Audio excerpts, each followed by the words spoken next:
Sup, my fellas. Don't forget to leave feedback, and enjoy the story.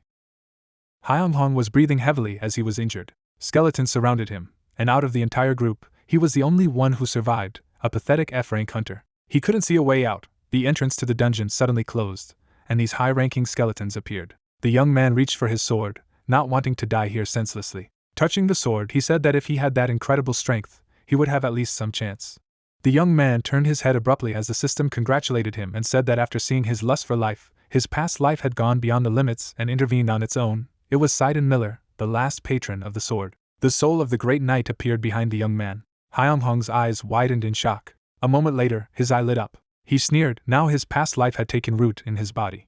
The guy barely opened his eyes when someone woke him up. The young man's eye opened. He jumped up abruptly. Then the group members laughed, calling Hyunjun a clown who escaped while they were clearing the dungeon and then fell asleep. Frowning, the man said that he didn't want to say it, but they didn't have much money to give to such small creatures like him. If he woke up, then he needed to fail. The guy wiped off the sweat and asked what he meant by saying that they didn't have much money. The man replied by saying that he was retarded.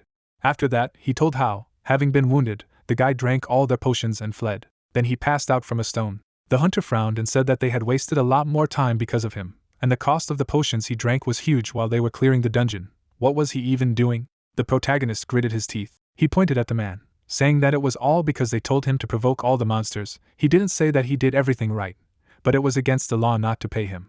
The hunter stepped towards him, asking if he had lost the remnants of his brain after that blow. He himself told them that although he was an F rank, he could do anything. The young man frowned and became nervous. Clenching his jaws, the man asked. He himself begged and asked them to take him into the team. It was he who said that being a bait, he would provoke monsters, but he did not even cope with this task, and after they saved him from death, he expressed gratitude with such words. Hyun-jung grimaced when the hunter said that if he was still not satisfied with something, he could go and complain to the association. It would even be interesting who they would believe. Turning away, the hunter said that if he understood everything, then he had better leave. The protagonist clenched his fist until he trembled. He bowed and thanked the couple for their work. In this world, dungeons were opened, people appeared in whom abilities were awakened. They entered the dungeons and cleared them. Based on their level of ability and achievements, monsters like skeletons, humans, and dungeons were assigned ranks. The protagonist is an F-rank hunter. In a world in which weight is decisive, treating low-rank hunters like garbage was inevitable. High-ranking hunters were always at the top. The young man, taking the phone, wrote to his girlfriend. Soon he arrived at the restaurant. Standing in front of his beloved, he began to admire her. Right in front of him on the chair sat Hijin. The guy, smiling, said that he was very glad to see her. She was so busy that they didn't even have time to go on dates. Hijin, without taking her eyes off her phone, said that it was better than being unemployed. The problem was that she was the only one who was busy. She put the phone on the table, asking if he knew that today was exactly 1 year since they had been together. The young man, opening his eyes, said that he could not forget this. Taking the gift out of his pocket, he said that he had prepared a surprise. Parting her lips, the girl said that she had a meeting with another person, so she would get straight to the point. Hijin, who was sitting opposite the protagonist, offered to break up. She stood up, saying that it was time for her to go. The guy grabbed her by the arm, telling her not to leave. Hijin wrenched her hand away. Turning to the guy, she said that a year ago, they both had F rank, but now she had C rank. Now he should stop trying to pretend to be a hunter. When he was completely talentless, she couldn't stay with him anymore. As she was leaving, she told me not to call her again. Hyung-hong frowned as he mentally said that he already thought that if he worked hard, he would eventually see the fruits of his labor, and in the end, everyone only saw him as trash. Hijin got into the car. The guy bowed his head, reading the correspondence with his friend. A young man sitting in the park was hailed. Seka walked up to Hyun-jung and said that he thought he was dating his girlfriend today. Could it be that something had gone wrong? The protagonist smiled, saying that a lot had fallen on him today. Seku, grinning, asked if he really wanted him to cheer him up or what. The guy, bowing his head, told his friend that he could not get the eyes of people looking at him out of his mind. Twisting his face, Seku said that that's why he told him to work harder. Only those who try their best are fine. Hyun-jung, angry, asked not to scold someone who was already as desperate as possible. Glancing at the bottle of soji, Seku said that he realized that he had just been abandoned, but he was sitting stupidly in front of the Han River, pouring alcohol into himself, and he knew what it was like to be so poor that he couldn't even buy a snack. Looking at the store, the guy said that since he wanted to see his brother, he would buy him something in the convenience store, and the river was very cold, you couldn't jump there. The protagonist smiled, saying that he didn't have the strength to do it anyway. Hyun-jung's face twisted again in anger when his friend said that he was sure that he felt worthless compared to a full-time employee in the Hunters Association, so he should relax and cry. The young man, looking down, realized that although his friend was joking, he was right. He had always thought that everyone had at least one talent. Because of that, He had been scolded by that hunter today. Then the protagonist frowned, thinking that he simply did not find his talent. His girlfriend turned to him, reminding him that a year ago he had been at the same level. The guy could not forget how Hajin, parting her lips, offered to break up. He raised his head, asking himself if all his efforts made sense, if he should just give up. Suddenly someone called him a hunter. The man walked up to him and said that he seemed to be just an F-rank hunter. However, he had a lot of potential. The protagonist glanced at the man and asked how he knew he had an F rank. Grinning broadly, the man said that it didn't matter, after which he asked the young man if he believed in past lives. Spreading his arms to his sides, he said that he felt the past lives of incredible people inside him. These were not just past lives, each of them had the status of the strongest. Sneering, he said that if he was thirsty for power, then he shouldn't have any problems because even now he saw them around him. Hyung-hong, who had not seen any projections, tried to understand why these fanatics had become so obsessed. The gentleman, closing his eyes, said that if he did not believe him, he would soon understand everything himself. Turning around, he said that was all he could say to him. Seku, approaching his friend, asked what he was doing. The young man, shuddering all over, said not to sneak up like that again. He, not paying attention to his cry, asked what kind of man he was. The guy frowned and asked if he believed in past lives. At this moment, when the guy learned about the existence of past lives, his 990,000 past lives began to watch him. Hyung-hong's ear twitched when he learned of the fact that his past had begun to follow him. Being drunk, he asked Seka nearby if he had heard this pathetic voice. The young man, parting his lips, asked his friend if he had learned anything about the troops that needed porters, as he had requested. The young man frowned as he asked Hyung-jung why he wanted to do this hard work. He replied saying that he needed to pay for the apartment, and the shelter was having a hard time now. Looking up at the sky, his friend said that there was one C-rank squad looking for shelter, but the people in it weren't very friendly, so he had to be careful. Soon the friends approached the protagonist's house. Seka scolded the guy, saying that they were at his house, he should already come in. He, smiling stupidly, said that it was a pity that they had to leave. The guy pointed his finger, saying that it all started so well, they should have another drink, he would definitely manage another one. Seka yelled at him, saying that he had to go to work as a porter tomorrow, he had already spent too much of his time on him. Waving his hand, Seka said that he would call him later and tell him what time it all began, so he should be in touch. The protagonist, pulling the door handle, said that even if he had only one friend, he was the most real. Most likely they would call him retarded, that he could not even take care of himself. The door to the room opened. Opening the door, the protagonist said that he would give his best. A bright light flooded the young man's mind.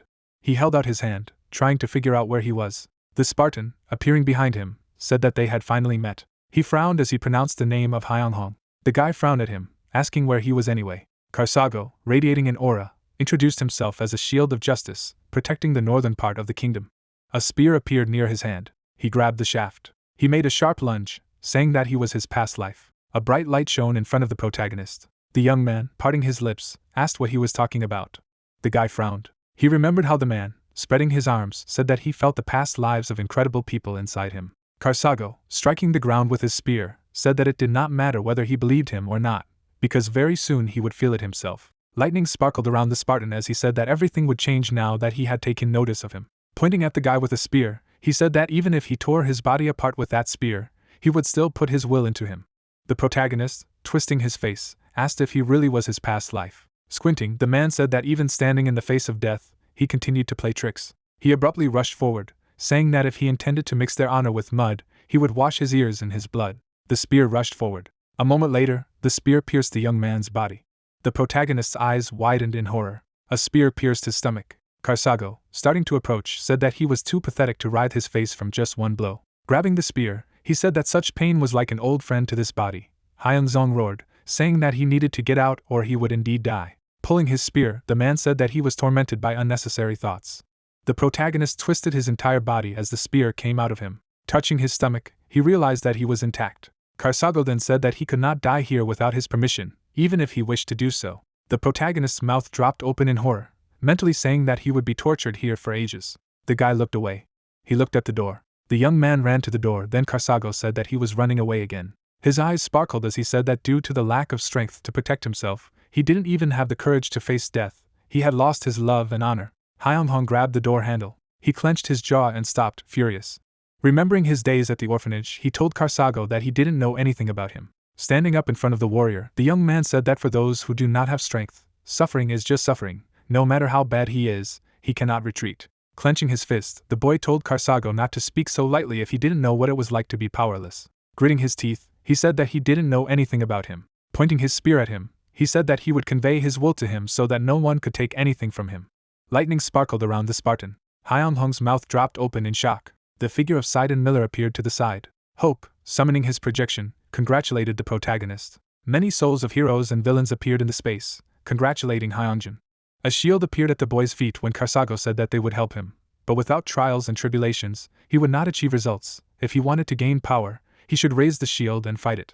The protagonist, squinting, said that he did not fully trust him. Taking the shield in his hands, he said that he wasn't even sure if he was his past life, but if he could really become stronger. The man, clenching his fist, said that it didn't matter how much he trusted him. The main thing was that he was their reincarnation. Hyung-hong frowned at him. The man, pointing at him, said that he could only use any technique once to nullify his attack. Karsago struck a sharp blow. The shield jumped out of the protagonist's hands. The warrior narrowed his eyes. He spun his body around, throwing his spear.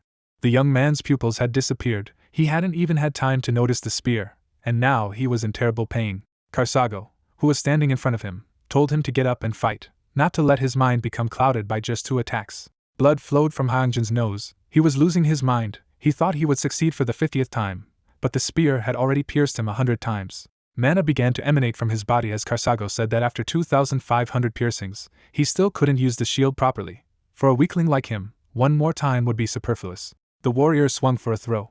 The spear rushed towards the young man. He was still not used to the disgusting feeling of being pierced. The young man gritted his teeth. His shield flashed. He held up a shield in front of him, saying that he was already used to the possibility of dying. The protagonist crouched, beating off the spear with his shield. He bit his lower lip, glad that he had blocked the attack. Karsago smiled and said that his work was finished. He had used his basic 24 spear techniques and the ability to understand the enemy's attacks. His body would understand everything by itself. When he woke up, everything would change. The protagonist reached for the phone. He picked up the phone, and Seku immediately said that there was a schedule. After that, he asked if everything was all right with him, if he really could. The guy, getting up, said that he needed money in any case. Scratching his head, the guy asked if he could go there now. The friend replied, saying that he had sent him the address, and also sent him the available information. The young man glanced at the bathroom and thanked his friend. He parted his lips, saying that he had had a strange dream in which he had been pierced by a spear without interruption by his past life. The young man, touching his stomach, said that there were no wounds on him, but he still felt them. Adjusting the equipment, the guy said that it was good that the dungeon was only a 10-minute walk away. Turning around, he saw a shield. Looking at the shield, he said that he had not seen it for a long time, although he had received it on the day he registered as a hunter. Hyungjung's eyes widened with memories, Karsago telling him that if he wanted power, then he needed to raise his shield and fight it. The young man attached the shield to his back. Soon, the protagonist found himself near the entrance to the C-rank dungeon. The girl stepped forward, asking why he was there. She frowned. The young man stared at Hijin in shock and opened his mouth. The girl, standing before him, asked if he was pursuing her.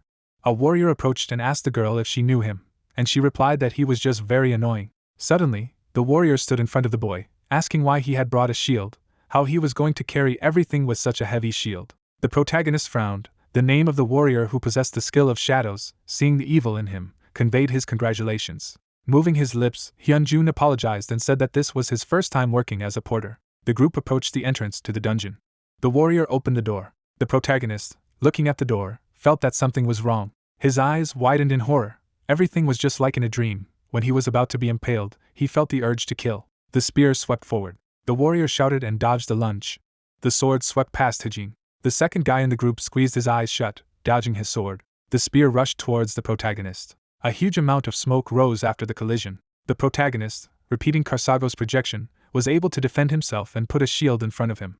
Hijin, running to the warrior, said that the porter was injured. There was a direct hit, most likely dead. The skeleton's eyes flashed. While the commander was giving the order, a skeleton jumped on him. The man looked at him in amazement. The swordsman, covering his mouth with his hand, tried to understand why they were attacked as soon as they entered. The skeleton cut the guy into 2 parts. The commander frowned at the sight of the skeleton knight. The monster opened its jaw. The magician created a small flame in the palm of his hand. His shell hit directly into the head of the skeleton. As the skeleton's head leaned back, the guy shouted, telling them to attack with everything they had. The warrior roared and rushed forward with a shout. Hijin stretched out her hand and gathered mana in it. The skeleton began to burn in the dungeon. 3 members of the group sat down in front of the entrance. The commander frowned and said that the skeleton knights should only be in B-rank dungeons, but now part of their crew was dead. The bleeding guy said that the dungeon administration had made a mistake. It sometimes happened. Most likely it was an elite dungeon. Its rank was higher than C. Glancing at the porter to the side, he said that the porter was able to somehow dodge the attack, but with their forces, they wouldn't go any further. The protagonist touched the door, realizing that his partner was right. His hand shuddered. The young man looked at the door with horror, saying that the door was locked. The mage turned sharply. The commander, slapping himself in the face, said that they had no choice. If it was a dungeon with a door that locked after the entrance, they could only clean it out. Hijin abruptly hugged his hand, saying that she was scared. He, hearing her, said not to worry, for he would protect her. The protagonist frowned as he realized that Hijin already had a new boyfriend. The man, frowning, said that they needed a little rest. The mage raised his hand abruptly, telling everyone to be quiet. A bright light penetrated into the dungeon through the hole. The young man shook his head. The skeleton rushed at them with a wild scream. The mage, gritting his teeth, asked where the enemy was. The monster knocked him down, pointing his weapon at him. The commander, turning, shouted, being terrified. Blood spurted. The bones of the skeleton were stained with blood. The protagonist frowned, realizing that there was a skeleton sergeant in front of them. The warrior turned his head and asked Hijin what she was doing. The girl, crying, said that they were doomed. They would all die a senseless death here. The skeleton rushed towards the protagonist. He deflected the first blow, mentally saying that it was dangerous. But he could defend himself. His movements were simple. The guy moved to the side, mentally saying that Karsago's training was making itself felt. The young man, bending his knees, said that the opponent was weak. Hyeonghong raised his shield abruptly. Parts of the skeleton's bones flew away from him. The protagonist destroyed the monster with a shield blow. At this time, the skeletal warrior inflicted a wound on his opponent with a swing of his sword. Blood escaped from the man's mouth. The skeleton turned its head. Hijin's eyes widened in horror. Hyeonghong turned around and narrowed his eyes. He pushed the skeleton against the wall, after which he threw it back with a blow. The young man, standing in the middle of the cave, could not believe that he could defeat so many monsters. Hyejin parted her lips and asked if he was really that F-rank Hyeonghong. The guy turned around and asked how the others were. She replied that they died. They were the only ones who survived. The girl stepped forward. Without wiping away her tears, she asked how he was able to defeat a C-rank monster being an F himself. The guy raised an eyebrow and told her that she should be happy that she was alive. A faint light illuminated the dungeon. The girl, raising her hand, said that she was sorry that she had been so harsh then. She smiled nervously, asking if he would leave her. After all, they loved each other. The young man, squinting, said that he would not leave her. He bowed his head, mentally saying that even in such a situation, she could only think of herself. Stepping forward, he told Hijin to follow him. Pointing to the door, Hijin asked if it was definitely the end. The protagonist replied saying that he did not know. The protagonist opened the door. The girl sneered. She thought that she just needed a shield to protect herself. Looking at the guy in front of her, she mentally said that she would use him to get out of here. A bridge appeared in front of the young man. Hijin stood beside him and said that if something attacked them from behind, she would cover him, so he should go ahead. Hyeonghong glanced at her and nodded in agreement. The guy's foot stepped on the bridge. Something fell into the water. The protagonist calmly walked forward. He turned around, telling Hijin that she should start walking already. The girl, parting her lips, agreed. She stepped onto the bridge, mentally saying that until they got out, she would just stick with this guy. The girl almost tiptoed forward. The monster under the water opened his eye. In the darkness of the murky waters there was a creature. Hijin walked leisurely along the bridge and thought that it was all easy, but there was fear on her face as soon as she crossed that bridge.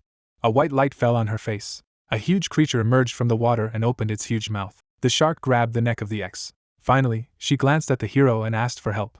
Hyeon-young rushed to her aid. He covered himself with a purple aura and screamed. Then he stopped, watching the splashes of water. The creature sank deeper and deeper into the water, which was filled with blood. The man looked angrily ahead. He grinned and said that the hero would never get out of here alive if he was so sensitive. The hunter came to the door, and the alien identity revealed that Karsago and Sidon Miller, they both believed that being morally stable was the only way. The doors swung open, and the warrior took a fighting stance. He frowned inside. The hero was still too innocent. There would be some difficulties with this. The past life smiled and said in a terrible voice that spoiling the young man would be a lot of fun, but now he had to leave. The hunter wandered inside. His eyes blurred. Hyun-jung woke up and regained control of his body. He took a few more steps forward. He shook his head, not understanding where he was. The guy started pounding on the door, asking where his girlfriend had gone. The back doors were closed. The hunter felt something and turned around. A burning skeleton appeared in the darkness. A whole army came to light. The hero gritted his teeth and cursed to himself. He straightened up, his hand gripping the hilt of his sword. A powerful aura filled the new battlefield, and Hyeonghong challenged the entire pile of skeletons. He attacked the first. His shield repelled all attacks. He pierced small warriors with a battering ram. Now the guy could dodge sword attacks. The deadly blades only cut a couple of hairs. In response, the hero cut the skeleton into 2 parts. Suddenly, another skeleton flew into him at great speed. In his eye sockets, he saw strange rays. There was an explosion. Hyeonghong was thrown aside, and he slowly stood up. His face was covered with blood, ashes floated in the air. Skeletons had already surrounded the fighter. He did not understand how it happened that everyone died, except for him, an F-rank hunter. The eye sockets of the skulls were filled with an ominous light. The hero did not see a way out. The entrance to the dungeon suddenly closed. He didn't realize that the high-ranking monsters had forgotten here.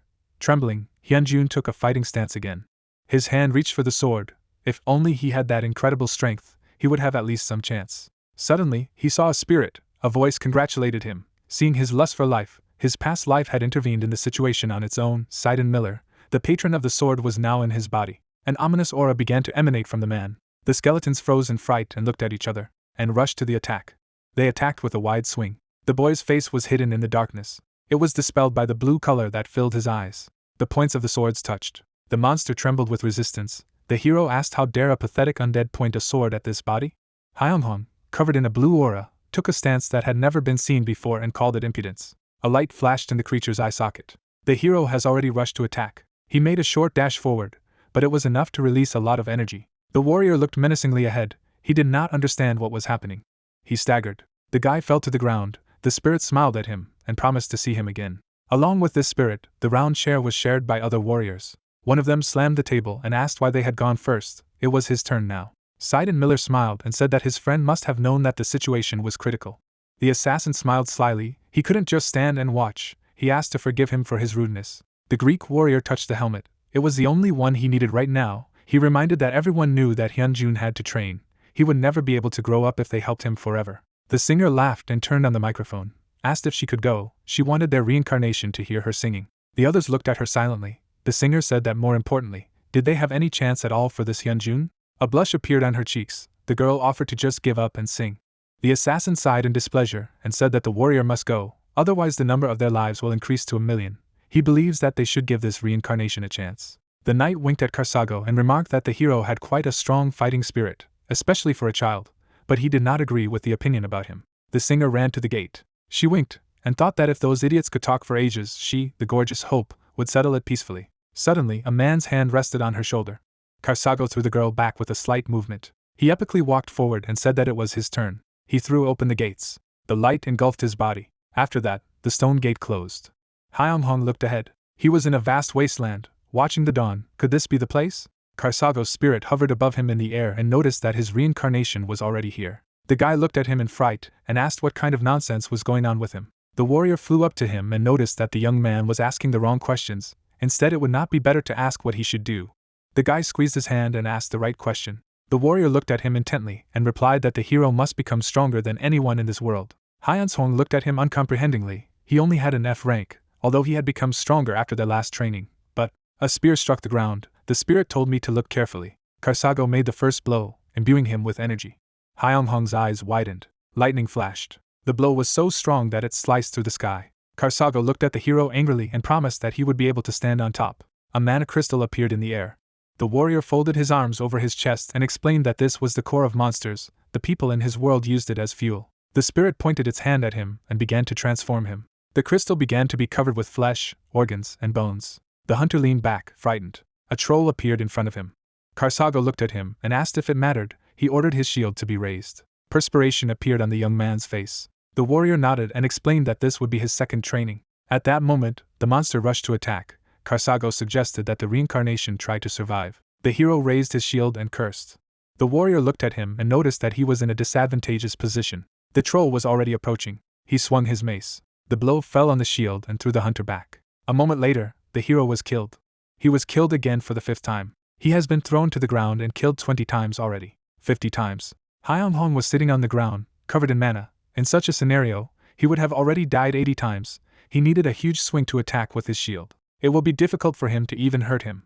He understood that he was in a hopeless situation. The troll was getting closer. He was much stronger than the hero. He attacked. The young man was able to dodge. The monster changed the trajectories of his attacks very quickly. If he didn't kill him with one hit, then he was a corpse. The guy imbued the shield with mana, although it would be weaker than Karsago's defense. He ran away and jumped. The monster looked up and swung his mace. The guy shouted and swung his shield. He approached the affected area. The blow shattered the monster's weapon. He only had time to make a surprised look. At that moment, the shield pierced into him and threw him back. The hero landed on the ground. Behind him were the stumps of the body of the defeated enemy. He turned around and shouted that he had done it. Karsago approached him and said that he was impressed. Hyunghong struggled to his feet. He tried to ask why the spirit was helping him. As soon as he finished, the young man collapsed. The warrior looked at him and replied that in time he would understand everything himself. The dawn sky was replaced by an ugly vault of caves. The hero opened his eyes. He crouched down and shook his head, wondering if he had passed out right there. The guy felt his body. Even after those beatings, his body is safe and sound. On the ground next to him was the mana crystal of that skeleton. The hunter took it, knowing that he would receive a fairly large sum for it. The hero got up and equipped himself. He was already confused about what was going on, but first he needed to get out alive. The doors to the boss's room appeared ahead. Hyung-hong looked inside. Everything inside was surprisingly clean. In the darkness ahead, a pair of eyes flashed. The vaults of the temple trembled. A new evil came to light. The hunter looked at him in fright. A skeleton champion in armor and with a pair of weapons stared at him. Hyung-jung reached for the shield, cursed, and realized that the association had definitely screwed up when evaluating this dungeon. He pointed a shield against the skeleton. The darkness took away the remnants of the light. The guy did not understand whether he would be able to defeat the boss. Suddenly mana began to flow out of him. Karsago asked if reincarnation really doubted. The warrior looked angrily ahead and told him to stop doubting. Never again did he tell him not to doubt his strength. The young man was completely covered in light and aura. Now his defenses were activated at full power. His eyes were filled with yellow. The guy ran to ram. Hyung-jung rushed at the floor boss. His shadow absorbed the man in itself. The hunter thought about it and broke the distance. He realized that it was useless to fight this enemy closely, which means the fire in the skeleton's eyes flashed. The hero ran in an arc to the side. He chose to keep his distance until the boss opened. His eyes widened. The wide arc attack almost blew off his head. The enemy's attack radius was too huge. Hyung-hong set up a shield for direct protection. At the same moment, he was hit by a blow. His immense strength threw the fighter to the other end of the throne room. The hero crashed into one of the columns. The dust came down. The body was covered in blood. It was real madness. The boss was too strong. The guy tried to get on his feet. His hand clenched his fist. The hunter's mana was already running out. He would only withstand a couple of blows now. Hyung-hong made a dash to the side. The skeleton reacted to his maneuver and swung. He attacked. The guy tried to jump back. At the last moment, he was able to dodge the deadly attack. The boss opened his jaw and would probably have screamed. He struck again, but the guy bounced back. He gritted his teeth, realizing that the moment had come for a counterattack. After that, the hero imbued the shield with mana and blew off the monster's hand. Carrying out the attack, he did not forget to follow the movements of the enemy. The lights in the empty eye sockets flared up even more furiously. Did it really work? The skeleton champion jumped back and regrouped, taking a new stance. Since he did not take damage, it was not profitable for him to drag out the fight. The boss swung his sword. Hyun-jun was able to block this blow. He looked at the monster, and suddenly his eyes blurred. The enemy attacked again, closing the distance. The guy was thrown back. The shockwave bounced off the shield with a bang. The monster only accelerated its movements. He launched a quick series of attacks, forcing the man to go on the defensive. Hyung-jung used the short intervals between attacks to peek out from behind the shield. He compared it to Karsago's spear and noted that it was still tolerable. He ran forward. He made an unpredictable dash and decided to pierce the monster through. The skeleton made a dash back to take a defensive stance. The hero's eyes were filled with energy. The hand that gripped the shield began to blaze with mana. The retaliatory strike was able to crush the enemy's leg. Hyung-hong sighed heavily, spent too much energy attacking. The boss fell to all fours. Suddenly he hit his face on the floor. The shadow of the hunter covered him. He raised his shield majestically above his head. He looked at him angrily and declared that it was all over. Meanwhile, Jiango was standing at the entrance of the dungeon. It had been 3 days since this gate had opened. Since there was no news of clearing it, he dared to assume that all the members of the squad had died. He sadly closed his eyes. If this was really the case, then the monsters could come out, so he needed to prepare everything needed to besiege the dungeon. The interlocutor had sent a rapid response team to him. As soon as they arrived, they needed to be allowed inside. At that moment, a figure appeared in the portal. The officer looked at her in amazement, and reported that someone might have cleared the dungeon. The hunter left the portal. Covered in blood and wounds, Hyung-hong looked ahead gloomily. Jiango swallowed a lump in his throat and asked where the rest of the hunters were. The young guy said through his breath that the others had died. The officer stretched out his hand and asked him to provide him with a hunter's certificate. Taking the card in his hands, to his surprise he noticed that the hero belonged to the F rank. The manager in the city was eating donuts without alarm. Someone began to break into the office. Jiango tumbled into the office and shouted. The gentleman was completely frightened and dropped the treat. He grimaced and said that he had just sent a squad to clear dungeons, and he had already returned? The subordinate looked down anxiously and said that, most likely, a hunter had appeared who was able to wake up again. The manager now jumped up from behind the chair. Jiango handed him the phone. In frame F, the rank hunter Hyun-hong. He is the only one who returned alive from the B-rank elite dungeon. He can barely stand on his feet after returning from the dungeon. The manager stated that they are obliged to conduct some investigations. He leaned back in his chair and said that even among the S-rank hunters, only a few had been able to wake up a second time, so he had to get back to work. He turned away and asked, "Does Jiango know how much it costs to reawaken a hunter? Can he take responsibility for his words?" The guy froze in embarrassment. "The head advised me to do what was said instead of making useless efforts." Jiango frowned and walked away. He believed that if it wasn't reawakening, then it just didn't make sense than trusting this manager. He would rather do it himself. And after the fight, he saw a lamp on the ceiling. His hand reached out to her. The question in his head was, did he really survive? Hyung-hung stared wearily at the ceiling. He closed his eyes, too tired, wanted to rest. A minute later, he found himself in the dark sands. An assassin stood in front of him and greeted him.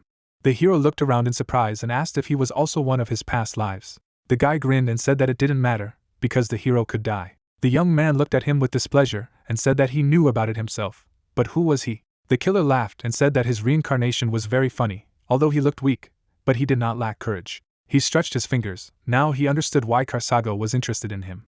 The hunter looked at Kasashin uncomprehendingly, who explained that the rest of the lives also wanted to see him first.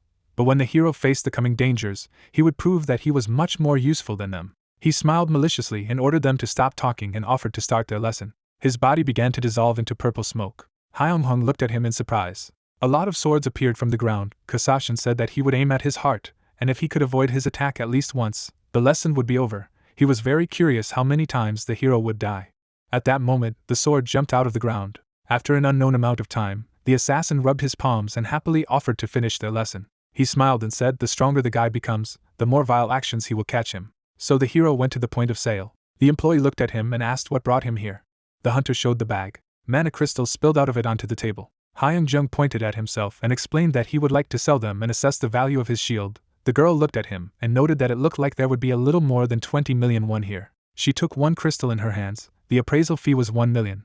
But now there was no free appraiser. She had to wait for him. The employee smiled and asked for his hunter's license. She looked at her and was surprised. "I politely asked the hero to sit down and wait a little, and they would let you know when everything was ready." Hyung-jung sat down wearily on a chair. The girl told on the phone that the survivor she had been told about had come to her. The man nervously tapped his fingers. He looked at the correspondence with Hajin before she went on her last sortie.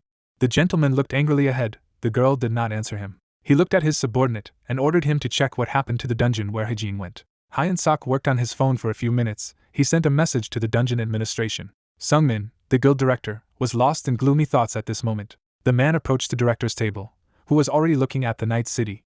The subordinate lowered his gaze and reported that all the hunters who entered the dungeon were dead. The director turned around in fury and asked again. Hyun-seok was covered in perspiration. He clarified that there was one survivor. The gentleman looked at him intently and asked again. Hyung-hong was almost asleep at this moment. A man came up to him and called him. Jiango smiled at him. The men greeted each other, because they had seen each other before. Jiango needed to tell the hero something, so he suggested that he move to another place. They moved to the night park. The employee put a folder with documents, and with this they completed their investigation. The man came to his senses and reached into his inner pocket. He gave the hero a hunter's license. It had a rank C on it. Jiango laughed embarrassedly. He thought that the hero was much stronger, but that was all he could do. The guy carefully looked at the document and replied that this was enough for now. He smiled and thanked him for his concern. The guild director was looking out the window at this moment and saying that he hated losing what belonged to him the most. Was Hyun-seok sure that there was a survivor? He turned. The servant looked at us angrily and told us to bring this survivor to him. After a while, the hero went with a friend to a restaurant. They raised a toast, and Sega congratulated his friend on his promotion. They clinked glasses. The hero asked how he knew. He was not even in the hunter's department, but he was quite famous in the administration of the dungeons. The man brought the glass to his mouth and revealed that everyone was talking about the only surviving F-rank porter in the C-rank elite dungeon. The hunter did not drink and asked what was wrong with that. Sega smiled and told me that there was another case similar to his. It happens rarely and only with awakened hunters, the most famous of them being an SS rank hunter, Jinwoo. In their days, when they say Azura, people think of the Supreme Guild. However, it was founded by Jinwoo, the only survivor of the dungeon recognized as an awakened hunter. He is the first and only SS rank hunter in their country. That helped the guild become famous. The friends looked at each other and discussed that the Azura Guild is now called the Diamond Layer. Rumor has it that Jinwoo is an extremely unpleasant person, but it seems that he is well taken care of there, since he does not leave the guild. The friend smiled and asked if the administration had contacted the hero. He must have received a special job offer. Hyung-hong looked at his comrade in surprise and replied that he hadn't received anything like that. Sega finally had a drink and cursed that their manager didn't have any manners. Usually someone like him would get a message from them. The hero poured him another drink. Sega began to say that Hyunjun should not allow the administration to allow himself to be treated like this. He said that after Jingwoo survived, he was promoted to a rank. The guy frowned and continued to say that the hero had already suffered a lot, starting with the fact that he was an orphan. Hyun-young was poured almost to the brim. He smiled calmly and suggested not to talk about it. Late in the evening, he ordered a taxi, and he saw off his friend. Sega slapped him on the shoulder. He smiled and promised that everything would be fine now. The taxi took away a drunken friend. Hyung-hung smiled warmly. He went home and said that he needed to rest too. As he walked home, a purple aura began to emerge from his body. Kasashin took possession of his body, and said that these two had been following him for a long time. He turned and told them not to hide. His eyes began to glow purple. The assassin smiled contentedly and told him to show himself. Two robbers came out of the darkness. One of them immediately realized that the hero did not look like an ordinary guy. The bald man lit a cigarette and said that the hunter should go with them. He looked at him and asked why. The man began to take a katana out of the portal and warned that if he did not want to do good, then they would do bad. The blade stared into the young man's face. He gained control and, all frightened, asked where to go. The hunter continued to smoke. He liked the fact that the guy thinks sensibly. At that moment, the assassin took possession of the body of reincarnation and began to say that all idiots are the same. His veins on his face swelled. The guy said that today they made a huge mistake. The young man lowered his gaze and relaxed his hands. The hunter behind rushed to attack. He took out knives and said nothing personal. Then he made a dash forward. He looked back, sure that he had wounded him, but the knife did not get any recoil.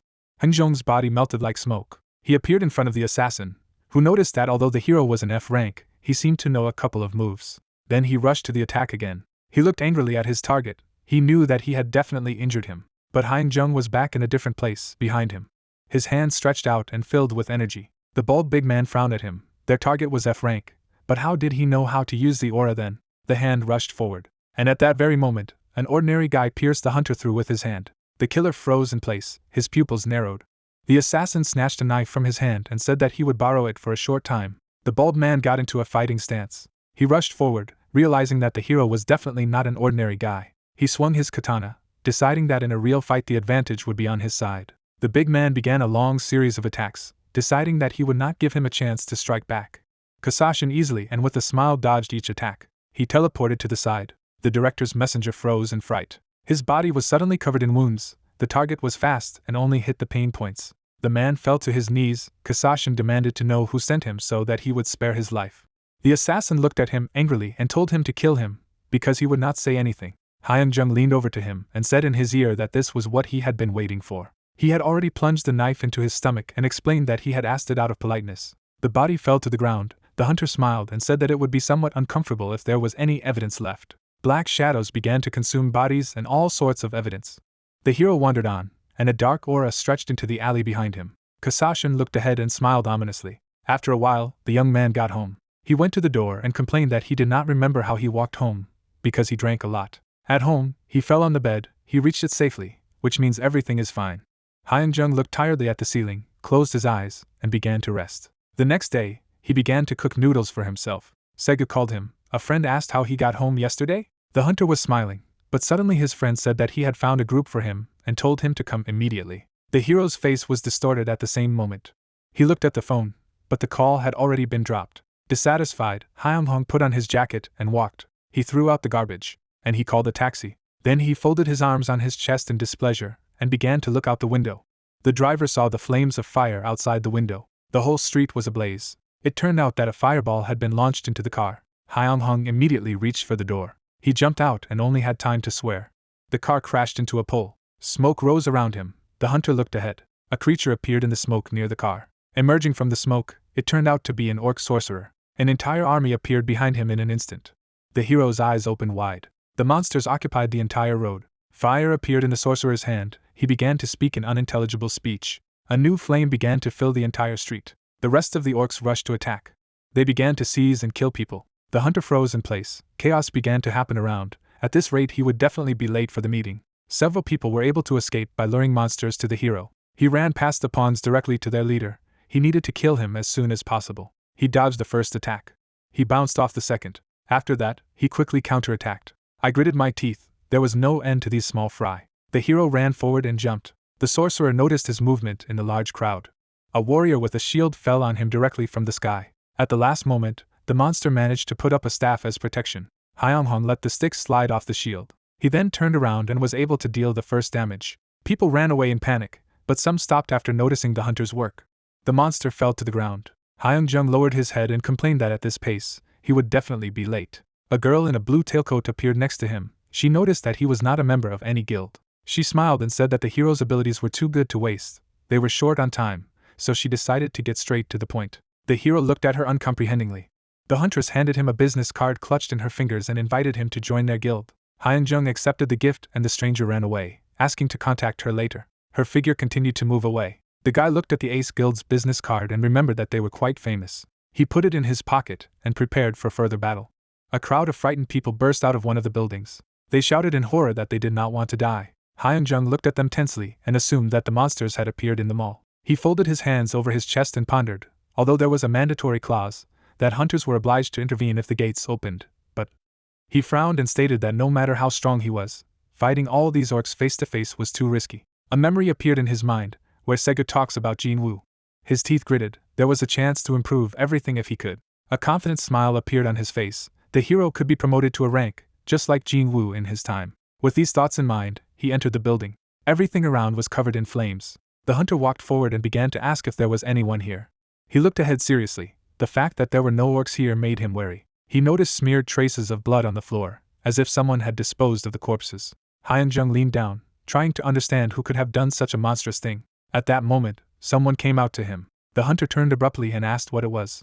The wounded man approached him and asked him to get out of here, because it was too dangerous here. He knelt down against the pillar, and told him that this sudden opening of the gate was different from the ones that usually happened in the world. Most likely someone was involved. The men turned around and asked if they were allies.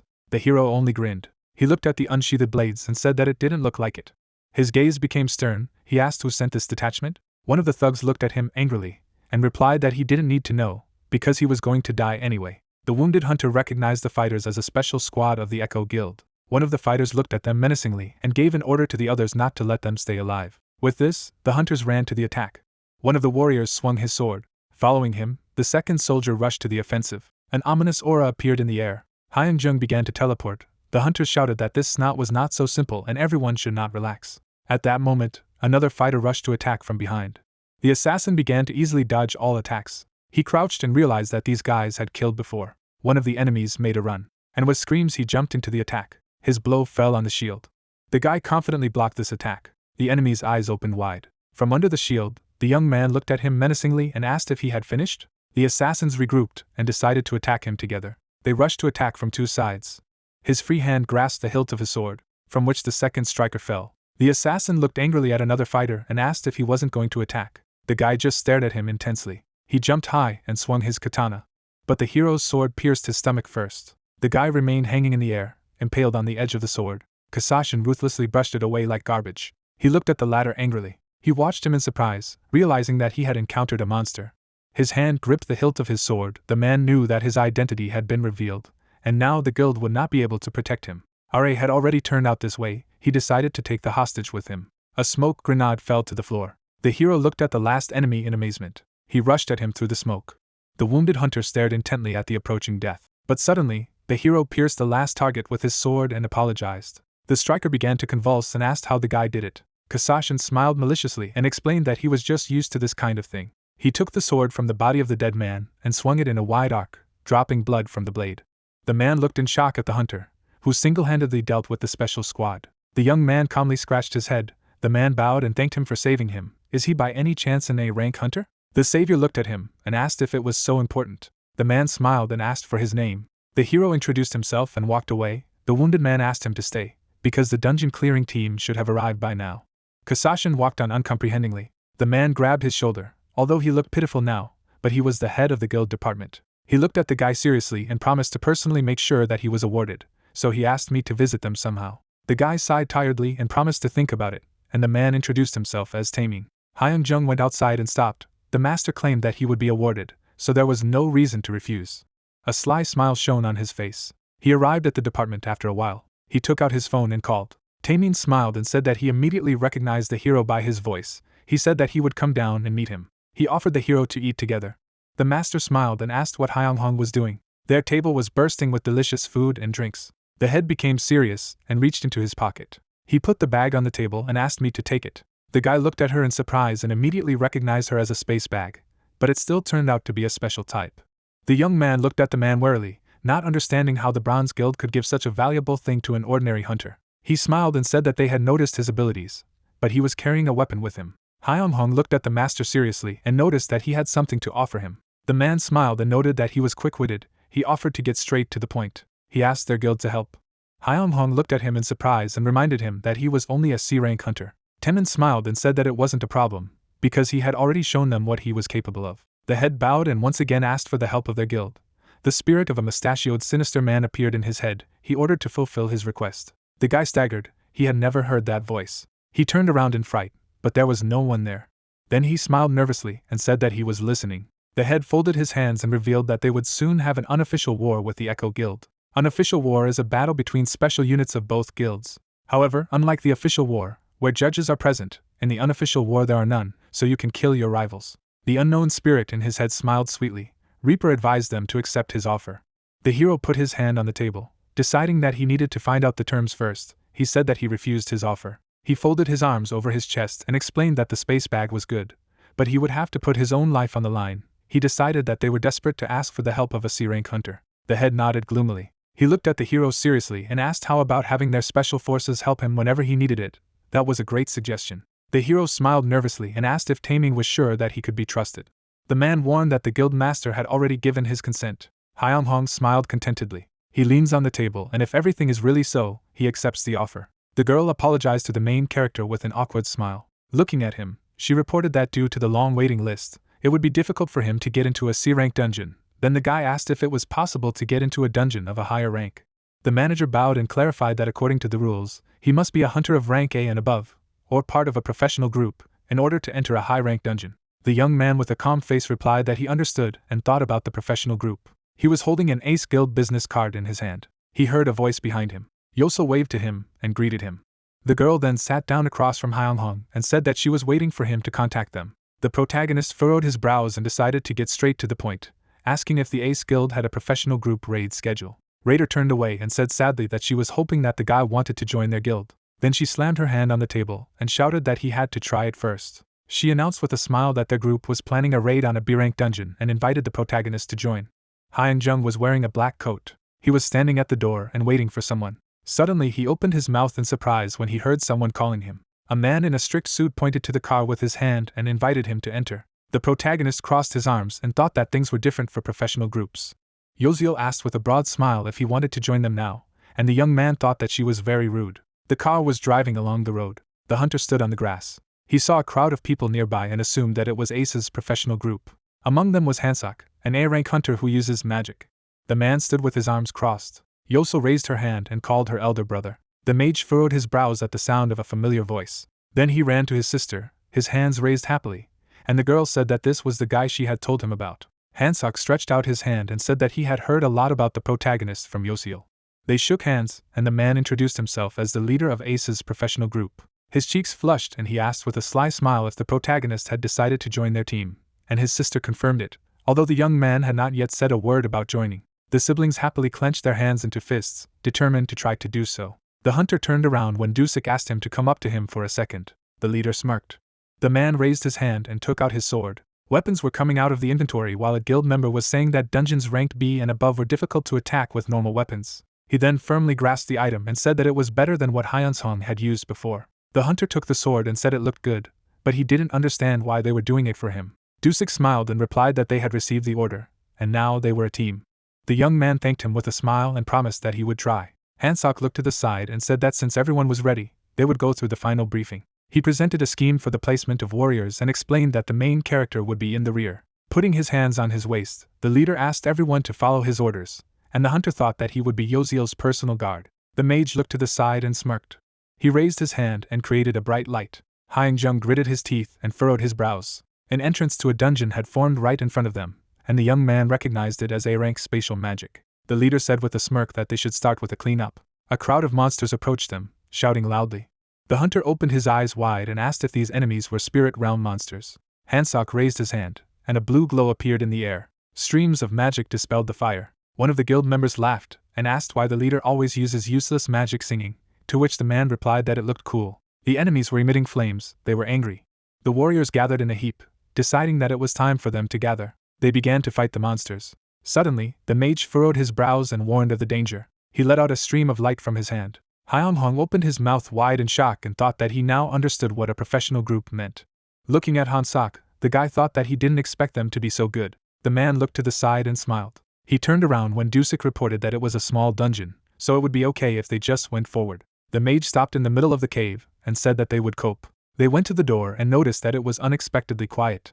The doors were closed. Smoke was coming from the melted candle. Dusik turned around when someone shouted about the danger. Something flashed in the air. The shell crashed into Gwangi. There were white spots in the darkness.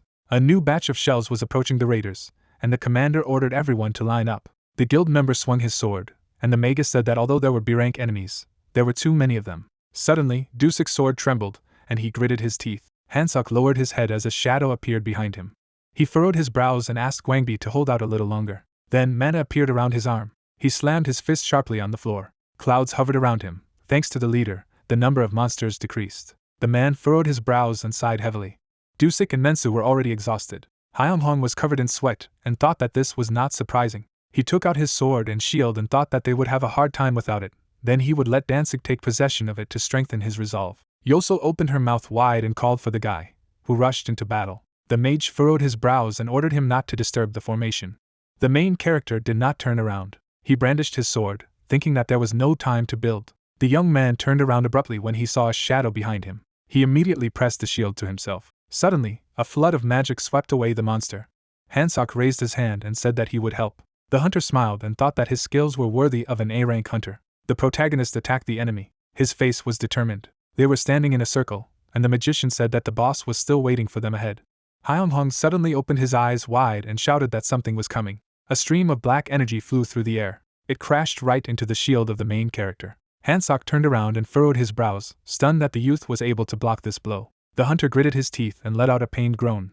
His hand was trembling, and he thought it would be difficult to continue using it. Suddenly, he was able to clench his hand into a fist. When the Danzig essence helped him, he felt some kind of power. Having descended, the protagonist decided that he could not miss this chance.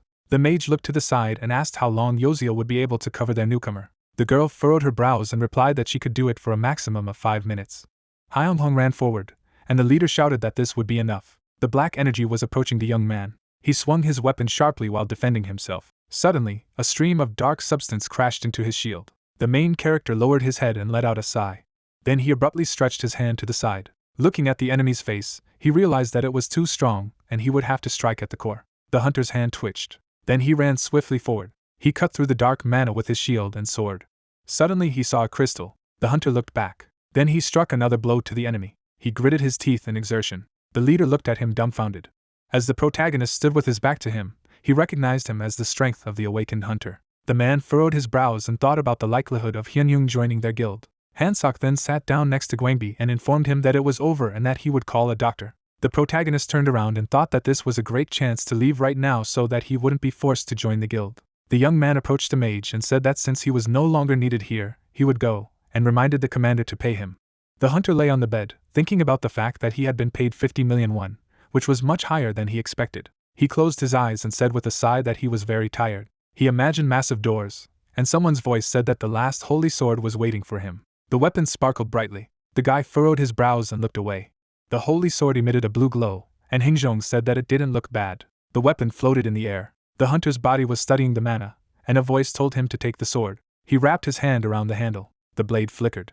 The young man examined the object and said that it was magnificent. The stranger took a step forward and said that the protagonist had a keen eye for a beginner. Sidon introduced himself with a smile as one of the boy's past lives and a holy sword. The guy widened his eyes in surprise and thought that this spirit looked very familiar. Sidon asked with a smile if a hunter could use a sword aura. He remembered how Hyeonsong swung his weapon and said that he remembered the times when he was in his body. The main character frowned and asked if it was then. He pointed with the blade of his sword at the spirit who told him to remember this feeling right now. The young man furrowed his thin brows. His sword emitted a blue light.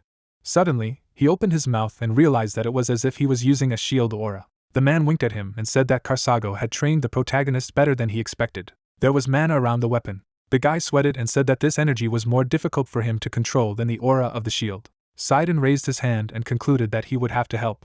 He put his hand on Hyeonsong's back, and a large amount of aura immediately came out of the sword. The protagonist opened his mouth in amazement, and the spirit told him to memorize the flow of his magic. The guy wrinkled his nose, his eyes wide open. Suddenly he lowered his hand, lightning pierced his body. He closed his eyes and gritted his teeth, and the man ordered him not to resist and accept it. The hunter turned to Shurden, who said that this was a magical resonance, and in reality, the young man would have already died. The protagonist gritted his teeth furiously, thinking about whether this aura was perfect. He said that he didn't care and asked him to do it again. The spirit smiled contentedly. Then he put his hand on the hunter's back again. He furrowed his brows and said that the other past lives were right about Hyeonsong really being good.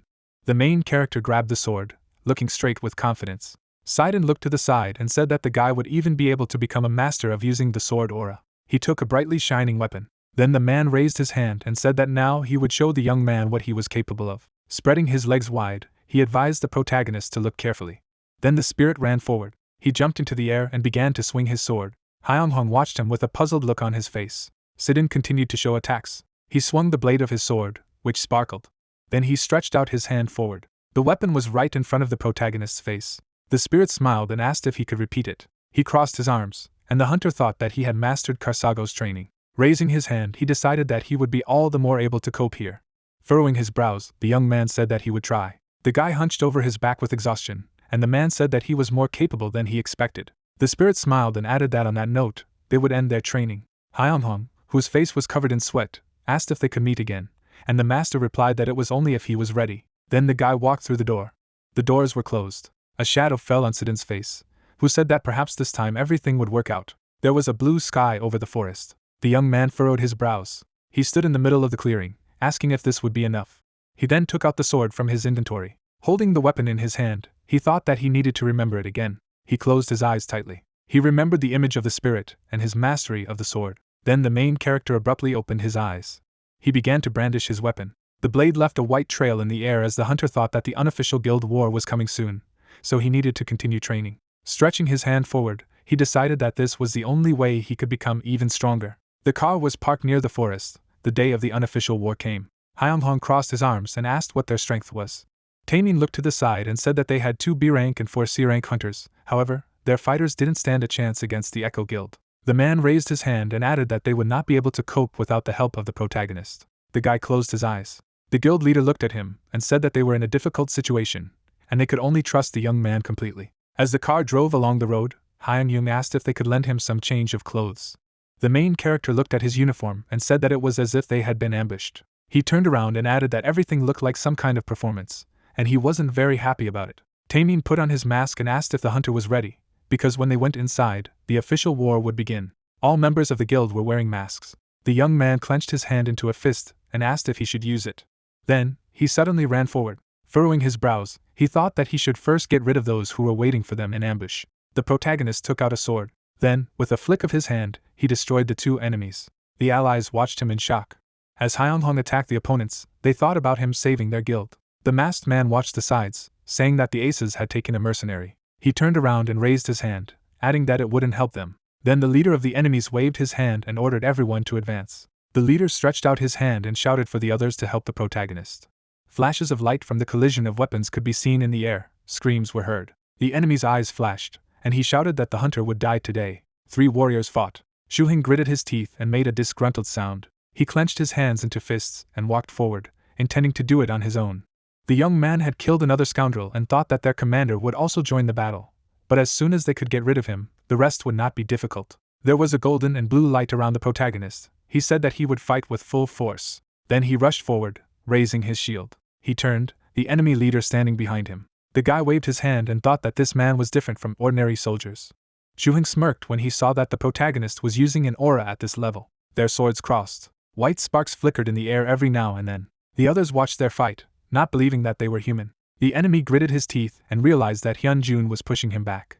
He turned around and shouted that without this young man, the Ace Guild is nothing, so his men must continue to fight. Someone created a flame in the palm of his hand. The fireball approached the hunter. He raised his shield. Looking out from behind the cover, he asked what it was. Suddenly he turned around and saw that the enemy was approaching him from above. The blade of the sword was aimed at Hyunsong's head. The blades collided with each other. The villain smirked and told the protagonist to surrender. The young man looked to the side.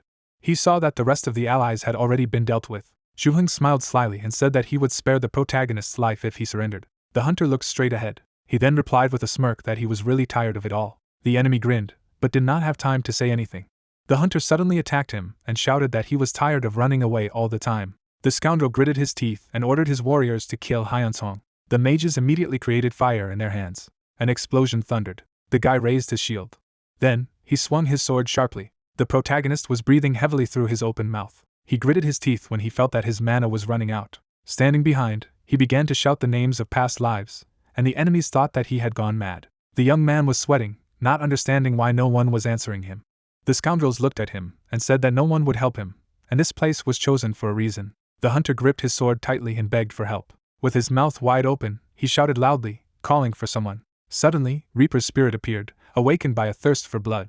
Red energy appeared around the protagonist, and the Reaper said that his crying can be heard in hell. He must raise his sword and kill everyone.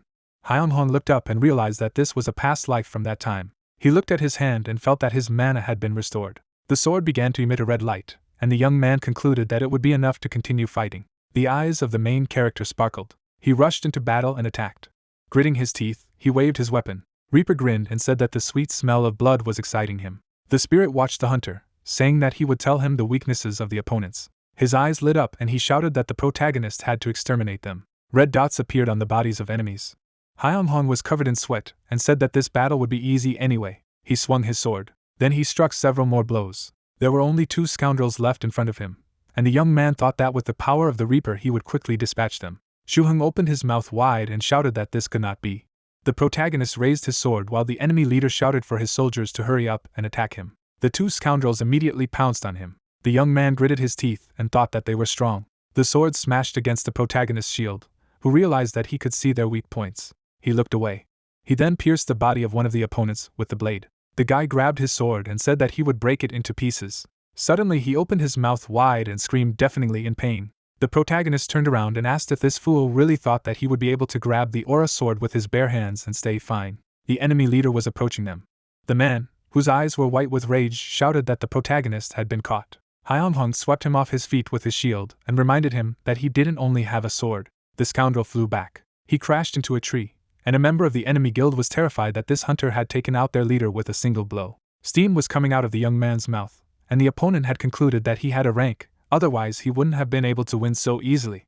The wounded soldier raised his hand and said that they had to leave. The guy raised his sword and asked if he was going to quit his guild. In the middle of the darkness, a voice was heard, saying that he was watching. Reaper, whose eyes shone brightly, said that one of the enemies was still alive and ordered the young man to kill them all. The hunter lowered his sword and thought that in an unofficial war between guilds, the battle lasted until one of the sides was destroyed. He looked down and thought that he had to kill them all, but this guy had already lost the will to fight. Shuheng was sitting by a tree. The Reaper appeared in the air and shouted for Hyunjung to slit the rascal's throat. The enemy leader opened his mouth in shock when the spirit screamed that it was not the first time the protagonist had done this, but for some reason now he was pretending to be innocent. The guy raised his sword and said that he didn't want to do this from the beginning. Then, blood splashes appeared against the night sky. An ally approached the protagonist and asked if the war was over. He covered in sweat and asked stunned if they had a chance of winning. The young man, who had abrasions on his face, replied that there were, but he took them away. He hid his trembling hand behind his back. The main character looked away. The man was covered in sweat and thought that at least 6 people were alive. As long as Hyunjun was silent, he thought about the fact that he never imagined that he was so strong. Then they shook hands. Taemin closed his eyes and told the hunter not to regret killing these people, because he had saved someone's lives. Then he looked at the phone and said that he had transferred the payment to the mercenary. The guy also looked at the phone and decided that he would never do something so dangerous again. The message was about a monetary transaction of 150 million won. There was a knock at the door. The manager shouted with an excited look that he couldn't get in touch with Shuheng. The director turned around and asked what he had said. He gritted his teeth furiously and asked if the subordinate was able to contact the others. The worker was covered in sweat and reported that he was unable to contact any of the raiders. The headmaster slammed his fist on the table and shouted that even if they hadn't sent their best people, they couldn't just disappear. The manager trembled and mentioned the mercenaries that Ace's guild had hired. The leader gritted his teeth and ordered his subordinate to get the name of the scoundrel immediately. He smiled madly and added that they didn't want to disappoint their patron, so the enemy needed to be taken care of. The guy looked at the phone and said that he had received 150,000 from one guild. He was lying on the bed. Wide-eyed, he said that he had to risk his life for this amount. Then he looked at the photo on the wall. There were members of the orphanage, and he thought that he could do even more for them. It was a sunny day. Hyunhong held the box in his hand, hoping that the children would enjoy it. He knocked on the door. When he opened it, he said that he had come to visit the orphanage. Si Jin turned around. The guy smiled and said that they had not been seen for a long time, and asked where the director was. The girl replied with a smile that she was inside, and she had not been feeling well lately. The main character with a plaintive face asked if the head was getting worse, and the girl replied that she was not getting younger. Suddenly the old woman came up to them and shouted that she was very healthy. She opened her mouth wide and shouted that Seojin should work as a support hunter, to which the worker replied that the headmistress should think about her health. The head looked to the side and asked if the guy was okay. He lowered the box to the floor and replied that everything was fine with him. He then looked at the girl and asked if she was busy raiding. The old lady closed her eyes and said that she was also worried about it. Seojin closed her eyes and replied that it was okay because she was doing what she liked. The protagonist furrowed his brows and told her not to overwork herself. The worker's cheeks turned red, and she promised not to. Hyunjung scratched his head awkwardly when the headmaster said that he shouldn't have brought anything. He opened the box and said that he had just brought gifts to the children. The old lady furrowed her brows and noticed that he had gone too far again. The hunter shook his head and replied that everything was fine. Seojin and the head looked at him in surprise as he said that he had been promoted to rank C and given a generous payout. Tying the ribbon on the gift, he added that he was just lucky. He made a bow. The young man stood up, and the director asked if the hunter was doing anything dangerous. The guy with an awkward smile replied that everything was fine, and there was no need to worry. He stretched his smile even wider and added that he was not doing anything like that. He and Sachin then carried a gift for the children. The door closed. The old lady looked out the window and said that Hyunjun had once been such a baby, and now he had grown up to be a real man. The boy was sitting on the stairs. Then he played with the girl. The main character and his girlfriend were holding flowers, smiling. She covered his eyes with her hands. Members of the shelter celebrated the guy's F rank. He was smiling happily, his cheeks turning pink. The head stood at the window, saying that with age people begin to poke their noses more into other people's affairs. Seojin looked to the side and asked if the young man was doing well.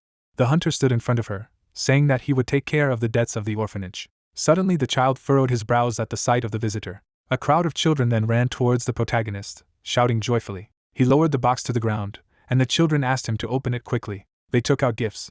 The guy leaned over to them and said that they were more happy with the toys than with him. The children looked at each other awkwardly. They then pounced on Hyunghong with an embrace, shouting that they were very happy to see him and loved him. The old lady came out of the room and shouted that everyone should go quickly to eat the pizza that the main character brought. The children immediately rushed inside, and the young man began to cry because he had lost the pizza.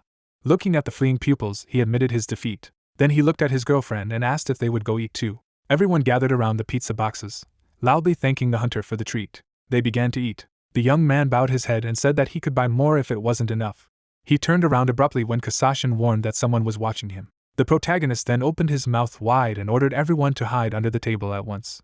Everyone looked at him in bewilderment. The young man managed to take out a shield. In the next second, a powerful explosion thundered. Dark smoke billowed in the room. Hyunjung was hiding behind the shield. Soot stains appeared there, and the guy thought that the situation was not the best. He stood up abruptly and opened his mouth wide. Karsago protected him, and the brave blade Sidon became one with the protagonist. The hunter gritted his teeth and raised his weapon. Seojin folded her hands and shouted loudly that she would help her friend. He looked to the side and shouted that it was better for her to help the director and the children. He squeezed his eyes shut and thought that the girl was only a C rank, so he was the only one who could protect everyone. The strangers entered the room and concluded that this guy was at least B rank, since he knew how to use the aura. One of the scoundrels smirked and said that at first he thought that the reconnaissance corps had gone crazy, but he was wrong. The hunter took out his sword and thought that the enemies had sent as many as 20 men to capture the C rank raider. The guy furrowed his brows, and the opponent added that their boss wanted his head. The young man's shield shone and he shouted for the stranger to stop talking nonsense and attack. The enemy opened his mouth wide, shouting for his allies to attack. The raiders immediately raised their swords and used magic. The guy gritted his teeth and ran forward. He swept one scoundrel down with his shield. Then, with a mad expression on his face, he swung his sword. A bright light appeared in front of him. The enemy was lying on the ground with his eyes closed. The rest of the guild members looked at the young man dumbfounded. Their leader raised his hand and ordered them to aim at that girl and the children. Hyunghong turned around as the fire projectiles rushed towards Seojin. He gritted his teeth and realized that he would not have time to help. Suddenly he threw a shield. It shielded the girl from the blow. The villain with a big smile shouted that the main character is an idiot, because now he cannot use his defense. Suddenly, a crystal appeared in the guy's hand. He raised his sword, and white lightning appeared in the air. He attacked the enemy. Around the hunter on the floor lay the defeated raiders. He squinted one eye. His clothes were torn. The young man was breathing heavily. Looking at the crowd of opponents, he thought that he was unlikely to be able to defeat them. Then he opened his mouth wide and called out to Reaper. The protagonist threw his head back, his eyes turning red. Dark threads bound the bodies of the enemies. One of them gritted his teeth and asked what it was. Then, Hyung-hong destroyed them. He then fell to his knees and the leader of the scoundrels shouted that they should finish him off while he was exhausted. The hunter gritted his teeth as he was attacked. The enemy swung his sword with a smirk. He struck again. The protagonist leaned on his sword and cursed. Then he began to fall down. The young man sprawled on the floor. Si-jin stretched out her hand and called to her friend. She put her hands to his chest and said that he could not die. Her palms emitted a golden light, but the healing magic didn't work. The hunter's eyes were closed. The girl gritted her teeth. Hyung-hong opened one eye and felt faint. He saw the healer's agitated face. Suddenly he found himself in front of a large door, and someone told the young man to fight and protect those who were dear to him. The stranger promised to share his strength with him. The main character was standing near the building. He opened the doors and realized that this was another past life. Suddenly he covered his face with his hand. He saw a warrior sitting on a pile of bodies, and the knight lowered his head and said that the hunter had come just in time. The protagonist opened his mouth in horror. Danzig looked at him and reported that he was unable to protect everyone and ended up losing everything. His eyes were red, and he added that he didn't want Hyung-hong to repeat his fate. Clenching his hand into a fist, the warrior shouted that if the young man endured the pain he had experienced, he would give him the strength to protect those he cared about. The guy furrowed his brows and replied that he didn't care what it would be, and he would manage. He clenched his hand into a fist. With his mouth wide open, he added that he wanted to save everyone. Danzig smiled and said that he would show him his past. A yellow light appeared in front of the hunter. He touched on it. Then he found himself in the garden. The young man touched his throat and realized that he could not speak. He was following Danzig, who said that he could only observe in this place. Someone ran forward. The little girl jumped into her father's arms. The king picked her up, and she said she ran as hard as she could to see him. The man stroked his daughter's head, and she said that he would ruin her hair. Suddenly, someone came up to them and said that Irina didn't like it. The king's wife was smiling. Danzig looked at Irina and asked why Anna was always on her side. The main character stood aside, thinking that this family should be safe. He introduced this family and his loved ones from the shelter. Someone ran forward, shouting the alarm. The king turned. He knitted his brows and asked what had happened. Craig was sweating, saying that the enemies were preparing to invade and their target was this kingdom. Horror appeared on Danzig and Hyungjin's faces, and from that moment on, hell began. There were several people in the cellar. The king ran there and saw his subordinates lying on the floor. He lowered his head and cursed. The hunter was covered with sweat and realized that this was what the spirit was talking about. He looked around the room. Anna was lying on the floor. Her eyes were closed. Irina was in her arms. The king straightened up and prayed that it would be only a dream. He cast a long shadow behind him. Looking up, he gritted his teeth. Tears flowed from his eyes. The hunter opened his eyes wide and thought that he would not be able to protect the shelter. He covered his face with his hand, asking himself to pull himself together. A girl was lying on the floor. 2 more people were on the sidelines. The man was unconscious. A fog appeared in front of the young man, and he thought that all this was not really happening. Suddenly Danzig opened his mouth wide and shrieked. The silhouettes became black and white. The king gritted his teeth and said that he would never forgive these scoundrels. He was lying on the floor, and someone told him that he couldn't do it. The man opened his eyes wide and asked loudly how he deserved all this. The warrior stepped on it and explained that it was just an order that should not be given much importance. Blood flowed from the prisoner's eyes, and he promised to kill the enemy, no matter what it cost him. The knight raised his sword and said that he would look forward to it. A puddle spread under Danzig's head. He looked straight and reported that his strength had been transferred to Hyunshong. He lowered his head and added that the hatred he felt right now would make him stronger. The young man looked at his hand dumbfounded. He then nodded as the king asked him to show them all. The hunter left the building. A shadow fell on Danzig's face. He closed his eyes and thought that their strength was now shared. A bright beam fell on the room. The bandit covered his face with his hand and asked if it was high-level magic. The villain looked at the main character and wondered how he managed to survive. Hyunghong clutched the sword in his hands. Everyone realized that there had been some kind of change in him.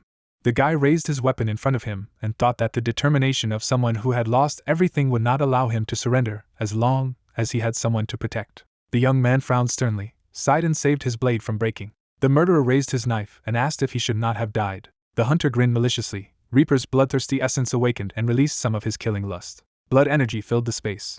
The awakened one struck the opponent with his sword. The bandit deflected his blow with a dagger. The warrior looked up and asked them not to even think about the fact that they would be able to survive. The man opened his mouth wide and was indignant that his enemy was talking too much. The guild members rushed to attack. The main character raised one eyebrow in bewilderment. Flames fell on him. The scoundrel frowned furiously and was amazed that the opponent could withstand high-level magic with such a weak body. Hyunjung shook off his shoulder. The villain shouted that he was much stronger than the intelligence had reported. The guy took off his cloak. Lightning enveloped his body. The young man made a dash forward and dealt with all opponents. The bandit waved his hand and ordered the magi to kill him immediately. The wizards directed their spells at the hunter. The awakened man swung his sword.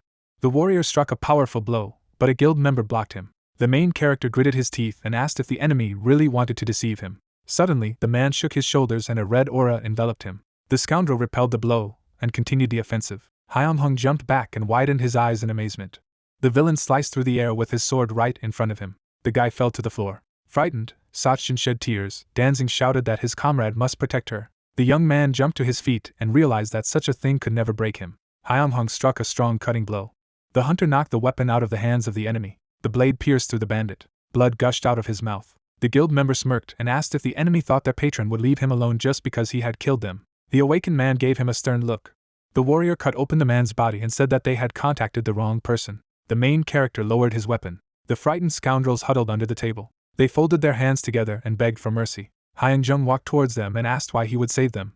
He swung his sword and said that it didn't change the fact that they had tried to kill him. Pools of blood appeared on the floor. The guy smiled and said that it was all over. The sword fell to the floor. The young man opened his eyes and realized that he was in the hospital.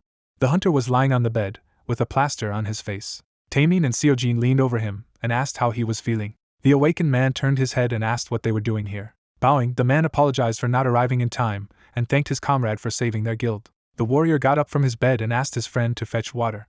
The girl headed for the exit. The head said that he would leave the guards here. The headmaster frowned and told him that most of their guild was guarding this hospital now, so he wouldn't be attacked. The swordsman looked at him and asked him to tell him what had happened while he was unconscious. Standing in front of the bed, the chairman explained that the police had questioned the woman and that she had testified about the attack, but no one had ever found any evidence. Taemin closed his eyes and said that it was hard to keep them because they were busy protecting his family from the orphanage. The main character turned his head and thanked him. Hyung-hung looked up and asked where the children were now. The man raised his eyebrows and replied that they were in the guild office. The guy put his hand to his forehead and asked how the echoes were able to get information about him. The head assumed that there was a spy among them and expressed his condolences. The young man frowned sternly and said that he wanted someone to protect his family. The director bowed and promised to put a guard on them. The chairman's eyes widened in surprise when the hunter wanted to join their war with Echo. Taemin smiled broadly and stated that they would provide him and his family with everything they needed. The awakened one gave him a stern look and asked if the guild would be able to figure out the traitor. The man smiled madly and replied that he would find him and teach him a lesson. Rolling over on his side, the warrior asked him to leave and explained that he needed to rest. Subordinates ran up to the boss and reported that they had found a spy. The guild master looked sternly ahead and asked his companions to take him to him. A black car parked at the garage. The director got out of it and put on black gloves. The guard bowed and said that they had locked up the traitor. The chairman went into the garage. The soldier pierced the scoundrel with a spear. The villain opened his mouth wide and screamed. Bowing his head, the officer said that he had made a mistake and asked for forgiveness. Taemin asked why he did it at all if he was so afraid of death. The man took out his sword and offered to enjoy this time together, because no one could help him anyway. The spy looked up in fright. A dark aura filled the castle. The main character smiled and realized that this was a room of a past life. Someone came out of the darkness. Kasashin looked around and said that they had not seen each other for a long time and that his friend had not sat idly by. Hyung-jung frowned and stated that he needed his power. The assassin asked if he should teach him the technique of disguise in the same way as the technique of assassination. A smirk appeared on his face. The ghost covered her with his hand and decided to teach his comrade a technique that would allow him to hide both his body and his presence in the pitch darkness. The guy rounded his eyes in surprise and asked if this was possible. After all, even S-rank people were not capable of something like this.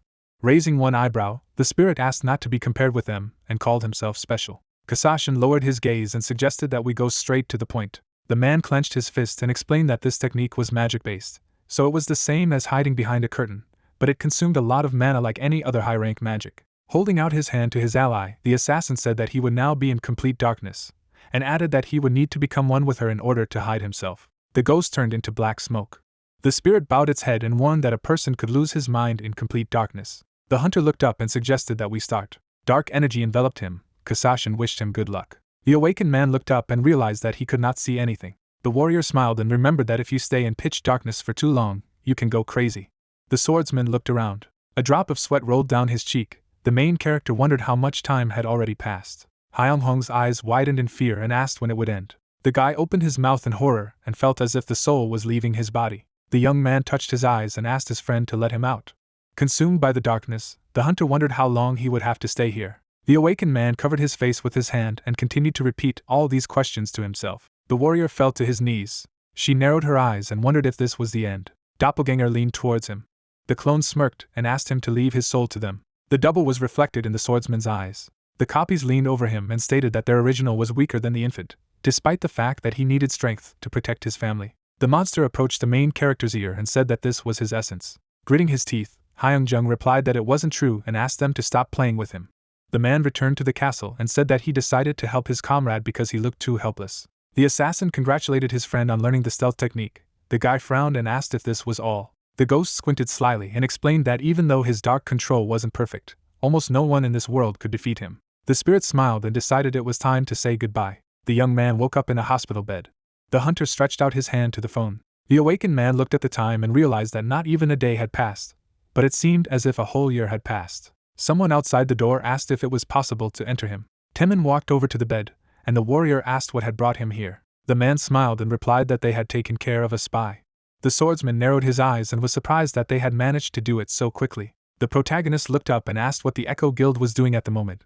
The head said that they were preparing for a second attack. The director lowered his head and concluded that they needed to call all the soldiers. The chairman asked if his friend wanted to attack their main office. Hyun-jung put on a jacket and said that he did not intend to sit idly by. Temin's mouth opened furiously and shouted that even for him, this was crazy.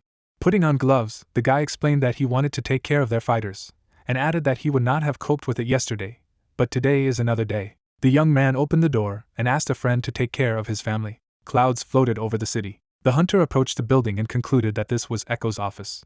The awakened man clutched a dagger in his hands. The merciless darkness of Kasashin enveloped him. The warrior frowned and realized that he would be invisible like a ghost. His eyes lit up. Dark energy enveloped the building. The swordsman decided that this would be the last day for the Echo Guild. There was a light in the windows. Someone asked why the sky was so dark. Standing at the door, the guard asked his colleague not to think about any nonsense. The bodyguard turned his head and said that he had heard something. His comrade had stated that the magic barrier was there for a reason, and that if someone invaded, the warning system would be triggered. Suddenly, the scoundrel fell dead. The villain grabbed his weapon and asked loudly what was going on here. At the same moment, the blade of a knife flashed at his neck. Blood spurted from the wound. The main character lowered his weapon and realized what it was like to hide behind a curtain of darkness. Smirking, Hyung-jung realized that even with the slightest shadow, he had the ability to hide his presence, and wondered if it wasn't magic. A sinister energy thickened in the air. The guy decided that everything should go easier than it seemed. Walking down the corridor, the young man remembered that the night guard around the perimeter of the building was part of the special forces, and concluded that he could kill them all because they dared to attack his family. The employee frowned and talked about how a mercenary from the Ace Guild had destroyed all the special powers. The girl asked if a strong person could really become part of such a small and weak guild. The hunter walked past them and thought that he had to put himself in an advantageous position to deal with all the enemies. The awakened man knitted his eyebrows sternly and realized that it would be much more profitable to fight in the dark. The warrior approached the electrical panel. At the same moment, the lights in the corridor went out. The swordsman realized that from this moment his show began. The building was de-energized. Someone asked what had just happened. The man looked around and assumed that an intruder had snuck into them, his colleague stating that no one would dare to invade the Great Echo Guild. The heroes dispersed. The guard wanted to look around. His comrade asked him not to linger. Suddenly, the main character struck down the villain. The villain opened his mouth wide and asked what it was. Hyung-jung swung his knife. The guy stabbed his opponent in the back. Blood spurted next to him. The young man remembered that the office was on the 4th floor. His eyes exuded a bright haze. The hunter asked the enemy to wait for him. People gathered in the office. Sungmin looked up and was indignant that it would take a long time to fix the electricity. The man crossed his arms over his chest and asked his subordinate to turn on the spare generator. Hyun-seok scratched his cheek and promised to contact the master. The head of the guild narrowed his eyes and said that it was strange because there was light in the neighboring houses, and the lower floors were suspiciously quiet. The officers drew their guns when the director ordered them to line up because they might be attacked. The awakened struck at the two enemies. The soldier shouted that the enemy was using a concealing technique and asked to turn on the lights. The mage lit a flash in his hand. The wizard looked at the corpses of his comrades and asked how this was possible. The chairman furiously opened his mouth and asked to report on the situation. The fighter stated that 2 people of the C rank were incapacitated and that they could not determine the location of the intruder due to the concealed equipment. Frowning menacingly, Sungmin realized that he hadn't even noticed anyone intruding on them, and wondered why someone with such a skill had come here in the first place. The warrior was standing at the door. The swordsman narrowed his eyes and wondered if the thug was the commander of the special forces. The main character made a dash forward and dealt with the magician. The soldier looked around and ordered the others to stand behind him. Light drones rose into the air. The man urged his subordinates not to leave the enemy a place to hide. Hyung-jung killed every single opponent while dodging the bright light. The guy opened his eyes wide and said that it was useless. The young man struck a strong blow at the enemy. The hunter looked to the side and thought that there were still 3 people left. The head of the guild jumped up from his seat and asked why he was doing this. The officer raised his sword in front of him and assumed that the intruder was a rank. The director asked him to concentrate, because otherwise they would all die. The chairman frowned maliciously and decided that this was a real monster. Sungmin gritted his teeth and concluded that the opponent had S rank. Blood gushed out of the guard's mouth. The awakened man punched the bodyguard in the stomach. The man raised his blade in front of him and realized that there was no one left but him. The guild leader turned around and asked the intruder to show himself. The director cut through the air several times with a fiery sword. The flames illuminated the warrior. After wiping the blood from his face, the protagonist asked if the villain thought he could harm his family and survive after that, and asked him to prepare to experience the same. The chairman gritted his teeth furiously. Hyung-jung asked what his last words would be before he went to his comrades. Sungmin flashed his glowing eyes and shouted out the name of his opponent. The guy smiled and asked how he knew him. Sternly knitting his eyebrows, the man blamed him for Hejin's death and stated that he could not forget the one who was in the same dungeon as her, and the only one left alive. The young man narrowed his eyes and asked what he was talking about. In a flashback, the girl got into the car. On the day they parted, it was the guild leader Echo who was driving. Smiling broadly, the hunter said that his feelings for her had long passed, and asked why the enemy had attacked the shelter. Raising his weapon, the headmaster explained that the C-rank woman couldn't have died in that dungeon due to her mistake, and stated that she would kill the opponent even though he had an S-rank skill. The awakened man closed his eyes and said that he had come here to avenge his family. The chairman asked if he had killed so many people just because of some orphanage. Sungmin shouted that this was nonsense, and began to brandish a fiery sword. The warrior took out a blade and assumed that it was because of him that the shelter was attacked. The blade sparkled. The main character decided that the unofficial guild war was the catalyst. Past lives endowed him with their power. Surrounded by lightning, Hyunjun realized that his inaction was endangering his entire family. The guy looked to the side and thought that he had no choice and that he would have to kill this scoundrel. The man who was surrounded by fireballs was amazed that a person who had recently been promoted to rank C could use an aura. The young man held out a shield in front of him and shouted that he was already tired of this talk about ranks that Hejin constantly started. The guild master deflected the blow with his sword, the hunter declaring that right now his enemy was fighting a man whom he looked down on like a small bug. Smirking, the director realized that his opponent was not so simple, and asked him to underestimate him. The chairman struck a powerful blow. The flames fell on the shield.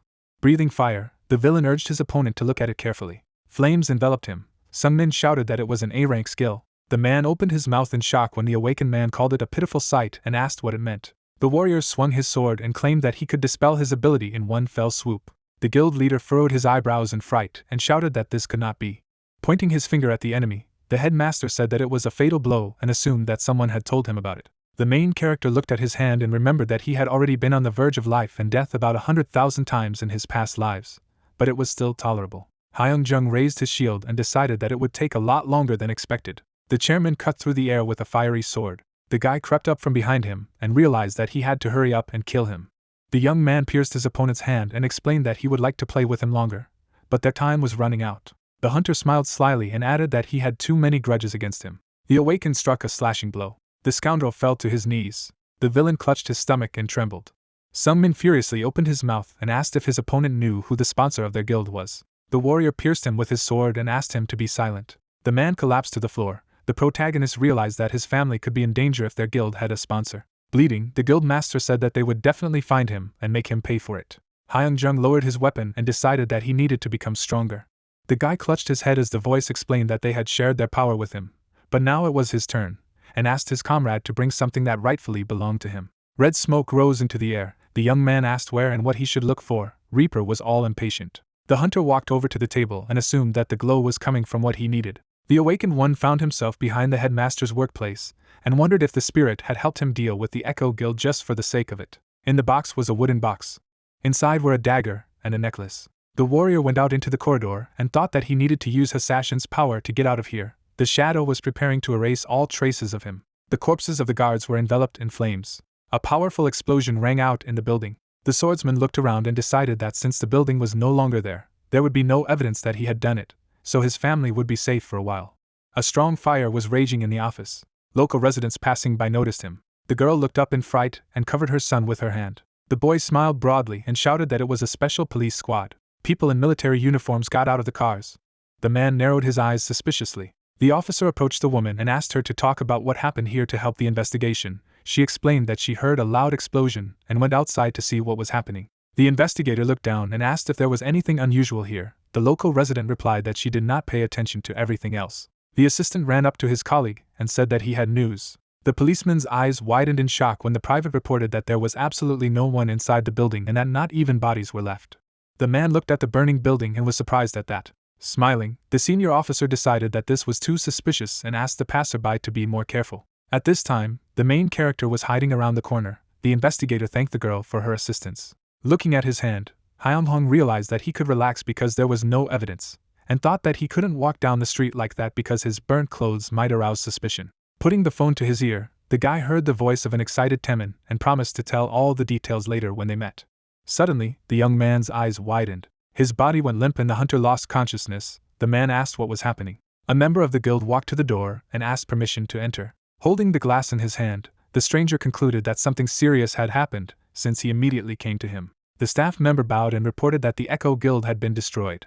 The old man tapped his finger on the arm of the chair and asked if they had been attacked. The subordinate confirmed this, and added that they had lost all their soldiers due to the fire. Frowning, the headmaster asked if they hadn't invested a lot of money in their guild, and remembered that the number of their soldiers had increased recently. The employee raised his eyebrows and said that they were not doing very well, but they deliberately hid it. Taking a sip, the chairman asked if his money wasn't enough, and resented that they were fighting against the Ace Guild. Introducing the hunter with a sword and shield, the guild member explained that Ace did not have enough strength to defeat Echo, and stated that the mercenary who was on their side had changed the entire outcome of the battle. The sponsor asked if it was his doing. The employee bowed and suggested that it was and that it would not be a problem for him to defeat the Echo Guild itself. The scoundrel gritted his teeth and concluded that the Ozing Company was definitely involved in this. The villain gritted his teeth and decided that there were no other possible sponsors who were capable of such a thing. The old man put his glass on the table and asked his subordinate to contact the Silver Rank Guild. The headmaster squinted slyly and stated that they should deal with the Ace Guild and this mercenary. The main character was walking through the library. Hyun-hong opened his mouth in surprise and realized that this was another room from his past life. Reaper, standing at the window, was glad to see him. The man straightened his hat and asked if his comrade had brought his things. The guy took out the box and wondered how long he had been holding it in his hands. The young man handed the box to his friend and asked if he was talking about it. The old man nodded silently. The spirit opened the lid. There was only a necklace inside. The hunter remembered that there was a dagger. Shedding tears, the ghost thanked his ally and told him that this was the last thing he had ever loved. The girl put her hand to his cheek and said that they had not seen each other for a very long time. A smile shone on her hand. Reaper raised his head and called her his love. The woman snuggled up to him and said that she had dreamed of finding him for a very long time. Butterflies flew around them. Florian was glad that she was able to find her beloved. The awakened man rounded his eyes in surprise. The girl promised to repay him for giving her this moment. The warrior woke up with tears in his eyes, past lives thanking him for being able to free one of them from excruciating pain. The swordsman jumped out of his hospital bed. The main character rubbed his eyes and suggested that he cried because of the growth of sympathy for the spirit. The doors of the hall were closed. Karsago held a spear in front of him as he entered the room of his past life.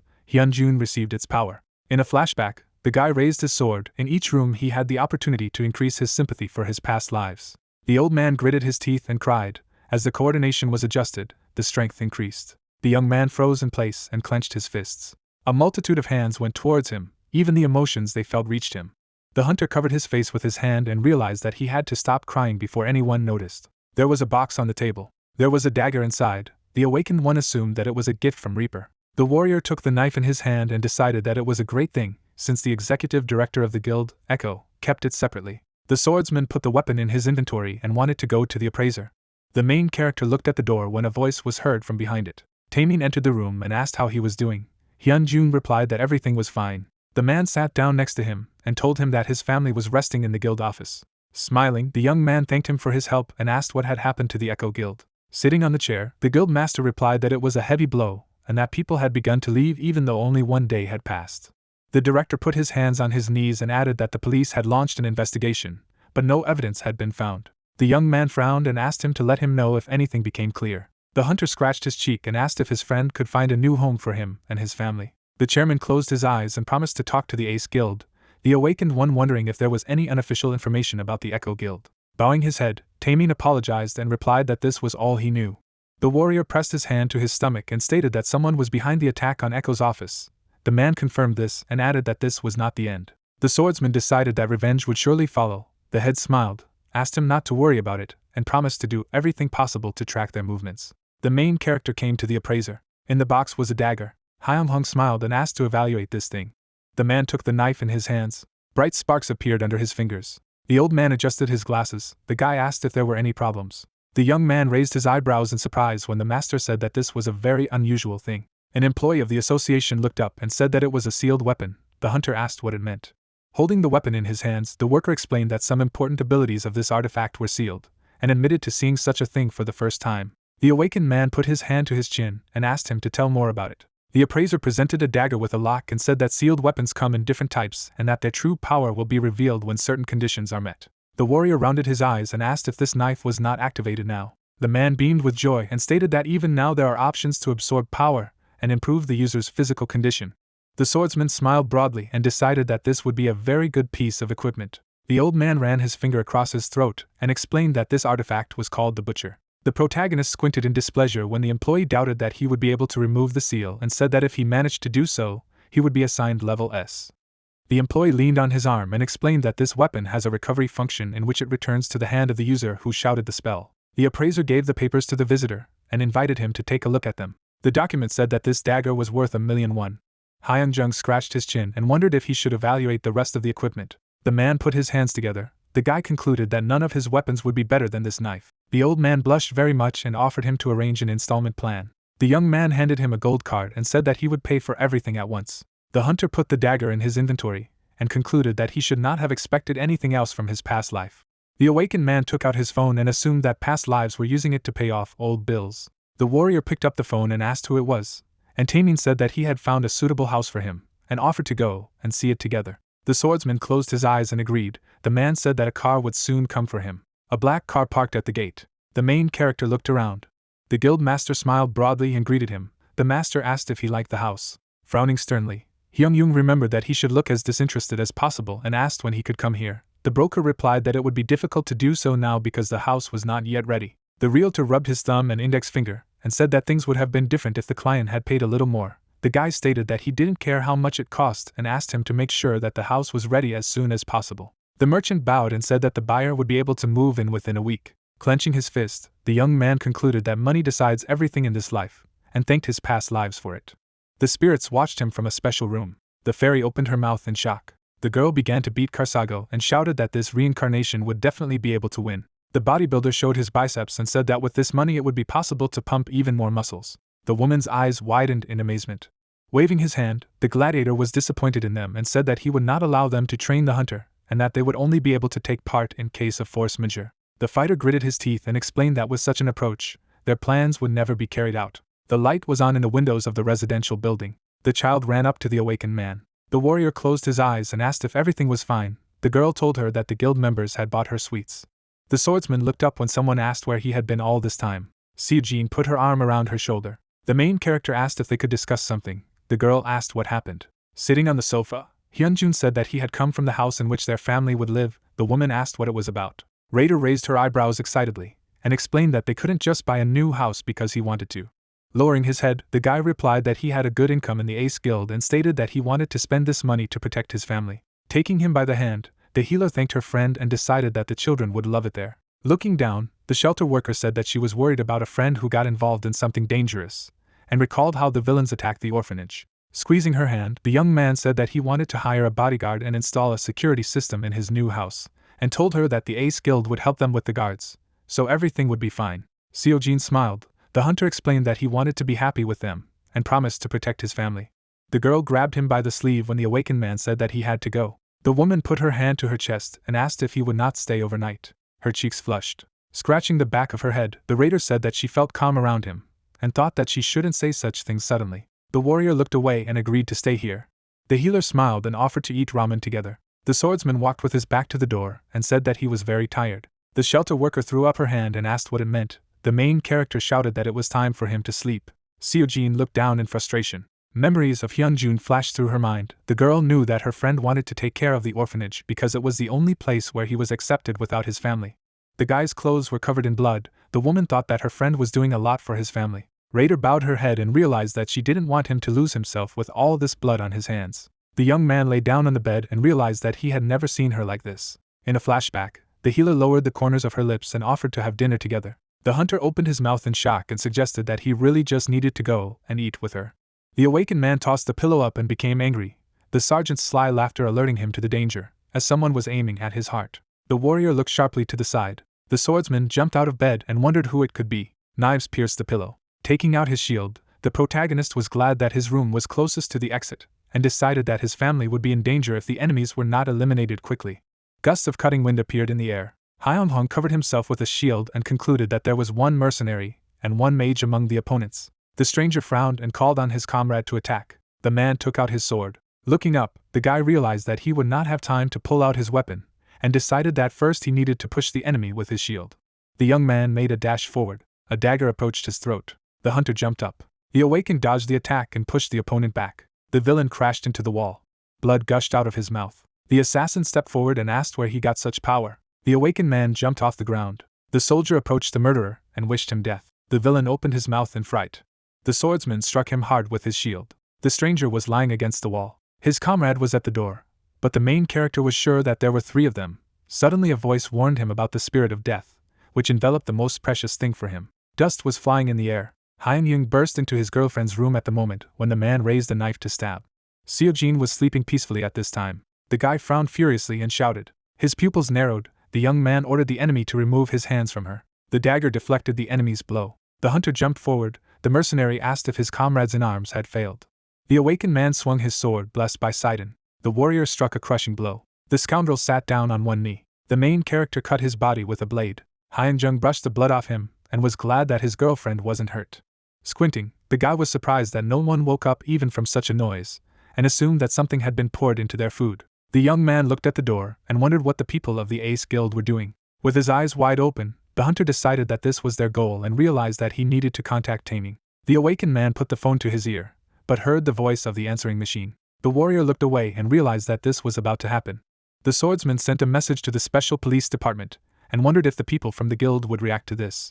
The shield shone. The main character got into a fighting stance, and thought that he would have to defend this place until the police arrived. There were traces of a battle in the Ace Guild building. An employee helped his colleague to his feet. Taming covered his face with his hand. Someone asked how serious the damage was. The man looked around and said that their boss had died. The leader turned away and said that he had guessed that the enemy was not aiming at him, but the leader was actually wounded. Hyung-hong scratched his chin and suggested that even if he was confused, his friend would surely grieve greatly. The director bowed his head. The guy looked down and said that he did not know what he should say. The chairman asked to listen to him carefully. Guild member Ace pursed his lips. The young man asked what he wanted to tell him. Taming turned to him and explained that he had already thought of the person who should become the next guild leader. The man approached his ally and reminded him of the day of the unofficial guild battle. In a flashback, the hunter entered the battle. Then the head rounded his eyes in amazement, and realized that this was not just a strong person. The awakened man lowered his weapon. Frowning sternly, the headmaster explained that his friend had never abused his trust and that all the guild members had already agreed to this offer, and asked him to become the new leader of Ace. The warrior opened his mouth in shock. The leader of the criminal organization decided that they should accept this offer. The swordsman pointed his finger at himself, and called himself an ordinary mercenary. The main character lowered his gaze and thought that he would be able to receive help from his subordinates, and ensure the safety of his family if he became a leader. The chairman bowed, and Hyun-jun asked if he would definitely not have any problems. Standing in front of him, Taming said that they had no other candidates for the position. Looking up, the man announced that all the other managers had also died, and called himself the main decision-maker. The guy crossed his arms over his chest and agreed to become the leader of Ace. The head shed tears, and his eyes sparkled. The young man smiled and asked him to prepare all the documents that related to the guild. The hunter sat down at the table. The Black Mafia was pleased and was able to see through all the falsity. The awakened man flipped through the papers and concluded that their financial situation was quite good, but the number of permanent members of the guild was small. Holding the documents in his hands, the soldier noticed that the size of the executive body did not seem large. The headmaster raised his eyebrows and explained that this guild had originally been founded by the previous head to get all the benefits of the magic crystal, so the hunting corps had been established not long ago. The swordsman put his hand to his chin and realized that the calculation factor that the leaders adhere to increases depending on the level of the guild. The chairman held out his hand and said that every time guild members attacked the dungeon and sold the magic stone, they would receive an additional tax. The protagonist looked up and realized that the risk of being taken over by another guild must also be considered. Hyun-jung slammed his hand on the table and suggested changing the policy course to a more aggressive strategy. The guy put his elbows on the table and assumed that the people behind the Echo Guild were now furious. The young man closed his eyes and was indignant that they had sent assassins. The hunter turned his head and stated that there was no guarantee that what happened today would never happen again. Taming agreed. The full moon was shining in the sky. Smiling broadly, the awakened man explained that they should absorb the Echo Guild first, and said that he could no longer sit back and silently watch. The man raised his eyebrows in surprise and asked if it was possible. The warrior offered to do it through an official guild battle. Flags fluttered in the wind. According to the rules, 9 representatives from each guild competed against each other one-on-one. A mage has entered into battle with a knight. If one of the competitors wins or does not announce a replacement for another participant during the battle, then he can continue to fight with the next opponent on the battlefield. Chess pieces fell from the board. Victory was awarded when one guild defeated all representatives of the other guild. The swordsman grinned maliciously and stated that they would defeat the entire 9. The head rounded his eyes in amazement and asked if they were going to fight together. The main character raised 2 fingers and said that he would be able to deal with the rest of the opponents if his friend took on at least 2. Hyung-hong looked at the document and offered to discuss the composition of the Echo Guild before the battle began. The guy closed his eyes and reminded him that he only had AC rank. Frowning, the headmaster realized that he wanted Echo to be careless about the upcoming battle, and said that they had no reason to declare a guild war. The chairman clenched his fists and explained that their leader had been killed and the Hunter Corps had suffered significant casualties. The young man revealed that he had called the special police before they destroyed the evidence. Slamming his fist into the palm of his hand, Taemin realized that his comrade was proposing to file a lawsuit based on this evidence first, and decided that among the corpses there must be at least one that belonged to the executive body of Echo. The awakened man squinted slyly and stated that it would be wise to file a claim for damages for a larger amount. Closing his eyes, the warrior said that in this case, they would be able to declare war on the condition of absorption and merger, and added that there was justification and obvious evidence, so the main bureau would issue its permission to fight. The man approached him and asked when they should start acting. The swordsman looked up and suggested that we start right away. Clouds floated over the house. Children played with each other. The girl smiled happily. Holding the box in his hands, the head said that he had bought them gifts on the way here. The children took various toys out of the box and were very happy. The principal turned to the boy and asked where Hyunjun was now. The child replied that his brother was in his room. The chairman patted him on the head and said thank you. Sitting on the couch, Taemin revealed that Echo refused to pay compensation for the damage caused. The guy smiled broadly and decided that this was predictable because they had asked for an incredibly huge amount. The young man turned to his colleague and suggested that he act in accordance with the plan. Nain was sitting at the computer. Holding the documents in his hands, Leader Echo shouted that this was simply unthinkable. The scoundrel threw the mug against the wall and was indignant that this matter had reached a special police squad. The guild member repaired the broken mug with a flick of his finger. The villain frowned menacingly and asked what other news there was. His eyes lit up. The man asked if there could be anything worse than this. The officer handed him a document and replied that the aces had declared war on them. Nain opened his mouth in shock and asked if the General Bureau had approved their request. The worker closed his eyes and replied that the evidence was too obvious for them to have no choice. Scratching his head, Leader Echo became angry that they were of no use and asked if they had the strength to wage war. Standing in front of the table, the subordinate explained that they still believed in the mercenary who had participated in old unofficial battles. The scoundrel looked away from the papers and asked if mercenaries could participate in the guild war. The member Echo assumed that he had temporarily joined them. The villain clutched the documents in his hand and wondered how strong this man was, since they were so invested in him. The officer raised his eyebrows and replied that he was rumored to have an A rank, but that information might not be true. The man dropped the papers and decided that they had nothing to worry about because they didn't have any financial problems that could prevent them from using A rank soldiers. The employee looked at the phone and reported that one person of rank B was on the list, and the rest had rank C. Nain knitted his eyebrows slyly. Smirking, Leader Echo said that he was shaking with fear and concluded that they didn't need to mobilize the last remaining A-rank fighter. Sitting at the computer, the villain asked a colleague to send him on a raid so as not to waste time. The subordinate said that he would instruct 5 soldiers of the B rank to mobilize. The villain smiled maliciously. The man narrowed his eyes and realized that victory was already in their pocket. There was a lantern in the shopping center. People were resting on one of the floors. The guys looked at each other, and one of them asked if it made sense for the Ace Guild to declare war on Echo. The local raised his hand and said that their leader was only at C rank. His friend reminded him that until recently, he had an F rank at all, so he was lucky. Closing his eyes, the guy asked if it wasn't nonsense, and said that every time there was always some scoundrel who had leveled up only thanks to luck. Someone put the glass on the table and was indignant that such a weak person could take the place of the head of the guild. Gina leaned on her arm and called the rumors amusing. The young man approached her and asked if this person interested her. The girl denied this and explained that she was just curious to look at the one everyone was talking about. Seok-yeon took an ice cream spoon and said that he thought she had too much interest in this person. Raising the glass to her lips, the woman replied that she was not at all interested in the bronze tier guilds, and stated that it was not unusual to rank up and get such a position. The hunter smiled and asked if he didn't originally have an F rank. The protagonist was walking through the cave. The man told him that he had a C rank with the only respawn bonus, and asked if he should continue. Gina nodded affirmatively, the awakened man convinced that her friend was interested in this guy. Seok-yeon smiled broadly and reported that this young man was rumored to have wiped out the entire group during the attack on the B-rank dungeon. He narrowed his eyes and said that the information from the administration was almost absolutely reliable. The girl leaned closer and was surprised that an F-rank person had single-handedly attacked the B-rank dungeon. Sitting at a table outside a cafe, the man added that his wounds were so severe that Parliament did not define him as reawakened. The woman pointed her finger at him and asked what his thoughts were on the matter. While enjoying the ice cream, the leader assumed that this warrior was actually a secondarily awakened one. The huntress asked if it would be suitable for their new guild. Seok-yeon wiped his lips and explained that they couldn't draw conclusions based on the information they knew so far. The man wiped his hands with a napkin and said that the department would not start acting soon anyway because of how much noise this situation had made. Looking down, Gina concluded that the other guilds had similar thoughts as well, and asked what would happen if their predictions turned out to be wrong. The awakened man raised his index finger and said that this was their chance to find out who that person really was. The girl confidently knitted her eyebrows and offered to start acting immediately after the check was over. The supervisor closed his eyes and explained that few people knew about his existence at the moment, but at the moment they were not the only ones watching him closely. The woman raised her hand and asked her comrade to find a way to contact him before the guild war ended. The doors of the hall were closed. It was the 10th day after the declaration of war, and since the last time past lives appeared. The main character trained in the fresh air. Holding a sparkling sword in front of him, Hyung-jung wondered why they never appeared. The guy cut through the air with his blade. The young man struck another blow, and realized that it would be too dangerous to win the war with such a force. The hunter took a leap forward and asked himself why his previous lives didn't appear in dreams, no matter how much he trained with the magical techniques Sidon had taught him. The awakened one struck a slashing blow, and was indignant that they only appeared when they pleased, and not when they were so needed. The warrior gritted his teeth and asked at least someone to come to him. The swordsman swung his blade furiously and asked if it was possible to mock him like that.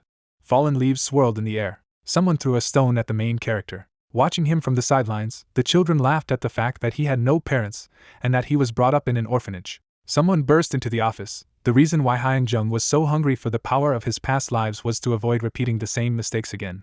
Si-jin swung her fist and urged the bullies not to touch her younger brother anymore.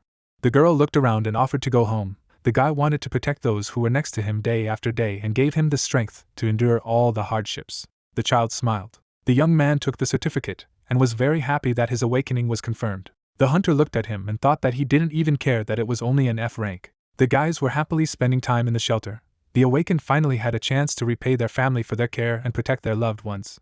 The warrior looked ahead. The swordsman ran towards his fate, thinking that he needed to try his best and work hard to achieve significant growth. The main character fell on the edge of a cliff. Hyung-jung rolled his eyes and wondered if he would be able to protect everyone without his past lives. People pointed the finger at him and condemned him. The guy asked if he should go back to his old life without skills and talent, and be completely ignored in this society.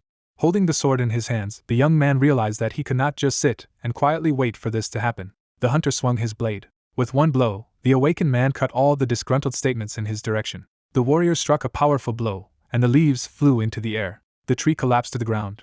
The swordsman dropped his weapon. The main character lay down on the green grass. Hyung-jung stretched out his hand towards the sky. The moon shone above him. The guy clenched his fist and wondered if he would be able to handle everything he had gained if that was the power of his past lives. The young man gritted his teeth and thought about how the fact that his abilities were not developing due to his past life not appearing proved that he was still as low as before. The hunter slammed his hand on the ground and realized that he could not return to that time again. Clouds floated over the house. The awakened man climbed the stairs to the second floor. Si-jin opened her eyes. The girl got up from the sofa and wondered if it was her friend who had come. The woman looked out into the corridor and noticed that her companion was returning home later and later every day. An employee of the shelter sadly knitted her eyebrows. The warrior sat down on the bed. The swordsman put the towel on his shoulders and realized that there had been no progress today either. The main character bowed his head and decided that he was taking one step back. Hyung-jung lay down on the bed and remembered that he would have to participate in the guild war. The guy narrowed his eyes and wished that one of his past lives would come to him. The young man closed his eyes and wished to be taken to the room of previous lives. The hunter fell through the water. The awakened man woke up and looked ahead. The warrior began to wave his arms when he realized that he was in water. Clutching his throat, the swordsman felt that he was about to suffocate, and thought that he had to get out of here at all costs. 5 minutes later, the main character did not even approach the surface of the reservoir. Hyung-jung opened his mouth wide and concluded that it was too deep here. The guy rounded his eyes in surprise and realized that he could breathe. Squinting, the young man assumed that it was a room of a past life, and wondered why no one had appeared yet. The hunter looked up and made sure that he was inside a dream. Gritting his teeth, the awakened man declared that he did not have time to just watch dreams, and asked for a previous life to appear. A bright light appeared under his feet, and his body began to move towards him by itself. The warrior swam to the source of the light, and noticed that this warmth seemed familiar to him, and caused a feeling of longing. The swordsman approached the glow. The sun's rays were beating against the window. The main character woke up on the bed and wondered if it was already morning. Hyung-hung stood up and asked what it was. The guy stretched, trying to understand why his body was moving on its own this time. Suddenly, someone stabbed him in the back. The young man looked around and scratched his shoulder blades. Si-jin smiled broadly and was surprised that her friend had just graduated and was already sleeping until noon. Grabbing him by the throat, the girl asked him to stand up and asked if he didn't have the feeling that something amazing was going to happen today. The hunter asked what it was all about. The heroes ran out into the corridor. The woman asked her friend to follow her and said that then everything would become clear to him. An employee of the shelter ran forward. The awakened man lowered his gaze and realized that he had not experienced such feelings for a long time. Memories began to pop up in his head one after another. The warrior followed his friend and noticed that she was usually always very calm, but at that moment she looked very excited. The guys stopped at the door. The raider said that her brother should lock her in the room with his eyes closed. The swordsman asked if it was really necessary. The healer closed his eyes and said that it was time to come in. Si-jin removed her hands, and their family was sitting in the room. There was a cake on the table. The heroes congratulated their friend on waking up. The main character wondered why he forgot such a precious memory that he was supposed to protect. Smiling broadly, Hyung-jung asked what it was all and realized that it was a part of his past. The girl began to cut the cake. The guy concluded that good memories are erased in the first place. The guys sat down at the table. The woman noticed that his awakening occurred at an earlier age than usual. The young man displeased that he had not even been issued a certificate yet, so there was no need to focus on this. Closing his eyes, the hunter said that today was a wonderful day, and decided that it was one of his happiest memories. The awakened man fell through the water and wondered why he was so anxious. The warrior looked up. A monster swam past him. A huge shark closed its jaws. The swordsman assumed that this was a nightmare in which he would be eaten. The monster looked away. Suddenly, the fish opened its fanged mouth wide. The world around the main character turned red. His body was slowly sinking to the bottom. Hyung-jung woke up on the floor. The guy knelt down and wondered if this was just another dream. The young man narrowed his eyes and felt terrible pain and itching all over his body. Si-jin defended her family while bandits smashed the orphanage. The old woman hugged the children. Dust rose above the floor. The sounds of blows were heard. The hunter opened his mouth in fright and realized that he remembered this day as if it had happened yesterday. The man smiled broadly and explained that those who borrow money should be ready to pay it back. The scoundrel threw the mug on the floor and was indignant that sometimes there are people who completely forget about their obligations. The director raised her trembling hand. The girl asked her not to do this. Bowing, the grandmother asked what would become of their children and asked for some more time. The villain's eyes were bloodshot. The bandit kicked the woman with his foot. The shelter employee frowned and promised to pay off the debt at any cost. The awakened man broke out in a cold sweat. The raider reported that she was making good money thanks to the C rank. The man lit a cigarette and got angry that their conversation did not make sense. The scoundrel narrowed his eyes in displeasure. The warrior bowed and shouted that he also had a rank. The swordsman opened his mouth wide and said that they would try to pay off the debt as soon as possible. The villain took a step forward and asked what kind of nonsense it was.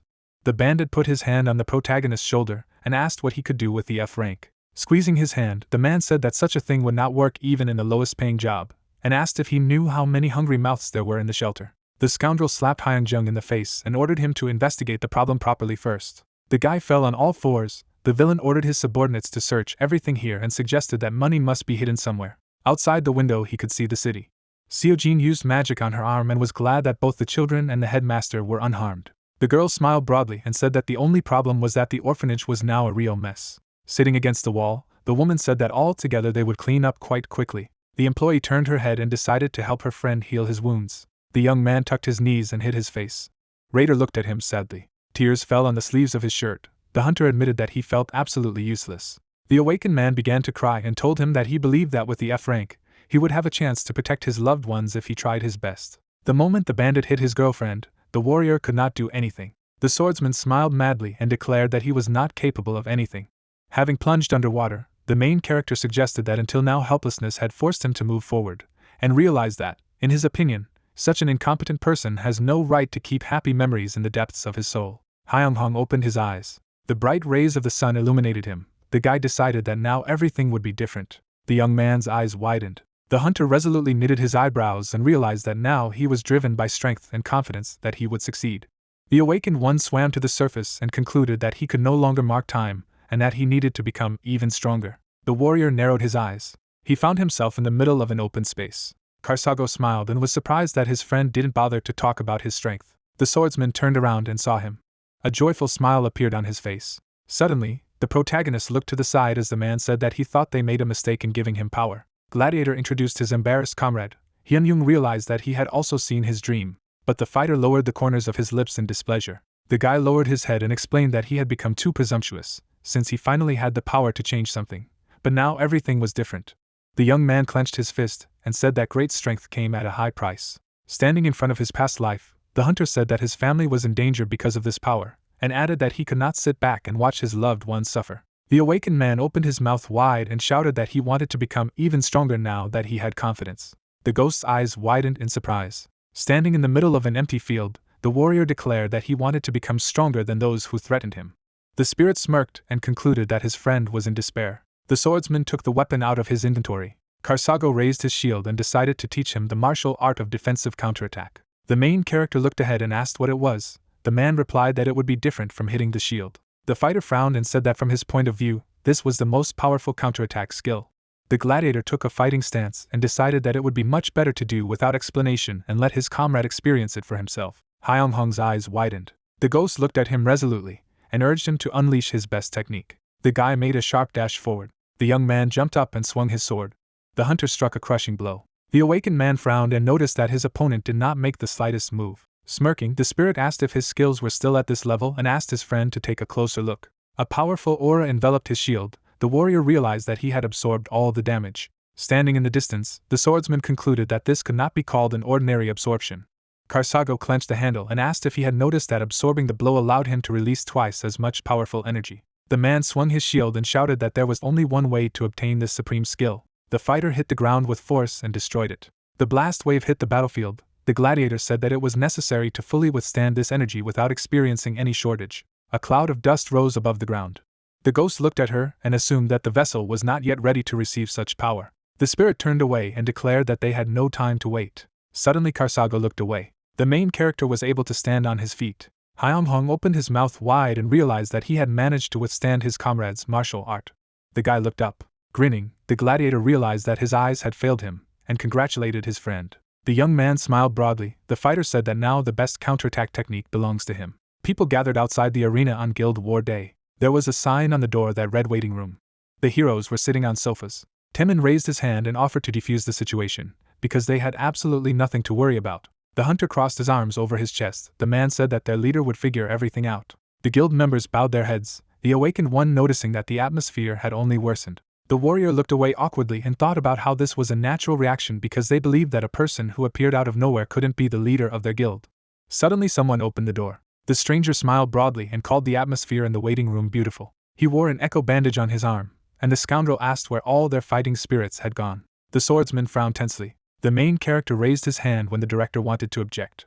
Hyung-Hong stepped forward. The guy approached the intruder and asked him to leave, because coming to the opponent's waiting room is against any common sense. The villain raised an eyebrow and asked if he had to listen to him. The heroes looked at him in fear. The guild member explained that he had been entrusted with organizational matters, and said that he had only come to check on their readiness. The young man gave him a stern look and warned him that he would not sit idly by if he continued to say such nonsense. The stranger pointed his finger at himself, and doubted that a C-rank man with a captain's armband could show him anything special. The scoundrel put his hand to his chest and said that he was B-rank. A sinister energy filled the room. Its waves crept up to the hunter. The awakened man waved her away and asked the intruder to know when to stop. The villain gritted his teeth and wondered how he had managed to escape the effects of his murderous energy. The warrior looked up. Reaper awakened his bloodthirsty nature. Echoes found himself in the darkness and wondered what was going on. His face was covered with sweat, and the assistant felt as if something was oppressing him. A huge eye opened above him.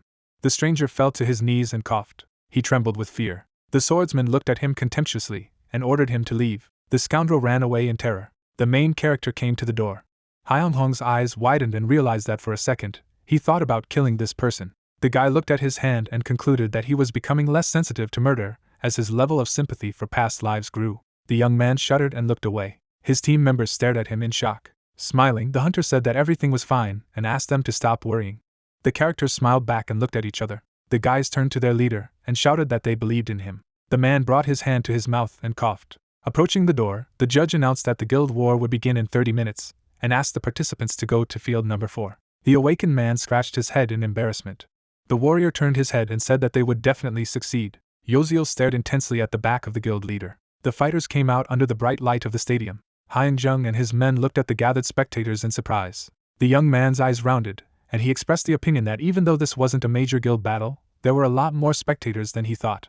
At this time, representatives of the Hunters Association discussed the participants. Taemin looked towards the stands with a smile as the protagonist continued to marvel at the number of people. The captain leaned over to the leader and said that this situation only proved that the Hunters Society had paid attention to him, and he was sure that he felt it too. At this point, the man turned to the stands and noticed that the Hyun-hong family had also come to support him. Sejin looked at the elder man with excitement, and whispered good luck to him. The main character smiled happily when he saw his sister, and decided that he had to win, at least for the sake of his family. The voice of the host rang out above the arena, announcing the long-awaited event, the official guild war of Echo against Ace, and inviting the first participants to take to the field. Taemin exhaled nervously. He turned to the master, clenched his fist, and promised to bring victory, and the master reminded him that he had only asked to defeat 2 opponents. The captain literally lit up, repeating the words of the young man, while he thought that he was still too ardent a person. When the man entered the field, the host announced him. An opponent came out to meet him, whom the commentator introduced as a B-rank Magus Jinsu, the first member from the Echo Guild. Taemin could hardly help smiling as his opponent called him the human shield of that worthless C-rank hunter. While Jinsu was showing off in front of the audience, the host would notice that the tension was felt even before the start. From now on, the guild wars would be held under the control of the Dispute Resolution Committee of the General Guild Bureau. The captain drew his weapon as soon as the start of the battle was announced. The magician smiled madly, and shouted that he would not be able to resist his magic with this small dagger. But then his face stretched out in surprise. The man confidently jumped on the enemy from above. The blow hit the target. The enemy did not have time to react somehow. Taemin's gaze was determined during the attack. Jeans had to summon a shield to repel the second attack. After that, the opponent grinned, mocking that this was better. But the next moment the captain was behind him. The mage waved his staff, summoning a fiery sword, and asked where the hunter was going. The dagger turned over in the man's hands, because he knew that his opponent was already too late. Taemin swung for a shot, and the blade of the dagger tore through the side of the enemy. Jinsu pressed his hand to the wound and shouted that he was giving up. The referee had to stop the captain with his elbow. Frowning at the aggressive participant, the guy demanded that he stop. The hunter gritted his teeth furiously, muttering that the mage was lucky, but just let him try to get caught outside. After that, Taemin turned to the leader and smiled happily. Hyun-hong looked at the captain in confusion, wondering if he had spent too much energy from the beginning. The host announced the start of the second battle and invited the participants from both sides to take their starting positions. Blood dripped onto the ground. The opponent was lying face down. The hunter was breathing rapidly, and the judge was forced to ask if he could continue fighting. Taemin nodded. He turned to the leader as the judge expressed concern, for the man's wounds looked serious. The commander clenched his teeth, but Master shook his head, indicating that he was no longer worth it. Taemin lowered his head when it was announced that due to his injuries, a second participant would come out to replace him in the third fight. The protagonist patted his friend on the back, and asked him not to lose heart, because he did everything in accordance with their plan. He handed the captain the phone and asked him to provide him with the rest, and let him make a good video for Tube. A commentator's voice sounded over the stadium, introducing the third member from the guild, Echo Hedge. Hyun-hong stepped onto the field, clutching his trusty sword. The young man activated the aura, thinking to himself that it was no longer possible to correct the list of participants anyway, so he would have to show the audience everything he could. At this time, the spectators were discussing that the rumors were true since a C-rank hunter could use the aura. Gina lowered her binoculars, suggesting that it would be fun. The girl smiled contentedly as Seokyeon crunched his popcorn. The third battle had begun, and the protagonist, fleeing from the alien attack, reflected that his past lives had been more difficult. He brandished his sword. For him this duel was sheer nonsense. The hunter rushed forward, thinking that he must win as the host noted his amazing abilities, and announced the start of the fourth battle. Another blow knocked the new opponent off his feet, while the swordsman decided that no one could threaten them anymore.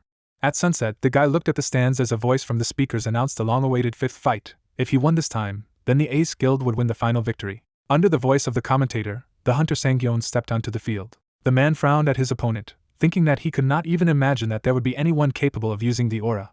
Hyun-jung was waiting for him. Sung-yoon rushed into battle as soon as the start of the battle was announced, confident that no one could defeat his sword. The knight struck a crushing blow. But the next second, he saw that his enemy had disappeared. The master's hand touched his shoulder. The enemy did not even understand where the young man had come from. The protagonist swung his shield, concentrating his aura on it. But Sung-yoon shielded himself from the blow of the blade of his blade. The man smirked confidently, and asked if his opponent really thought that he could defeat him with such and such strength, although he managed to surprise him a little. The hunter grinned. As spears began to appear above the boy's head, the Karsago Guardian announced that he was conducting a fair counterattack, causing the unwavering shield to become a sharp spear that aimed at his enemies. Hayoung said with a sweet smile that he didn't know how to fight at all.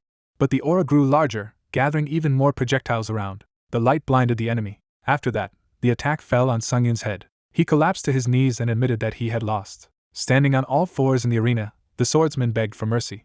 The stands roared. Gina leaned forward curiously. The judge looked at the frightened face of the defeated hunter in surprise. The master looked at the audience with a smile as the victory of the Ace Guild was announced. The roar of the audience seemed to rise to the roof. Guild leader Echo slammed his fist on the table, cursing loudly. The protagonist traced how they tried to stop the spiteful critic after he broke the furniture. The guy sneered, and thought that if the Echo Guild was defeated in the guild war, then there shouldn't be any merger and takeover problems in the future. After that, Hyeonsong turned around, remembering that he should hurry up. The young man went downstairs. He raised his eyebrows as he was praised for his good work. The protagonist saw Taemin smiling. The captain rubbed his neck in embarrassment, and when the master expressed relief that he was already well, he thanked him and invited him to return to the waiting guild members. The swordsman pointed his finger at himself with delight, not believing that everyone was waiting for him. The guys were already walking down the corridor, greeting the leader, even when the man reminded them that he had asked them to wait in the room. The hunters gathered around Hyeonsong, talking about their impressions of the fight. Especially the last blow was cool, some still felt goosebumps. The young man looked down in embarrassment, and thanked the guys. But then the protagonist was confused when questions poured in about his amazing technique, and the ability to learn it. Taemin stopped the guild members with his palm. The master cleared his throat, and asked the captain to give him some time. He turned around abruptly and asked him to wait, and the swordsman mentally wished him good luck. When they were alone, the guy asked if he had made a good video for Tube. The man showed Hyeongjung his phone and said that he had already uploaded the footage. Tube was a video hosting service that was often used by hunters. Various types of videos were uploaded, from recommended weapons for raids to types of demonic creatures in dungeons. It was impossible to film properly inside the dungeon, so hunters posted a lot of videos to promote their guilds. The protagonist smiled as the captain expressed confidence that since this was his video, it would be a great reaction. If it continued like this, it was only a matter of time before their guild was strengthened, and he added that now that they didn't know who was behind Echo, it could be an effective shield for them. Suddenly, footsteps were heard in the hallway. Seokyeon turned to the guild master with a smile. Taemin covered the protagonist with his body, and clarified what business the stranger had come here for. The man furrowed his brows as he realized that the guy in front of him was A rank, and when he giggled into his palm, he found it strange. After that, the visitor pulled the captain's pocket to pour candies into it, and said that they had nothing to fear, because they had not come to fight. And the Hyeonghong standing behind him, he realized that he apparently did not come alone. The young man turned under the disgruntled gazes of the hunters, when a voice behind the stranger's back told him not to talk nonsense, and asked for forgiveness, because his mistress did not like to be modest. Gina approached the men, and her assistant added that she really wanted to see Hyunjun. The silhouette of the girl was reflected in the protagonist's eyes, and he saw that she was S rank, which meant a difficult situation in the event of a fight. The heiress folded her arms over her chest, and greeted the young man, adding that he looked even more interesting in person. With a sweet smile, Gina introduced herself. The swordsman looked at her face, and recognized the daughter of the head of the corporation, Jael, whom he had read about in the news. The protagonist shook the girl's hand, remembering that he had heard about her. The huntress put her fingers to her lips and, when asked what she had to do with the guild master, asked if he had not guessed himself. The swordsman stretched out his hand, and remembered aloud that the Jael corporation did not have a guild under their direct control. Gina frowned slightly, and remarked that she hadn't seen much need for it before, but if you needed a guild, it was easy to create one. Hyunjin froze. He realized what the girl meant. The heiress handed the young man a business card with a smile, and offered him to take a leadership position in the guild, which would be directly subordinate to the Jael corporation. Taemin glanced sideways at the leader, mentally repeating the hunter's words. The protagonist's face seemed impenetrable, and the man thought that if he accepted this offer, then as soon as he got back on his feet, their guild would become dependent. The swordsman's eyes widened as a voice sounded in his head, warning that the ultimate Emperor Romanov was urging him to reject the offer. If he went against his will, he would not receive his protection, and he realized that this was another past life. The hunter narrowed his eyes. To his shock, Gina then refused the offer, deciding to himself that the offer was quite tempting, but he couldn't lose the protection of one of his lives in this war. Seokyeon raised his eyebrows and asked the reason for the refusal.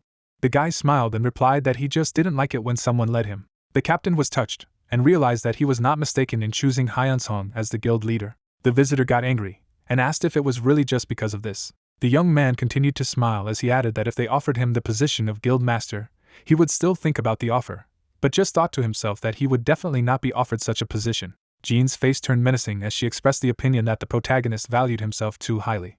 Taemin jumped forward, clenching his fists, and exclaimed that even though there was a high-ranking hunter in front of him, she went too far. The girl folded her arms over her chest and frowned. The master raised his eyebrows and stopped the assistant, after which he added that perhaps it was not so expensive now, but were they sure that it would always be? The huntress rubbed her chin and noticed that the swordsman was very presumptuous and seemed to have absolute confidence in his abilities. The guy turned up his nose and said that she was right. Hyun walked away and reported that today's and tomorrow's will definitely be different from each other. Taemin pressed his palms to his mouth, almost bursting into tears at the guild leader's words. The visitors saw the guys off with gloomy looks. Suddenly, Gina laughed loudly. The heiress wiped away her tears and noticed that it was interesting. She looked at the backs of the departing men and decided to watch the young man, since he was so confident in his abilities. The huntress turned around and invited the assistant to go home. They were walking down the corridor when the assistant finally asked if his mistress was okay. After all, their goal today was to lure Hyung-hong to their side. The girl tiredly pressed her palm to her cheek and said that of course it would be nice to get him. Because of his unreasonable demands, she had no choice but to give up on this idea. She put the candy in her mouth and noticed that the reawakened could reach S rank. The heiress explained that in other words, no matter how hard the hunter struggled, it was possible to stop only at rank S. The girl chewed the candy in one motion and added that she would definitely make this guy regret his decision. The document fell out of the weakened hand of the protagonist. Hyung-hong put his head on the table. Another paper was slipped to him, and he was told that today messages came from 3 places in the silver layer. Taemin stood on top of the guild master with a smile, holding a stack of documents. The young man took the document, asking him to tell him what he would think, and he thought that if he was going to switch to the silver layer, he would accept Jin's offer. The captain opened the folder, and when the protagonist asked if they had received messages from the jail corporation, he replied that they had not contacted them. The swordsman leaned back in his chair and said that he was not going to become the leader of the guild himself, but was ready to accept any unofficial sponsorship. The man admitted that the head was absolutely right. If they did S-rank raids, with the support of the jail corporation, the reward would be huge. The guy tiredly closed his eyes and asked how long it would take. Taemin shoved the folder under his arm and replied that it wouldn't take much time. If the dungeon administration changed rank, then even Gina would change her mind. Hyung-hong grimaced. The protagonist propped up his face with his palm and asked if anything would change if the rank changed. The captain shook his head and corrected that it was not just rank. The young man arched an eyebrow and clarified what he meant. The man returned to the table and explained that the reason why the gold or platinum guilds didn't take any action was because of the official rank of guild leader C, even though he had an outward appearance. The swordsman frowned, and when Taemin added that there were very few cases where a hunter with a lower rank than themselves was hired as a leader or guild leader, he thought that he knew that the walls of each layer were very high, but he didn't think that much, which meant that he wasn't strong enough yet. The head frowned at the assistant and said that if his rank was changed, then the guilds above the golden layer would also take action. The captain smiled and said that his video had received a lot of good reviews, so it was worth just waiting a little. The man began to wave his hands and said that, although this was just his forecast, he was sure that the administration would contact them during the day. All eyes were on the leader, so the verification department would definitely pay attention to him. Taemin held up a thumbs up and added that if they reacted quickly, they could get in touch within the next hour. The guy smiled and agreed with his friend. At that moment, the captain's phone rang, and he promised to answer the call and return. And of course, Hyun-jun let him go. But after a couple of minutes, the man burst back into the office, shouting that a visitor had come to the head of the guild. The young man, without looking up from his work, objected that he was not going to meet with representatives of the guilds yet. The protagonist raised his eyebrows when he heard that this case could be called exceptional. Taemin took a deep breath when the swordsman asked which guild visitor he was from. The captain slapped his palm on the table with delight, and replied that he was from the Diamond Layer Guild, of which there were only 15 in all of Korea. The master's eyes widened. He couldn't believe the reality of what was happening. The hunter lowered his gaze and agreed to receive the guest. At this time, the visitor was drinking tea in the reception room with a satisfied look. The man looked up from the cup and immediately jumped to his feet when he saw the head of the guild to greet him. The guest shook hands with Hyun-jun, introducing himself as Dong-hyuk, the HR manager of innovations, and he realized that he had a rank B. The young man smiled and said that it was a pleasure to meet him. Looking at the guest, the protagonist could not believe that the personnel manager of the Diamond Layer Guild would start acting because of him. After that, the visitor shook hands with the commander while he introduced himself, after which he invited him to sit down and talk. The man sat down on the sofa and added that he had never imagined that it was a great honor for him to meet the super newcomer Hyun-song in person. The swordsman scratched his cheek in embarrassment and refused to admit that he was a super rookie, but the manager smiled and assured the hunter that this was indeed the case. High-ranking guilds regularly exchanged news. Dong-hyuk added embarrassedly that when he was at the last general meeting, everyone called the main character a super rookie. The man held up his finger and continued that, among other things, if someone represented a guild that was very interested in discovering new talents, then they had definitely seen that video. Hyun-jung was surprised with a smile that everything was so large-scale, since the video had a great effect on everyone, and thought to himself that when the takeover and merger with Echo took place, the number of guild members would increase dramatically. It would be nice if he became a little more famous. The manager began to laugh, and assured that he did not like to exaggerate, so he could be trusted. After that, he adjusted his glasses and suggested that we get down to business. The guest put the contract on the table, and said that all the conditions offered by the Innovations Company were spelled out here. The young man took the document, and thought that if he was a member of a guild, then there would be a reduction in taxes related to magic crystals, and even the position of leader. Dong Hyuk held out a pen to the swordsman, wondering how he felt about their terms, because if he signed, he could immediately take a leadership position in their guild. The head narrowed his eyes, noticing that this was definitely a tempting offer, and even the conditions were quite good. The guy raised his head, realizing that in the end he would simply become a servant of the guild. If he made a pact, he would not be able to get Romanov's patronage. The manager's face stretched as Hyun-jun put the paper on the table and expressed regret that he wouldn't be able to give him a definitive answer right now. Temin almost burst into tears of happiness behind him. Dong Hyuk pushed the document back and reminded him that it was very difficult to get such a chance. The young man smiled a little guiltily. After that, he resolutely stated that he knew, but still his decision would not change. The protagonist straightened the stack of papers, and stretching, he was glad that he had finally finished everything. Then his eyes widened as his past life demanded to hear his voice. The bright light blinded the swordsman. When he opened his eyes, he saw huge golden doors. The hunter arched an eyebrow when he realized that Romanov had addressed him. The guy opened the door, looking inside, and his mouth opened in surprise. Dong Hyuk looked at the treasure in shock, immediately wondering how much it would cost. The previous incarnation beckoned the reincarnation with his finger, asking him to come closer. The young man flinched as the door slammed shut behind him. Romanov sat on a throne at the end of the hall, and asked not to be afraid and to come closer. The emperor looked at the protagonist with a smirk. The swordsman took a couple of steps forward. The next moment, he seemed to be pulled to the throne by force. The poor guy collapsed to his knees. The man lowered his hand and admitted that he was a little mistaken. The hunter began to shake something off his hair. Romanov was on the same level with the guy in one movement, and said that he was watching him closely. The emperor smiled, and added that when Karsago first appeared, most of the previous incarnations were against it.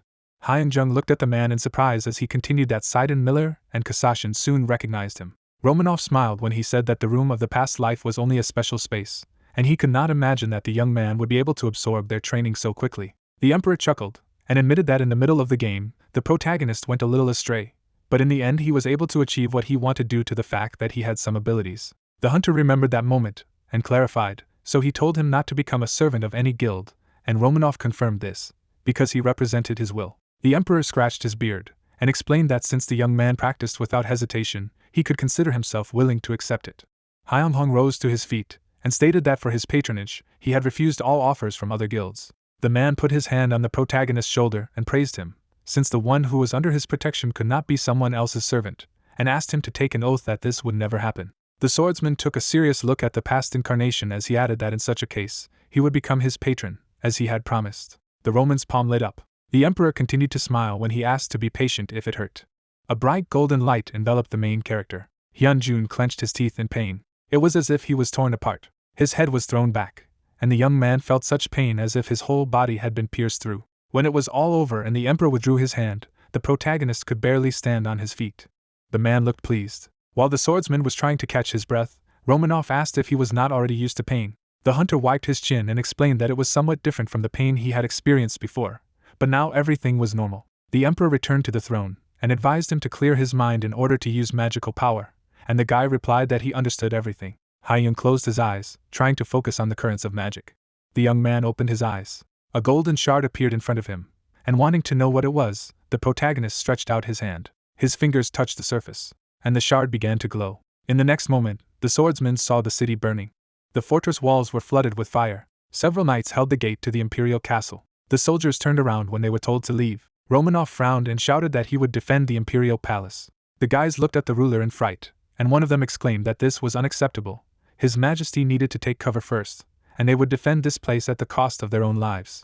The man smiled sadly, asked to stop, and added that it was enough if he died alone along with this country. The knights fled when their lord's last order sounded, to leave the palace immediately. The wall in front of Romanov was torn apart by an explosion. The emperor smirked, and decided that at least he could take a couple of fellow travelers with him. The man gripped the hilt of his sword, and he shouted furiously. Romanov rushed to the attack. A dark figure raised his blade over the emperor, announcing that it was all over. The man looked at his opponent exhausted. One swing of the sword, and the ruler's head fell to the ground. Hyung-hong's eyes widened, his face looking terrified. The young man looked at Romanov, and when he asked if he understood how to use his protection, he replied that he did not. The Emperor rubbed the bridge of his nose, and realized that the protagonist's mind had taken him to a completely different place, and decided to explain everything to him himself, so he advised him to listen carefully, because the way to activate his support was quite simple. The man pointed to his eye, and explained that if only the magic in his eyes focused on a certain person, then everything would be over. The swordsman raised his eyebrows and wondered what would happen then. A seal lit up in front of the Roman's eye, and he replied that the hunter would be able to see the true name of this man. The guy stared at his past incarnation in surprise and clarified what it meant. In response, he heard that it was about another name that reflected the true nature of this person. The Emperor closed his eyes, and added that with this support, Hyun-jung would be able to single out those people who were worth keeping close to him. When the protagonist smiled enthusiastically, the man expressed confidence that it would be of great benefit to him.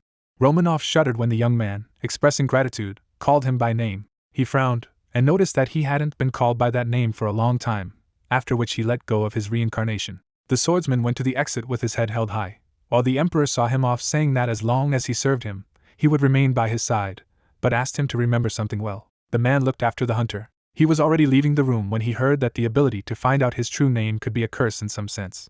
The next morning, Sachin sat on the sofa, looking through the papers. Seeing her brother, the girl smiled, glad that he woke up. The guy, stretching his shoulders, asked if she was doing well. His sister smiled happily, and replied that everything was fine, and Hyun-jun decided that this was a chance to test the Roman's defense. When the seal lit up before the young man's eyes, a disembodied voice said, "Romanov is looking at you." His gaze with absolute penetration saw all beings. As Seojin tried to figure out what the protagonist was staring at, he saw the inscription "Loyal Assistant" above her head. The swordsman smiled warmly. Now he began to understand the meaning of the true name a little. The hunter landed on the sofa and asked what his schedule was for today. "My sister took the tablet and told me that she had arranged for a 3-hour visit from a person from the hunter's department in the dungeon administration, and since she had a lot to do today, she thought she would have to go to work early." The guy scratched his head and said that he understood. The girl looked at Hyun-song in embarrassment when he suddenly expressed his gratitude, although he had said last time that she had taken on the duties of his secretary, and for being by his side. Seojin looked away, and she didn't find anything special about it. Anyway, she did it because she wanted to, and she would only help him for a while, and then she would leave immediately, though she said to herself that she was able to help her brother in any way. Guild members were discussing in the backyard, debating whether winning the war had made absorbing Echo a done deal, which meant their guild would become even bigger. Taemin flinched as the leader walked by. Under the surprised looks of his colleagues, the captain finished his coffee in one gulp. Then he rushed to the head of the guild, shouting that he would accompany him. The gate opened. The protagonist looked at the man curiously, deciding to check his true name as well. Taemin straightened his tie. Above his head, the inscription "Blindly Believing Knight" appeared. The young man's face expressed puzzlement. He didn't understand what it even meant. The captain noticed the guild leader's gaze and tensed, immediately asking what had happened. Soon they went out of the gate, and the car was already waiting for them. Soon at the guild headquarters, the man showed the boss his phone with a smile, and said that the visitor was already on the first floor. The swordsman straightened the stack of documents, and asked to tell the guest to come up here. The hunter himself went out to meet the visitor. The man who entered looked intently at the audience when he was asked if he was the Kenho they had been waiting for. The visitor shook Hyunjin's hand, and said that he was a representative of the second team of the hunter department of the dungeon administration, and he suggested that they sit down. The protagonist took a chair and clarified whether the representative had come to him to discuss the issue of increasing the rank. Kenho tensed a little and confirmed that this was the main question. A little embarrassed, the guest added that he had come to their office in person because he had an offer for him. But the young man stopped the visitor. The guild leader tried to look calm, but he was glad to himself that he had finally received an official promotion to rank A, and now the guilds of the gold and platinum layer would contact him, and he asked aloud to provide him with a certificate. The panicked guy immediately reached into his case and asked for forgiveness. The representative handed the swordsman a card. The hunter glanced at the ID card and found that he was at rank A, as expected, and the boy handed the card to his assistant, while the guest said that the information had already been updated so that he could use the ID safely, and then he suggested moving on to the next question. Jiango clasped his fingers together, as Hyunjun reminded him that he wanted to make him some kind of offer. The young man looked at the representative in surprise when he said that they wanted to offer him the position of national hunter. The guest did not move when he explained that if the protagonist agreed, of course, he would be able to work not only in the dungeon administration, but also in other national organizations, so he came to ask him a question directly. The swordsman leaned forward. With a big smile, the hunter assumed that if he was made such an offer, then they had good conditions. Kenho scrutinized the terms of the contract, and mentally cursed the head of the department. The guy's hands trembled as he tried to figure out how to convince a rising star with such conditions in his hands. But the representative still put the contract on the table, saying that these are the conditions prepared by their party. The hunter ran his eyes over the lines. Hyun-sung narrowed his eyes, and thought that even though he didn't know much about the matter, he immediately noticed that these were very low standards for hiring. He handed the document to Taemin, inviting him to take a look, as he could tell exactly how bad the conditions were. The commander frowned. He pointed his finger at the contract, and stated that it was absurd in terms of the guild leader's rating and potential. The poor manager flushed as the man complained that no one in their right mind would offer a B-rank job to an A-rank hunter. Taemin cleared his throat. Clenching his fist, the commander asked if Kenho's representative was really sitting in front of him. The guy lowered his head, and confirmed it.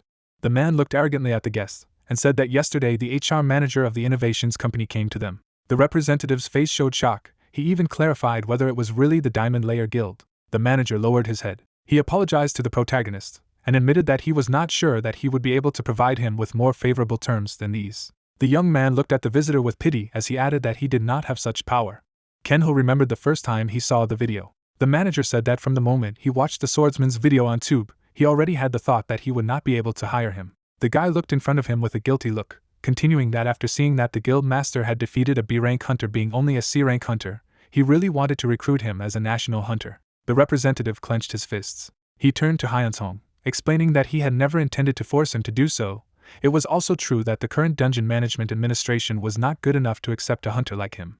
Taemin looked at Kenho thoughtfully, and thought that he didn't seem like a bad person. The protagonist smiled when the representative said that before becoming a permanent employee of the dungeon administration, he would always wholeheartedly support him as a citizen of the Republic of Korea. After that, the guest stood up, deciding that he needed to leave as soon as possible, because he was insanely ashamed. The guy bowed and apologized for taking their time, so he left, but the swordsman said that he had done a good job. The door closed, and the head of the guild returned to his work. He looked at one of the documents with a smile, noting that there was not much time left before the takeover and merger. Sochin, going through the contracts, confirmed that the end was very close, and expressed the opinion that everything would be settled in just a week. The girl got to her feet, and when her brother offered to drink a cup of coffee, she agreed, but asked to wait. She headed for the door, not noticing that it was already being opened, and offered to go for coffee in a moment. The secretary crashed into the man who entered, who immediately apologized. Taemin immediately rushed to the chief's desk, and while he was trying to stop his sister, he said that he had an urgent message for the guild master. The commander's face expressed excitement as he began to reveal that in the process of accepting and arranging the documents of the Echo Executive Department, they had confirmed the existence of guild leader Neon's secret funds. The man gave Hyunjin the papers in surprise, saying that he had brought a set of ordered documents, and added that the leader would be abolished as soon as he confirmed it. The young man ran his eyes over the document, thinking that if the conversation was about secret funds, then how much money was stored there.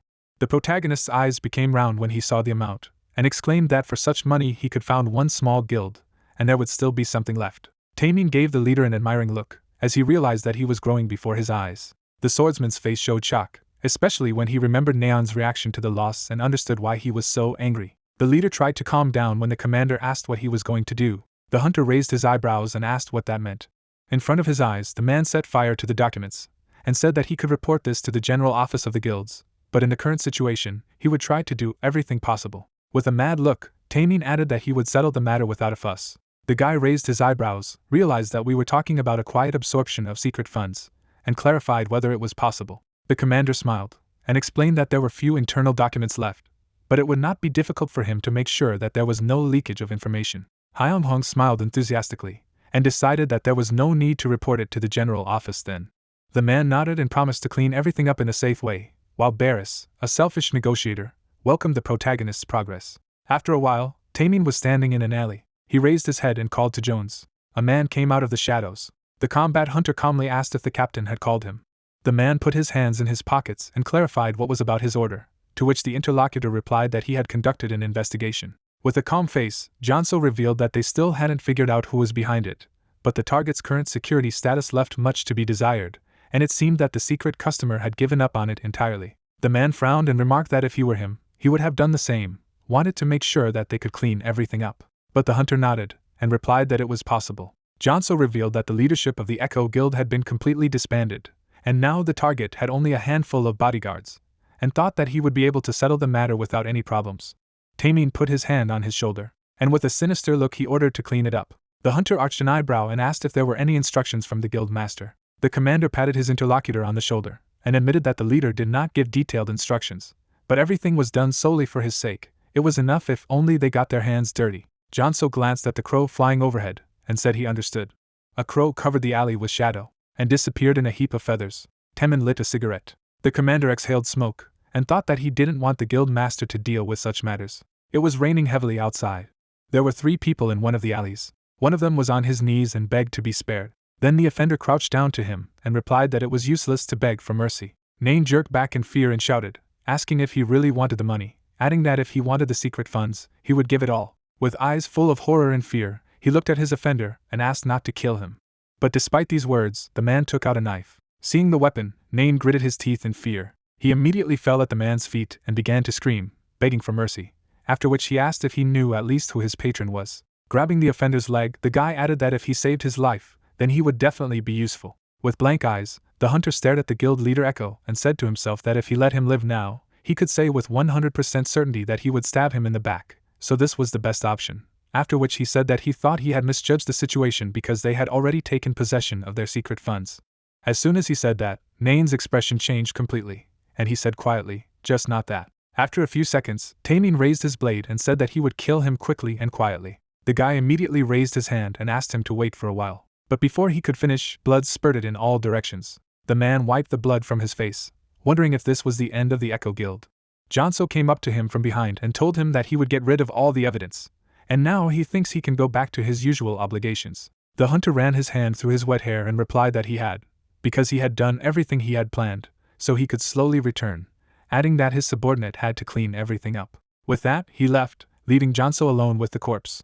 After a while, Taemin burst into the protagonist's office and happily announced that he had received a notification from the general office of the guilds about the completion of the merger and acquisition process. Hearing this, Hyunjung clapped his hands happily.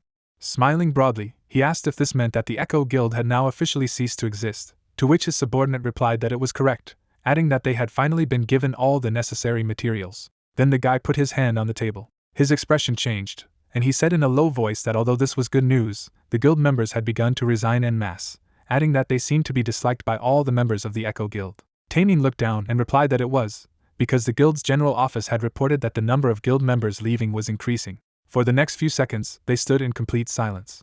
After it, the main character sat down on a chair and said that there was nothing he could do about it, after which he asked what their predictions were, to which the commander of the special forces replied that at least more than half of them seemed to leave. Hearing this, Hyunjung smiled through the pain and said to himself that their guild really wasn't that huge.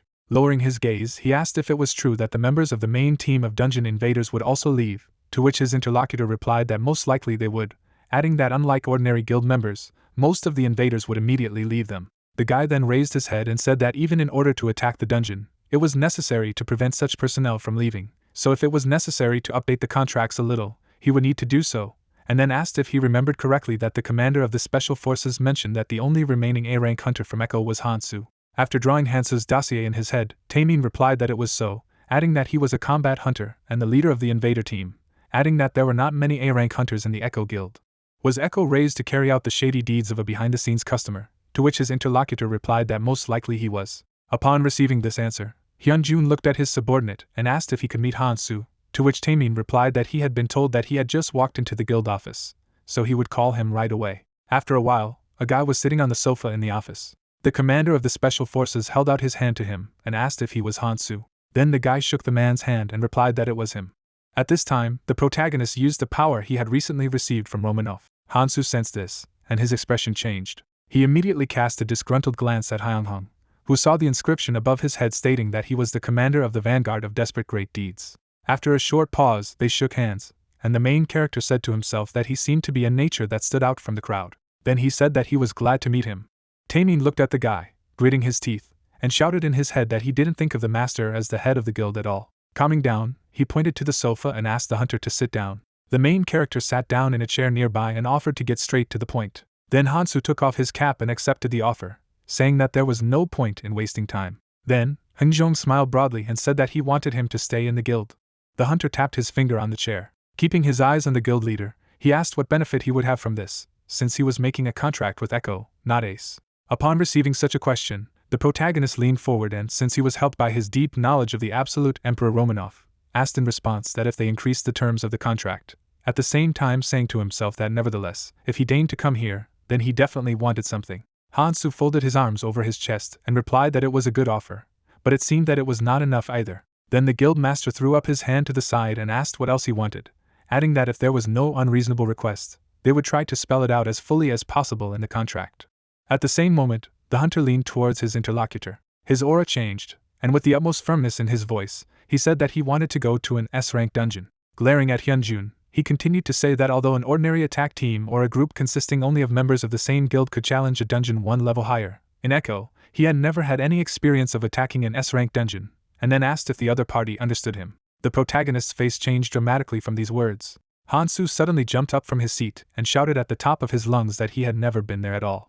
Clenching his hand into a fist, he imagined powerful heroes and monsters, saying that in the end, a hunter is someone chosen by power, and a hunting group that roams the unknown world of dungeons and destroys demonic creatures. There is nothing left in his life but dungeons, so he drags out this divinely ordained fate. However, due to the policies of the former guild leader, who prefers to take no risks when it comes to capture. Before he could finish speaking, his hand shook with rage. Suddenly, the hunter kicked the table in front of him with all his strength and shouted that he wanted all these vile cowards to be cursed, adding that the dungeon was calling him. The guild leader stared at the guy with his mouth open in shock, saying to himself that he seemed to be going crazy about dungeons. In less than a minute, Hansu put the table back in its place. He gritted his teeth in anger and hissed through them that he couldn't stop at who he was now. After all, he had to attack stronger dungeons and thereby provoke his further growth. Raising his eyebrows slightly, the protagonist said that with Ace's current capabilities, it was impossible to attack an S-rank dungeon right now, while also saying to himself that it turned out that the hunter of the invader team had never gone to an S-rank dungeon. After all, it was a guild that cared about its rear.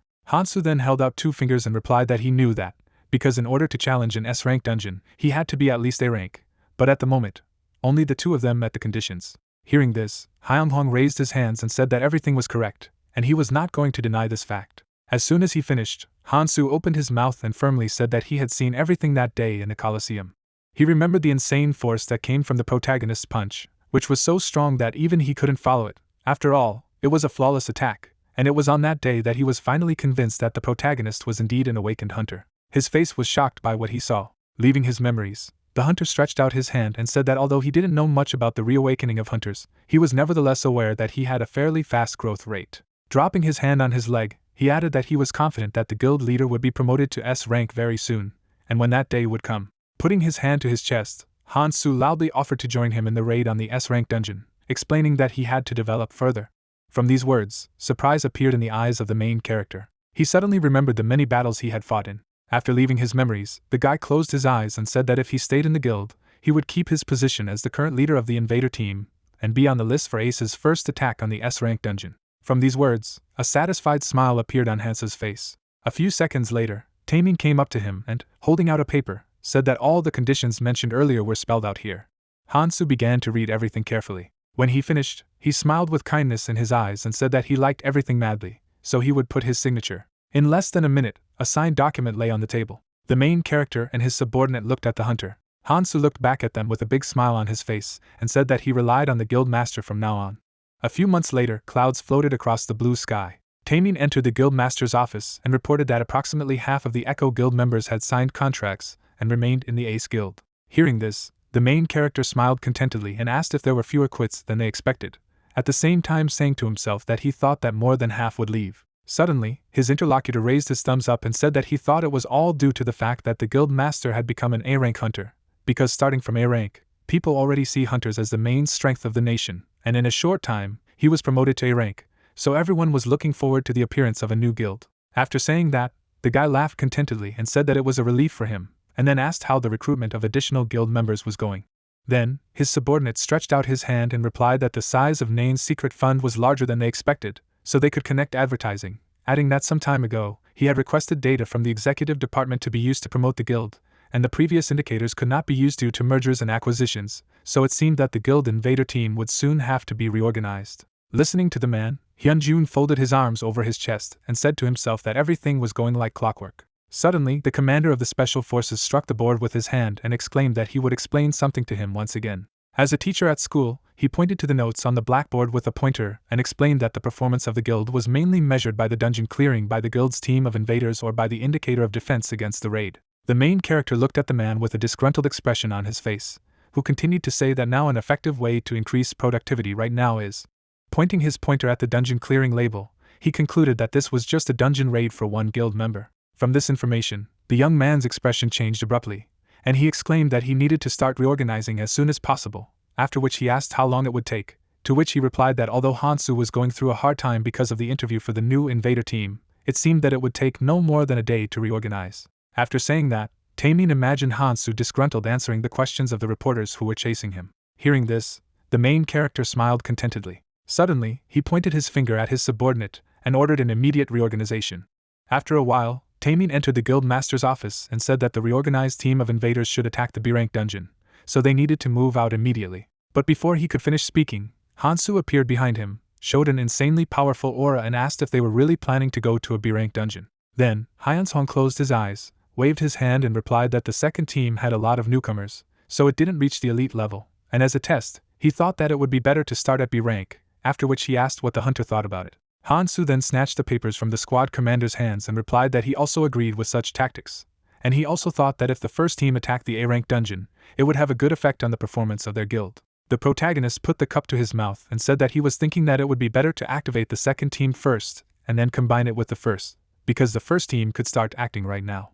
Then his interlocutor brought his hand to his chin and replied that if he did so, it would be effective, and he thought superficially. The guild master looked at the guy and said, as for attacking B-rank dungeons, one A-rank hunter is enough, so he asked Hansu to stay in the office and start the plan of organizing a third team. After all, the size of the guild has grown, so it would be nice to have at least 3 attacking teams. Upon receiving the order, the hunter slammed his fist into his chest and stated that he understood everything, so he could rely on him. After these words, he began to leave, and the main character said to himself that it was time to move out slowly. Suddenly, Taemin left the office, shouting that it was time to go, because the second team was waiting for him in front of the entrance to the dungeon. A smoking man was standing in the street near the car. Seeing the guild master, he abruptly took a cigarette out of his mouth. At the same second, he opened the door to the main character and asked him to sit inside. Hyeongjung laughed and said that he needed to smoke less, because it was bad for his health, but most importantly, it was not worth the money. After these words, he stuck his head into the car.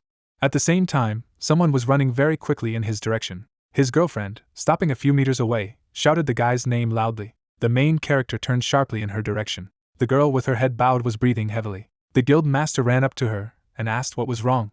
Then Seojin looked away in confusion and asked to take her with him. Hearing this, Hyeongjung raised his eyebrows in surprise and asked in response what she had just said. His girlfriend did not raise her head, asking herself what was wrong with her. She had already made a firm decision. The protagonist did not take his eyes off her, full of excitement as she said to herself that in order to be more useful to him in the future, she needed to go to the dungeon and grow even more. After these thoughts, the girl raised her head and firmly stated that she also wanted to help.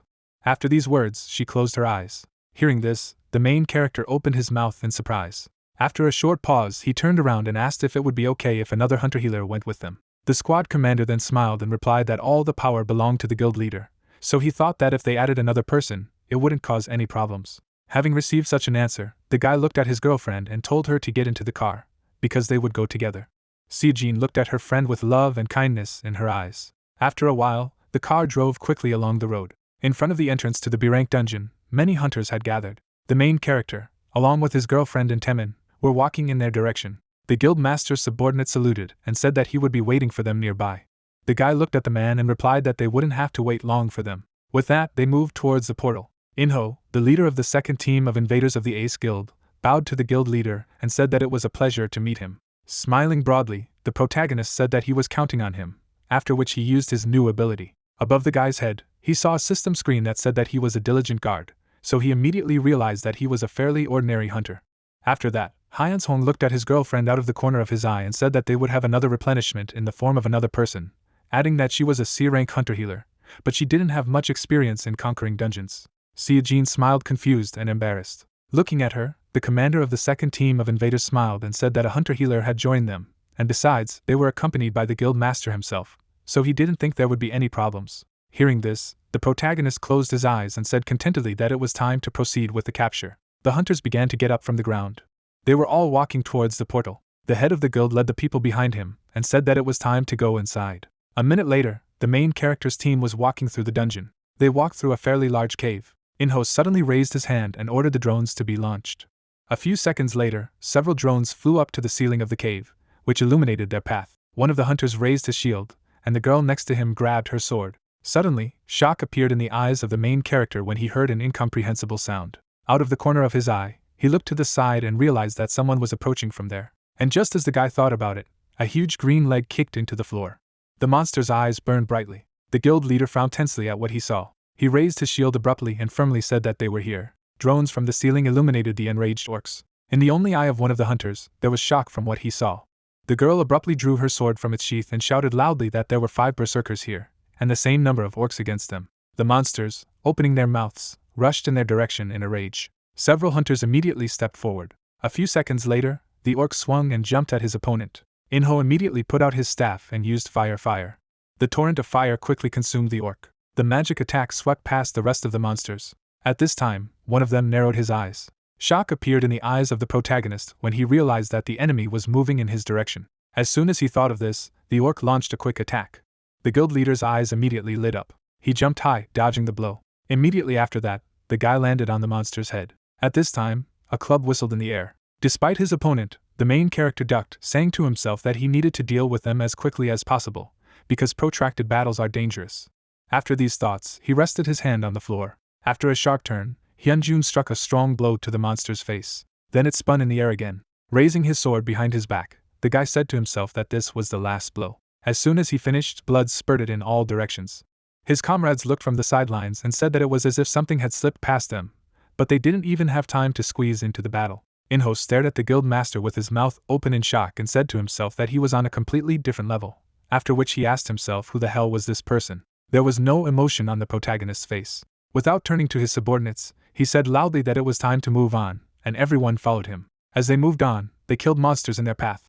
Skirmishes with the orcs took place every few minutes. Blades were constantly whistling in the air and magical traces were visible. At the end of the cave there was a huge gate. The protagonist team came to them, and the guy said that they had done a good job so far, and if they continued like this, then they would definitely be able to take over the dungeon without difficulty. And while Hyunjung was looking at the guys and saying that they needed to take a little break, the door behind him abruptly closed through which they entered.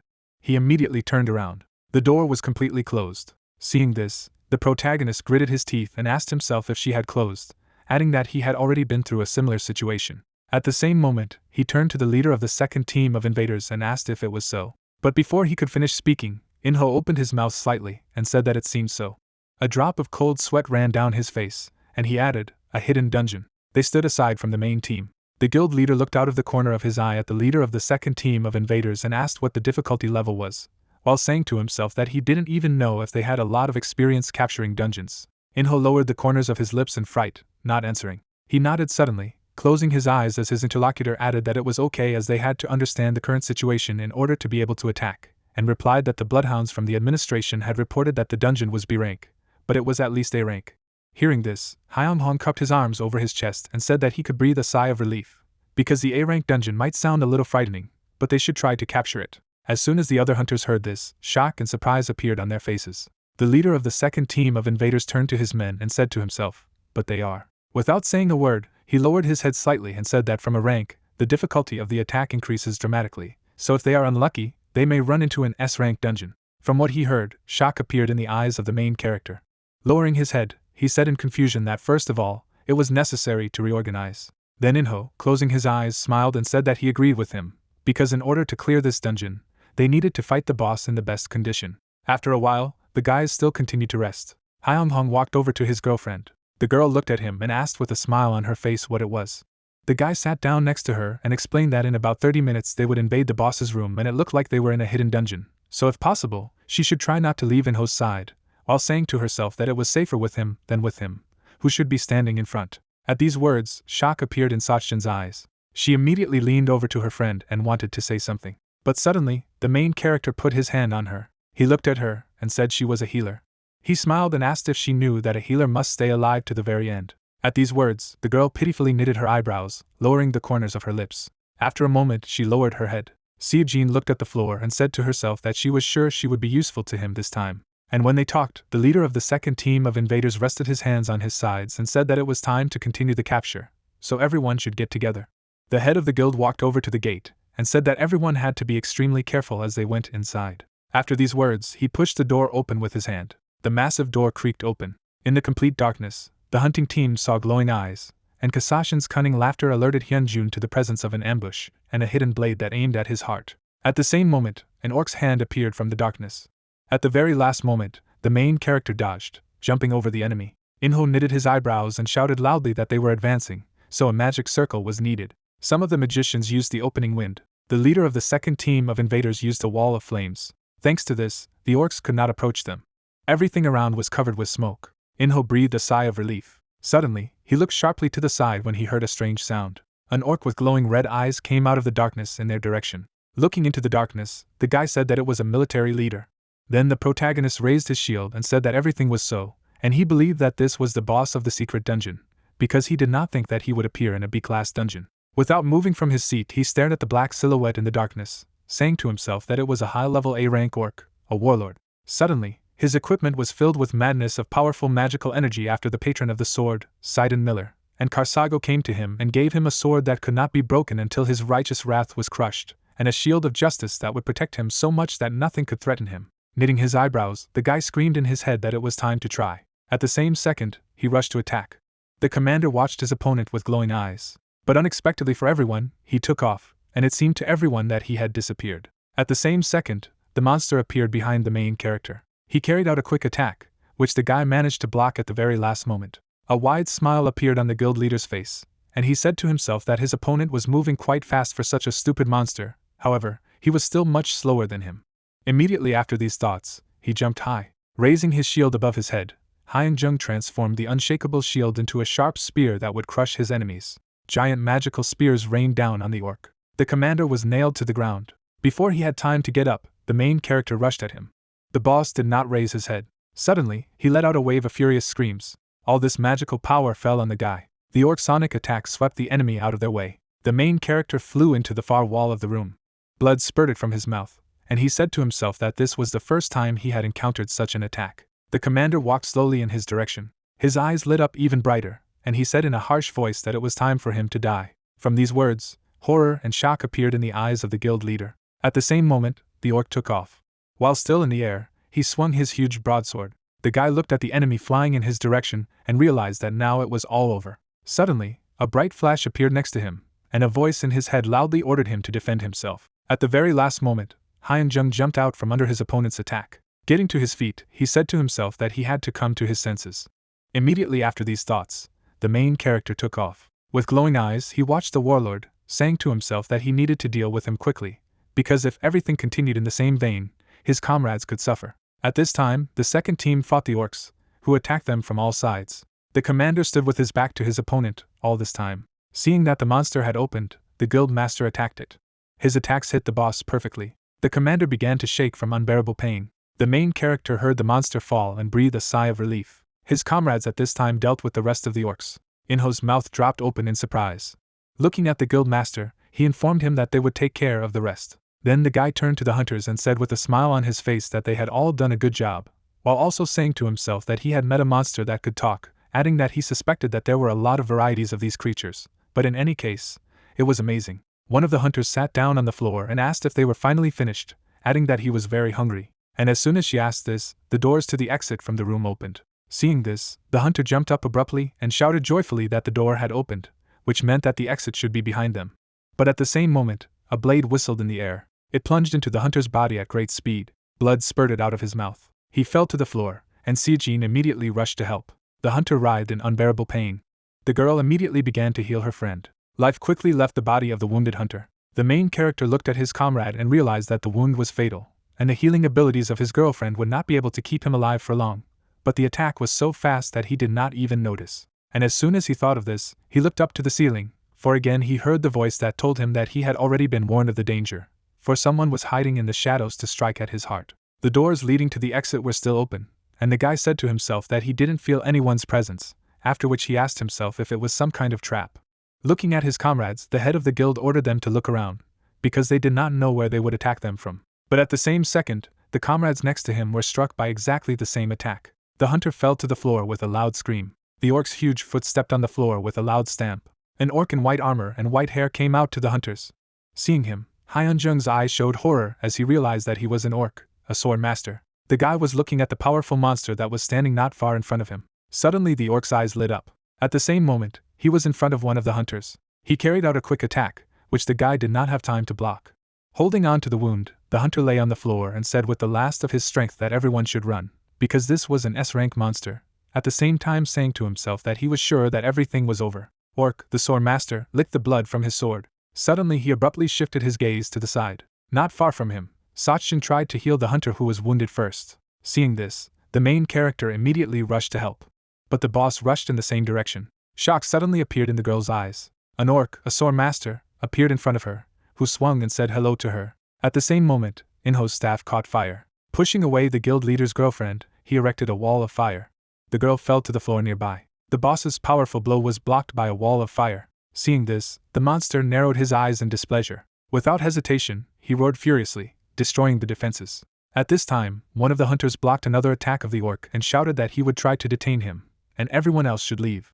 The hunter, who was wounded first, picked up Sachin in his arms. With the last of his strength, he rushed to run. The girl looked at him with horror in her eyes and said that he was wounded. The hunter's eyes were full of pain, but he replied that now was not the right time to think about it. Suddenly the boss took off. He carried out a quick attack on the guy who was trying to detain him. In the next second, he hit the hunter who was trying to escape. Blood spurted on Sachin's face. A powerful monster was walking towards her with glowing eyes. Her pupils reflected the rapid swing of her sword. But at the very last moment, the main character managed to block this attack. Gritting his teeth, he looked behind his opponent. He saw his injured comrades lying on the floor and said to himself that this monster deliberately did not hit important points in order to leave them injured so that he could be distracted. The orc smiled broadly with his tongue out. Suddenly, shock appeared in the girl's eyes when she heard painful screams asking for help. The guild master protected her from the fierce blows of the enemy. Wounded comrades lay everywhere and prayed for healing.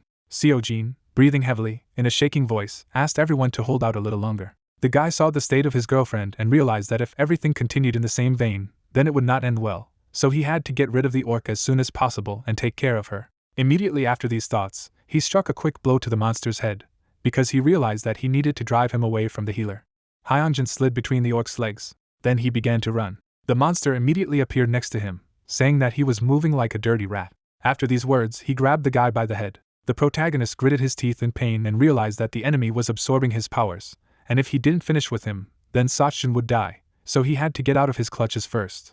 Immediately after these thoughts, he wrapped his legs around the orc's arm. In the next second, the guild master struck the boss on the head with force. Pushing off from it, he soared into the air. But unexpectedly for him, the sword master carried out a quick attack. With difficulty blocking the blows, the guy said that it was bad. After these words, both opponents began to exchange quick blows. The boss easily blocked his opponent's attacks and said that he saw that he had mastered special sword techniques that even high-level masters were not aware of, and then asked if he was a sword master's apprentice. The main character looked at the monster with some surprise and tension in his eyes and asked in response whether he should answer. As soon as he asked this, the orc carried out one of his strongest attacks and replied that he did not have to do so. Hyunghong blocked the attack and flew back. But suddenly, cracks crept across his shield. In the next second, it shattered into small pieces, and the guy realized that if nothing was done, he would die here. He didn't have time to dodge completely, and a sword blade passed through his leg. Seojin immediately stretched out her hand and used healing. The wound on the boy's leg began to heal, and he said to himself that the healing was not happening as quickly as usual, possibly because her mana was depleted and she was already at the limit. The girl used all her strength to help her friend. Blood suddenly flowed from her mouth and nose. Her eyes were full of pain, but she said that she would definitely help him. From this picture, horror appeared in the eyes of the main character. At the same second, he rushed to attack, begging his opponent to die. The orc easily blocked his every attack. Sword blades whistled in the air. They were followed by bright magical traces. Gritting his teeth, the guild master continued to attack non-stop. But suddenly he missed a powerful blow. After another quick attack, the boss said that he was just a little man. Blood spurted from the guy's mouth. From what she saw, primal fear and horror appeared in Sachin's eyes. Seojin looked up in bewilderment. The shelter worker abruptly rushed towards Hyunghong. Blood was visible on the protagonist's face, and at the same time, the girl used the healing skill, and also realized that he had lost too much blood. The raider's palm emitted a bright light. The lady was sitting next to the protagonist. Holding her hand over the boy's body, the lady continued to use her ability. The young man looked exhausted. Suddenly, blood flowed from Seojin's mouth. Wiping her lips, the shelter worker wondered how the mana could run out at such an important moment, and why it would. Through her tears, the girl thought that while Hyunjun was suffering like this, there was absolutely nothing she could do. Unexpectedly, the orc lifted the main character. The lady looked up in bewilderment. A second later, the monster threw the protagonist. The monster grinned contentedly. Raider bared his teeth angrily. Standing opposite the opponent, the lady asked if the guy remembered. In the past, Seojin sat on the floor, and she reported that she was never able to say anything to him that day. Sweat ran down the cheek of the shelter worker. Holding a sharp knife in her hand, the girl added that although she understood that he needed support more than anyone else, she could not give him words of comfort. Turning her gaze to the side, the raider explained that after desperately searching for herself, she finally saw him. The lady was an empty space, after which she revealed that he hadn't thought about that day and continued to move forward. The lady jerked abruptly. Parting her lips, Seojin said that this did not mean that she would stand idly aside. Frowning seriously, the girl noticed that family members did not do this. After introducing the main character, the shelter worker said that from the moment she decided that she would be strong, she thought about it. Opening her mouth wide, the lady shouted that she could protect him for now. If he saw tomorrow, she would die for it. A bright energy surrounded her, and at the same moment she heard that she had sacrificed herself for the person she loved, and the absolute Emperor Romanov was forcibly skipping the test of a paladin with the highest imperial power. Clenching her jaw, the lady wondered if she was now having auditory hallucinations, after which the souls told her that she had obtained the essence of a noble paladin, and could use the sword to protect her loved ones. Seojin looked down in surprise. An unusual power appeared around her palm, and she realized that the mana was being replenished. The shelter worker raised her head sharply. Stretching her hand up, the girl muttered that if she had obtained this power, she must protect him at all costs. A bright light illuminated the dark room. Inho, lying on the floor, asked if this was a second awakening. The leader of the guild's second invader team, Ace, noticed a powerful flash. At the same time, Hyeonghong opened his eyes. The main character quickly lifted his body. Magic projectiles appeared above the raider. The spears were aimed at the orc. A moment later, magic bullets shot towards the enemy. Then there was a strong explosion. Looking down, the protagonist thought he had to get up. Opening his jaw, the guy turned to Reaper, after which he heard that the bloodthirsty essence of the Reaper had awakened, and part of his killing intent had been released. Suddenly, a dark aura surrounded the monster. Rushing from his seat, the young man realized that he had to act now. Squinting, the monster called him human scum. Suddenly, the hunter attacked his opponent. The orc quickly pushed him away. After landing successfully, Hyunjung asked Seochin if she was okay and what kind of power it was. Looking at her hands, the shelter worker replied that she didn't know either, and added that suddenly the mana began to replenish and manifest violently. Smiling, the main character exclaimed that it was like an awakening, and then left the healing for her. Sweat ran down the lady's cheek. Stretching out his palm, the raider used the healing skill. Bright energy appeared near the protagonist. The monster opened its mouth in bewilderment. Rushing from his seat, the orc said that all their efforts were useless. Lifting the corners of his lips, the guy said that he should close his mouth. Magic projectiles appeared above the monster, and then the young man added that he should die at last. Suddenly, a powerful flash rang out. There were many cracks in the floor. The evil spirits bent down. With her eyes rounded in surprise, the lady wondered if he was still alive. Then, Seojin frowned seriously. Behind her, unusual spears appeared. After a second, the magic bullets quickly flew up. Magic projectiles collided with the monster. The hunter touched his neck. Hyeonghong turned his gaze to the side. Opening her mouth wide, the shelter worker asked if he was okay. Scratching his head, the main character answered positively, and asked to heal others. Smiling contentedly, the girl muttered that she could also be useful now. Warriors were lying on the floor, and at the same time, the raider used the ability to heal. Suddenly the guy opened his eyes. After a moment, the young man got to his feet. Looking at the fighters, the teenager asked if they were all alive. He could see Hyunjung and Sachin. Inho was on his knees and wondered if they had defeated an S-rank monster. Touching his forehead, the leader of the second team of guild invaders, Ace, thought that it was not the time to sit back and do nothing. A moment later, the warrior ran towards the head. The main character, raising his eyebrows in surprise, called his name. Scratching his head, the fighter asked if he was okay, and then the protagonist was glad that he was safe. The hunter, looking away, replied that everything was all right, and then clarified about the others.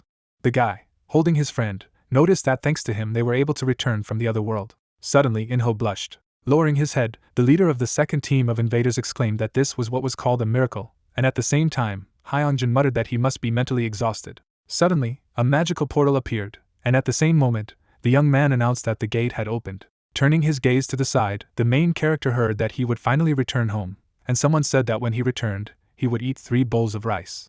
Smiling, the protagonist offered to return home. The shelter worker rounded her eyes in surprise. Happily opening her jaw, the girl answered positively. After some time, the guys found themselves in the forest. The hunter helped the lady get out of the magical passage. Taemin, furiously waving his arms, said that Inho had told him everything, and then asked if he was okay. Biting his nails, the man wondered how the bureaucrats dared to misjudge the dungeon, and then Hyunjun replied that he was fine and also asked him to calm down. The main character clarified where the rest of the guild members were, which made the Special Forces commander turn around. The gentleman, sitting on the ground, said that they had been taken to the hospital, and then asked if they wanted to be examined just in case. Closing his eyes, the protagonist said that he would rather rest in his bed than go to the hospital. Stretching out his palm, Taemin noticed that he would then lead him to the car, and he and Inho would take care of the rest. The man was seen standing near the car. Looking out the window of the car, the Special Forces commander in the Ace Guild said that he would have a good rest, and tomorrow he would give them a full report. Happily opening his jaw, the hunter thanked him. After a while, a view of a large building opened up. The guy jumped abruptly on the bed. Lying on the pillow, the young man said that it was sheer chaos. Closing his lips, Hyung-hong thought that meant that there was only one place left to go now. Unexpectedly, Romanov appeared. The gentleman opened his mouth wide. Suddenly, the main character burst into the room. Standing in front of the king, the protagonist said that he thought he was controlling him, because he felt his mana during the battle, and at the same moment he asked what had happened. The emperor, grinning, replied that there was nothing special. Introducing the terrible orc, the ruler added that there were already forces inside that dungeon. In the past, the girl was surrounded by a bright aura, and Romanov explained that he just intervened a little. Seojin raised her hand, after which the king remarked that it was to help his subject reach his potential. Frowning maliciously, the boy retorted that the shelter worker was not his subject. Crossing his palms, the emperor said that it was not so important. The lady appeared, and then the ruler added that more importantly, his forces and defenses perceived her as his subject. Looking ahead, the young man said that he had not asked for it, and then asked on what basis he had decided this. A golden coat of arms was embroidered on a red cloth. The master's gaze was serious, and he said that this was something he would know about when the time came. The hunter, biting his lips, heard the question if there was anything else he was interested in. Lowering his eyebrows, Hyunjin clarified if there were any other subjects besides Seokjin. The man looked down, and at the same moment, the main character added that someone he recognized as his subject. Romanov answered positively, which made the protagonist look up in surprise. The king explained that he could not tell him them, which made the boy sigh heavily and muttered that he did not expect anything else from him. Suddenly, the emperor stretched out his index finger. Grinning, the ruler remarked that he could tell how many there were, and so far there was only one besides the paladin. The young man was surrounded by an unusual aura, and then the man said that he should not be upset, because over time there would be more of them, and then he would be able to establish a monarchy. The gentleman wondered if he had not already received the subject with special fidelity, and at the same time the hunter, holding his chin, pondered. Looking to the side, Hyung-hong wondered if he was referring to a blindly believing knight, namely Taeming. Sitting on her throne, Romanov said that he seemed to understand who he was talking about, and added that he should use him well. Looking towards the protagonist, the king asked if he knew his true name. Then the protagonist nodded his head. Suddenly, a view of the city opened up. You could see the entrance to the office of the dungeon administration. Jinhyun, adjusting his tie, asked if he had processed the dungeon data, as well as who had cleared it. Holding the tablet in his hand, the head of the 4th Dungeon Management Brigade of the Bureau of Investigation heard the answer that it was the Ace Guild, and then said that he had already heard of it. Suddenly, his pupils narrowed and he muttered that there was only one A-rank hunter for the entire team, but they were still able to clear the S-rank dungeon. Looking sideways, the man asked if his assistant was sure that the data was accurate, to which he said that it was, although it was hard to believe. Looking towards the entrance, the gentleman offered to go to the office and explained that he had to double-check everything. Taking hold of the doorknob, Jinhyun remarked that if this was true, there might be big questions, and his ward added that the Ace Guild still needed to be re-evaluated. A second later, the man entered the room. Through the sweat on his face, the man was very surprised. Holding his ID in his hand, the head of the 3rd Brigade of the Bureau of Investigation for Underground Management introduced himself. The gentleman frowned seriously and said that he had heard that he had just finished investigating the dungeon and needed him to provide all the materials related to it. The influential man, raising his palm, asked why, and if there were any problems, and then added that this was done by their team, and therefore let everything be as usual. With his mouth wide open, the big man replied that the information was confidential and therefore would not be able to tell him, and the only thing they needed to know was that the Bureau needed these materials. After a moment, Jinhyun clenched his fist. Smiling slightly, the head of the 3rd team of the Bureau of Investigation said that he hoped that he would not interfere with the Bureau's requirements. Stretching out his hand, the man asked if he was ready to cooperate, to which he received a positive answer. After some time, a view of a tall building opened. Suddenly, the protagonist's assistant, looking in his direction, asked how Seokjin was doing. Hyung-hong looked away and replied that she would still need time to recover, but after a short rest, she would be fine. The front door appeared, and the protagonist said that it must be exhausted after a sudden surge of strength. The girl's room was visible, and then the guy explained that at first everything was confusing, and therefore it would not be easy for her to realize where the power came from, and to put her thoughts in order. The shelter worker clenched her fist. Sweat was dripping down Temin's cheek, and at the same moment, the young man asked if he had any news. The hunter parted his lips. Opening his mouth wide, Hyunjun noticed that something seemed to have happened. Closing his eyes, the leader said that this was true. Putting the book on the table, the man asked to read it. The master said that here were the results of the investigation that came in the morning, after which the main character, flipping through the pages, said that it was considered a subclass of the S-rank dungeon. Suddenly, the protagonist's expression became confused. On paper, it was written that the preliminary result of the investigation was the presence of a hidden dungeon, and caution was required when attacking. The guy, examining the documents, asked if it was true. Abruptly opening his jaw, the young man shouted if the bureau really knew about the existence of the hidden dungeon. Holding his hands behind his back, Taemin replied positively and added that he was convinced of this in practice. Clenching his fist, the leader said that everything was exactly as he thought. Baring his teeth, the man exclaimed that there could be nothing other than that someone had deliberately falsified the results of the preliminary investigation. Then the hunter closed the book. Looking ahead, the guild master clarified who dared to do such an act. Introducing the important person, the master said that he still did not have a final conclusion, but it was obvious that this was the work of the sponsors of the former Echo Guild. Through the sweat on his face, Taemin noticed that he would never have thought if he hadn't personally contacted the bureau, and he still doesn't know what to do. After a moment, Hyunjun pushed his chair back. Sitting down on a chair, the main character laughed. The protagonist could be seen scratching his neck. Moving closer to the table, the guy explained that first, with the help of the money received from secret funds, they would strengthen the power of the executive and intelligence agencies. Looking at the leader, the young man asked to do it as soon as possible. Frowning seriously, the hunter said that they should be ready when their enemies decide to attack. Opening his mouth wide, the man replied positively and added that he would start right away. The guild master asked the master to stop, after which he turned sharply. Hyunjun clarified how much he knew about hidden dungeons, and then Taemin grabbed his chin. Jewels appeared, and then the question was heard that this was not a dungeon where hidden rewards could be obtained. Closing his eyes, the main character muttered that this could be considered a reward. Suddenly, the supervisor blushed, and at the same moment noticed that since he was asking him this question, he might have received a hidden reward. The man asked if these were rare materials, causing the protagonist to lower his eyebrows in bewilderment. The gentleman wondered if it was rare equipment, after which the guy frowned menacingly. Slapping the assistant's forehead, the young man exclaimed that Sachjin had received a second awakening. Turning away from Taemin, the hunter remembered being pushed by the orc and thought he looked like he had déjà vu. The head, holding a tablet in his hand, said that he thought that it was also necessary to strengthen the security of his house. The man explained that he could become a target as soon as rumors spread that he had received a special reward from the hidden dungeon, and at the same time, the guild leader said that it was for sure, because he could awaken other guilds interested in the reward and attack them. Smiling, the master said that he would hire proven armed guards, as well as place the main hunters of the executive branch of the guild around his house. At the same time, a fighter was walking down the corridor, and Hyunjun asked if he would even accommodate the main hunters, to which he was told that he was still thinking of appointing a bodyguard for him.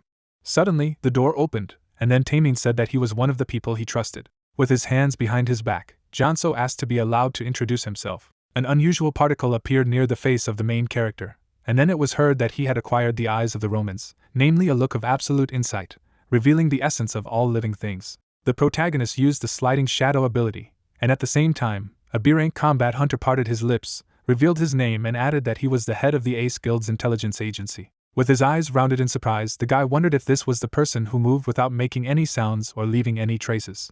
The young man remembered how a guard rushed past him. The guild master thought that it was no wonder that his true name included the word shadow, and the man raised his hand and said that the head of the intelligence agency would now be in charge of the security of his house, and he was a B-rank hunter with a lot of experience, and could rely on him. Jonzo, with his mouth half open, remarked that he would not disappoint him.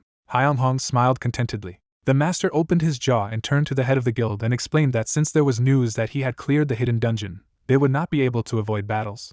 A chair could be seen through the glass, and at the same time, Taemin added that they were still considered the weak link. Looking out the window, the main character said that he did not have to worry, because as long as he was determined, it would not be easy to defeat him. The leader squinted sharply. The man looked in the direction of the protagonist, and he said that as soon as they began to attack, they would show them what they were worth, and at the same time punish them, showing the whole country how strong they were. Smiling, the guild leader remarked that he would soon see that no one would be able to resist them in the future.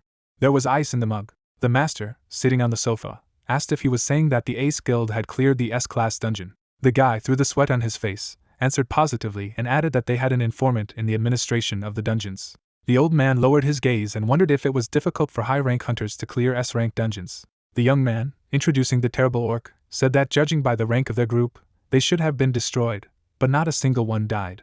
Taking the glass in his hand, the man asked if they could all survive. The young man, closing his eyes, said that there were only a few assumptions. The main character appeared, and at the same moment, the assistant said that either Hyunjin was stronger than expected. The girl released a powerful energy, and the guy added that either inside the dungeon, one of the members of the group had a second awakening. The young man remarked that or some other possibilities that they did not know about, after which the chairman, sitting in a chair, said that in any case it was a threat.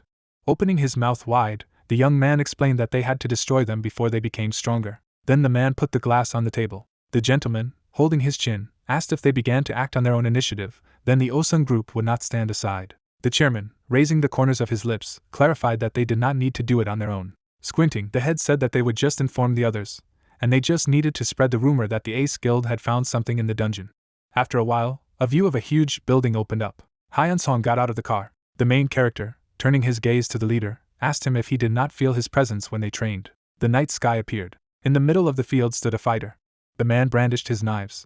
A dark force circled around the protagonist. The gentleman looked sideways in bewilderment. Suddenly, the guy, who was behind the assistant, frightened him. Closing his eyes happily, Taemin said that he had noticed the very moment he heard his voice.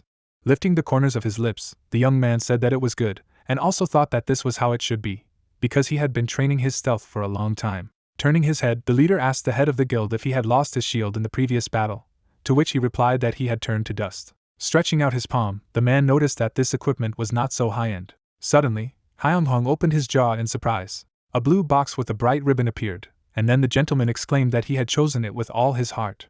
Taemin was holding the package in his hands. The main character was standing in front of him. The protagonist's pupils narrowed sharply, and he thanked his assistant, and at the same moment wondered how he could carry such a package. Pushing the manager with the box, the guy shouted what he would think. Noticing the soldier with a machine gun, the young man said that they must be recruits. Taemin's nose turned red, after which he replied positively and added that about 10 guards were hired from closed military units. Armed warriors appeared, and then the man explained that there were 9 people here who were E rank to D rank hunters, and 1 C rank hunter, and although their rank was not high, they were much better than ordinary guards. The guy was holding a cannon in his hands, and at the same time the gentleman said that they were all armed with firearms, and it was desirable for hunters of D rank and below to have one with them. Smiling contentedly, the guild master said that this was true, and it was unlikely that whoever decided to attack would have a magical skin like a beast. Turning his gaze sideways, Hyun-young added that no matter what, they didn't know when or where the hunters would attack, so let his assistant be on the lookout, to which he replied that he would do everything possible to protect him. Looking ahead, Taemin said that he and Johnson would join the guards today, so let the head be calm. The main character nodded his head contentedly. After a while, the protagonist squinted thoughtfully. Suddenly, a magic door appeared in front of him. Touching it, the guy read that the shadow was behind.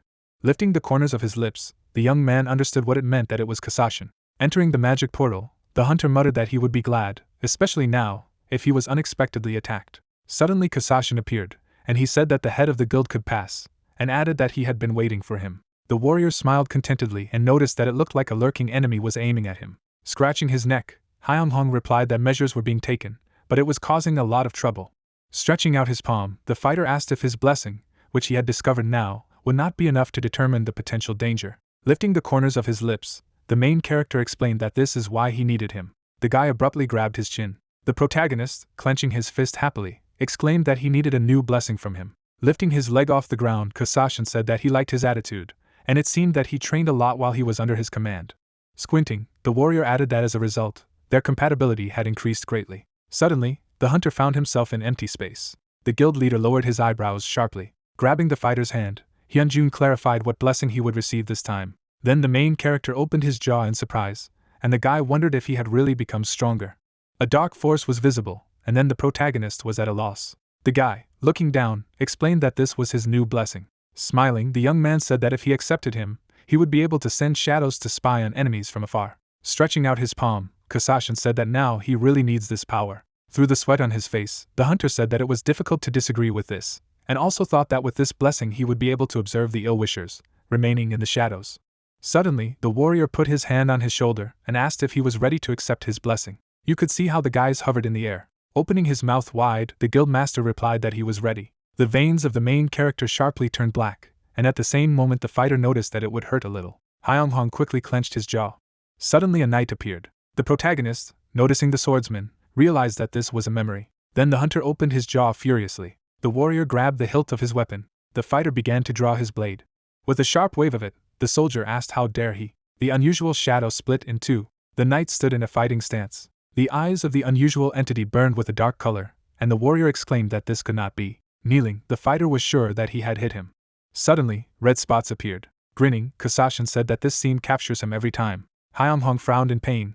A dark force surrounded his body, and then he screamed loudly. Drops of sweat dripped down the face of the main character. Snapping his fingers, the guy announced that they were done. The protagonist shook his head sharply. The hunter fell off his feet, and the young man asked how it was. Closing his eyes contentedly, the warrior noticed that now the defensive skills were in his head. Sitting on the floor, the guild master thought that every time he met his past lives, he was going through such a thing.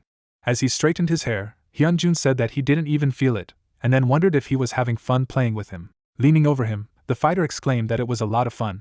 Stretching out his palm, Kasashin explained that as soon as he receives a blessing, memories from a past life come to him and a seepage effect occurs, and no matter how difficult the procedure is, it will seem quite simple to him. The main character turned his gaze to the side in surprise, hearing that everything would probably become clearer to him if he studied magic. Blushing sharply, the protagonist asked if he had been a magician in one of his lifetimes.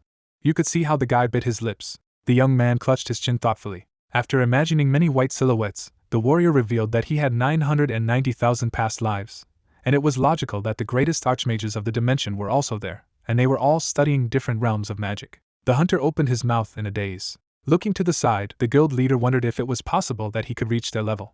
Raising his index finger, the fighter added that if he continued to train, anything was possible, and suggested that he try to use the blessing without thinking much about it, and at the same moment, Hyunjun asked him to stop reading his mind. Then the main character stretched his palm forward. Dark energy appeared in front of him. Suddenly, a human silhouette appeared. Smiling, Kasashin said that it was excellent, and added that he should try to create another shadow. After a moment, the protagonist frowned seriously. The hunter lowered the corners of his lips. In the distance, an unusual accumulation of power could be seen. The magical aura began to evaporate in the air, and at the same time, the guild master realized that this was his maximum now. Holding his chin, the guy noticed that, as expected, 2 shadows were too many for a beginner, and at the same time added that this spell was the most difficult of all high-level magic, because it spent a lot of mana, and therefore there was nothing to be done. The young man said that creating at least one on the first try is a great result, after which Hyunhong grabbed his wrist. Striking the main character with his fingers, the warrior said that he should not be greedy now and return. The protagonist, approaching the exit, heard that let him go and create a shadow of his worst enemy, because in his current state he is capable of this. After some time, the hunter was seen running down the street. The guild master quickly shuffled his hands. Opening his jaw, the guy muttered that the guilds of gold rank and above had excellent informants, and therefore they probably knew the rumors about him, and this would make the silver rank guilds do something. The young man imagined human silhouettes. Parting his lips, Hyunhong wondered that if these false rumors had leaked through the background organizations, then which guild would decide to make the first move. Taemin, who was behind him, replied that he thought it would be the Anderson Guild. The main character turned sharply. Through the sweat on his face, the protagonist asked where he came from, to which the leader explained that he had sworn allegiance to him. With a wink, the man exclaimed that he was ready to appear at any time if for his sake, and the guy thought that this was not the answer to his question. Closing his eyes, the young man clarified why it was them, and then the master said that it was because this guild was now leading any action. A drawing of a lion's head appeared. After presenting the red footprints, Taemin said that even among the silvers, the Andersons' reputation is not the best because they have used forbidden methods to reach the current level, and therefore it is rumored that there is always some kind of dispute within the top of the guild. Looking up, the hunter noticed that if they were known as villains, they were most suitable for this role. Holding his chin, the leader added that not only that, because their guild master is greedy to the point of horror, and it is rumored that they tried to steal an A-rank weapon, but failed. Shuffling his legs, the head of the guild said that he would then send a personal informant to them, and then the man asked about the informant. Turning around, Hyunhong replied that he couldn't tell everything, but he was someone who could be trusted. Smiling, the gentleman said that if he trusted him, so did he. After some time, the main character found himself in a dark room. The protagonist stretched out his hand. A shadow appeared in front of him. The guy showed the servant the phone screen and ordered him to find it. A man appeared, and at the same moment the young man added that he should keep an eye on him. The unusual entity evaporated into thin air. The hunter smiled contentedly. The night sky was visible. The headlights of the car shone brightly. 2 vehicles were rushing along the road. Inside the van were soldiers in red suits. One of them, parting his lips, asked his partner if he had heard that the Ace Guild, to which they were now going, had received something special after clearing the hidden dungeon, to which he replied positively and exclaimed that since this rumor was only crawling at the bottom, he immediately reported to his superiors that he had found out. Happily clenching his fist, the warrior noted that although he did not know what kind of treasure was in this dungeon, it could be a quick way for their guild to reach gold rank. Suddenly the man, holding a loudspeaker in his hand, said that everyone should pay attention. Smirking, the bandit said that their opponents were the leaders of the small bronze guild and a few guards, and therefore they could easily cope. Holding on to the handrail, the bully said that they would take this treasure by any means, and then asked if they understood it, and then the guys shouted contentedly. The leader, standing opposite the team, asked for silence. The master's shoulders were visible, and at the same moment he repeated once again that their task was to catch and escort everyone, because the boss said so. The guy, raising his palm, asked what to do if he couldn't capture them. The man's eyes lit up sharply red, and he replied that then they would kill them in the most brutal way, and therefore they needed to be instilled with fear. The young man, through the sweat on his face, said that he had heard that they had small children, after which he clarified whether this also applied to them. The bandit clenched his jaw angrily. The leader lowered the loudspeaker. Suddenly, the commander hit the teenager on the leg. Placing his hand on his head, the captain asked since when the assassins of the Anderson Guild cared about such trifles, and then he apologized. Standing up abruptly, the gentleman said that they were almost there, and therefore they had to leave. The hooligans, wearing masks, shouted that they understood him. A view of the roof of the house under the night sky opened. A guard stood near the high brick wall. Suddenly, the guy constricted his pupils. At the same moment, the soldier pointed his machine gun in the direction of the passage. A man in a red hood jumped down on top of him. Bending his arm at the elbow, the assassin from the Anderson Guild reported that they had taken care of guarding around the manor, to which he was told that it was great, and now they should go inside. A metal hook caught sharply on a ledge on the roof. The robbers simultaneously climbed over the fence. Raising his head, the fighter noticed that someone was approaching him. From the many blows, the guy felt pain and opened his mouth wide. Looking at the blood-stained bodies of the guards, the bandit wondered if they were them. Folding his hands behind his back, the thug assumed that the others had already made their way into the dungeon, to which his partner remarked that in this case, they should hurry. The outline of a room could be seen outside the window, and the assassin from the Guild Anderson ordered a second squad to be called, and they themselves would go inside. The robber lifted his leg off the ground. Holding the shield in front of him, the head of the squad asked if everyone remembered everything. The eyes of the animal-masked man shone brightly, and he clarified that they would kill everyone except for their target. Smiling broadly, the bandit announced that they were starting. A black-gloved hand reached out towards the door.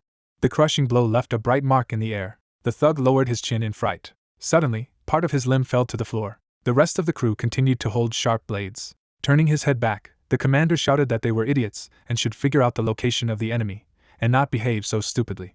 Looking around, Guild Killer Anderson screamed that he thought there was no one here at all. The head of the squad did not understand how this was possible, and the subordinate leaned down slightly, and replied that he did not know this. Streams of dark magic rushed behind him as he talked about how there was absolutely no one here, as if there had never existed. Suddenly, the robber collapsed to the ground with a crash and began to shout loudly. The bandit covered his body with a shield while his partners exclaimed that he was dead with just one blow.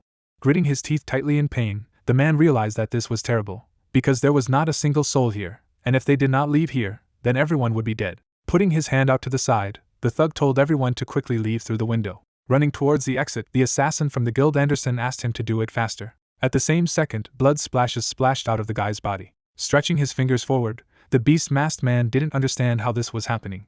Coming out onto the balcony, the robbers were indignant that this was impossible, because they did not see anyone here, but someone was doing it. In bewilderment, lowering his jaw, the man clarified whether it was him. Hyung-jung covered his face with his shield. Squeezing his eyes shut, the protagonist heard his past life inform him that Sidon Miller's valiant sword was with them, and it would not break as long as the valor of righteous people existed, to which he exclaimed that it was true. Bright currents of energy enveloped the equipment, and the spirit announced that Karsago's righteous shield would protect him, so that he would not be in danger as long as the great warrior was with him, when he suddenly declared that at the moment when the enemies decided to attack their guild, they had signed a death warrant for themselves, after which Danzig noted that he would live, and he would never fall, as long as he has someone to protect.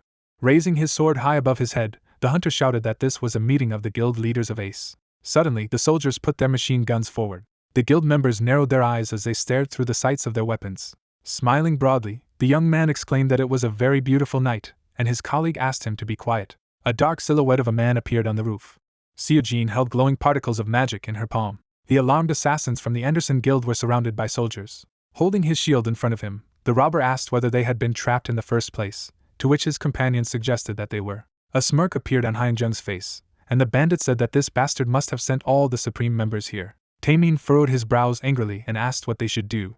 Looking down, Jonso asked the master the same question. Streams of dark magic swirled around the protagonist's face, and he asked his subordinates to make sure that none of them escaped from here. Putting his hand forward, the Special Forces commander ordered everyone to start attacking. The soldiers instantly began to fire at their opponents. Flying back from powerful shots, the bandits began to shout loudly.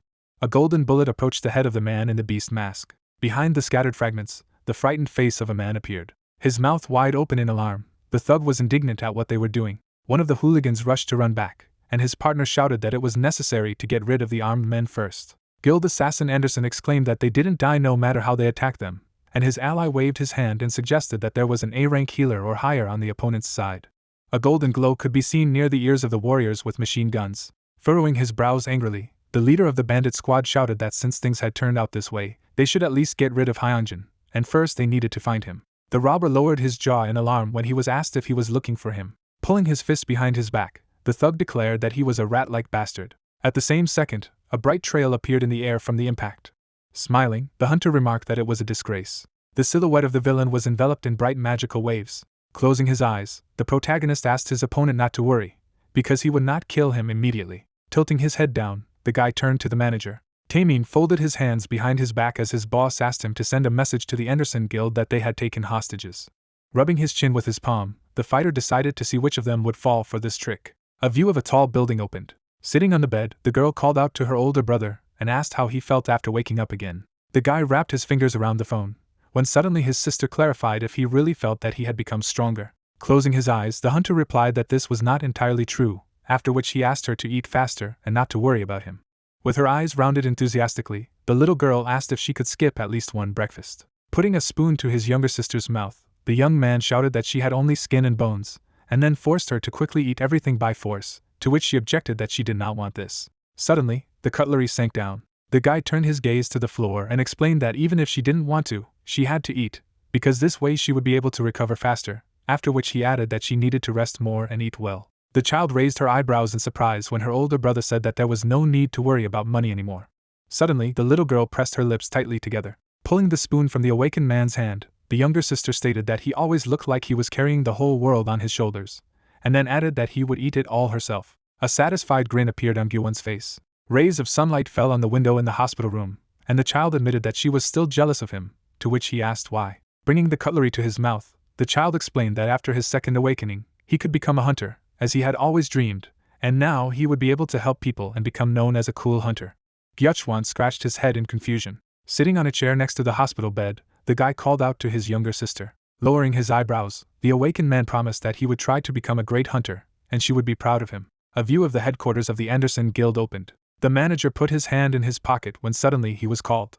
Someone called out to the executive manager a second time as he looked down assiduously. The hunter's pupils noticeably narrowed with fright when he heard a loud scream. The assistant lowered his hands and noticed that he had been often distracted lately, and asked if he was doing well, to which he replied that everything was normal, so there was no need to worry. Lowering his jaw, the young man asked if he would provide a report right away. The hunter furrowed his brows angrily and said through a sigh that he would have to, and then added that their subordinates had suffered a lot, so he would be back soon.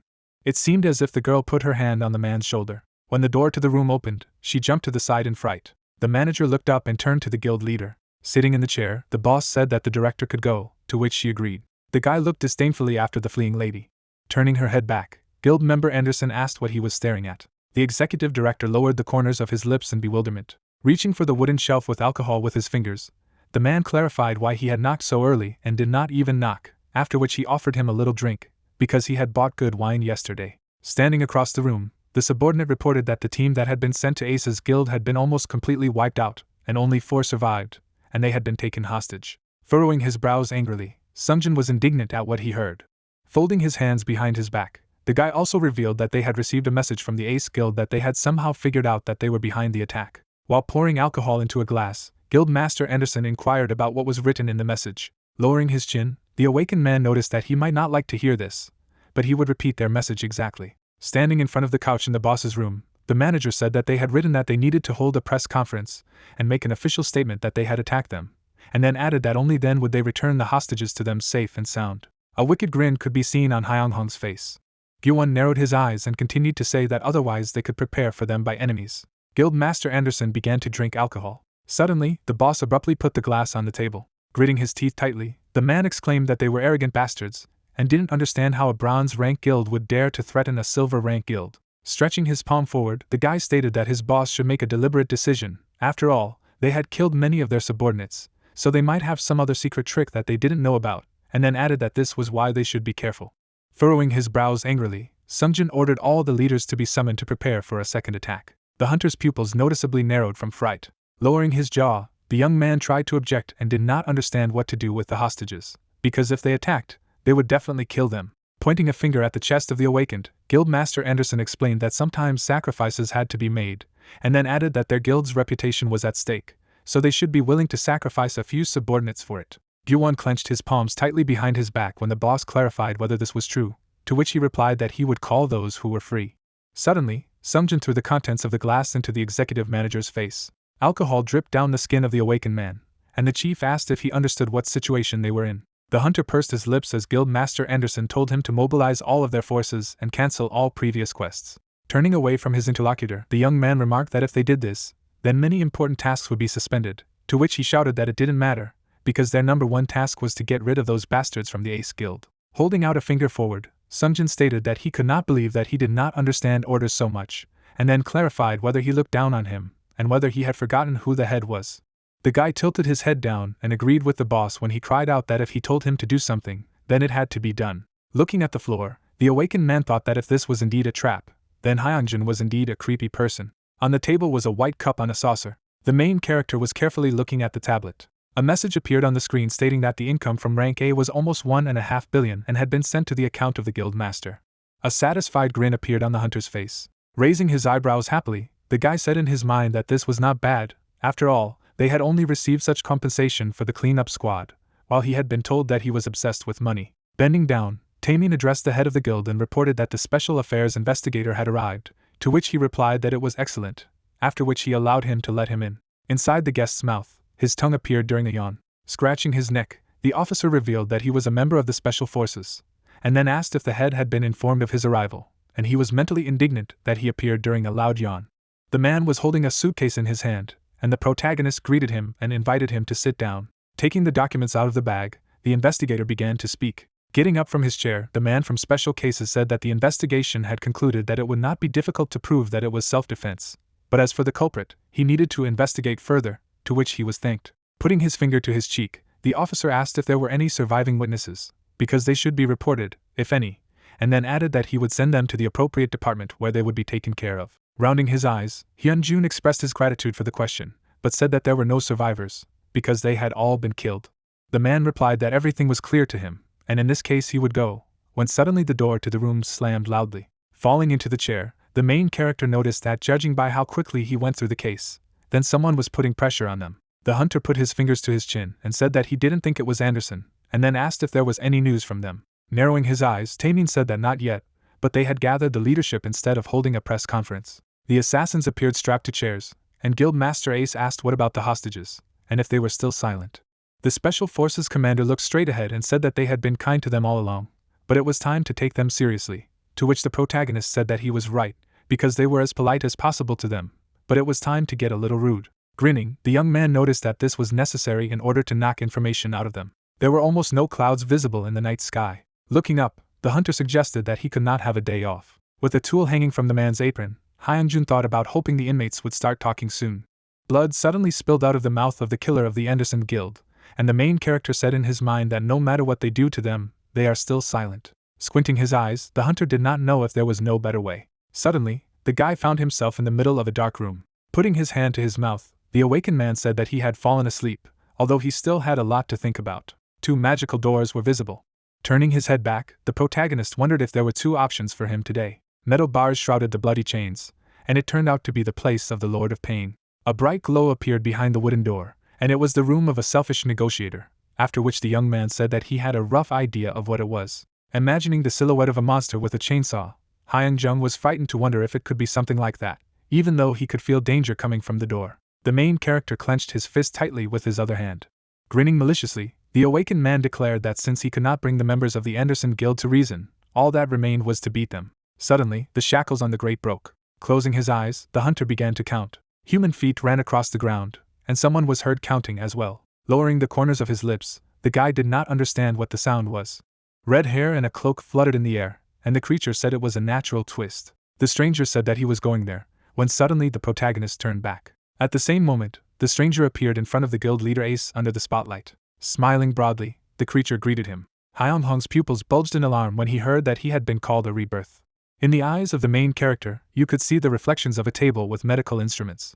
Things were scattered on the tiles. A skeleton sat in the corner of the room. In a metal tray was a hammer and a syringe. Looking at the dancing stranger, the hunter realized that no matter how he looked, he was definitely mad. Holding the bone structure of a man, Pierre told his guest his name. The skull of the skeleton tilted to the side, and the creature exclaimed that it was Ilias, and that it was his best friend. Smiling broadly, the awakened man said that it was a pleasure to meet him. Lowering his head, the guy said that he would like to ask something, to which the past life replied that he could ask anything except his hand and heart. A bottle and a syringe lay on the floor, and the protagonist noticed that his interlocutor was called the Lord of Pain. Pierre narrowed his eyes, and the young man clarified whether this pain could be from torture. Smiling broadly, the creature began to laugh loudly. Gripping the hammer with his fingers, the Lord of Pain revealed that when he was alive, he had worked as a master of torture in the Empire. Hitting the skeleton on the head with a sledgehammer, the past life said that as he could see, they only worked with such tools. Placing his fingers on his chin, Guildmaster Ace asked if he could teach him how to torture people, to which he replied that he couldn't teach him anything he didn't know himself. Lowering his jaw in alarm, Hyunjun was indignant that his interlocutor had previously said that he had worked as a master of torture. Pierre's eyes began to radiate a bright glow, and he informed Mr. Reborn that there were many more absurd things in life than he thought, and then added that it was just like at this moment. Stretching his hand high to the ceiling, the Lord of Pain told him that God had once given him this exceptional ability. Suddenly, the creature snapped its fingers. At the same moment, the master of torture rushed behind the young man. After a moment, the hunter began to fall forward. The awakened man collapsed on a wooden chair with a crash, and his past life asked to be allowed to introduce himself again. Stretching his palm forward, Pierre explained that he could control the suffering of others, and if he was done, he could inflict hellish pain using any objects, but the only limitation was that he had to put magical power into his opponent. Suddenly, the Lord of Pain poked his finger into Hyunsun's body. Squinting his eyes, the creature noticed that he usually used a needle to transmit magical power. Raising one eyebrow in bewilderment, the protagonist thought that it was a little strange, when suddenly the interlocutor interrupted him and asked if he thought that it was a little strange, to which he replied that it was not, and asked what blessing he would be able to receive. In the darkness I could see the sharp fangs of the master of torture. Passing by the huge cage in which the skeleton was imprisoned, Pierre said that this would be pain management. Smiling broadly, the hunter thought about how controlling the opponent's pain was a terrifying ability, and then asked what the activation and awakening conditions were. With a wink of one eye, the Lord of Pain replied that he only needed to pierce his body 3 times with his needle, and if he could endure it, he would receive a blessing. Lowering his jaw, the awakened man wondered what would happen if he did not succeed. The creature raised its eyebrows and said that it would have to wait for the next opportunity. Approaching the protagonist's face, the torture master clarified if he urgently needed his blessing and then told him not to dare to miss the chances he was given, simply because he was a reincarnate, as not all of them were good at will. Gritting his teeth tightly, the young man agreed to try, but he did not like that the interlocutor was too close. Stretching a thick rope, Pierre asked if he should be tied hand and foot, to which he replied that it was not necessary, and that it would be better to just start, when suddenly he was told that it was sad, and then he was asked about his readiness. Suddenly, streams of red magic appeared around Hengzhong's wrist. A drop of sweat flowed down the protagonist's face, and the Lord of Pain said that he would pierce the 3rd count. With a wave of its hand, the creature continued to count. Streams of dark magic hovered around the chair. The main character's legs flew up sharply. His mouth wide open in pain, the hunter began to scream loudly. Through the creature's smile, his sharp fangs could be seen, and he laughed at what was happening. Bulging his pupils, the awakened man cried out that it was now 3. The master of torture furiously waved his hand, and the ward cried out in fright. Looking up, the past life began to remember Nietzsche. Holding his palm high to the ceiling, Pierre exclaimed that the German philosopher had said that what did not kill them made them stronger. The exhausted protagonist threw his head back. Putting his fingers to his mouth, the Lord of Pain exclaimed that it was very beautiful. Smiling broadly, the creature asked if the guy thought this quote was perfect for him. At the same moment, guild leader Ace tilted his torso forward. Gritting his teeth tightly in anger, the young man thought that he was a mad bastard. The master of torture spread his hands to the sides, and Hyunjung didn't understand what Nietzsche had to do with it, and he didn't want him to use the phrase as he pleased, and besides, he had to pierce with a needle, and count to 3. Pierre could see the silhouette of the protagonist on a chair between his palms, and he wondered why he had to be like this in his previous life at all. After a moment, the Lord of Pain spread his fingers. Suddenly, there was a powerful surge of blood. Lowering its head down, the creature began to sigh heavily. Rubbing his cheek with his finger, the torture master asked if the reborn had enjoyed the incredible pain, and then added that now his blessing would be with him. A loud cry was heard, and suddenly it seemed as if the young man woke up on the floor near the bed. Squinting his eyes wearily, guild leader Ace thought that if he hadn't recovered, he would have gone mad long ago from all his past lives. Hyunjung decided to drink a glass of water. Holding the phone to his ear, the main character wanted to answer his call. Furiously furrowing his brows, the awakened man called the CEO and asked where the hostages were now, to which he replied that they were locked in a secret house outside the city of Anyang. As he walked around the room, the hunter said that he wanted to try something, so he would be there soon, when he suddenly remarked that he didn't have to be involved in such matters. Taking the blanket in his hands, the protagonist asked to tell Juniso to guard his family well during his absence.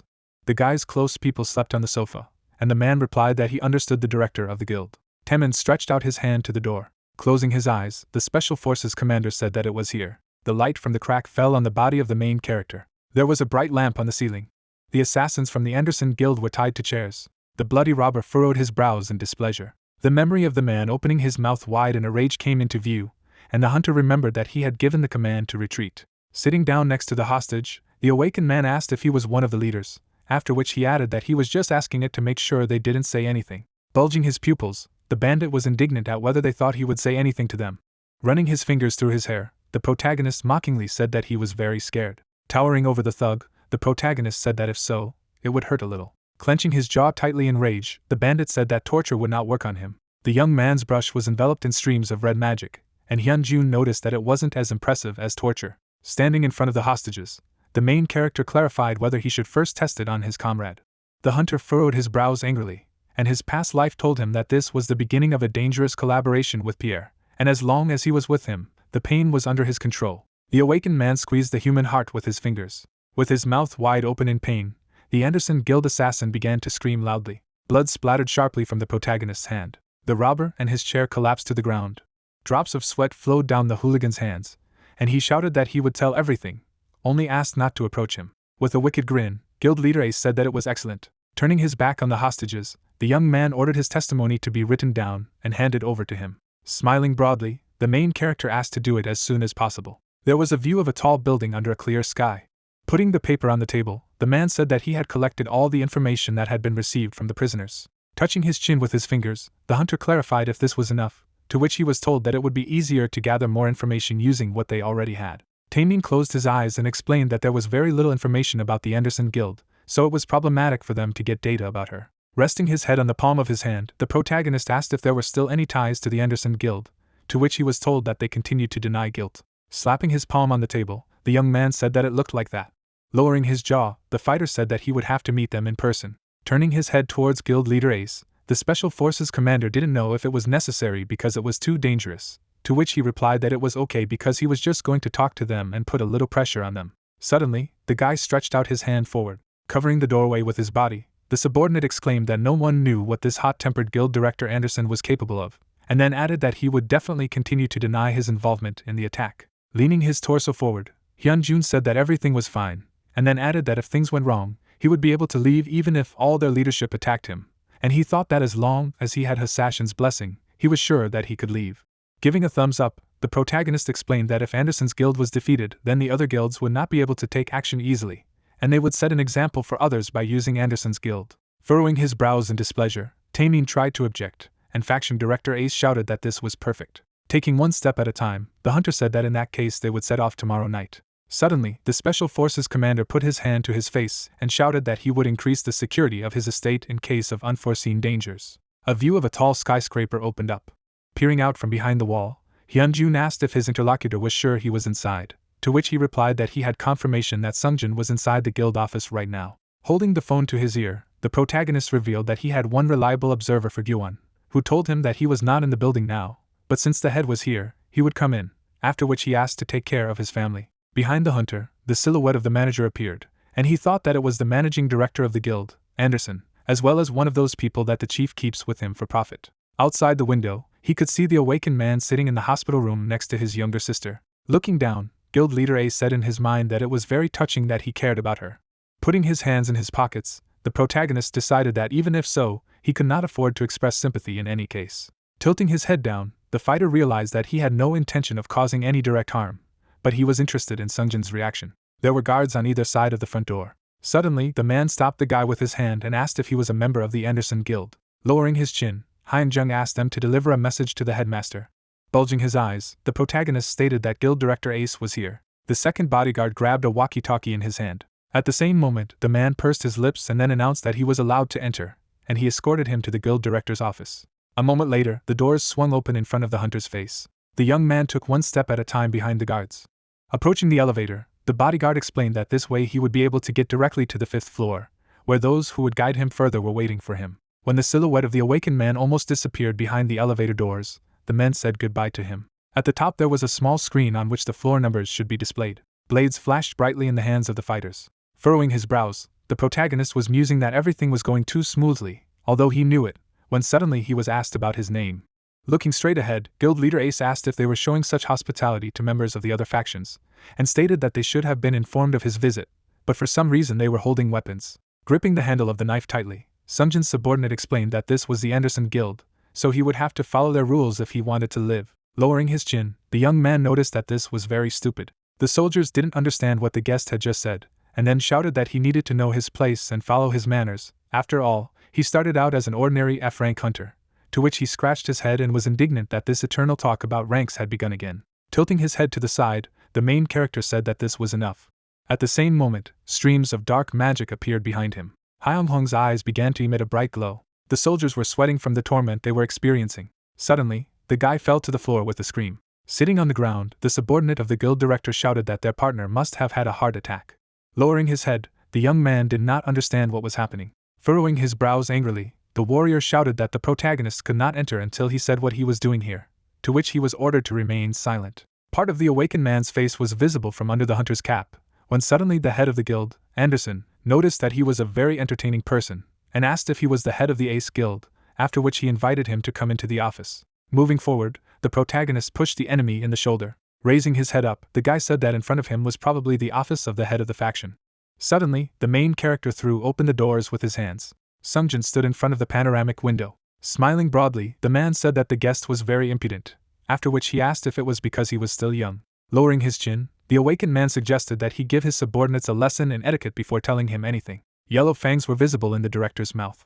The hunter clenched his hand tightly into a fist, when suddenly the interlocutor asked him to sit down first, and asked if he would drink. Frowning, the protagonist said that he had not come here to talk idly. The head of the guild sat down on the sofa and said that he could stand if he wanted to, and that he would rather sit on a comfortable sofa if he did not mind. The back of the young man appeared, and he reported that his house had recently been attacked. Cupping his hands, Sungjin noticed what he had seen on the news, and it was terrible. Hyung-hong bit his lips in displeasure as the man said that attacking the Bronze Guild was not uncommon, and then began to laugh loudly. A huge window appeared behind the protagonist, and he said that he had sent him a message and then clarified if he had received it, to which he replied that he did not understand what it was about and that he wanted to tell him. Coming closer to the sofa, the hunter asked if the man claimed that he had nothing to do with the attack. Slightly squinting his eyes, the director asked what would happen if he had. Smiling broadly, the awakened man thought that he needed to retreat, because if he dealt with him now and found out that he was here, he would fall under suspicion, and then asked if this meant that he could do with the prisoners as he saw fit. Sitting in his chair, the faction leader didn't understand why he was being asked about people he didn't know, or if the guest was too reckless because his guild was on the rise, and then added that he was sorry to say this, but they were only a bronze rank guild. Gritting his teeth tightly in rage, the man told the guy to know his place and not jump over his head if he wanted to survive. Keeping his hands in his pockets, Hyun-Young clarified if it was a threat, to which he countered with a question about whether it sounded like a threat. Smiling broadly, Sungjin noticed that his interlocutor was still a cute puppy who had not grown up. The young man had a grin on his face, and Guildmaster Anderson asked if he was amused. Walking towards the exit, the main character replied that he just wanted to capture this expression on his face. Grabbing the door handle with his fingers, the hunter said that he wanted to check it in a week. Leaving the room, the awakened man finally explained that they would see if he would also have fun. Outside the windows of the room, a view of the road opened, and people congratulated their comrade on his return. Putting his palm out to the side, Taemin admitted that he was pleased to see that his boss was not injured, and then asked how it went. Throwing one leg over the other, the chief replied that everything was as expected. The subordinates closed their lips in alarm as Hyun-Jun revealed that he had given them a warning, so all that remained was to start a war with the Anderson Guild as they had planned. The dark silhouettes shifted their gazes downwards, and the protagonist explained that several guilds were watching them because there was a rumor that they had obtained a special treasure from the hidden dungeon. Against the background of purple clouds, a magical weapon appeared. Folding his hands behind his back, the Special Forces commander said that if they wanted to go against the Anderson Guild, they had to deal with them first. Lowering his chin, Johnson added that they had also failed to identify the corpses that had been found in his home. There were bloody footprints on the grass, and the head of the intelligence agency said that this was just speculation, but there was a possibility that whoever was behind the attack deliberately made it difficult to identify the corpses by pressing on the authorities. The combat hunter admitted that he did not like the attitude of the Special Forces investigator they sent here, and there was definitely something wrong, to which Taemin turned his head in the direction of the interlocutor and exclaimed that it was impossible, and asked if they were really in control of the Special Forces department as well. Two men in business suits appeared. Frowning angrily, the guy thought that in this case, the organizer must be at least a high-ranking politician or the president of a large corporation. Clenching his hand tightly into a fist, the leader said that if this was true, then they were unlucky with the executive force. Taming's powerful back could be seen, stating that even though their funds were protected with the Nain secret fund, they had barely expanded their executive branch. Raising his head, Hyung-jung was silent. Gritting his teeth in rage, the subordinate said that in the current situation, it was too risky to go to the police for help, as it might be counterintuitive, but he believed that their only option was to hold an unofficial battle. Suddenly, the phone in the guy's hand began to make sounds. Raising his hand to his ear, Jonso apologized. The head of the intelligence agency was standing in front of a shelf of books. At the same moment, the young man lowered his jaw in bewilderment. Stretching his palm forward, the combat hunter reported that they had a problem. Bloody hands lay on the ground, and the young man said that 4 of their members had been brutally murdered the previous night. The protagonist rounded his eyes in fright, and the subordinate explained that the special police department believes that this is the work of hunters, and began an investigation this morning, but they claimed that no evidence was found at the crime scene. With his head down, guild leader Ace didn't know if they were trying to instill fear in his faction. At the same moment, Hyun-jun slammed his fist on the table. Looking up, the main character muttered that they were looking down on him. A moment later, the hunter grabbed the executive director's shoulder with his fingers. Standing next to the subordinate, the awakened man asked if it was true that he had said earlier that they would lose if they relied on executive force. Looking at the interlocutor from under the cap, the protagonist asked him not to worry, because he would take care of their leaders, and then told him to tell everyone to focus on protecting people. Closing his eyes, Taemin realized that he was ashamed that he had given up back then. With his mouth wide open, the Special Forces commander thought that it was his duty to do everything he could to help the guild leader, and then exclaimed that he would do everything in his power. Approaching closer to Johnson, the chief asked him to get a photo of the entire leadership of the Anderson Guild and their names, after which he asked if he could do it. The head of intelligence narrowed his eyes and replied that he could do anything, but he needed 3 hours to do so. Suddenly, Hyung-hong held out a note with the address of the Murray University Hospital. The main character explained that he needed him to do something else for him, after which he said that he needed information about this place, to which he nodded his head and said that he understood him, and would deal with it at the same minute. A memory appeared in which the hunter saw outside the window how the elder brother was visiting his sister in the hospital room. Hyun squeezed her eyes shut happily, and the protagonist explained that this could be the key to the weakness of one of the guild leaders, Anderson, so they needed to act secretly. 2 men were standing under the bridge. One of them was holding a cigarette when he asked a colleague if he had heard that their team had received a list of objectives from the Ace Guild yesterday. Now they were at war with them. Rascal stretched his shoulder and said that they would finally relax after the stagnation, but his interlocutor expressed doubt that they would have fun with such a small guild. The guy smirked and said that he had already killed 1 member of the Ace Guild, a D-rank hunter in his 20s. Today, it looked like he had just awakened. Kyung-jin slapped his subordinate's shoulder, amazed at his speed, since the order had only been sent yesterday, and assumed that he had been holding back too much, and he added that he had also worked a little on the corpse so that they could wet their pants there. The man shook off the ashes, and praised his subordinate for his good work, and decided that they would still have a little fun. In the next moment, blood gushed out of the villain's belly. It also squirted out of his mouth, and the hunter's eyes rolled back. Rascal rushed to the river where his superior had fallen. The guy flinched when something flashed behind him. He turned sharply. The killer clenched his teeth. He did not feel anyone's presence, and he did not understand where they were attacked from. The main character stepped out of the shadows, and noticed that it seemed that the villains had a funny conversation. Jumping on top of the enemy, Hyung-jung expressed hope that he hadn't interfered. The young man kicked his opponent on the back. Rascal emerged from the water, and recognizing the attacker, asked how he ended up there. The protagonist put his hand in his pocket, and announced that the first target had been eliminated, and the villain clenched his fists, and shouted that he had nothing to do with his goal. But the swordsman poked his finger at the murderer's forehead, and wondered if he had killed their newcomer. The guy staggered back. The face of the scoundrel expressed panic, and he begged for mercy. The head of the guild waved his hand, and when the dangerous relationship with Pierre subdued the very concept of pain, he noticed that the victim also asked Rascal, but he mercilessly killed him. As a wave of red energy soared towards the sky, Hyung-hong added that he would do the same. The murderer's body was pierced by scarlet spears. As blood spilled over the water, the young man muttered that he seemed to have eliminated all of the Anderson Guild leaders who were keeping an eye on his men. The protagonist looked at the scarlet spot, and assumed that the enemies were now in a panic. The swordsman smirked and concluded aloud that this scoundrel Sungjun would be furious. Anderson's top gathered in the guild master's office, where Jia read out that Ace's guild had lost 4 core members and 6 rookies, and they had lost 20 senior members. The director looked at the tablet and added that this includes 5 managers and 2 managers. Sungjun looked at the girl with displeasure, and could not believe that this had happened and demanded proof. Jia placed the tablet on the table, and reported that there was nothing left, the department said that it was the first time they had seen such a masterful cover-up of evidence. The man clutched his head, not understanding how the enemies were able to kill 20 people in 2 days, and 7 of them were managers. Gyuwon shook his head as the guildmaster asked if it made sense, and the director added that she had no assumptions. The scoundrel gritted his teeth and pointed his finger at the manager before saying that he had heard that his men had attacked the opponent yesterday, and wanted to know what had happened, why they couldn't win, and if he had excuses, then let him lay it out. The guy lowered his head and apologized. All their means were mobilized for the attack, but the enemy's stealth skills were incredible. They couldn't even detect them, let alone attack. Jia folded her arms over her chest as the young man continued that leader Yanjia had even set a trap to attack at dawn, but nothing worked. According to the survivor, they were ambushed when he regained consciousness. Everyone, including the leader, was killed. Sungjin clenched his fist, and clarified if the mentioned one wasn't A rank, wasn't his group B rank, as they were destroyed in an instant. After that, the man broke the table with one blow. The scoundrel shook off his hand, and said that he would not believe in this nonsense. Gyuwon gave his boss a gloomy look as he exclaimed that those bastards from the Ace Guild were made of bronze at best, as his men couldn't handle them, and reminded him that their guild master had woken up twice, and according to the informant, there were many more powerful hunters. Sungjin's face contorted with anger. He barked about the hated double awakening. Why couldn't his subordinate understand that the most important thing now was that they were being attacked? The young man frowned, and asked the guild master to calm down. The man looked at the manager with displeasure, as he clarified that the A-rank hunter and the 2 B-rank hunters had been defeated in the blink of an eye because he felt stupid about being used. The guy raised his palm, and added that it meant that at best someone of A-rank or higher had intervened, at worst S-rank, to which the boss asked what he wanted from him. Gyuwon sighed tiredly, and replied that they had never lost like this, because everyone they had encountered before was weaker than them. In this hunt, they were not predators.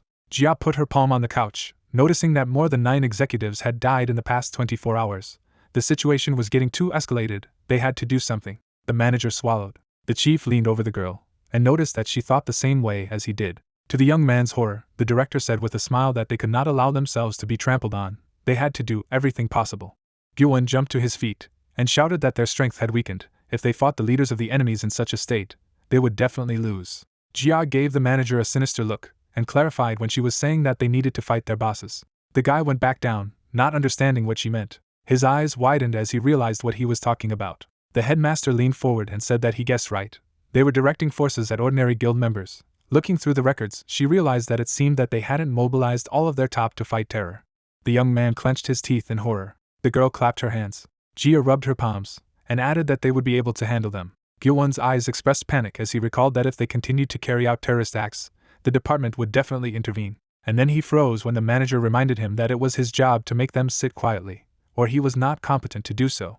The manager gritted his teeth. He didn't notice the dark fog behind him when he promised to do his best. The fog slowly floated to the side. Then he flew out the window. The next morning at Ace's guild headquarters, Hyung-jung looked out the window and thought that the enemies were going to chase down the guild members regardless of whether they posed a threat. The young man smirked, deciding that this was a great opportunity. The protagonist continued to look out the window, thinking that if they took advantage of this situation correctly, then it could lead them to victory. Even if the special police squad didn't take care of it, they still had a chance. There was no guarantee that they would get conclusive evidence of the Anderson Guild's involvement in this matter. If they make at least one mistake, admitting everything, they will be broken.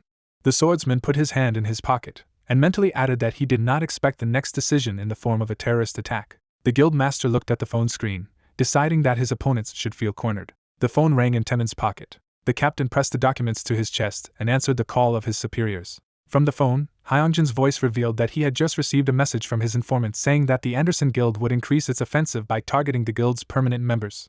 The man tensed up, and replied that in this case, it would be difficult for them to repel their attacks with the help of the executive department alone. The protagonist came to the table, and to the remark that it was impossible, he said that they did not need to confront them, they should only show the enemies that they were trying their best. Taming's face took on a puzzled expression when asked what the chief meant. He heard that it would be enough to simply scale up the case to involve a special police department. The captain put his hand on the papers, and when the swordsman added that the managers still had to protect their comrades at all costs, he promised to contact the special police department just in case. The attack took place the same night. Jonso looked up at the guild leader, and reported that 5 permanent and 8 temporary guild members were dead. Hyung-hong frowned when he realized that the losses were greater than he thought. While the hunter was covering the dead man with a sheet, the protagonist asked if someone from the special police department had come. He replied that he had not and added that if we had retreated, they would not have suffered such losses. The young man turned around to leave in order to help the executive director, and he took care of the problem of the special squad. The swordsman stared gloomily in front of him, He knew for sure that his subordinate had contacted the police, which meant that they were frankly ignored, and he decided to see how long they could continue to do so. The guy accepted the incoming call. With the same gloomy look, he put the phone to his ear, but a familiar voice came on the other end of the line. Hyun-hong's face immediately turned to a happy expression, and he asked how his friend was doing. With a smile, Seka asked not to ask, since he had been up to his ears in the work since the moment he was enrolled in the 3rd Investigation Department. The protagonist kicked a pebble, and apologized that he was making a request to his friend, although he had not called him for so long, but wanted to ask for a favor, and he was surprised by the serious tone, and reminded that he could ask him for anything. The guy stopped the employee from making a mistake with a gesture, and answered positively to a friend's question about journalists known to him who work in popular radio stations or newspapers, and heard that he would soon receive a sensation. With a satisfied look, the swordsman read how the media was bursting with news of the attack. Taemin tucked his hands behind his back, and said that a special police department had sent a search party. It should be difficult for them to sit idly by and continue to do nothing, after everyone paid attention to what was happening. The guild leader turned to the commander, and asked how many men they had sent, to which he replied that they had sent 2 squads and a platoon, for a total of 120 men. With a smile, the man added that the platoon was located in the guild building, and the 2 squads were divided into groups and directed to the highways and underground tunnels that their guild most often used to move. Hyun-hong rubbed his chin with his finger and said that in any case, since they now owe their reputation to the public, the Anderson Guild would stop attacking for a while. The young man tapped his finger on the table, mentally admitting that they still did not have conclusive evidence, and he would have to look for it on his own. The protagonist released the shadow of Kasashin, deducing to himself that he was the only one who could attack the enemies, knowing that their hands were tied thanks to his blessing. Taemin closed his eyes, and when the guild master announced that he would stay at home for a while, he nodded, and promised to prepare everything necessary for his alibi. The young man flinched as the captain handed him the morning plan of the Anderson Guild executive meeting. The man showed the top document with a smile, and asked that although he had been able to obtain this information thanks to the informant with whom his boss had introduced him, he had been impressed. The swordsman bowed and thanked Taemin. The guy headed away, and while the merciless darkness of the previous incarnation enveloped him, he announced that he was leaving and asked to take care of everything. The captain saw the leader off with a smile, and mentally admitted that he was really amazing, and he had to hurry up and prepare everything. The elevator stopped. Hurried steps were heard outside the office door. Gyu-won burst into the office, addressing the guild director. The manager's face panicked as he demanded to know if he was really going to use it. The wine in the glass swayed. Sungjin was surprised with a smirk that his subordinate had found out about this so intimately. The guy slapped his palms on the table with all his might, and shouted that it was controlled by his people. It would be strange if he didn't know about it. The master put the glass on the table, and admitted that he had not thought about it. Gyu-won looked angrily at the villain, and recalled that he had promised not to use this thing. Moreover, even the special police department intervened in the situation. Sungjin took a sip from his glass, and stated that a lot had changed since then. The manager was shaking with anger. He asked if the chief had watched the news. Even though their guild was not mentioned, it looked like they were the instigators of this indiscriminate terrorism, but things would get worse if they staged a massacre just by using it. The head of the guild frowned, and stated that like last time, the guy was saying things that should not have been said in his position. All witnesses should be killed. Gyu-won arched an eyebrow and asked if the villain really meant even civilians, but he refused to explain and ordered him to leave. Sungjin put his glass down on the table as the manager shouted that even the guild stewards of Anderson wouldn't get away with killing so many people. The young man's face twisted as the guild leader asked how his sister was doing. The scoundrel narrowed his eyes, and reminded him that he was doing a lot for him. The man's gaze became menacing as he demanded to do his job. Then he returned to the wine, and told him to leave, since he had nothing more to say. Gyu-won was furious, and barked that the evidence would remain regardless of the quality of his work. Suddenly, the young man was picked up by the boss's guards. When he was dragged away, the manager shouted that he could not do it, asked to be released. And although the manager tried to break free, he was still taken out the door. Blood spilled high up. A dark mist was descending. Hyun-hong stretched his neck tiredly. The young man threw the corpse aside, noticing that they weren't even of high rank. He had been told that he needed to deal with 20 people, but they were all nothing more than weaklings. The protagonist turned around abruptly when he heard the pleas for mercy. A hunter was beating up civilians, demanding that they shut up. The killer's face twisted with anger, and he began to curse that because of weaklings like them, he had been summoned here in the middle of the night, while the poor fellows begged to be spared in exchange for silence. One of the victims clasped his palms in a prayerful gesture, swearing that they would say they had not seen anything. But the scoundrel grinned, and offered to look at this fool. With all his strength, the hunter kicked the guy on the head, saying that he had seen too much. Hyunjin frowned at this, realizing that this psycho was trying to get rid of even the witnesses while he offered to kill the impudent ones. The young man's eyes widened in shock. A huge foot stepped on the asphalt with force.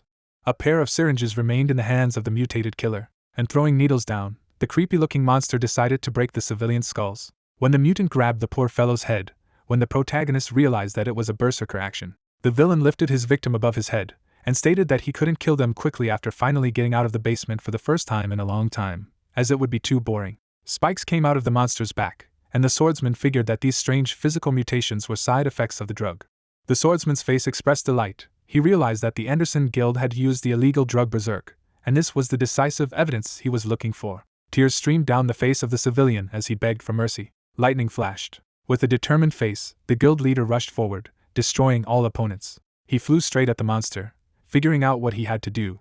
With a blow of the sword, the guy forced the mutant to lower his victim, but he grinned ugly, and noticed that the rat had come uninvited. The assassin threw Hyunjun aside, shouting that he had not been informed of this sudden visit. The young man managed to stay on his feet, and he demanded to know if the Anderson Guild had really drugged him. The mutant moved towards the protagonist, laughing that it seemed that the visitor did not share something with the Anderson Guild, but he had already beheaded all these scoundrels. And looming over the enemy, the monster asked not to worry, because he would be next. The guild master gritted his teeth as he was forced to activate Karsago's shield of justice to defend himself with the power of the great protector. But Hyunjung was still thrown back. Blood spurted from his mouth, and the young man cursed in his mind that the blessing had no effect on the mutant, and the enemy jumped on him from above. The protagonist barely managed to get away from the blow, which broke the concrete. The swordsman gripped the hilt of his blade, summoning Sidon Miller's sword of courage. The guild master attacked the assassin, but even the sword of the previous incarnation did not penetrate the thick skin of the monster. The enemy grabbed the guy by the leg, and he slammed it into the ground. Hyunjung felt his breath go out of his mouth, and the mutant mockingly asked if he was exhausted. The scoundrel bent over the young man, and wondered why he decided to come here and run into trouble without even bringing reinforcements with him. The mutant lifted the swordsman from the concrete, and added that it would be a pity to kill him right away. For a start, he could cut off his hands. The guild master looked at his opponent gloomily, realizing that due to his physical changes, the blessings were not working. He looked at the wounded lying on the ground, reminding himself that he still needed to protect witnesses and members of the Ace Guild. Members of his family flashed before the guy's inner eye. The bright light blinded the scoundrel. Hyunjung turned around in surprise to see a new past incarnation. Durendal, the defender of justice, paid tribute to his just sentence. The light touched the young man's forehead. He stared at the light in surprise and was promised that as long as the protagonist remained on the side of justice, the protector would not abandon him. The monster looked at it angrily, not understanding how it happened. The swordsman rose to his feet, and his opponent did not believe that such a wound could heal in an instant. The head of the guild clenched his sword, and reminded him that the scoundrel had asked him why he was running into trouble without reinforcements, and expressed regret that he had to inform him, but he had reinforcements. And pointing his sword at the enemy, the young man added that it was an army of 999,000 warriors. A golden light flashed in the darkness. A bright stream of this light fell on the enemy's head. A whole crowd gathered around the police car. While the victim cried and thanked the police, they reassured him that he was safe, but asked him to try to explain what had happened. Hyunjung watched the guy's attempt to testify with a smile, and was glad that the witnesses had survived, which meant that the Anderson Guild would soon be closed. The young man lowered his head wearily, and at that moment he was called. Taemin offered the boss coffee, and said that he had been through a lot, and he had already contacted the department. The protagonist passed by, and when the captain asked where he was going, he reminded him that if he stayed here, the alibi they had worked so would become useless. The man turned around with a smile and expressed the hope that the guild master would return in one piece, and asked to check the internet tomorrow. The swordsman turned to the director in surprise, and he added that there would be some cheerful news there.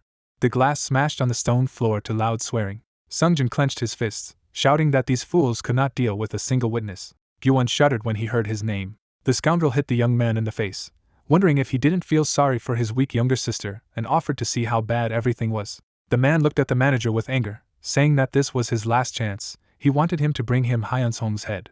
The main character enthusiastically flipped through the news and thanked his subordinate for his work. He did not even think that the news would take off so much. Taemin pressed his palm to his chest in a graphic manner, and stated that although he was a B-rank hunter, his writings were fit for SSS rank. The young man watched his friend with a smile, while he laughed that he was capable of anything for him, and noticed that for some reason he was much more enthusiastic than usual. The commander cleared his throat into his fist, and said that in general, they had contacted a special police squad, and they said that they would act if they gave them their evidence unofficially. The swordsman broke into a smile again, and when Taemin added that even without them, the police would start an investigation in 3 days, he suggested that he not hand over anything to them, especially if there was a chance of negotiations with Anderson.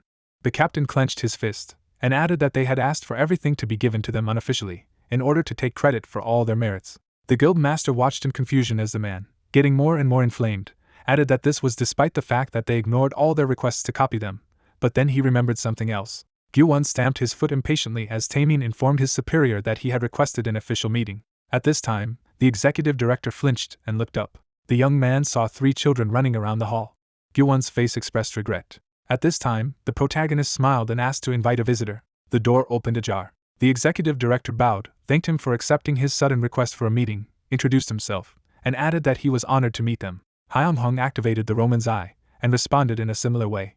Above the head of the tense guests, the inscription Honorary Assassin appeared. The protagonist raised his eyebrows, and mentally noted that this guy was different from Sungjin the greedy slaver. They were clearly on bad terms. The swordsman looked at the manager and asked him to go straight to the purpose of his visit, and he explained that he had heard about the department's future performance at the intervention, and believed that they had information related to their guild. The guild master's gaze expressed boredom as the visitor continued to say that their master had said that if they agreed to the deal, they were willing to give them 3 A-rank weapons and establish a relationship. The young man demanded that they stop. Gyu-won looked at Hyunjun in shock as he stated that there was nothing to beat around the bush, as he guessed what Sungjin really wanted. The dagger in the young man's hands trembled, and he lied that he had come to negotiate, but the protagonist demanded that he stop lying. The swordsman calmly offered to guess why the guest had actually come. The manager gritted his teeth when the guild master suggested that his boss was holding his sister hostage as he had previously helped with the bills for medical treatment. The guy panicked, and when Hyunjun added that he had come for his head, he asked how he knew. Gyu-won flinched when the protagonist said that he saw his blade, and it was better to put it away and not do any more stupid things. The young man closed his eyes, and asked if the interlocutor knew that even if they did not have evidence, the department would have acted in 3 days. The swordsman squinted his eyes to the side, and warned that if the department intervened, then the unofficial war would have to stop, after which he suggested remembering how many enemy hunters had died in those 3 days, it would be difficult for them to do anything because of public opinion, but everything was different for them. The manager frowned, and decided aloud that this man wanted something from him. The guy's eyes widened as the guild leader demanded that as many higher-up hunters as he could be brought to their guild and join him in the guild, and added that he did not believe that the stupid Sungjin could build such a structure, expressing confidence that someone else was doing some of the work. Hyung-hong held out his hand to the young man, offering to take his hand. Gyu-won clutched his head and shouted that in this case, the guild master would definitely kill his sister. He was crazy. The protagonist slammed his fist on the armrest, and barked that nothing would change if he just stood there. While the Anderson guild was in turmoil, the swordsman added that he wouldn't just sit there despite having an informant keeping an eye on their master, which surprised the CEO. The head of the guild noticed that without him, he did not know the plans of the enemies with accuracy. Gina sat in the corner in horror as Hyunjun suggested that the guest think about it. He would work in the current campaign for a maximum of 3 more days. The young man went on to say that Gyu-won had to make a choice, either stay there and die with most of the leadership, or join them and protect the people he loved. The manager asked in a trembling voice about his sister, and with tears in his eyes he prayed to protect her too. The protagonist nodded. This shocked the guy. The executive made a move, admitting that he didn't know what the swordsman's intentions were, but he replied that he was just protecting his guild from Anderson's attacks. The young man trembled slightly, reminding them that he was the one who had sent the soldiers to them, and that if they wanted to, he could climb the guillotine on his own. The manager clenched his fist and added that if they were still offering him their hand in spite of this, then he agreed. The guy flew out of the office, wiped away his tears and promised to return soon. The door slammed shut. Taemin frowned at her. The guild master looked at the captain questioningly, and he asked if this was really normal. Hyunjung stretched, and when the man noticed that Gyu-won had said that his relationship with his boss had deteriorated, but doubted that he could be trusted, he said that of course. The visitor walked down the hallway while the protagonist asked him to remember what he said. At that moment, the CEO's gaze fell on the children sleeping on the couch. An image from his childhood flashed before his eyes, how he slept with his sister in the same way. Taemin pursed his lips as the guild master reminded him that the guest had said he would be back soon. That night in Anderson's office, the guys from the executive department stared at their boss in shock, and asked if his words were true. One of the guys shoved a colleague in the shoulder when he asked too loudly if Ace's guild really wanted them to join them, and asked them to speak quietly. The employee's eyes widened as Gyu-won confirmed that this was true. The young man folded his arms over his chest, and explained that the guild wanted him to bring as many hunters as possible. The boy's eyes were surprised when the supervisor added that was why he had told the 2 of them about the offer. Sweat poured down the face of one of the guys when he asked if it was a trap. The executive director frowned as the staff reminded them that they were the ones who attacked the Ace Guild. How could they take them in after that? Which meant it was too dangerous. The young man wondered if the staff knew about the situation of their guild and revealed that Seongjin had lost all common sense and succumbed to Hyunjin's provocation by committing a reckless murder. And that was not all. He had even killed a member of the Ace Guild and ordered the witnesses to be captured and killed. Gyu-won remembered how Jia had proposed to increase the terror against the permanent members of the Ace Guild.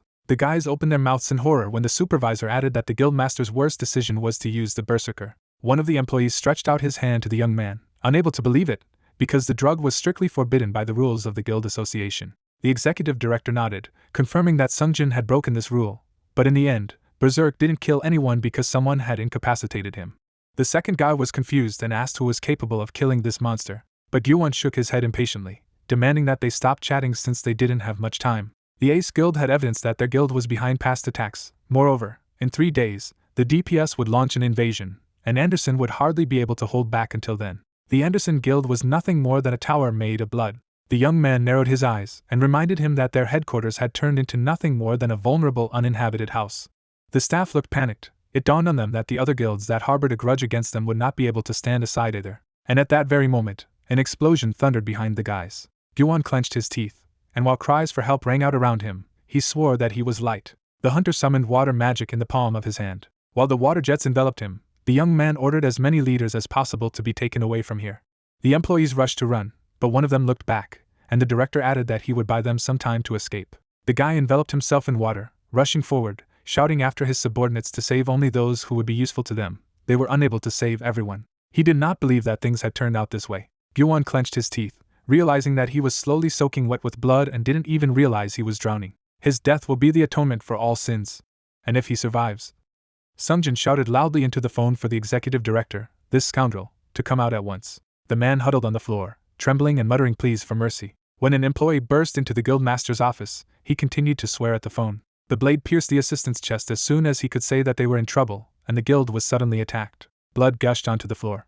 Someone stepped on the back of the murdered man, and noticed that they had not seen each other for a long time. The scoundrel looked up at the man and asked who he was. The man gritted his teeth, asking if Sungjin had forgotten about him as he vividly remembered his face as he looked in the mirror. The assassins went inside, and their leader added that he was not alone. He did not even suspect that there were still so many people eager to see him again as much as he did. The man's face was swollen. The scoundrel folded his hands in a prayerful gesture, asking for mercy. The assassins approached inexorably as the guild master announced his willingness to beg them for as long as they wanted, only to spare his life. Sungjin's eyes widened in horror. Soon, the guild building was shaken by his scream. Disheveled, Gyuwon arched an eyebrow when he heard the remark that he had managed to bring back 36 hunters with him, and replied that this was all that was left of the main management force of the Anderson Guild. Hangjing peeked out from behind the folder and said that he was aware that the enemies had been attacked by other guilds that still harbored a grudge against Sungjin. The manager furrowed his brows and loudly demanded to explain how this man knew about what had just happened. A black mist rose from behind the chair. The protagonist smirked and recalled that he was talking about his personal informant. The guy arched an eyebrow and thought that this man was impressive when the guild master clarified that Sungjin and Jiao were the leaders at the time, and after Anderson lost his leader, it would be disbanded very soon. With a smile, the young man asked his interlocutor to be sure that he was no longer in danger, and then greeted him to the Ace Guild. Gyuwon's mouth dropped open in shock when the protagonist said that he might no longer feel guilty for joining them. Looking at the head, the guy asked why he was so polite, who, leaning his head on his hand, replied that he had become his ally, so he should not talk to him informally, and he had shouted before just to set the mood. Taemin pushed the head and asked if it was just for that. The young man stood up, telling Gyuwon that he must be at a loss, but he returned as soon as all the problems were settled. He put his hand on the guy's shoulder, saying that he had been a little busy lately. Grinning, Hyunjun said that he had not slept at night, trying to lure someone away without further trouble. When Gyuwon flinched in fear, the protagonist said that they would talk about transferring the rest of the staff tomorrow. The young man smiled nervously, not noticing the man who approached him. Taemin, tilting his head, frightened the newcomer. He pointed at him, telling him to wipe that grin from his face. Frowning, the man said that the guild master had done a lot for him, but he was still the most outstanding member of the guild, and that should be understandable. The guy chuckled, saying that he would try to remember it, but in his mind he said that this is the so-called local ruling hierarchy, he needs to be careful. Turning to the exit, the commander asked the newcomer if they should go out on the roof for a minute. Gyuwon frowned, suggesting that this place was the same as the Anderson Guild. Looking at the roof space, Taemin said that the guild master is a good person. Lowering his eyelids, he added that although there were many obstacles, but the head had not broken under their onslaught, it was very likely that he could not resist shaking hands with those who were suffering for the safety of their loved ones. The young man frowned as he listened to him. Stepping forward, he said that he was not a fool, and understood the meaning of the favor they had done him. Since his subordinates were moving here with him, he planned to keep his personal feelings in check as much as possible. Taemin opened his eyes. Taking a pack of cigarettes in his hand, the man asked the young man why he stood up like that. If someone saw them, they would think that he was mocking him. Taemin lit a cigarette, saying that it was obvious that such methods were used in the Anderson Guild, but that was not the way the Ace Guild did. He grabbed Gyuwon sharply. The commander abruptly pushed the guy to the edge and held him. Holding the young man by the shirt, he said that apart from the mercy that the head had shown him, he was personally not happy about the situation, for trying to recruit someone who was against their guild by sacrificing so many funds and people was too high. Gyuwon gritted his teeth as Taemin asked him what would happen if, after everything they had done, he decided to betray them. Smiling, the man said that if he could do it his way, he would unclench his hand. He threw the guy on the floor of the roof. As he left, Taemin told the rookie that it would end badly for him if he disappointed the head. Even if the head decided not to interfere, he would not stand idly by, he would keep a close eye on him. The man stopped. Smiling, he said that he had better not engage in bullying on the roof. The head hates this. Gyuwon frowned, wanting to scream in anger. Looking at the departing commander, he was amazed at his vile character. Clutching his head, the guy said that Taemin was scary but different from Sungjin. He thought it would be decided once he left the guild, but faced a new challenge. The young man smiled broadly. Looking at the beautiful sky, he said that in any case, his connection with the Anderson Guild was over here. Events take us to the protagonist's house. The guy examined the blade in his hand. As he studied the blade's aura, he realized that the butcher was pleased to absorb the blood he so desired. The young man frowned slightly. When he encountered the berserker, this dagger constantly vibrated during the fight. Standing up, Hyung-hong said that this sword seemed to grow stronger as it grew. Chuckling, he said that since the appraiser had said that he was satisfied, it was time to discover his new power. The employee, smiling broadly, greeted the guest. The protagonist, putting the dagger in the case, said that he wanted to order an evaluation for this item. The worker released the mana from his hand and said that judging by the amount of mana in the sword, the item had reached a rank. The young man in front of him was surprised, said that the item was only B rank when it was evaluated for the first time. The worker thought about it, and said that this item probably gets stronger as it grows. It seems that he has used it well, and his rank has been promoted. Holding out the paper, the man said that it was an evaluation report. A new ability seemed to have arisen in the dagger. Suddenly, the blade flew upward. The dagger was transformed, having passed the stage of evolution. The protagonist grabbed his new dagger, saying that it was more than enough. Walking down the street, Hyun-jun asked the executive director why he had called him, who replied that he had heard the news that the Ace Guild had been awarded silver rank. The guy's eyes widened in shock. He covered his mouth as he listened to the CEO's words. Hyung-hong froze as he stood in the middle of the street. He stepped forward when the director said that he would clarify the details when he arrived, and if he told him his location, he would direct the car to him. The guy ran. He had long ceased to understand what his subordinate was saying. The protagonist burst into the room. Smiling broadly, he asked if their guild had become silver. The guy straightened up when Taemin said that they only became silver for 2 weeks. The spot occupied by the Anderson Guild became vacant after they disbanded. Stretching out 2 fingers, he said that in order to secure a place for them, it was necessary to clear 3 A-rank dungeons. A period of 2 weeks was given. The protagonist, hearing him, said that he needed to talk to the captain of the cleanup team. The man frowned sharply. The guy, summoning his weapon, said that it so happened that he had a new ability that he would like to try. Hansu, holding a marker in his hands, said that if they captured the dungeon with him and Sajin in the first raid group, then there wouldn't be much trouble. After circling the dungeon, he said that 2 weeks would be more than enough. It wouldn't take long to get to the dungeon, and since it was close, they would be able to ask for support if needed without any problems. The young man stood up and told to inform the first raiding group about this strategy and be ready. The man smiled and asked when he planned to start. The guy, grinning, said that everything would begin in 2 days. Events take us to the park. Seojin turned when she was called. The protagonist, approaching her, apologized for keeping her waiting. Sitting down next to the girl, he said that it was getting quite cold, they should meet in the guild building. Seojin replied by saying that she loves a cool and refreshing autumn. Looking at the sky, she said that she had heard from the raid group commander that they were going to take over A-rank dungeons this time. Bowing her head, she said that she had also learned about her participation in the seizure. Hyung-hong turned his head to her and asked if she was worried. Shuffling her fingers, Seojin said she was worried. Recalling the torment in the shelter, she said that they were always outsiders in the shelter. They were beaten, humiliated and tortured with threats. Maybe because of this she continues to think about the bad. The protagonist looked away. The girl, lowering her eyelids, said that at the same time she had other thoughts. Smiling, she asked what kind of happiness would await her if she overcame all this. Hyung-jung's eyes widened in shock as Seojin said that if they were doing what they had dreamed of before, then they had to overcome all this. She opened her eyes, saying that they needed to put aside their excitement and fear. Patting the boy's hair, she said that he had come a very long way. The girl suddenly hit him, calling him a scoundrel. Smiling, she said that they had to clear this dungeon at all costs. The protagonist, clutching the back of his head, was embarrassed. The couple stood in the park for a few minutes, looking up at the sky. The protagonist, putting a towel on his head, was thoughtful. He remembered how Sachin had patted his hair. The guy ruined his fantasy, saying that it was completely unexpected. Falling on the bed, he asked why she did it. It didn't look like her so much. Blushing slightly with embarrassment, he told himself to calm down. Narrowing his eyes, the young man tried to think only of reaching the silver level, of becoming stronger. The blanket under him crumpled. Romanov, grinning, said that the boy had grown up enough. It seemed that they could no longer treat him like a child.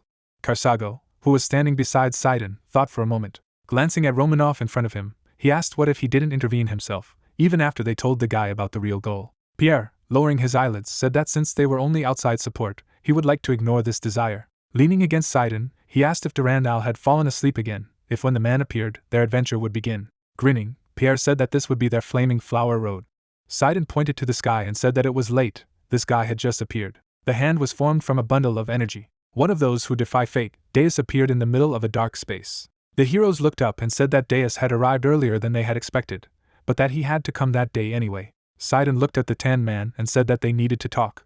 Looking at Kasashin's back, he told him not to use any more improvised means than is required for Hyunjun. He says he is preparing for that day, but he is not enthusiastic about his methods. The knight raised his eyebrows as Kasashin said that neither he nor Durandal would be able to stop Hyunjun as long as he was strong enough. After thinking about it, the knight said that Estel could very well handle the current situation. Stepping forward, the assassin said that with Hyunjun's current strength, even if he learned the magic of the Red Wizard, he wouldn't be able to use it properly. Standing beside Sidon, he told him that when that day came, they would have to become a little more violent in order to win the war. After all, so many righteous reincarnations had already been performed. Narrowing his eyes, he asked what the result was.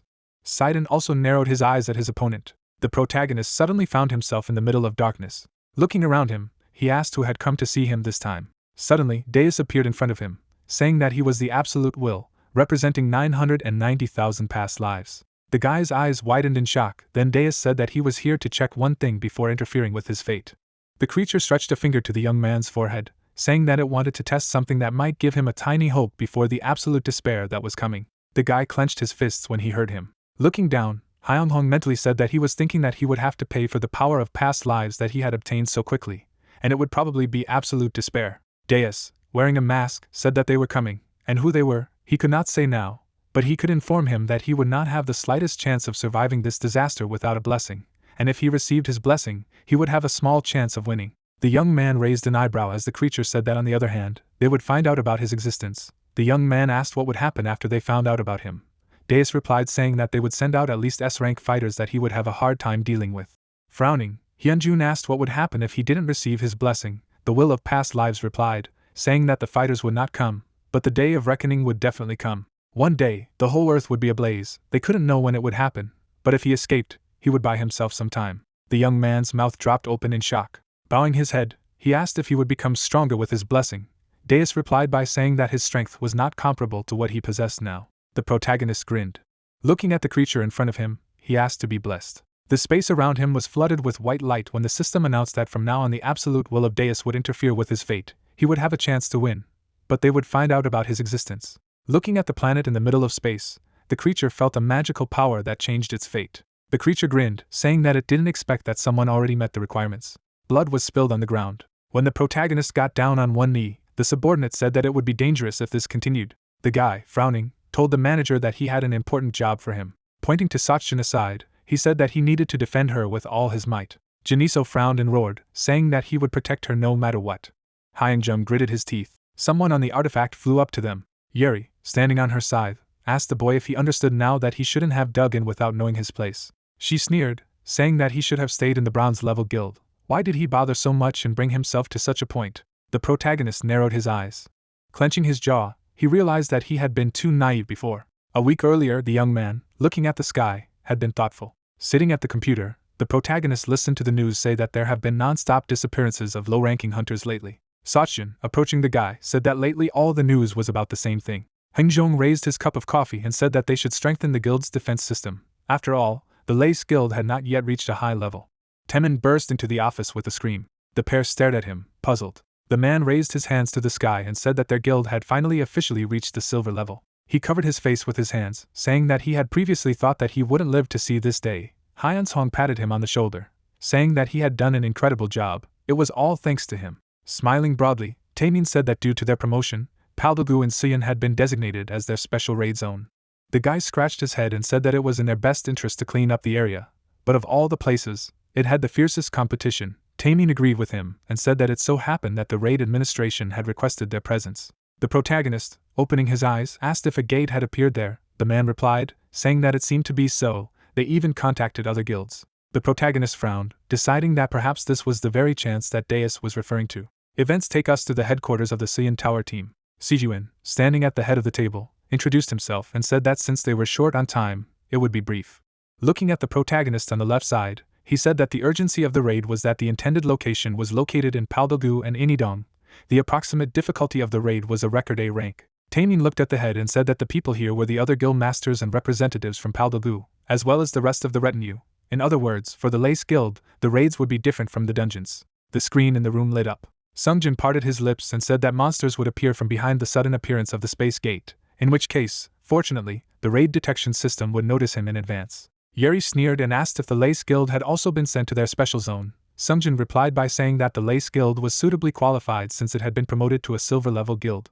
Tilting her head slightly, Yeri said that he could definitely ask the guild master if they were going to exercise their priority rights. The young man, frowning, said that they would use them. After all, these rights were granted to them quite justly. Raising her hand, the girl said that in that case, their guild wouldn't use its priorities. She just wanted to see how good Lace's guild would be. The people around the table followed suit, abandoning their priorities. The leader frowned and shouted, asking Yeri if she was going to play with human lives.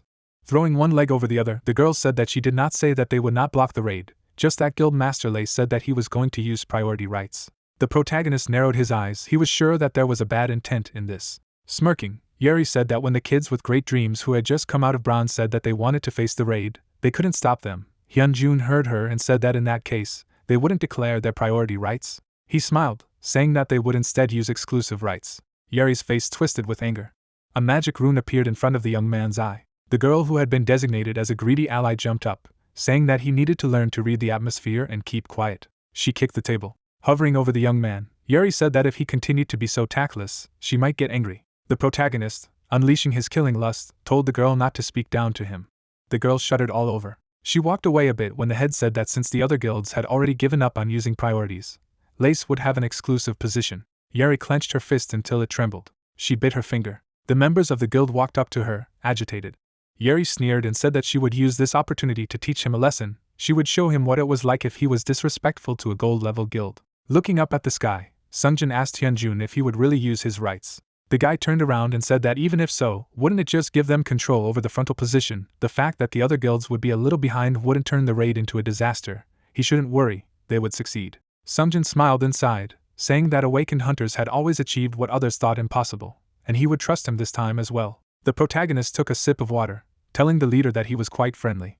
The guy shuddered, stopping smiling. He began to nervously shuffle his fingers when Hyunjun said that he was allowing the Lace Guild, who was seen for the first time, to enjoy exclusive rights without objection. After thinking about it, Sungjin said that out of all the guilds that were already in the special raid zone, the Great Demon Guild was the only one that had a gold level. Imagining the guild head and vice heads, he said that they didn't know who was behind them, but they were constantly holding their ground. Slapping his forehead, he said that he had a bad feeling about these people. Their actions were quite suspicious. The protagonist smiled and said that they had therefore decided that it was time to overthrow the Greater Demon Guild.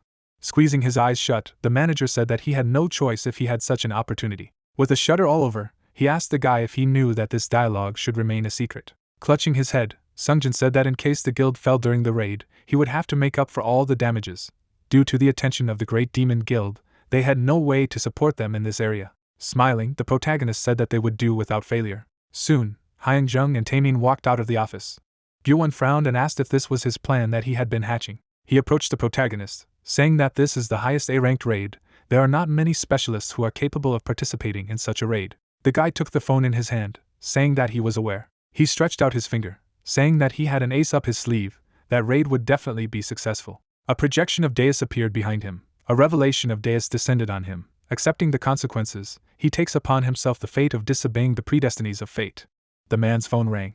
Hansok held the phone to his ear and said that it was unexpected that Hyunjun himself had contacted him first. Events take us to the guild headquarters. Hansok smiled and said that this was their first meeting since the last raid. After shaking hands with the young man, he asked if he had finally decided to join their guild. The protagonist smiled and thanked the Magus for coming so quickly. Gyuwon approached Taemin and asked if this was the head of the popular raiding team, Ace. Hansok clapped his hands and said that he was sorry to say this as soon as they met, but they needed to get down to business, after which he asked if the conversation about what he had offered him on the phone would go. Looking at the window, he said that most likely it was not so. He would try to guess. Stretching out his finger, he said that they probably got a chance for priority, then he probably wanted support from the raid teams. The protagonist, smiling broadly, said that they had put forward an exclusive chance, not a priority one. Hansok froze, sitting across from the guy. He clutched his stomach and laughed, asking how difficult the raid was.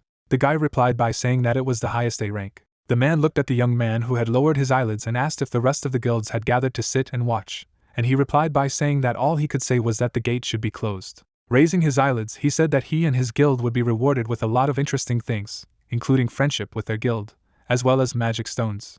Frowning, the magus asked how much they were willing to give them. At this moment, the system reported that Hyunjun had created a bond with the person that would overcome their absolute despair. Smiling, the protagonist said that he was ready to give 20%. The man, bowing his head, said that they had agreed. The next day, Hansok approached the protagonist and said that the mentioned B-class hunter troops would arrive as soon as the gate opened. The protagonist, closing his eyes, thanked for the timely preparation, despite the fact that the request was made in a hurry. But why did he travel all the way to their camp to inform him of this?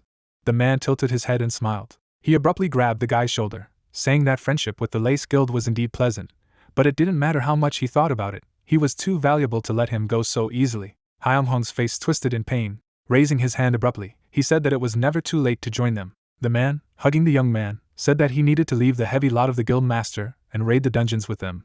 The protagonist immediately refused. As the man shook him, he thought that all the raid leaders were too reckless. Hansu once almost jumped and suggested that he clear the S-class dungeon. Hansok said that he didn't have the concept of surrender in his vocabulary anyway, he would come later, so he needed to be ready. Taemin abruptly approached the head and said that the mage had a heavy hand, he could feel it in his bones. Hyunhong told him not to say that. He knew it was rude to say that to someone who came to them with help. A rune appeared in front of the guy's eyes. The name given to the smiling Hansok was not bad, he was a believer in justice. Touching the earbud, he ordered to try to keep the earpiece even during the fight. The first team, the leader, and Sijin would go forward. If they stopped receiving an answer about them, they should retreat. The girl and the others nodded, accepting the order. The gates opened. The system announced the imminent restructuring of the area. Yeri was standing behind a tree. She grinned as she watched the gate. Fog filled the space. In the young man's earpiece, the voice of the leader was heard, saying that the fog was too dense. Looking around, the protagonist ordered to protect his eyes. At this moment Kasashin warned him of the danger. Someone aimed at his heart. Hyunhong's eyes widened in shock. A knight suddenly appeared behind the group. The young man's mouth dropped open in shock. Right in front of him was a living armor, a monster that was difficult to fight against without magic. Looking at the approaching group of monsters, Hyunhong said that he would go to the first front. He would create a path to the center of the gate, so they needed to defend Sijin. The guy rushed forward, saying that they would attack at the same time. Sidon supported the protagonist, saying that the sword would not break unless righteous valor fell. The protagonist began to move in a zigzag pattern. Hyunhong slashed the monsters in an instant. Frowning, he shouted, ordering him to act now. The warriors rushed forward. Temin, gritting his teeth, attacked the monster. The protagonist cut the knight with a swing of his sword. Mana swirled around Siekjin. Using the holy shield, she threw her enemies away from her. Hyunhong jumped up. He lowered his hand with his sword. Looking up, the guy said that it seemed to be here. A sphere of electricity gathered around the center of the gate. Temin, smiling, announced that they were fine. It became easier to defend themselves, as the monsters gathered around them. The pentagram on the helmet lit up. A sinister mana manifested around the knight.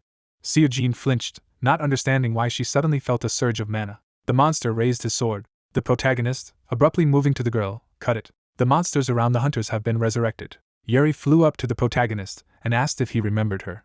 The young man opened his mouth in amazement. Smiling, the girl said that she was dying to see him again. The protagonist abruptly tilted the hull back and displeased asked what was the reason for her visit, since his guild was using exclusive rights. But before he could finish, the girl clutched her stomach and laughed loudly. Her eyes were shining brightly as she asked if he really thought she had come here for this trivial raid, adding that she wasn't going to turn a blind eye to the fact that some piece of shit that had just entered the silver level had behaved disrespectfully in front of her.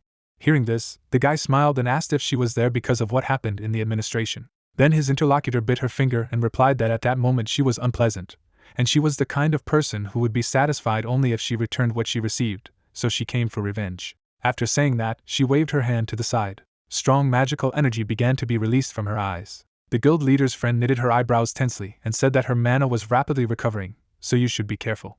Taemin looked at his opponent with a displeased expression on his face and reported that according to the information they had, Vice Guild Master Yeri was an awakened one who specialized in support, which meant that her combat capabilities should not be too high. At this time, the main character was tightly gripping a sword in his hand, because he heard a voice inside him, which warned him of danger, and said to himself that she was trying to kill them only because they used the exclusive right. An earpiece was inserted into his ear when he suddenly said that the rest of the guild members should retreat, because the situation in the heart of the gate was not too good. Grabbing the earpiece, the guy added that they shouldn't go inside no matter what, and they would follow their example and hit the road soon, and for now, they should stay outside. With that, Hyung-hong took the earpiece out of his ear. After a while, one of them was easily blocked. The main character and his comrades fought with living armor. Yeri raised her hand and used the ability to respawn and then empower. Her monsters immediately recovered. After the order to attack, they rushed to attack. The guild master barely blocked the quick strike. He suddenly launched a circular attack, destroying several living armor around him at once. After that, he turned sharply at his girlfriend and shouted her name. The girl immediately stretched out her hand. Under the influence of strong magic, the guy took off. In the blink of an eye, he had risen to the level of his main rival. He attacked her with force, but she blocked the attack with ease. For the next few seconds, Yeri dodged the next punches. Suddenly, the main character saw a flash of light above him. Immediately afterward, he collapsed to the ground. Blood spurted from his mouth from the collision with the hard surface. Seojin looked at him out of the corner of her eye and shouted that their opponent was using amplifying magic, so they wouldn't be able to fight off the monsters while dealing with her, adding that the mana of the living armor had increased significantly in this case as well. Before she could finish, the main character destroyed the monster in front of him with a quick blow. His eyes were filled with anger and hatred, with which he shouted the name of his opponent. Blood suddenly poured onto the ground. He was on his knees, surrounded by living armor. Out of the corner of his eye, the guild leader looked to the side and said that he had an important job to do. No matter what happened, he had to protect his girlfriend with all his might. Seojin was standing nearby with her hands raised to the sky. Upon receiving the order, Taemin frowned and shouted loudly that he would protect her no matter what. The main character suddenly lowered his head due to severe pain and thought that he seemed to be losing consciousness.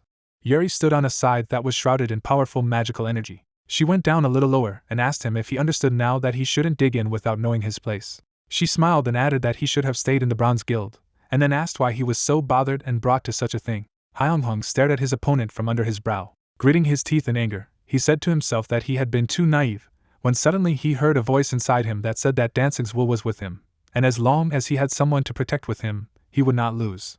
At the same second, a bright flash appeared in front of the guy. Using his blade control, he destroyed the cores of the living armor. The blade quickly returned to its master, who said to himself that it was too dangerous to continue like this, so he needed to hit her with a single jerk, using the blade's aura. Suddenly, he turned his head sharply when he heard a painful cry. Taemin fell to the ground. With a shaking hand, he reached for his sword. His eyes were full of pain, and he said with all his strength that he needed to protect the girl on the orders of the guild master. But before he could do anything, living armor fell on top of him. Their owner smiled contentedly and said that from time to time, people awaken special abilities when they reach a certain level. In her case, it's monster control, so she has the opportunity to have so much fun. Raising her hand above her head, she added that the jokes were over, so she would end him peacefully, and for the others, he would be considered dead in the center of the gate during the raid. After all, they were only amateurs who did not know their place. Seojin stared at the bright light in front of her. The living armor, full of magical energy, rushed to attack. Suddenly, fire appeared in the air after using the ability Wall of Flames. At the same second, a huge fire tornado engulfed the living armor. At what she saw, Yeri furrowed her eyebrows and screamed loudly, asking what it was.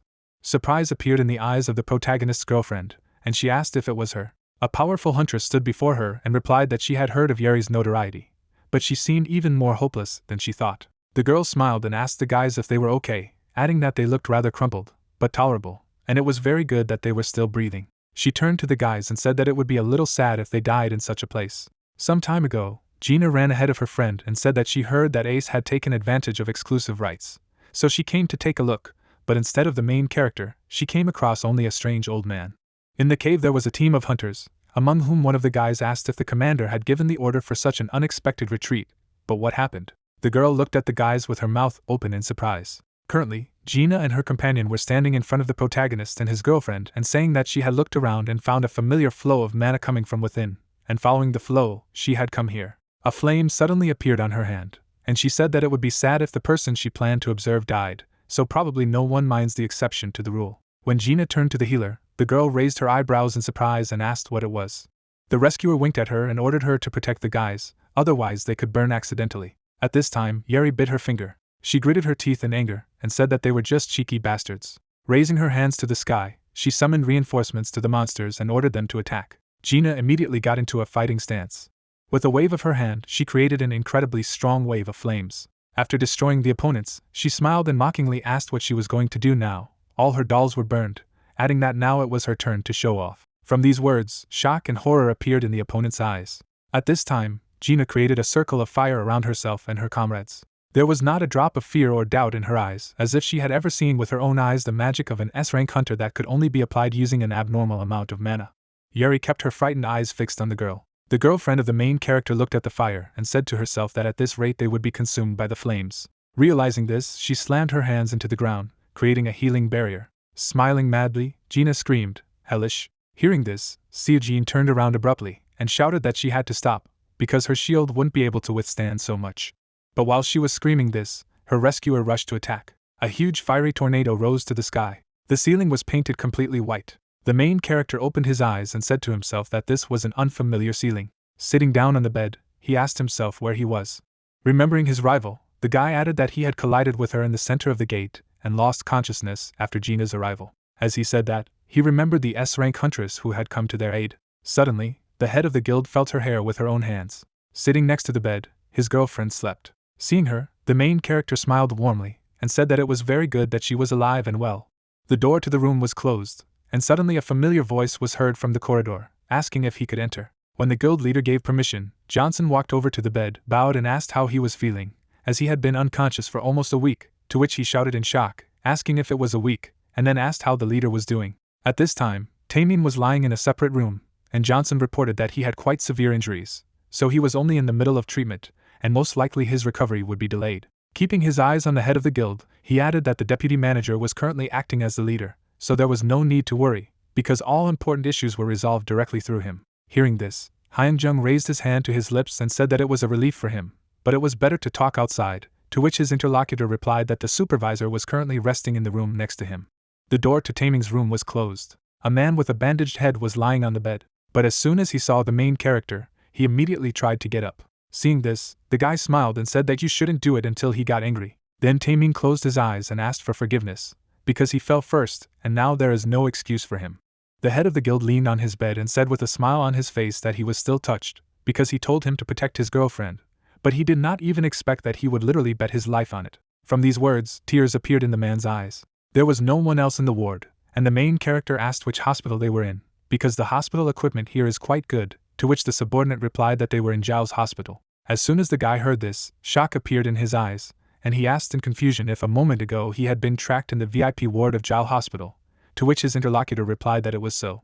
Hyunjun then folded his arms over his chest and said that he ended up being indebted to Zhao's group for failing, and he wondered what Gina's next move would be. Suddenly, he abruptly raised his head when he heard a familiar voice that said that it was very indecent to discuss people behind their backs. Gina and her companion entered the room. The guy immediately bowed and thanked for the help, to which the girl repeated his words, how interesting her next move would be. The guild master put his hand to his face and said that if she didn't help them, they might indeed die, and he says it seriously. Hearing this, Gina began to twist her hair around her finger.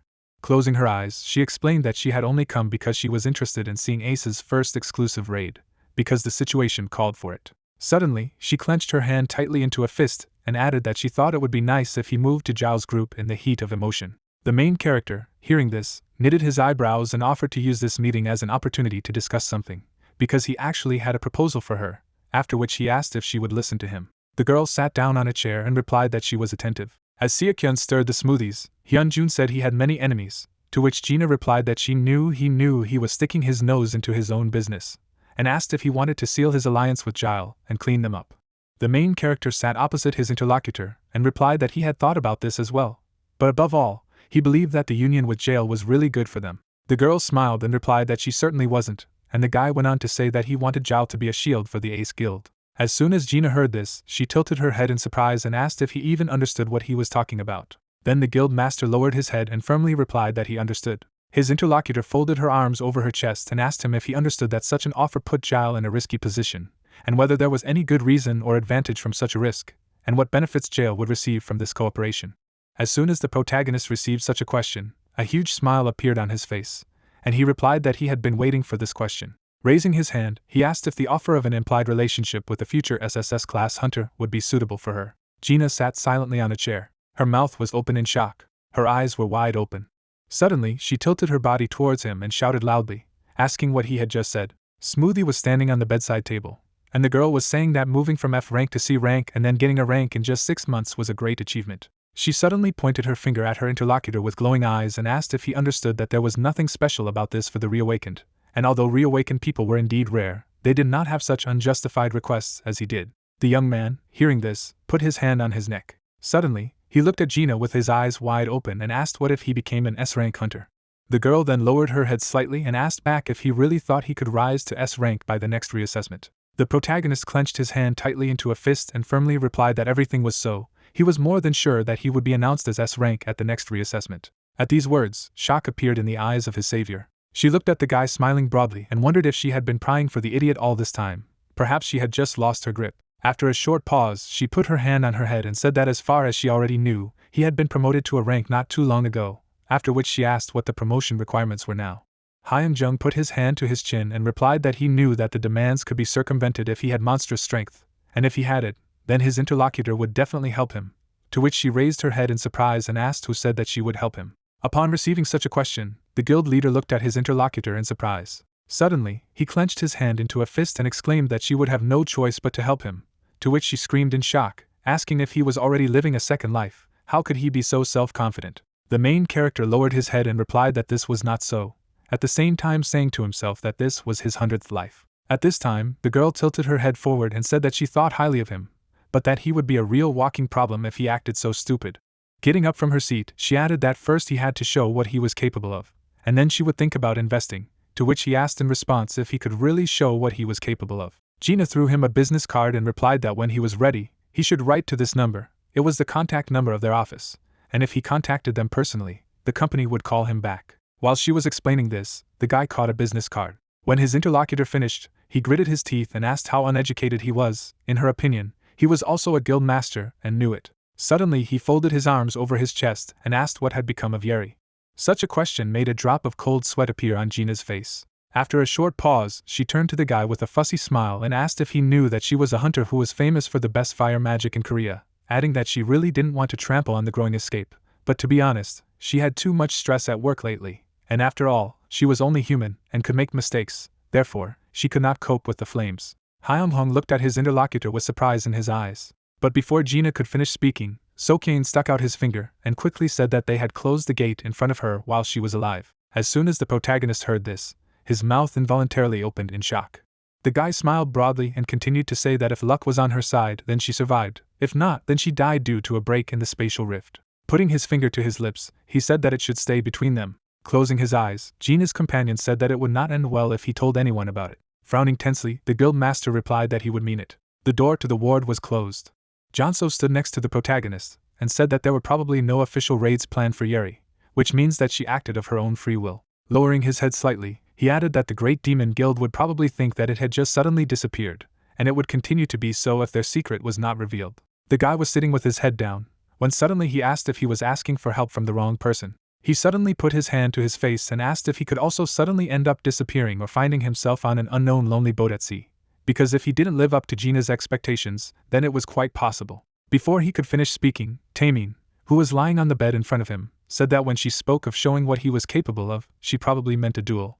Hearing this, the guild leader looked at the squad commander and asked who his opponent would be, to which he replied that Gina would most likely be his opponent, and since Jail's group did not have an official guild, there were not many S-rank hunters in it. Without raising his head, Hyung-hong suddenly said that then he had only two options: either he showed what he was capable of, or he lost and disappeared from the face of the earth. After these words, all three were in silence. After a few seconds, the guild master took out his phone and said that he was unlikely to lose anyway, so there was no need to worry, adding that Gina seemed to be very ambitious. If she found out about his merits, she would definitely make her contribution. The girl was walking down the corridor.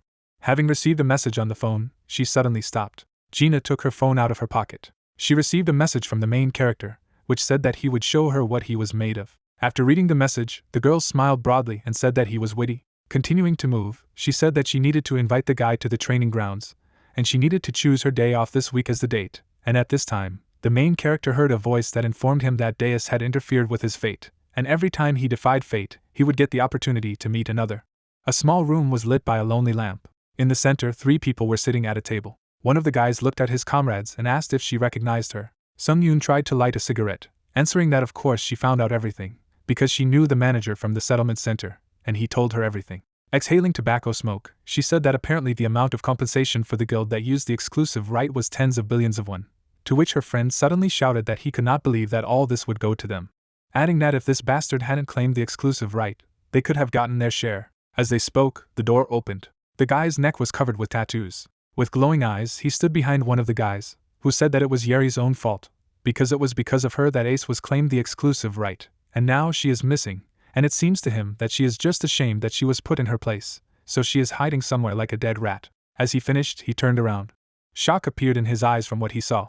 Henjin hovered over him, angrily saying that they seemed to be having fun here. The young man immediately bowed his head and asked for forgiveness in a shaking voice, and Hingyun walked by and ordered everyone to be ready, because his younger sister should soon be found, and then she would hang the heads of the members of the Blade Guild in the main square of Suwon City. One of the people present looked at him and asked what had brought him here. Immediately after this question, Henjin slammed his fist on the table and firmly replied, "It's this." Henjin put a small shard on the table and said that he needed to use it. The main character was sitting in his office. Suddenly he heard a familiar voice, which raised his head. Hansok slammed his hands on the table and exclaimed that he was the most reliable assistant before asking if he knew why he had come here. Then the guild master, closing his eyes, nodded and replied that it had not been even 5 minutes before he had contacted him. Handing him the paper, he explained that it was a bill for him and his guys to help them in the raid. Closing his eyes, his interlocutor replied that this was very good, which meant that it was time for confirmation. Before he had time to finish, he saw the amount that the main character provided him. Speechless, Hansok looked at the paper, then looked up at Hyunjun in surprise and asked if it was really 500,000. The main character sat with his eyes closed. Suddenly, the hunter covered his eyes with his hand and shouted that it was brilliance, this majesty, and he could not look, his eyes were blinded by this light. Suddenly, he rushed to hug the guild leader, continuing to say that he would always treat him as one of his own. He began to pull him along, saying that it was necessary to celebrate it together. Hansok led the protagonist out of the office, continuing to say non-stop that there was no need to sit here, because you had to go celebrate with him on Friday night. Jonso exhaled heavily, and said quietly that he should just go home. Night fell, and the moonlight lit up the city. A man was walking along the alley, moving his legs heavily. The main character was holding on to the wall, saying to himself that this guy was crazy, and Hansok was staggering from side to side, asking if he was already running away. Some time ago, they arranged a corporate dinner, where they made a fuss. Suddenly, Hansok fell to the ground and said that he had already said countless times that he was very grateful to him, adding that they were just mindless idiots who had nothing but passion. Hearing this, the guild master turned to his comrade. Lowering his head, the guy continued to say that that's why, to be honest, the aces were poor until recently, and thanks to him, they got rid of a big burden. Then Hyunjun leaned over to the interlocutor and said that he was very glad that everything went as it should. Suddenly, Hansok stuck out his finger and asked what about him becoming a member of Ace. Closing his eyes, he smiled broadly and added that he was just joking. After all, he couldn't lure him away when his eyes sparkled so much in Ace. From these words, surprise appeared in the eyes of the main character. After a short pause, he turned away with a smile on his face. The guy got up from the ground and said that if there was an opportunity for a raid, then let him call him. The guild master frowned and wanted to say something, but before he could do so, he abruptly shifted his gaze to the side, because the voice in his head warned him of the danger, because someone nearby was plotting something evil. Both hunters looked into the dark alley. Hansok drew his weapon. Footsteps came from the dark alley. Suddenly, the guys saw a monster that came around the corner. Shock appeared in their eyes and they asked each other what it was. The monster's body was shaking. There was a mark on his forehead, and with glowing eyes, he asked to be given another chance. Drops of cold sweat appeared on the protagonist's face, and he asked in confusion if it was a human, to which his comrade replied that he did not know how to call this creature a human, but judging by his mana, he seemed to be at least rank A. Suddenly, a black silhouette appeared in front of the monster, which said that he had to make a sacrifice to the law enforcement officer for the ceremony. Suddenly his eyes lit up even brighter, and he begged him not to do it. At the same second, the hunters saw the monster's body tear apart. Hansok, whose eyes were full of shock, began to laugh and say that he seemed to have had too much alcohol, because now he sees strange things. But the main character silently walked forward, saying to himself that something was happening here, because this was not an ordinary case, because he was warned of the danger. Only a stain remained on the ground. Coming closer, Hansok covered his nose with his hand and said that the smell had sobered him up, and then asked if they should contact the special police department. The guild master glanced at his comrade out of the corner of his eye and replied that it wasn't a dungeon, and then asked if he really wanted to take part in the investigation when things like this were wandering around. Standing up, he added that he thought it would be better if they just left here. Hansok kept his hands in his pockets and said in a low voice that this made his mood suddenly drop. Suddenly, what he saw made him very surprised. Something glittered on the black spot, and the hunter said that there was something there. Looking closer, the guys realized that it was a mana stone, but its color was black. Suddenly, a shock appeared in Hyunjung's eyes as dozens of his past lives began to speak. After a few seconds, he lowered his head and said that it was too late, so he had to go back to the guild office. His companion smiled broadly and exclaimed that it was an honor for him. Before leaving, the protagonist took the mana stone and said to himself that this is the absolute despair that Deus was talking about, and now he is sure that it is a big deal since his past lives reacted in this way, which means that there is not much time, so he needs to become stronger as quickly as possible. After these thoughts, the hunters began to leave. At that time, there was a man on the roof of the building. His face was hidden under the hood, when suddenly he said, "Found a suitable one." With that, he looked away. The next day, clouds floated across the blue sky. The main character went out of the gate to a white car. The window immediately opened, and the girl asked how long he had to wait. Lowering her glasses, Gina added that it wouldn't be good if he ran out of energy already. The guy smiled silently. As soon as he opened the car door, the girl leaned out of the window and asked who was the guild master who didn't have a driver's license, to which he replied that it was because he didn't have any free time. Raising her glasses, Gina said that it seemed to be because of this, but what was more important was what would happen from now on, as it was time to check if he had S-rank hunter skills or not. And while she was saying this, Hyunjun buckled up. Gina walked through the open doors and asked her friend to follow her. The guys found themselves in a large empty room, which the girl called her personal training ground. The protagonist looked around and said that he couldn't believe that it was possible to train in such a huge space alone. The woman replied that this was one of the privileges of Giles' guild planning director. Stretching her shoulder, the huntress warned her that he would have to wait a long time to be able to retake the exam for S-class, and added that she could help if their duel lasted 30 minutes. The manager raised her eyebrows and said that she would consider all their previous agreements invalid if he did not succeed. Hyunjung squinted slyly and asked if she was underestimating him too much. Gina smiled and told me what the chairman had said. The man was walking down the street of the city. For him, the world is a battlefield where only those who can survive to the end will be considered worthy people. Hands rushed up. The girl said that it was actually good that those who had no value were dying. Ashes rose into the air. The woman admitted that she had honed her strength to prove her worth. The director opened her eyes wide and asked her ally not to underestimate this position. She was enveloped in flames. The manager urged her friend to prove that he really needed Jail's power. Seokyun was standing behind the glass. In his hands was a phone with a timer on. The guy jumped to the side to dodge the blow. The young man covered himself with a shield and used the manifestation of the sword. Throwing up her hand, Gina noticed that this was a new skill and asked where her friend got them from. An explosion rang out in front of the hunter. The awakened man bounced off the wreckage and realized that this was not the time to relax and ask questions. The warrior approached his opponent. The girl grabbed him by the collar of his t-shirt. She waved her hand. The swordsman realized that it was his mistake. A fiery fist slammed into his face. A powerful blow threw him to the ground. The main character got to his feet and thought that he almost died. A magic circle appeared under it. Hyunjung lowered his gaze and wondered how the opponent could be so fast. The woman used the skill, and a fiery vortex appeared in the room. Once under Karsago's protection, the young man bowed his head and realized that he was wrong when he thought that mages were weak in close combat. The headmaster stepped forward. Not only did she have a natural talent, but she also knew how to successfully use power to her advantage. The young man smiled confidently, and realized what his ally meant. There are 10 minutes left on the timer. A dark aura enveloped the hunter's feet. Kasashin and Reaper rewarded him with their blessing. The director rounded her eyes in surprise and felt that the presence of her opponent was gone. Looking around, Gina asked if he had decided to use stealth this time, and stated that she admired his skills in this business. Her hand lit up. The girl said that the power was not in flaunting it. The woman waved her hand and shouted that force must be used. A jacket soared into the air. The manager raised one eyebrow and said that it was a pretty nice move.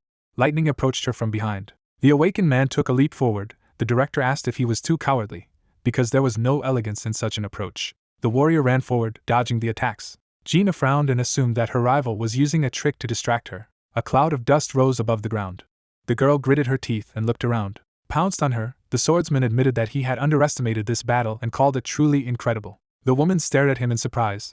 The main character explained that he was deeply thinking about how to defeat her. The manager fell to the ground, and Hyunjung asked if a person who had fallen on the battlefield was worth anything. The guy narrowed his eyes and stated that it was about a person doing everything in his power to survive, even if he had to use cowardly methods. Gina widened her eyes in amazement. The young man asked her not to say that only her methods were correct. In a flashback, a man put his hand on a child's shoulder and asked her to become a valuable person. The man leaned over to her and said that there was no place for useless people in jail. The girl frowned angrily. The hunter raised his shield and thought that he had taken on all these ruthless attacks in order to use Karsago's powers. Spears appeared in the air. The awakened man decided that this would allow Jail to come over to his side, and Ace would prosper. The woman opened her mouth wide and used a blast of dust. The warrior looked around in fright. A huge amount of energy burst out and lifted the debris of the walls into the air. The timer has expired. The manager stared at the ceiling as it began to rain. Smiling, the director thanked her friend for the lecture and promised to keep his advice in her heart, even though they would have no more reasons to meet. Suddenly, the swordsman rose to his feet and stepped out from behind the wreckage. The protagonist bowed his head. Gina asked how he managed to stand after all these attacks. The girl knitted her eyebrows tensely. Hyung-jung imagined himself surrounded by people and said that he was one of those who could be called a useless person. The guy looked up and said that now the same man was standing on the battlefield on his own feet. The young man smiled confidently and explained that the ability to persevere by any means, no matter what adversity might come his way, was the value he had proved today. After that, the hunter fell to the ground. The woman smiled nervously and laughed, calling him quite interesting. Leaves were falling in the forest. The awakened man wondered if they had just been to the training ground. On his hands were heavy golden bracers. Kasashin looked ahead in fright, and was amazed that the invader had finally come. A black silhouette stood in front of him. Gritting his teeth, the guy decided that now was the perfect time to end it all, and reported that the invasion command had classified him as a risk factor. Summoning lightning bolts in his hand, the villain concluded that the universe was actually huge, and was surprised that his opponent managed to survive all the time. The villain clenched his fist and was indignant at this. The man smiled slyly and said that this was why he should die. The young man opened his mouth in horror and screamed. The hunter woke up in a hospital bed. The awakened man tensed his fingers and assumed that these were Kasashin's memories. There was a black crystal on the pedestal. The warrior wondered what this dream meant. A car was driving along the road. Someone told me that in order to increase to S rank, in addition to magic power, a person must have a recommended level of dungeon completion. The guild employee looked up and said that his magic abilities were suitable for the conditions. The swordsman frowned and concluded that he lacked a dungeon level. Sitting on the phone, Gina said that she would go with him for this very reason, and added that she asked the association to reconsider the conditions. The girl clenched her fist and explained that judges are very strict, especially when people come to them for S rank. The main character clutched his head in front of the red button. The woman with sparkling eyes said that her reputation would suffer if her friend got confused. Hyun-jun reminded that he was also the head of the guild. The car stopped in front of the building. The manager asked a friend to mentally prepare himself, because they do not know what the judges can do. Sia-kyun saluted when the principal asked her colleagues to wait here. The heroes headed for the door. Walking down the hallway, the headmaster warned me to be on the alert from now on, and told me how she had been reprimanded for having curly hair. The guy asked how it felt about rank. The young man looked to the side when he was hailed. The man put his hand in his pocket and said that he would help him with determining the rank. The hunter smiled and replied that he understood everything. Adjusting his glasses, the examiner asked him to keep quiet in the corridor and decided to show him where to go. The awakened man pursed his lips, and Gina frowned in displeasure. Monitors hung from the ceiling. The warrior approached the button. The member of the association suggested that they start by measuring their magic power, and asked the member to put their hand on the sphere and use the mana.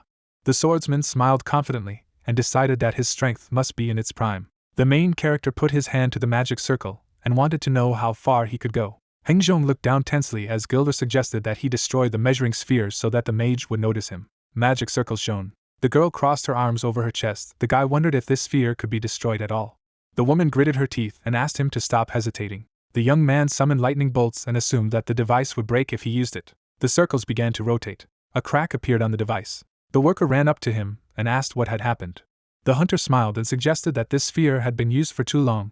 The man shouted that it was designed to withstand the magical power of an SSS rank human. The woman frowned menacingly and reminded them that they did not have such strong soldiers in Korea. The examiner fell to his knees and was upset that such an expensive thing had broken. The awakened man concluded that they did not take care of the device properly. The manager turned a blind eye and promised to compensate for this. The director snapped her fingers.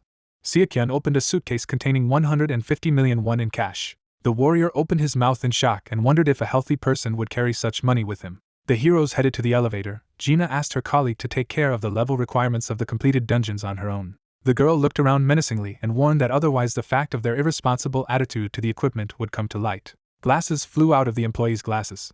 The swordsman looked away and thought that his girlfriend was too harsh. Gilder turned his attention to him. The protagonist asked if the S-rank exam was really so quick and easy. The woman scratched her head and replied that all the people in the association were very busy. Hyung-jung raised his hand and wondered how an S-rank grade could take less than half an hour. The manager asked him to stop whining and stated that they were coming back. The phone, which was in the pocket of his jacket, vibrated. The director looked around and asked why it was so loud. The guy said that he did not turn on the vibration. The young man put his hand in his pocket and wondered what was wrong with him. The hunter took out the crystal and said that this had never happened before. Gina rounded her eyes in shock. She grabbed her friend's wrist. The girl opened her mouth furiously and asked where he got this thing. The woman gritted her teeth. The awakened man frowned and asked if she knew what it was. A dark aura enveloped the stone. Clouds floated over the building of the Special Police Department. Teshik brought his hand to his chin thoughtfully. The crystal lay on the table in front of him. The warrior asked what it was. The manager sternly knitted her eyebrows and said that they called it a black mana stone. The swordsman looked at the man as he explained that the highest authorities had ordered them to report his discovery immediately. The main character's eyes lit up. The boss told him that he had been involved in the investigation of this problem since he was a rank. The director crossed her arms over her chest. The system called her addicted to attachment. The righteous agent said that this was not disclosed to the public and was top secret information. Gina closed her eyes. Hyung-jung looked at her puzzled. Casting a stern look at him, the girl said that she did not know where he got this thing, and added that now he would not be able to get out of this situation so easily. The guy asked if this case was related to Zhao's guild. The woman turned away and asked him not to ask personal questions. The crystal glowed. The manager concluded that it was not a fake, and remembered that the investigation team had also recently discovered the same stone. The officer confirmed this. The young man frowned and asked what it was about. The policeman asked if anything had bothered him while he had this thing. A dark haze enveloped the crystal. The investigator explained that everyone who kept this artifact either died or became incapacitated. Standing at the table, the director added that there were no exceptions. Hansok bowed his head and trembled. The man opened his mouth furiously and shouted that his friend should have called him right away if something like this had happened.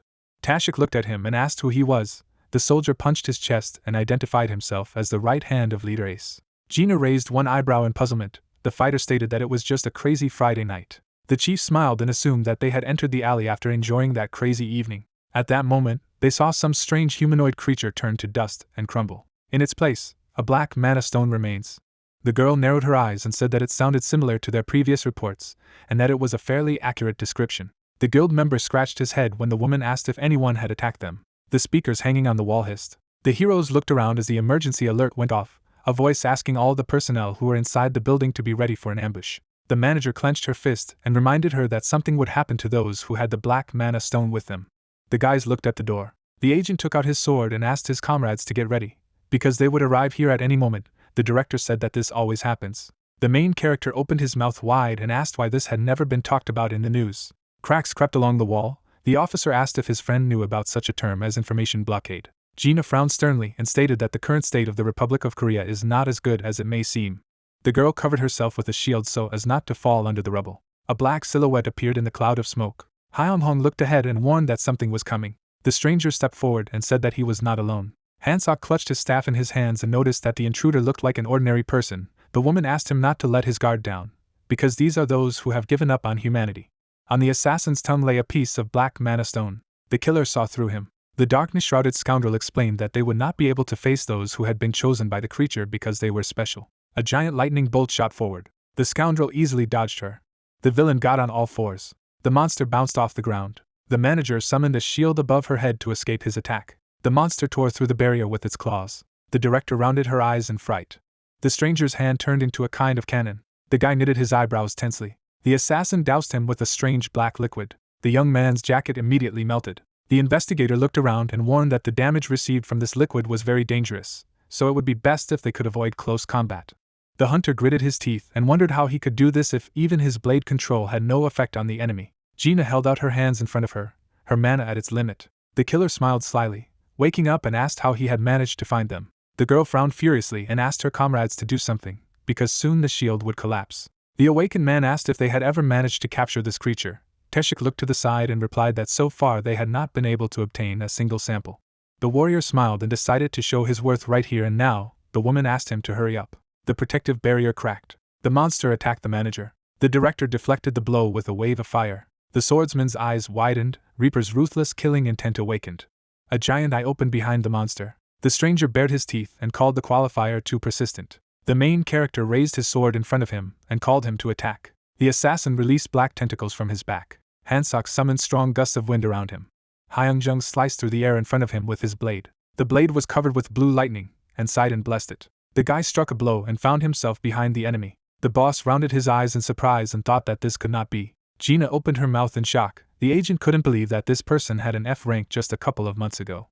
The young man looked up. The girl asked him not to injure the opponent too much, because they needed a sample. The hunter put a sword to his throat. The monster noticed that the qualifier had grown noticeably, and asked him not to be conceited. The awakened man looked at him from under his brow. The monster was covered with thorns. The heroes watched him dumbfounded. The stranger asked the bishop for another chance. The officer frowned menacingly and shouted that it was an S-rank magic reaction. A bright flash appeared in the room. The policeman asked everyone to be careful. The woman covered her face with her hand and asked what it was. The warrior opened his mouth in fright and felt something strange. Hansak fell to the floor. The others staggered and lowered their heads. The swordsman realized that this was some kind of attack that manipulated the mind. The heroes collapsed to the ground. The main character wondered what was going on here at all. The absolute will of Deus intervened in his fate. Hyun-jung woke up and opened his eyes. The guy knelt down and realized that this was the hall of his past life. The young man bowed his head and remembered how he had fought someone who had eaten a black mana stone. Black smoke appeared in the air. The hunter was attacked by the owner of the magic stone, who turned into a demon. He began to be overcome by doubts. The manager's hair was blowing in the wind. The awakened man assumed that she was hiding some important information about the black mana stone from him. The stranger smirked. The warrior wondered why the enemy called him a qualifier, and what that could mean. Lying on the floor, the swordsman asked who this bishop was. The main character turned his head and looked away. Tall wooden doors appeared in front of him. As he approached them, Hyun-jun thought of the madman who was standing on the threshold of the door of truth, and wondered what it was all about. Rolling his eyes, the young man remembered the battle and hoped that this time would be different. The young man swallowed nervously. The hunter opened the gate, and a bright light illuminated him. There was a table in the library. There were many books on the shelves. Magic circles were drawn on the floor, and the awakened man assumed that it was the room of an alchemist or sorcerer. A man in a robe appeared in front of him and greeted him. Smiling, Gilder introduced himself and said that he had been watching him. The warrior raised his hand and decided that his past life knew what situation he was in. The man picked up a black mana stone and claimed that his friend had become addicted to magic with it. The swordsman asked what he knew about this crystal. The mage scratched his chin and told him that he had suffered from it many times. With his mouth wide open, the protagonist asked what was going on, and explained that all of his past lives had immediately reacted when they first encountered the black mana stone. In the flashback, the stranger turned into a demon, and Hyun-jun asked why this was happening. Folding his hands behind his back, the ghost replied that this was a task that everyone, including himself, should take care of, even at the cost of their own lives, and added that he could not go into detail just yet. Putting his hand to his head, the young man said that past lives had never told him about them or this day, and was indignant that an ally could not tell him anything about the magic crystal. Chains enveloped the castle. The spirit explained that he wanted to do it, but could not, because they were all bound by the prohibition, and declared that from that moment his probationary period began. Standing in the center of the room, Gilder reported that Deus had politely asked him to lend his power to reincarnation. The young man asked what that meant. Smiling, the man asked if he didn't want to become stronger, and told him that he, under the influence of the black mana stone, would soon die and that everyone who related to him in one way or another would also die. The hunter knitted his eyebrows tensely. The mage reached for the top shelf and promised to reward him with an annulment magic blessing if he managed to pass his test. There were various books in the closet. The sorcerer began to look for the right one, as his friend needed to deepen his knowledge. Taking a pile of books, the awakened man asked him to stop and asked what it was. The ghost looked around. The warrior wondered why he needed all these books if his past life wanted to put him to the test. The spirit smiled broadly and stated that it would be useful for him to pass the school assessment test. Gilder put a few more books in his hands and said that he had been a fairly famous professor at the luxury academy in the past. The man closed his eyes and explained that he was not even going to sit down at the same table with someone who was stupider than him. The swordsman asked what kind of test it was. The magician, scratching his chin, replied that it was something like an intermediate or final exam, and added that there was something similar in his world. The books were enveloped in a dark aura. The sorcerer asked his friend to memorize all these books and get an A grade with a plus or higher. The ghost raised his index finger and promised to share with him how to get rid of the black mana stone's influence if he succeeded. The protagonist's face was covered in a cold sweat. The spirit said that it would teach him how to dispel magic. Hyun-jun thought that even torture would be better than this. Hyun-hwang stared frightened at the piece of paper flying in front of his face when suddenly his past life declared that it was garbage. The protagonist was frantically holding a pen for writing, and Gilder said that it was terrible. Awakened from exhaustion, his eyes narrowed when he was informed that this was a failure. Suddenly, the hunter hid his face from the sheets approaching him, and the interlocutor asked if this was all he was capable of. With trembling hands, the protagonist held out the document. The guy muttered that he had decided everything, and the magician began to thoughtfully examine his work. Smiling, the sorcerer noticed that this was not so bad. Suddenly, the entity lifted its fingers up. His pupils bulging in fear, guild leader Ace exclaimed that he needed to repeat the material. The young man's jaw dropped in disbelief when his past life asked him if he knew that it wasn't just test scores that counted in his report card. A gleam of light appeared in the awakened man's eyes, and Gilder explained that 70% for testing, 20% for attendance, and 10% for approaching counted. Magical streams flew near the shelves with books, and the wizard said that he had the highest marks for attendance, and the approach was perfect 100 out of 100. Closing his eyes, the mage noticed that this was an excellent job. The hunter opened his mouth wide in surprise when the entity reported that he had managed to earn rank A with a plus. Hovering in the air, the sorcerer explained that all the knowledge that was related to the magic circles would be passed on to him as soon as he woke up, and then added that he would wait for the day when they would meet again. A drop of sweat dripped down the protagonist's cheek, and his past life had told him that Gilda's dark knowledge would help him, and the analysis of the magic circle began. Suddenly, it seemed as if Hyun-jun was sitting on the floor near the window. Placing his hand on his knee, the main character realized that he had managed to wake up, but assumed that he was still poisoned.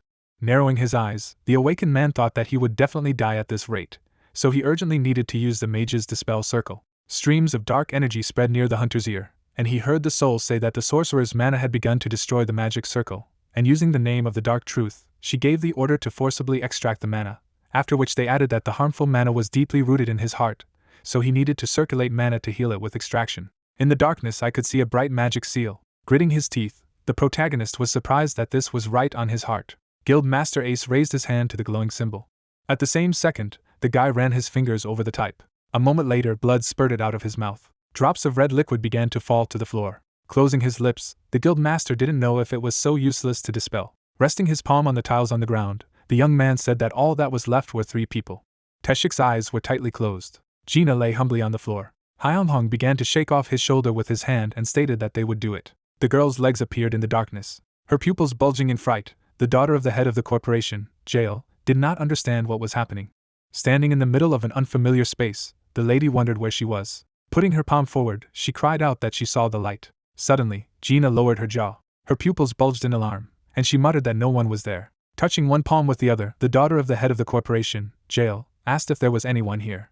At the same moment, the lady collapsed to the ground and said quietly that this could not be. A teenager appeared to be standing on a balcony and was told that her sister had already become a member of the group, after which she thought that this was no different from when she was younger. A moment later, tears streamed down Jin's cheeks. The girl's hair fell on her shoulder, and someone could be heard asking when she planned to prove her worth. Lifting her chin, the daughter of the head of the corporation, Jail, began to answer the question about what the ideology of the Jail group was. In the past, the lady had folded her hands in front of her and muttered that useless people had better die. Clenching his fists tightly, the man remarked that she was well aware of this, and in that case it would be better for her to just die. Suddenly, the huntress clutched her neck, and her mind sounded like she was talentless, pathetic, incapable, and inferior. At the same moment, her pupils noticeably narrowed with fear. Clutching her hair with her fingers, Gina didn't want to hear any of this. Tears flowed from her eyes, and she talked about how she wanted to be a better person. A moment later, a bright lightning bolt struck her from above, and the girl begged for someone to help her. A magical glow appeared over the head of the head of the head of the corporation. The lady raised her head sharply. A peal of white energy rays erupted in front of her. Hyun-hong shifted his gaze to the side when suddenly someone said that he was good. Hansok put his hands on his side and inquired about whether it was okay, while Teshik advised against using such a word when referring to a person. Gina slightly opened her eyelids, and the main character said that he could not concentrate, so he asked the others to be quiet. The silhouette of the awakened man seemed blurry in the girl's eyes. A tear was running down the cheek of the daughter of the head of the corporation, when suddenly she was called out loudly. Lowering his jaw, the hunter asked if she had regained her senses. Suddenly, the lady jumped up from the floor. Gina began to examine the fingers on her hand. The protagonist looked at the interlocutor in surprise while she talked about the fact that she had returned. Guild Master Ace asked why she was sweating from her eyes, to which she punched him in the chest and asked if he really thought it was the right time for jokes. Around the hero, you could see fragments of asphalt, and the girl thanked him for saving him. A view of the building opened up under the night sky. Stretching his palm forward, Teshik said that he thought they were almost done, and they had all done a good job. Hyun-jung was sitting in a chair, and the head of the investigation department said that he would report this to the top, so he asked to wait for him, and at the same time rest. The guy with the white tie closed his eyes and called out to the miss. Holding the food in his hands, the assistant exclaimed that she just had skin and bones, so he should have come earlier, to which the main character thought that he looked like he had a good time outside. The girl brought the fish pie to her mouth, and the young man exclaimed that she needed to eat as soon as possible, because it was baking season. The door to the room abruptly opened, and someone called out to the main character. Grinning in alarm, the awakened man responded. The guy in the blue cloak took one step at a time and asked if he wanted to make a deal with a special department. Lowering his jaw, the head of the investigation department noted that, to be more precise, it was with the Republic of Korea. The hunter bulged his pupils in bewilderment and asked what he meant. Looking down, the young man said that now, due to his connection with the dark magic stone, he himself had become a target, and in fact, a special department was constantly tracking the dark magic stone. Stretching out his palm forward, the officer of the police department explained that the purpose of the special department was to track down all dark magic stones and punish their owners. The protagonist lowered the corners of his lips as his comrade said that they would let him in on the details as soon as he promised to work with them, and then added that since this was a top-secret mission, they would provide him with an S-rank weapon and a tax exemption for his guild. Resting her head on her arm, Gina said that unfortunately she didn't have a guild and already had an S-rank inventory. As Hyunjun quickly moved his torso back and forth, his subordinate shouted that they had just been told about S-rank weaponry, and on top of that, it was a top-secret mission. The girl brought the pie in the form of a fish to her mouth, and the magician said that he definitely had to agree and do it. Touching the shoulder of the main character, the hunter begged him to agree, and he thought that he was very annoyed by this. Streams of red magic swirled around the katana. Taking the sword out of its scabbard, the awakened man asked if it was the same equipment that would be given to him, to which he was told that it was, but that he needed to tie the sword first. Lowering his chin, the protagonist inquired about the name of this sword, to which Teshik replied that it was a hellish Chinese two-handed long-bladed saber that was used in the ancient days of the dynasty. At the same moment, guild leader Ace furrowed his brows angrily. Holding the weapon tightly with his fingers, the young man asked if he would have to cry every time he used it, to which the interlocutor replied that he would not have to. The blade of the saber glowed brightly, and the head of the investigation department said that it was just a sword whose owner had not yet been found, and then added that as he could see, it was a magic sword, so not many people could withstand its power. Looking straight ahead, Hyunjun thought that in other words, they wouldn't give it to him just like that, when suddenly the guy admitted that he thought it would be different for him. Squeezing his eyes shut, the officer of the police department exclaimed that since he had become an S-rank hunter in just 6 months, the magic blade was enveloped in red streams, and the protagonist's past life said that Deus's will had broken the resistance, and moved on to forced binding. The hunter clenched his teeth tightly in fright when he heard about the forced binding. His mouth wide open in surprise, the awakened man cried out that he felt a huge amount of mana. The blade of the weapon gleamed brightly, and the creature questioned if this person was the one who woke it up, to which the protagonist wondered if this sword had just spoken. The soul repeated his question, when suddenly Gina turned her head back and asked if he thought the mana was strange. A lot of beads of sweat ran down guild leader Ace's face, and it was said that he was a 25-year-old who had met a talking sword for the first time in his life, and also had almost 1,000,000 past lives, after which the creature thoughtfully exclaimed that he couldn't believe that his master was just a child, so it must be a joke. As he sheathed his blade, he decided that he would not pay attention to it for the time being, and then noticed that his voice was gone. Putting her palm aside, the girl offered to start now, because she was tired, to which she was asked in this case to allow her to be escorted. The guild master followed the daughter of the head of the corporation, Jail, down the street. Folding his hands, Hyung-hong muttered that the days were getting colder. The lady's cloak fluttered in the wind, and she called out sharply to her comrade. Reaching forward, Gina asked to be allowed to formally introduce herself, as they were now in the same boat. Standing in front of the interlocutor, the girl said that she would work with him to uncover the secret of the dark magic stone and punish those behind it. The main character closed his lips when his partner advised him to stay alive until their next meeting. Smiling, the lady confessed that she was sincerely grateful to him for saving her. At the same moment, a slight grin appeared on the hunter's face. Shaking hands in return, the awakened man explained that he had only repaid her, to which she clarified what he meant. Squeezing his eyes shut, Hyunjin noticed that she had saved him at the gate. Suddenly, Gina lifted the corners of her lips. Getting into the car, the girl said that in this case she thought they were even, after which she said goodbye to him. There was a view of a dark road, which was illuminated by lanterns. The main character was happily looking after the departing car, when suddenly he was called. Taemin ran up to the chief and reported that he had heard that there had been an attack, and then clarified if he was okay, to which he replied that everything was fine. Nodding his head, Teshik said that he would go as well and continued that they would contact him as soon as they gathered information about it, to which he was told that they had done a good job. At the same moment, the hunter invited Hansok to go with him, to which he pointed his finger at his face and clarified whether it was normal for him to impose himself again. The mage raised his hands high to the sky and thanked the protagonist when he said that all sorts of dangerous nonsense happened one after another, so for security reasons, it would be better to spend the night at the Ace Guild. Frowning angrily, Henjin said that he had found it. Placing his palms in his pockets, the guild master noticed that this meant that it was Hyunsong. The protagonist turned his head towards the sword, which called out loudly to him. The creature inside the weapon resented that he dared to send it to such a dark and empty place, and asked if he was willing to pay for this sin, to which he began to draw the blade from its sheath and replied that he had just put it in the storage area for a while. As he shoved his equipment into the magic portal, the awakened revealed that he hated noisy things the most, so he should go back, to which he shouted that he was a bastard. Blood began to flow from the hunter's ears as the soul screamed, which is a very useful sword, as it can restore mana by absorbing the blood of enemies, and can even nullify high-level magic. The protagonist narrowed his eyes slightly when the katana declared that his master should execute all the unholy, after which he thought about whether he should return it, and the sword did not understand what kind of smile it was, but decided to take it for consent.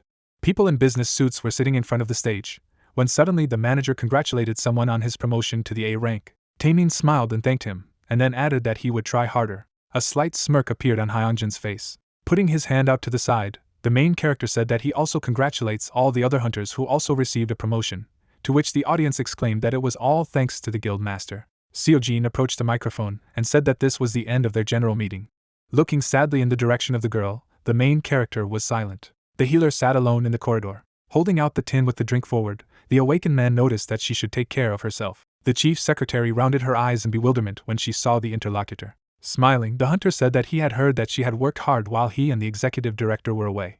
Closing her eyes, the lady explained that she was just doing what she had to do, after which she added that it was because she was the only one who left without being hurt after the raid. Lowering her chin, the paladin noticed that since she was always one step behind, relying on him, it was the least she could do, when suddenly the protagonist said that she was talking about it again. The girl seemed to spread her arms wide apart in front of her enemies, and guild leader Ace stated that she was not the one who relied on them. Slyly lowering his eyebrows, the guy noticed that everything was quite the opposite. Scratching his head, the guild master said that he would now be responsible for the burden that he had allowed himself to bear all this time.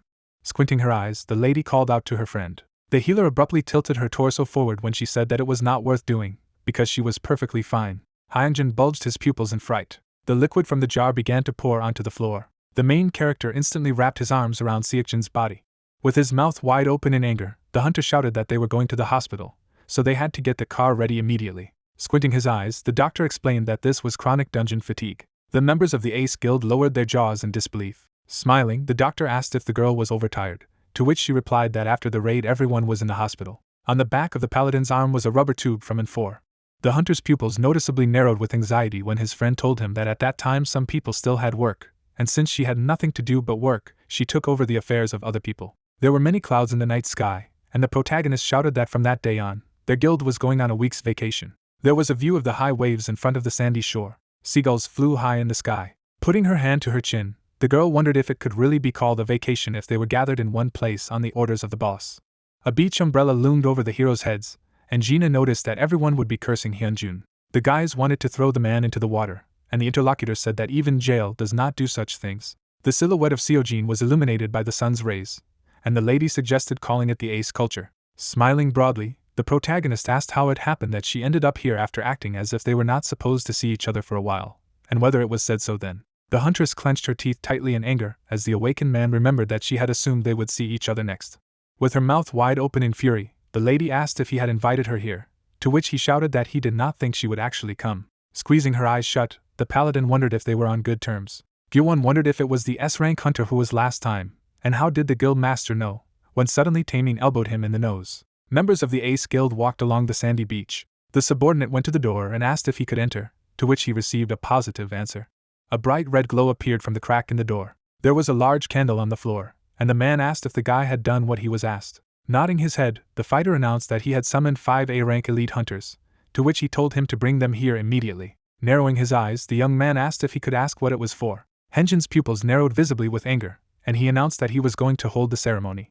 There were bloody footprints on the wall behind him. Furrowing his brows angrily, the assistant asked the chief again, to which he replied that he was going to get the power he needed to avenge his sister, and avenge those responsible for her disappearance. The subordinate humbly pressed his hands to his feet, and the guild master noted that it was his duty to follow his instructions as befits an executive director. The guy clenched his teeth tightly in anger. Hyunjin was heard asking people to come in, when suddenly young guys appeared in the room. Squinting his eyes, the head of the guild said that this was a little different, but they should be enough. Bringing a dark stone to his face, the man called for a punisher. Suddenly, a dark silhouette appeared, surrounded by streams of black magic. Lifting his leg off the ground, the creature stated that he was late, to which the creature apologized. Looking straight ahead, the punisher told him to proceed immediately. Putting his hands in his pockets, Hyunjin asked everyone to stand on the line of the magic circle. Drops of sweat dripped down the cheeks of the young guys. The man took a few steps forward near the burning candle. At the same second, the young men began to be absorbed by energy currents. Black silhouettes of people appeared, shouting loudly, when suddenly a subordinate asked what was going on. The guild master tilted his head down and thought that with this, he would be able to take revenge on that bastard Hyunsong. It seemed as if the hunter was tightly gripping a dark stone in his hand. There was a view of the guild office building, and someone was heard assuming that everyone was already there, and then adding that they had found some important clues before contacting them. Lowering his chin in bewilderment, Hyun-sung asked him again. Taeshik laid out the photos on the table and invited him to take a look at the images first. Taking the picture in his hand, the main character said that the Greater Demon Guild was on the first floor. While the hunter explained what he meant last time, Gina covered his mouth with her palm and inquired about what was wrong with this guild. Holding out the photo forward, the head of the investigation department revealed that guilds at the gold level and above regularly hold meetings, and given the sheer amount of authority that each of them has, it's important to make sure that they all fulfill their duties. People in black clothes were standing near the car, and the young man noticed that the Greater Demon Guild hadn't taken part in these meetings for a long time. Pointing his finger at the picture, Hansok noticed that it was of their guild master Henjeong, to which he was told that the man was the second in command and Yeri's older brother. The girl seemed to be walking towards the white light, and the young man reported that he had heard that since she had disappeared, the Great Demon Guild had become restless. Closing his eyes, Taeshik stated that one of their investigators had gone to the Greater Demon Guild to investigate, and back then, the guild was completely empty, as if no one had ever been there. A subordinate could be seen illuminating the room with a flashlight. The protagonist asked if the interlocutor wanted to say that they had disappeared without a trace. The head of the investigation department handed the photo to the girl and said that this was not so, because there was something suspicious. Suddenly, Jin's pupils noticeably shrank in size from fright. Tilting her torso down, the daughter of the head of the corporation, Jane, said that she was going to vomit. The picture showed bloody footprints near the candles, and the awakened man did not understand what it was. Hyun-ying stared at the image and noticed that it looked like some kind of ceremony or ritual had been performed, to which his assistant said that it was pulled out of some horror movie. Lowering his chin, Taeshik said that shortly after the investigator took these pictures, he was attacked. The protagonist touched the silhouette of the monster with his finger, and the head of the investigation department said that fortunately, the camera was in a safe place, so they were able to extract its contents. The device for filming was lying on the concrete floor. Suddenly, blood splashed onto the lens glass. Stretching his palm forward, the officer of the police department asked if it looked familiar. Lowering his jaw, the hunter said that it looked like someone had used a dark magic stone, to which he replied that it was true, and led them to believe that the Greater Demon Guild was involved in the attack. With her pupils bulging, Gina asked her to wait a minute. A black design was imprinted on the red cloth, and the awakened man asked if the symbol did not seem familiar to him. Frowning, Guild Leader Ace said that since he had started talking about it, he could see the reflection of the pentagram in his eyes, and he exclaimed that it was right during Yeri's exclusive raid. Resting his hands on the table, Taeshik asked if he knew anything about it. A drop of sweat ran down the young man's cheek, and he wondered if it was true that her brother was looking for and wanted to know her whereabouts. Looking straight ahead, the girl asked if the investigator could get the department to work on this, to which he replied that it would be difficult without official justification. Grinning maliciously, Guild Leader Ace clarified what would happen if it appeared in the Greater Demon Guild. Looking at the interlocutors, the guy said that if only it were possible, after which he cried out that there was no need to tell him. Looking up, Hyunjun said that he was just going to take the bait, and then added that it would depend on Hyunyoung whether he behaved or not. On a piece of paper in his hand was written a question about whether he wanted to know his sister's location. Suddenly, the man closed his eyes. There was a broken frame with a photo on it, and he was indignant that the enemy would dare to do something like this, and then added that he would tear it to pieces. Bloody streams emanated from the monster's body. Flashes of explosions were visible between buildings in the city. Fleeing from monsters, people did not understand what this nonsense was, and asked for help. Standing on the roof of the house, Gina wondered if they had planted the bait just that morning. Tilting his head down, Hyunjun replied that they were somewhat prepared, so there wouldn't be a big scandal, and then added that his reaction was stronger than they expected. The asphalt under the feet of the undead broke into pieces. Opening his mouth wide in rage, Hyunjun was outraged that the protagonist dared to provoke him like this, and then added that he was going to kill him. Gyuwon came up from behind and asked if the guild master was sure of this. The awakened man's pupils narrowed visibly with fright as he wanted to counter the guild master's words that he had to think about the fact that this was just an unofficial battle. A long tail could be seen behind the undead, and the subordinate asked if it could even be called a human, to which the chief countered with a question about whether they had evacuated the rest of the personnel. It seemed that the mages were fighting hard against the enemies, and the executive manager replied that only the combat staff remained inside, and they were already occupied by the first floor. Raising his chin, the guy said that if the first floor was broken, then he and the executive director would suppress it, when suddenly he heard that the interlocutor was shouting that something was wrong. The protagonist had an earpiece in his ear, through which he was informed that the target had left the position and was now on the roof. Suddenly, the monster appeared behind the fence on the roof of the house. Hyung-hong lowered his jaw in disbelief when the enemy told him that he was a complete bastard. Pulling his paw back, Henjin in the beast's body said that he had finally found it. Waving his hand in front of him, Gyuwon shouted that he asked to move away, because he would take him upon himself. At the same moment, the awakened man clenched his teeth tightly in anger. Streams of magic burst out from under the concrete floor, and the guy summoned a snow whirlwind. Sharp ice flows pierced through the monster's body. Crouching closer to the ground, the hunter was surprised that the enemy intercepted his attack. Steam was emitting from the jaw of the undead, and he muttered that the young man was very annoying to him. The veins in the monster's body began to glow brightly, and he stated that he was only going to have fun killing the guild leader Ace, but changed his mind. A moment later, the monster broke free from its icy shackles. The hunter's hand was surrounded by torrents of fire, and he admitted that he didn't think it would be easy, considering the magician Henjin. A powerful flame explosion appeared behind Jean, and she wondered what he was thinking when he decided to provoke it. A slight grin appeared on the protagonist's face. Grabbing the hilt of the sword with his fingers, the awakened man offered to end it quickly, because he felt that everything was fine now, when suddenly the entity inside the weapon was surprised that he was finally going to use it, after which he promised to reveal his mana. Grinning maliciously, the protagonist stated that he appreciated it, and his past life informed him that the valiant shield of Kargat would protect him, and as long as the Great Guardian was with him, nothing dared to threaten him. Currents of energy flew around the blade's blade, and the young man thought that the dark magic stone and whoever was behind it were only now that he was able to see the absolute despair that Deus was talking about. Hagen released circular streams of fire over the hunters. Hengzhong swung his sword sharply. The assistants lowered their jaws in fright and began to call loudly to the guildmaster. With his mouth wide open in anger, the protagonist exclaimed that they should both go downstairs and help everyone else. Gritting his teeth furiously, the awakened man declared that he would take it upon himself. Raising her hand high to the sky, Gina cried out that he would not even be able to hint at help later. Guild leader Ace looked ahead. Squinting, the monster noticed that his enemy was quite self-confident, and then added that it would make him even feel better. Standing on the broken concrete floor, the undead shouted that it would be easier for him to kill him without any obstacles. Furrowing his brows angrily, the protagonist told him not to bluff, because he would not be able to find out what he wanted if he killed him. The monster looked down when the guy asked if he had come after the message that had been sent to him. Jumping on top of his opponent, the hunter asked if he wanted to know the whereabouts of his younger sister, to which he told him to shut up. Suddenly, there were bright traces of sword strikes in the air. Shards of rock flew past Henjin, and he exclaimed that he knew Yeri was on his exclusive roadstead, and then added that she never returned, no matter how long he waited for her. It seemed as if a subordinate was standing in front of the director's desk. Lowering his chin, the man wondered if the raid had been closed. The guild master in the form of a monster clenched his jaws tightly and said that Hyunjin had killed her. Magic waves flew around the protagonist, and he was outraged by the words of the opponent, after which he exclaimed that that girl was a member of a gold-level guild that had been chasing them for personal gain and had interfered in the raid. Black bursts of magic appeared, and a past life announced that the spirit of a cruel and deadly reaper had awakened, and all living beings would be subjected to instinctive fear. Suddenly, the protagonist abruptly pulled his hand back. The blade of the katana was stained with blood, and the entity within it exclaimed that it was wonderful, and that it would excite it. The ferocious monster opened its mouth and began to scream loudly. Shrouded in torrents of dark magic, the undead declared that his enemy was a bastard. At the same moment, guild leader Ace punched the enemy in the chin. Henjin was thrown backwards by the force of the attack. Hyunjung jumped down after his opponent from the roof. Swinging his sword, the main character shouted that he would get hit in the face for the last time. After a powerful blow, bloody pieces of asphalt flew up.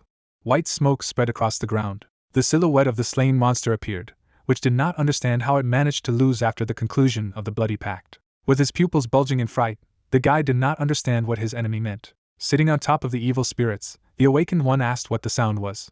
The monster's limb was severed, and at the same time, the protagonist asked questions about what kind of blood pact and low-level hunters it was, and whether it was a case of disappearance.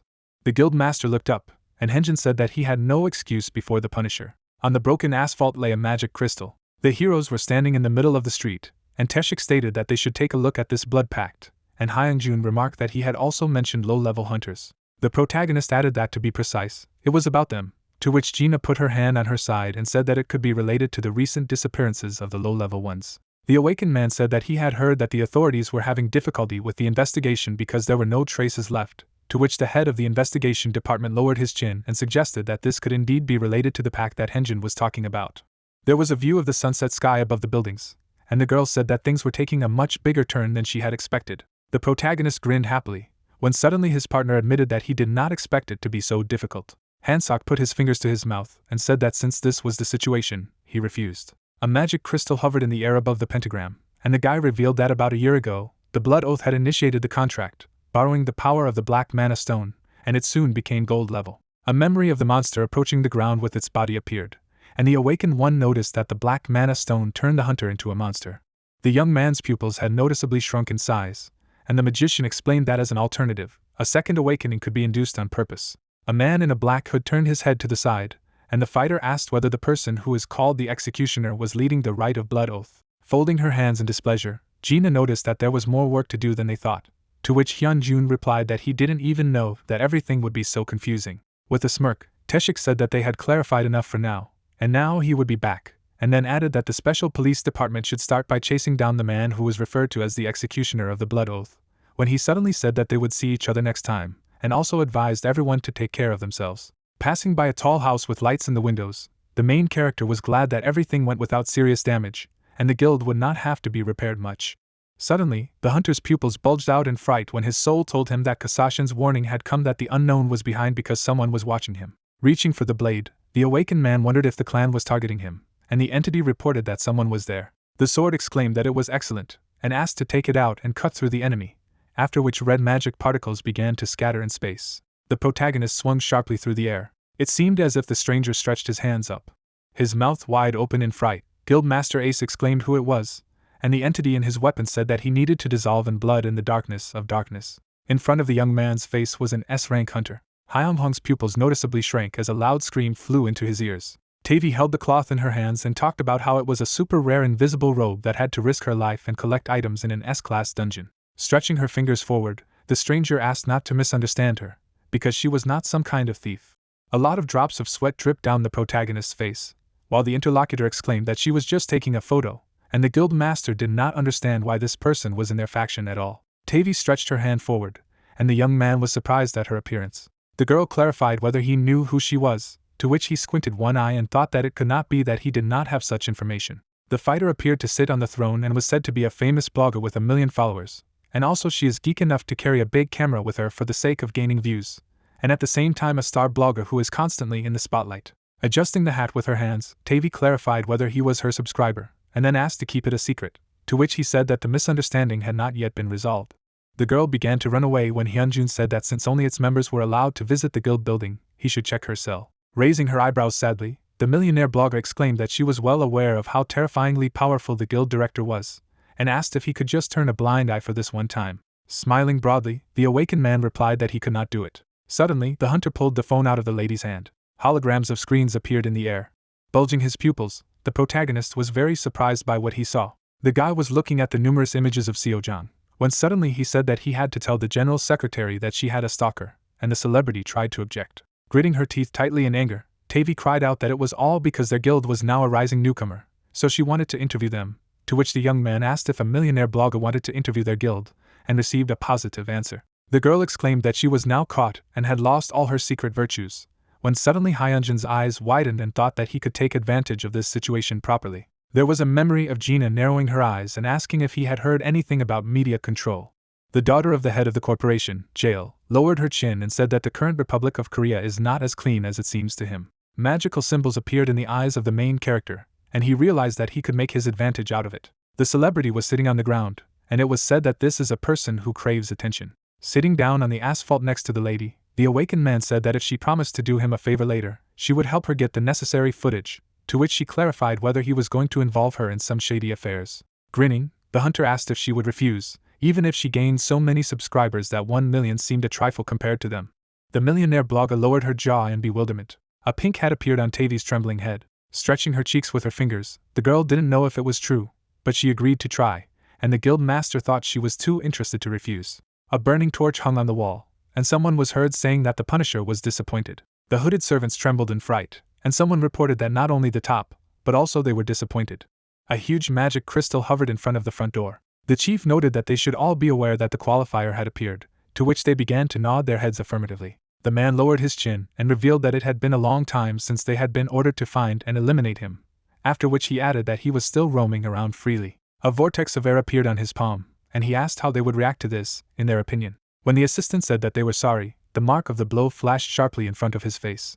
The head of the squad made a powerful attack on the guy. His head collapsed to the floor, and the man replied that it was right, and then added that they shouldn't do things for which they should ask for forgiveness. The young men lowered their jaws in bewilderment as the leader spoke about how after a recent series of failures, the bishop had decided to keep a close eye on them, so they should correct past mistakes. There was a bright red mark in the air from the impact, and the servants shouted that they were asking for forgiveness, and that they would try. A moment later, the heads of their subordinates collapsed to the floor.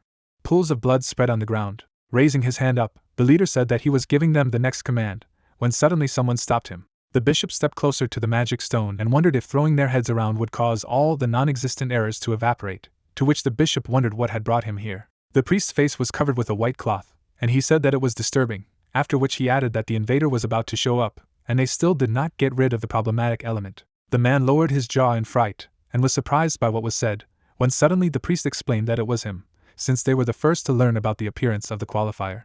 At the same moment, bursts of magic swept across the stone floor. The cultists gathered around the magic crystal, and the bishop said that this was why Heron was taking the initiative. Grinning, the priest said that this was solely for the sake of them and the blood covenant, so there was no need to be sad. The man's pupils noticeably narrowed with anxiety. There were traces of red energy under the man's feet, and the priest asked if their sacrifice, or rather their common union, was not a magnificent thing, since they could not disappoint them. Stretching out his palm forward, the sectarian did not understand what he was talking about, and then shouted that he had not yet been able to use all the creatures. A flash of white light appeared behind the bishop, and he reported that the invader was coming. A current of air swept over his head, and he clarified what good trivial creatures like them could do. Blue veins appeared in the eyes of the subordinate, and he asked not to kill him. Suddenly, there was a powerful explosion. A dark silhouette of a man began to appear in space. The man had gold armor on his body, and he asked if he had called him. After bowing, the priest replied positively. Heron clenched his hands tightly into a fist and noted that it was excellent, after which he asked what was going on with the qualifier. Heron walked past the priest, who said that they had already identified him, and then asked for an order, to which he ordered to gather all the troops that could be mobilized and destroy him immediately. Under the white cloth was the bishop's broad smile, and he asked if the head had to do so right away, and the bishop countered to whether he had expressed himself clearly. Squinting his eyes, the invader asked if he needed to explain it to him in more detail. Bowing, the priest exclaimed that it was not necessary to do this, when suddenly the marshal said that if the house was destroyed, the pests would crawl out of their own accord. Heron was wearing a fang mask on her face, and he stated that from now on, they were going to wreak havoc on this place. A view of the night sky opened up. Hyung-hong, lying on the bed, muttered that his energy was completely depleted. Suddenly a camera appeared. Tavi winked and greeted everyone. The girl exclaimed that she had a guest today, and then the main character, opening his mouth wide, repeated her words. Suddenly, the celebrity hit the protagonist. Looking ahead, the millionaire blogger explained that he must greet fans with enthusiasm.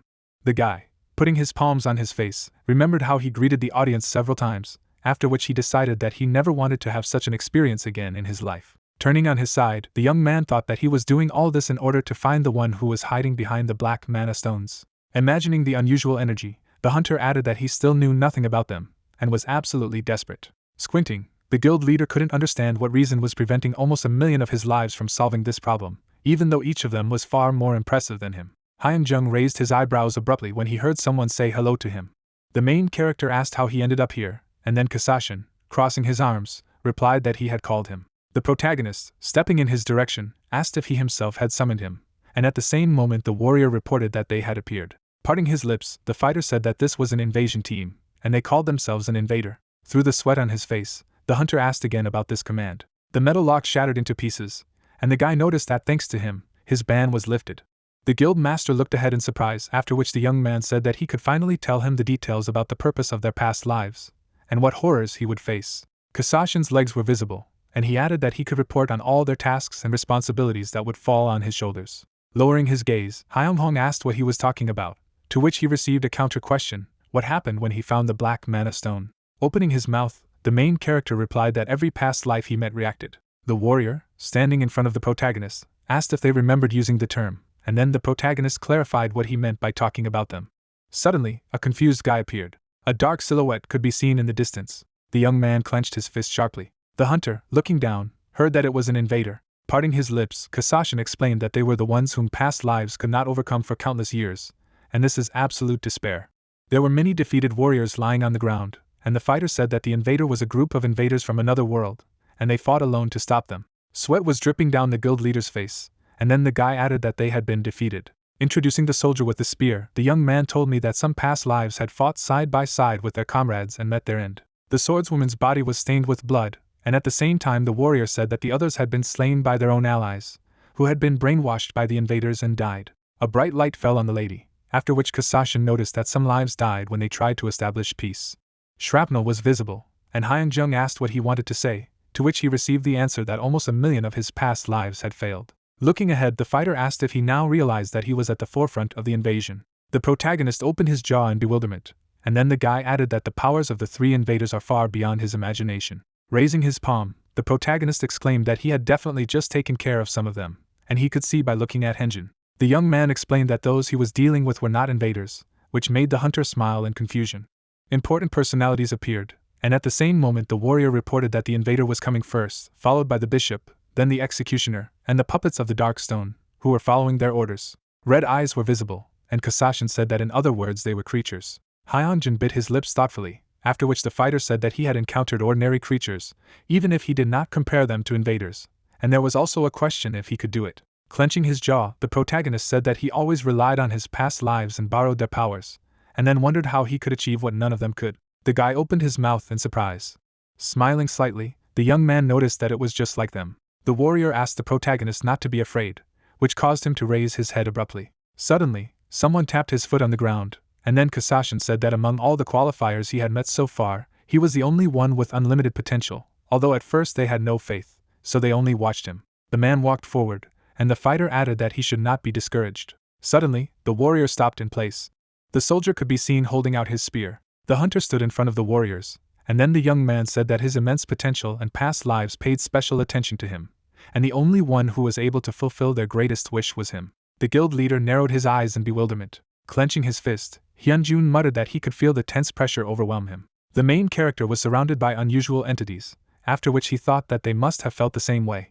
Reaper kept his hands in his pockets. A girl appeared behind the knight, and then the protagonists realized that they never gave up and continued to fight for their faith. The soldier's expression was serious, and the hunter added that they were fighting for the sake of comrades and dear people whom they wished to protect. The head of the guild pursed his fingers and said that he was too. Lifting the corners of his lips, Hyunjung noticed that since they had already lost 990,000 times, it was time to win. Opening his mouth, the warrior said that if it was him, he was sure he could beat those bastards.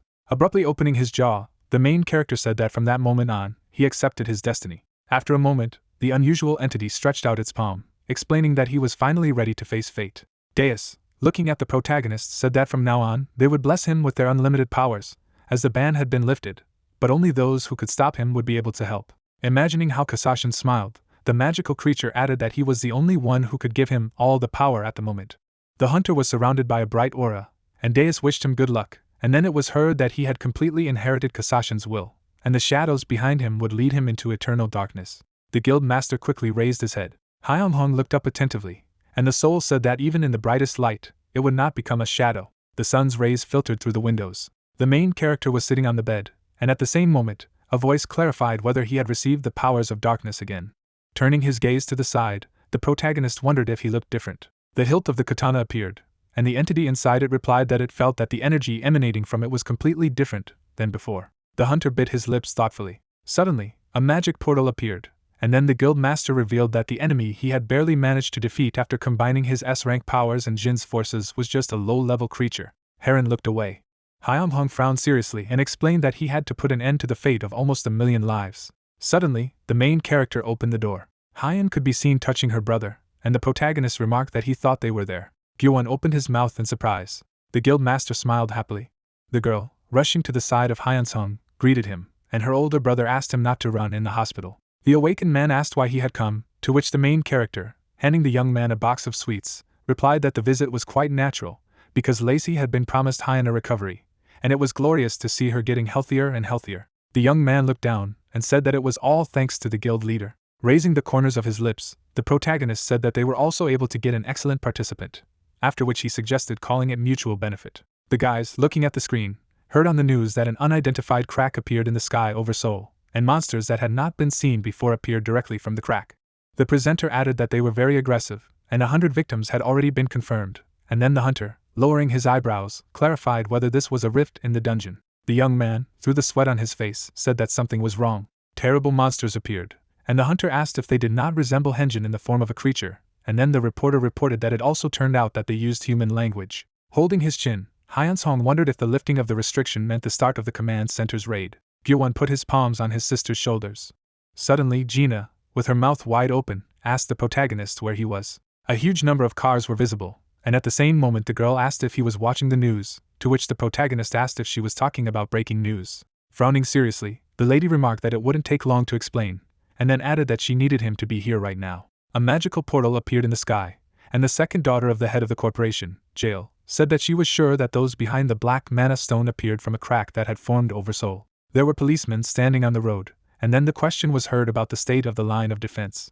Taeshik turned his gaze thoughtfully to the side, and it was said that the front line of defense had just completely collapsed, and therefore, they were already in the process of forming a second line of defense. Clenching his fist, the detective realized that the situation was not very good. The head of the investigation department inquired about Hunter First Rank Jin Woo and whether they had contacted him, to which the assistant opened his jaw and replied that he had not yet been found. Baring his teeth, the guy muttered that he was doing whatever he wanted even in such a situation. Suddenly, there was a powerful explosion. Terrifying monsters hovered in the sky, and it could be heard that the second line had been destroyed, and they would soon attack the main camp. The young man, looking at the opponents, thought that this was happening when they had the opportunity to expose those behind it. Taeshik waved his arms abruptly, and shouted that they should block them with all their might because they needed to get to the middle of the crack no matter what. The monster opened its mouth and exclaimed what kind of bloody alliance it was. The policeman was surrounded by a powerful force. A thick haze appeared. The evil spirits, charging a magic projectile, noticed that an attack of this level had no chance. Fire circled around his elbow. Suddenly there was a bright burst of energy. Bulging his eyes, the detective said that it was a flame. Hyunjun and Gina appeared. The girl, smiling slightly, asked if it was too late, and the main character said that this was a battlefield. A magical portal was visible, and then a question was heard if their mission was to search this place and return. A moment later, the policeman, quickly shuffling his legs, shouted that they had received information about the situation of the crack inside from the observatory. The assistant head of the investigation department added that the leader of the Blood Alliance, who is suspected to be behind the Black Mana Stone, is deep in the crack, and at the same time, the protagonist, biting his lips, thought that if this is the leader of the Blood Alliance, then these are invaders who came from another world. White Prince appeared, and at the same moment a voice said that the invader forces in the command center were far beyond his imagination. The guild master grabbed the hilt of his katana, and the souls wished him good luck. The lady, smiling, explained that this could be extremely dangerous, and therefore let him not succumb to emotions and think only about survival. Hyung-hong turned his gaze sideways, after which the S-rank hunter said that she was sure that he could handle it on his own. A lot of terrible monsters were visible, and it was heard that it was time to advance. The man, holding a knife in his hand, said that he would take care of everything here, and Gyuwon added that he would cover for him. Then the main character nodded his head. Taking out his weapon, the protagonist exclaimed that he would go straight to the breakthrough. The guy said that he would pave the way for them, and let Gina follow him, not losing sight of him, to which she, rushing from her place, replied that he should not come later than her. The young man lifted the corners of his lips contentedly. A magical flash appeared in the sky. The hunter moved quickly forward, and at the same time a voice said that the Master of Shadow was leading eternal darkness into him. Bright lines were visible. The guild master sliced through his enemies, and at the same time, the soul added that even in the brightest light, he would become a shadow. Taemin, his mouth wide open, was surprised that he had killed so many with a single blow, and the awakened man wondered if it was even possible. The second daughter of the head of the corporation, Jael, quickly moving her legs and arms, noticed that this was the technique that he showed in their duel, and also added that he had become faster. Picking up his katana, Hyunjun asked his partner to hurry up. Pushing off the ground, the girl said that she could not afford to fall behind. Then the lady flew high. The S-rank huntress abruptly grabbed the protagonist by the clothes. A powerful explosion rang out behind the guys, and at the same time, the second daughter of the head of the corporation, Jael, exclaimed that this way they would get there faster. The protagonist's weapon could be seen, and the entity inside him said that it sensed the energy of a powerful being not far from here. Turning his gaze to the side, the guy asked if he was a bloodhound, to which he received the answer that it was natural, since he was perfectly covered by the energy of death. Through the sweat on his face, the young man couldn't understand what he was talking about, and at the same time, Gina shouted that she had to stop, because there was a mana reaction here. The hunters landed on the ground. A dark silhouette could be seen through the haze. The girl lowered her eyebrows and revealed that he was one of the silver-level guild masters. A terrible demon appeared, after which the lady added that it was a creature that used to be the head of the guild. Narrowing his eyes, Hyung-hong wondered if this was a side effect of gaining mana that his body couldn't handle. The monster was surrounded by a dark force, and at the same time, the protagonist thought that he was definitely about A rank when they first met.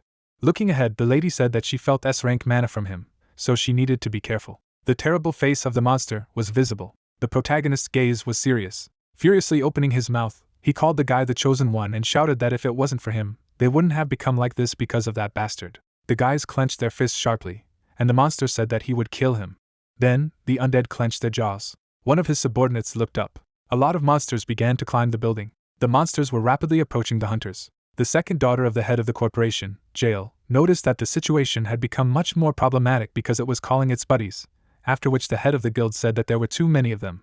Gina lowered her gaze sharply. Parting her lips, the girl asked to leave it to her. Hyung-hong raised his eyebrows in disbelief. Stretching out her thumb, the lady said that let his partner go into that hole. Opening his mouth wide, the main character clarified what she was talking about, because she herself said that she felt S-rank mana from them.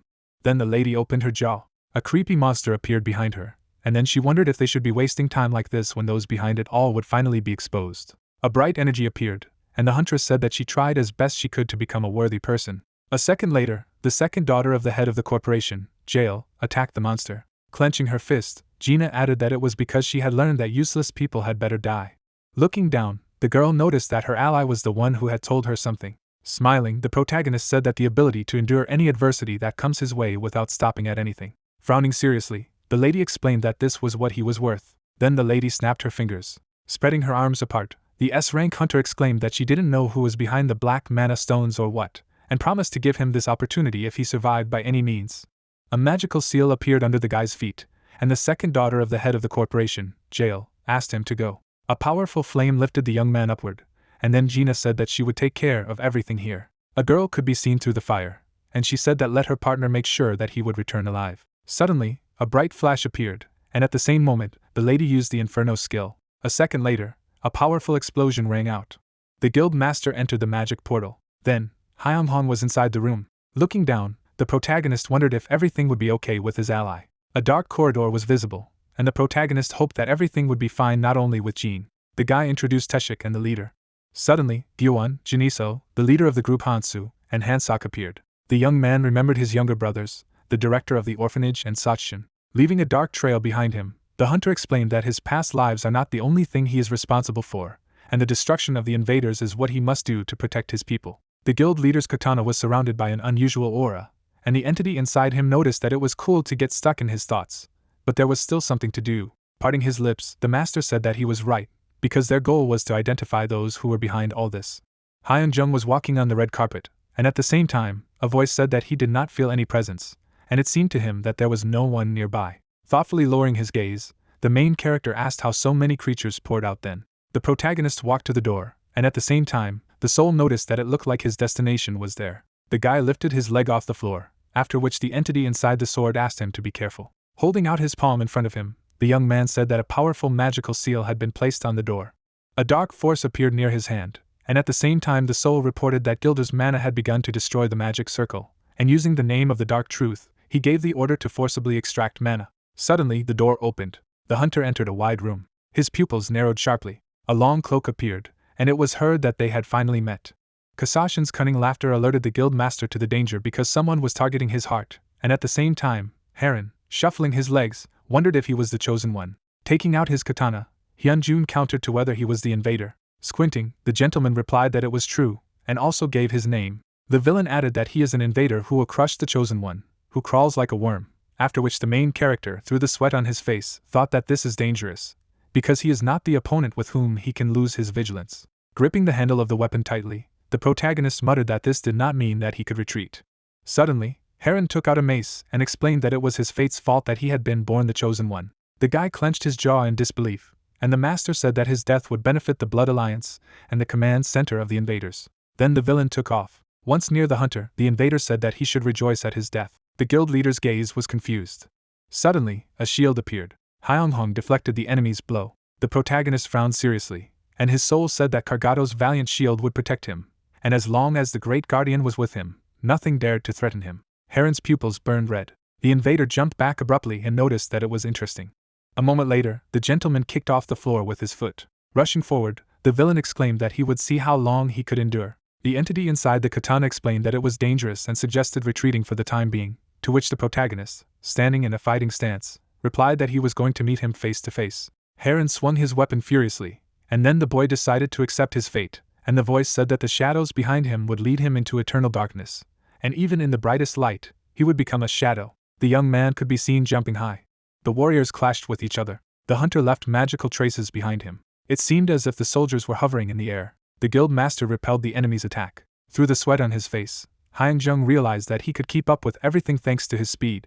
The invader, waving his hand, said that he was better than he thought. After striking with the mace, the master added that it was quite impressive for an insect like him. Opening his mouth wide, the main character said that he is also impressive, because he goes through all this just to catch him. The villain's gaze was stern, and at the same moment the protagonist wondered if he had nothing else to do. Someone could hear someone summoning a sword, after which a red strike mark appeared.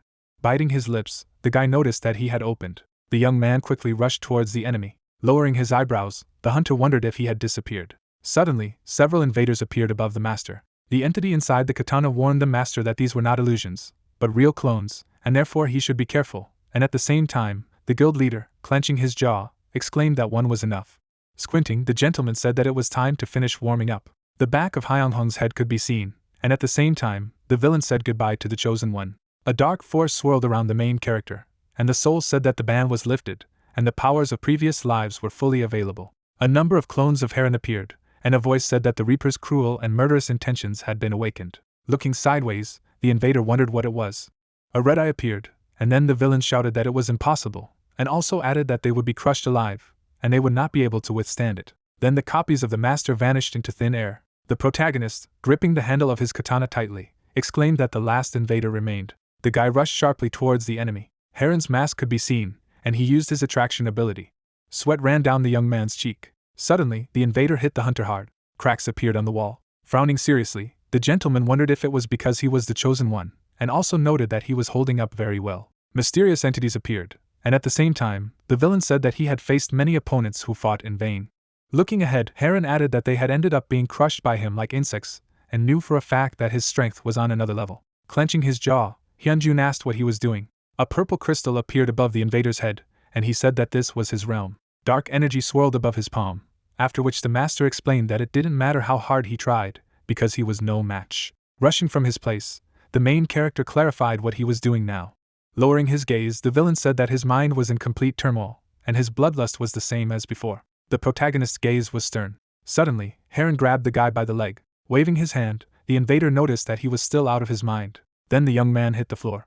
Taking out the mace, the gentleman called the hunter a disgrace. The master opened his jaw in bewilderment. A second later, the villain furiously attacked the main character. Hyunjung landed on his feet, and at the same time, the entity inside the sword said that he should pull himself together, because he should not give in to his emotions. The protagonist's ribs were broken, and he muttered that he ended up getting hit. Bringing his hand to his face, the guy thought that it had been a long time since he had also been in pain, and therefore it could be dangerous. Suddenly, the soul announced that Danzing's complete protection was within him, and he would endure any difficulty to protect his fate, and at the same time, the young man, smiling slightly, said that he had no more strength left. Suddenly, Heron kicked him in the stomach. The hunter quickly flew back. The master sat on the floor, and the invader grinned at him and said that he was the one the command was looking for, and therefore let him try to the very end with all his might.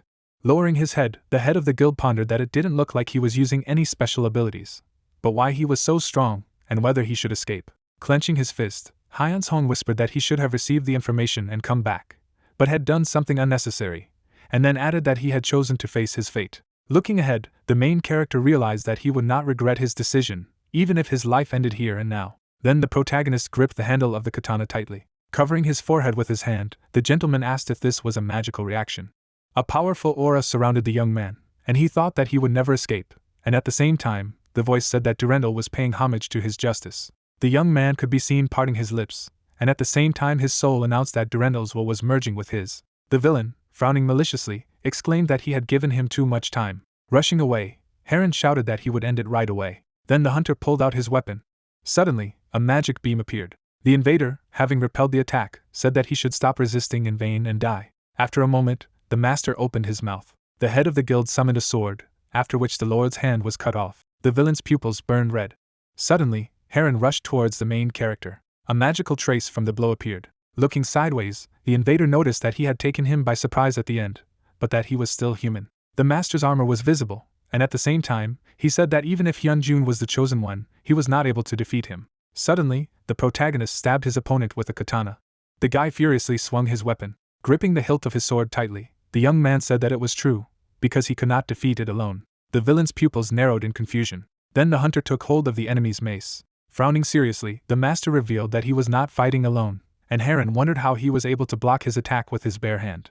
Holding the katana to his opponent's head, the guild master added that it was time to stop fooling around and end this. A second later, Hyunshong released a powerful burst of energy. After some time, it seemed as if the main character was lying on the floor. The protagonist, clenching his fingers, muttered that he could not move, but was able to defeat Heron. The guy opened his eyes, and at the same moment, the entity inside the sword asked him to stop doubting, and also asked if he could stand up. Closing his eyes contentedly, the young man replied that he could not move at all, and even breathed heavily. A huge cobblestone was visible. Suddenly, the invader put his palm on the stone. Trying to get up, the master could not understand how he, the invader, could lose to the little man. Shuffling his legs, the villain called the hunter an impudent bastard and exclaimed that he would kill him. Opening his jaw menacingly, Heron explained that the order was to capture him alive, but he had changed his mind, and so he was going to tear him apart until there was nothing left of his body. The master, frowning in pain, wondered if this was all. The guild leader, holding a purple crystal in his hand, muttered that he didn't even have time to confirm the identity of the invader. Through the sweat on his face, Hyung-jung wanted another chance. Suddenly, the main character looked away in surprise. A second later, a powerful explosion rang out. Gina opened her mouth wide and called for her partner. A lot of shrapnel was visible, and the lady reported that the crack was crumbling. The girl added that at this rate she would disappear, and they did not have time, after which the invader, turning around, asked her again. Then the magic crystal broke, and then the master asked the chosen one how he dared to destroy the dark mana stone. The protagonist jumped sharply onto the cobblestone. After a moment, the guy jumped high. A huge shard flew through the magic portal. The lady, stretching out her palm, asked to take her hand. The young man smiled happily.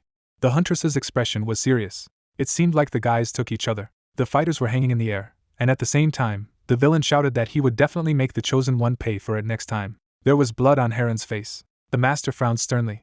Suddenly, there was a powerful explosion. An unusual flash appeared in the sky. Narrowing his eyes, the guild master wondered if he had left. Gina held back her ally, and he wasn't sure if it was worth feeling relieved about. Then the guys landed on the ground. The soldiers, running up to them, asked if they were safe. The protagonist's eyes were closed, and then one of the awakened asked if he was okay, to which he was told that he had lost consciousness, and did not know how bad his condition was, but thought he was seriously injured. The policeman, raising the corners of his lips, said that thanks to them, the crack had closed, and the situation was more or less under control. The evening sky appeared, and it was heard that it was worth going back for a while, and the others would take care of the rest. Suddenly, Hyun-jun looked ahead and noticed that he was here again, and at the same moment, he wondered what kind of test he would face this time. Standing near the tall mirror, the protagonist muttered that this was eternal emptiness. Grabbing the door handle, the guy whispered that he was eager to find out what kind of person he would be this time. Suddenly, Bejimos appeared in empty space, and then he greeted the young man. The priest raised his hand, gave his name and explained who he was. The hunter, standing in front of him, asked again about the priest who devoured the voids, to which he was told that if he could satisfy the emptiness, it would bless him. Opening his mouth, the old man said that he would be able to obtain anything, namely magic, control, or anything else through the blessing of the void. The master looked ahead and said that it was very tempting, and then wondered what it meant to satisfy the void. The creature in the white suit closed his lips sharply. Smiling slightly, the soul devourer revealed that it meant sacrificing the soul of the chosen one. Streams of black magic swirled around Bejimos' fingers, and he said that he needed to imagine a soul that had suppressed the will of almost 1,000,000 people, after which he added that he should kill the enemy, and separating his soul from his body, throw it into the void. Hyun-jung was standing in the middle of a dark space in which magic particles were flying, and the priest remarked that if the soul was not in a very good condition, he would have to sacrifice much more to satisfy the emptiness. The main character looked straight ahead and said that if it was not in good condition, then it would no longer be worth anything. The Void Eater lowered his chin and said the same words. Standing in front of the awakened man, Bejimos stated that, as expected from his reincarnation, he quickly grasped things, to which he admitted that he was worried about something, and inquired about whether it was true that since it was called emptiness, it could not be all right. The skull of an animal appeared, and the priest advised him not to worry about it, because in preparation for the battle, the previous life system had been created, and 990,000 life experiences had been accumulated. The skeleton of the beast was visible, and the soul devourer told me that the void was even considered a curse at first due to its side effects, but now you can be sure of it. The hunter lowered his jaw in bewilderment when the interlocutor explained that this was because the current emptiness had been subordinated to the will of almost 1,000,000 lives. On the shoulders of the Bejimos lay golden armor, and he said that they would meet again as soon as the protagonist was ready to accept the blessing. The silhouette of the guild leader Ace was enveloped in a flood of blue magic, and the priest noted that this was for the sake of the bright future of the chosen one, and for their present. Suddenly, it seemed as if the guy was lying on a pillow. There was a view of a room with a wardrobe against the wall. Hyung-jung sat down on the edge of his bed. The sword rested on the bedside table, and the entity inside it asked if its owner had come to his senses again, and if he remembered what had happened. Lowering his chin, the protagonist replied that he remembered the battle with Heron, and then thought about what happened at the end. With her mouth wide open in anger, the girl loudly asked to take her hand. While the awakened man called Jin's name, Seo-jin appeared outside the door. The healer's hair lay on her back. At the same moment, the lady bit her lips in sadness. Waving her hand, the chief secretary greeted him. Closing her eyes, the paladin asked him to take a towel, to which he thanked her. The partner said that the examiner had been coming since he closed the crack, after which the protagonist wiped his face with a cloth and clarified whether this was true. The guy gripped the towel tightly in his hands when he heard that Ace was rising to platinum levels. A moment later, the door to the room began to open. Spreading her arms wide to the sides, Tavi shouted that they had just been promoted to the silver level, and now they were being promoted to platinum, not even gold. With her eyes rounded in delight, the S-rank hunter exclaimed that this was why she had come here to cover the story. Screens with the image of his face flew around the head of the main character. Squinting her eyes, the lady noticed that they had not seen each other for a long time, and then cried out that he had no idea how much trouble it had cost her to get here. Jin's fierce pupils glowed brightly, and the millionaire blogger said that this cruel woman guarded this elite room of the jail group. Tavi wrapped her fingers around the phone and asked who they thought she was, and then cried out that she was the one and only S-class hunter and celebrity. There was a fragment from the video in which the daughter of the head of the corporation, jail, attacked the monster. A powerful fiery explosion appeared on the screen. The girl put her fingers to her face, and it was said that this was the hidden hunter who was behind the closure of the Gangnam crack. Gina lowered her jaw in alarm as Tavi reported that everyone already knew that the two of them were behind the crack closing. The millionaire blogger gave a thumbs up and then exclaimed that the S-rank hunter let her pass after showing her the footage she posted. Seo-jin widened her eyes in fright and asked if she wanted to say that she was going to take pictures of the injured man, and Hyung-young asked if the crack had already been closed. Winking with one eye, the celebrity said that the full coverage had already ended, so this was just an interview. Raising her eyebrows, the healer did not understand what she meant. Smiling contentedly, the S-rank hunter said that there was a video of them both fighting. The protagonist closed his lips in fear when he heard the words that the ability to endure any adversity that comes his way without stopping at anything is what he is worth, when suddenly he was asked if he knew how many views he had on him. Spreading her arms wide apart, Tavi shouted that it had grossed a whopping 130 million, after which she added that she thought he was talking complete nonsense when he said that he would bring her 1 million subscribers. But this is really not a joke. Smiling, the girl said that this was why she wanted them to continue their deal, because she would help him in the future. Turning the bright screen of the phone towards the interlocutors, the millionaire blogger noticed that it was broadcast live around the world. Guildmaster Ace turned his head towards the bedside table. Suddenly, the hunter pressed a button on the remote control and said that she wondered how the world would react when they saw his fight. The news anchor on the TV screen placed his palms on a piece of paper and reported that it was the enemy of the whole society, and that this time the creatures had come out of the rift in Gangnam, after which he added that it turned out that the person who protected the land was Hyun-sung. At the same moment, the man grabbed the door with his palm. Smiling broadly, Tavi announced that she would take the position of public manager at the Ace Guild. The entrance to the room was closed, and a reporter could be heard saying from the news program that the hunter rescuer was currently undergoing treatment at the jail hospital. The protagonist stood on the floor next to the chief secretary while the news anchor revealed that the government had expressed support for him because he had been instrumental in rebuilding Seoul. Turning her head to the side of the guild master, Sachjin admitted that she was glad that he was okay, because at first she was surprised when she heard that he entered the crack all alone. The awakened man lowered his chin, and the healer noticed that she even knew how Gina had sent him because she trusted him. Putting his fingers to his face, the paladin declared that he was very cool. Standing in front of the interlocutor, the girl said that this was something that they could not even dream of before, but now he managed to become someone who was respected by everyone. Squinting her eyes, the awakened woman reported that she had heard from Tavi that the government was apparently considering raising his rank. With a satisfied grin, Hyunjun asked how her younger ones were doing. The main character clarified what about the director, and whether they were surprised, to which the healer rounded her eyes in bewilderment. Scratching his head, the hunter noticed that they had seen everything on TV before he had time to tell everything on his own, so he was not sure what excuse to give them. Wiping her tears with her finger, the lady said that they had said they were proud of him, and then added that the headmaster had said that he was given to be so cool because he was the one who raised him. Behind the small window in the door, the dark silhouette of a man could be seen, and the protagonist was heard exclaiming that this was a great relief. Looking down, Gina overheard the man shouting that it was the first time she had heard it.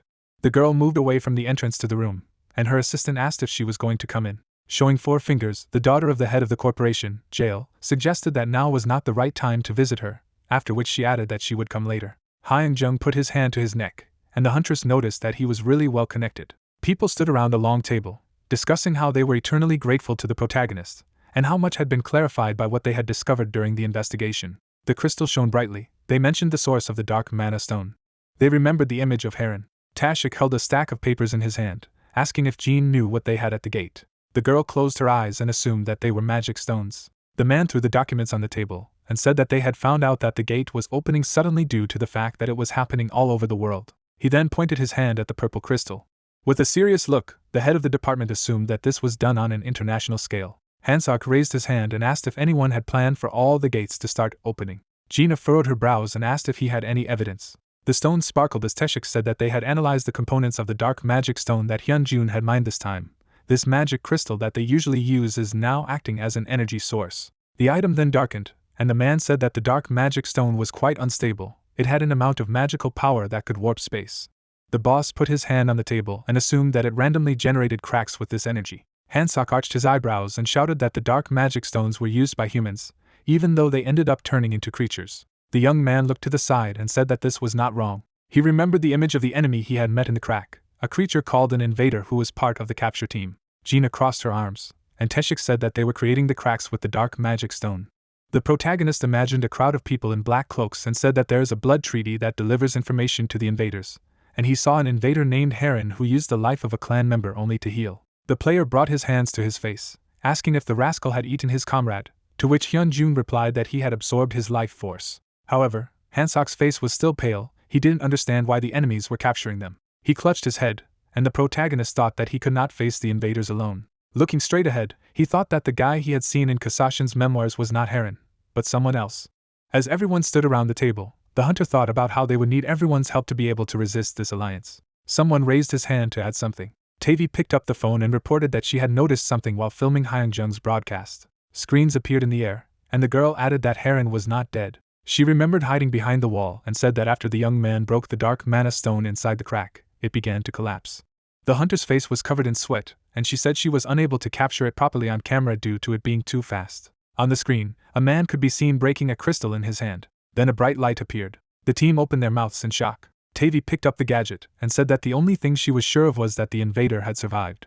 She then stretched out her hand and added that if it was true, then it would definitely not end there. A black ceiling with patterns could be seen as someone said that it hadn't been long since the Chosen One had come into contact with his powers, but still he had been lost. Heron lowered his head down, apologizing in a trembling voice. Suddenly he opened his mouth wide and screamed in pain. The man arched his back as someone in front of him asked why he hadn't requested reinforcements.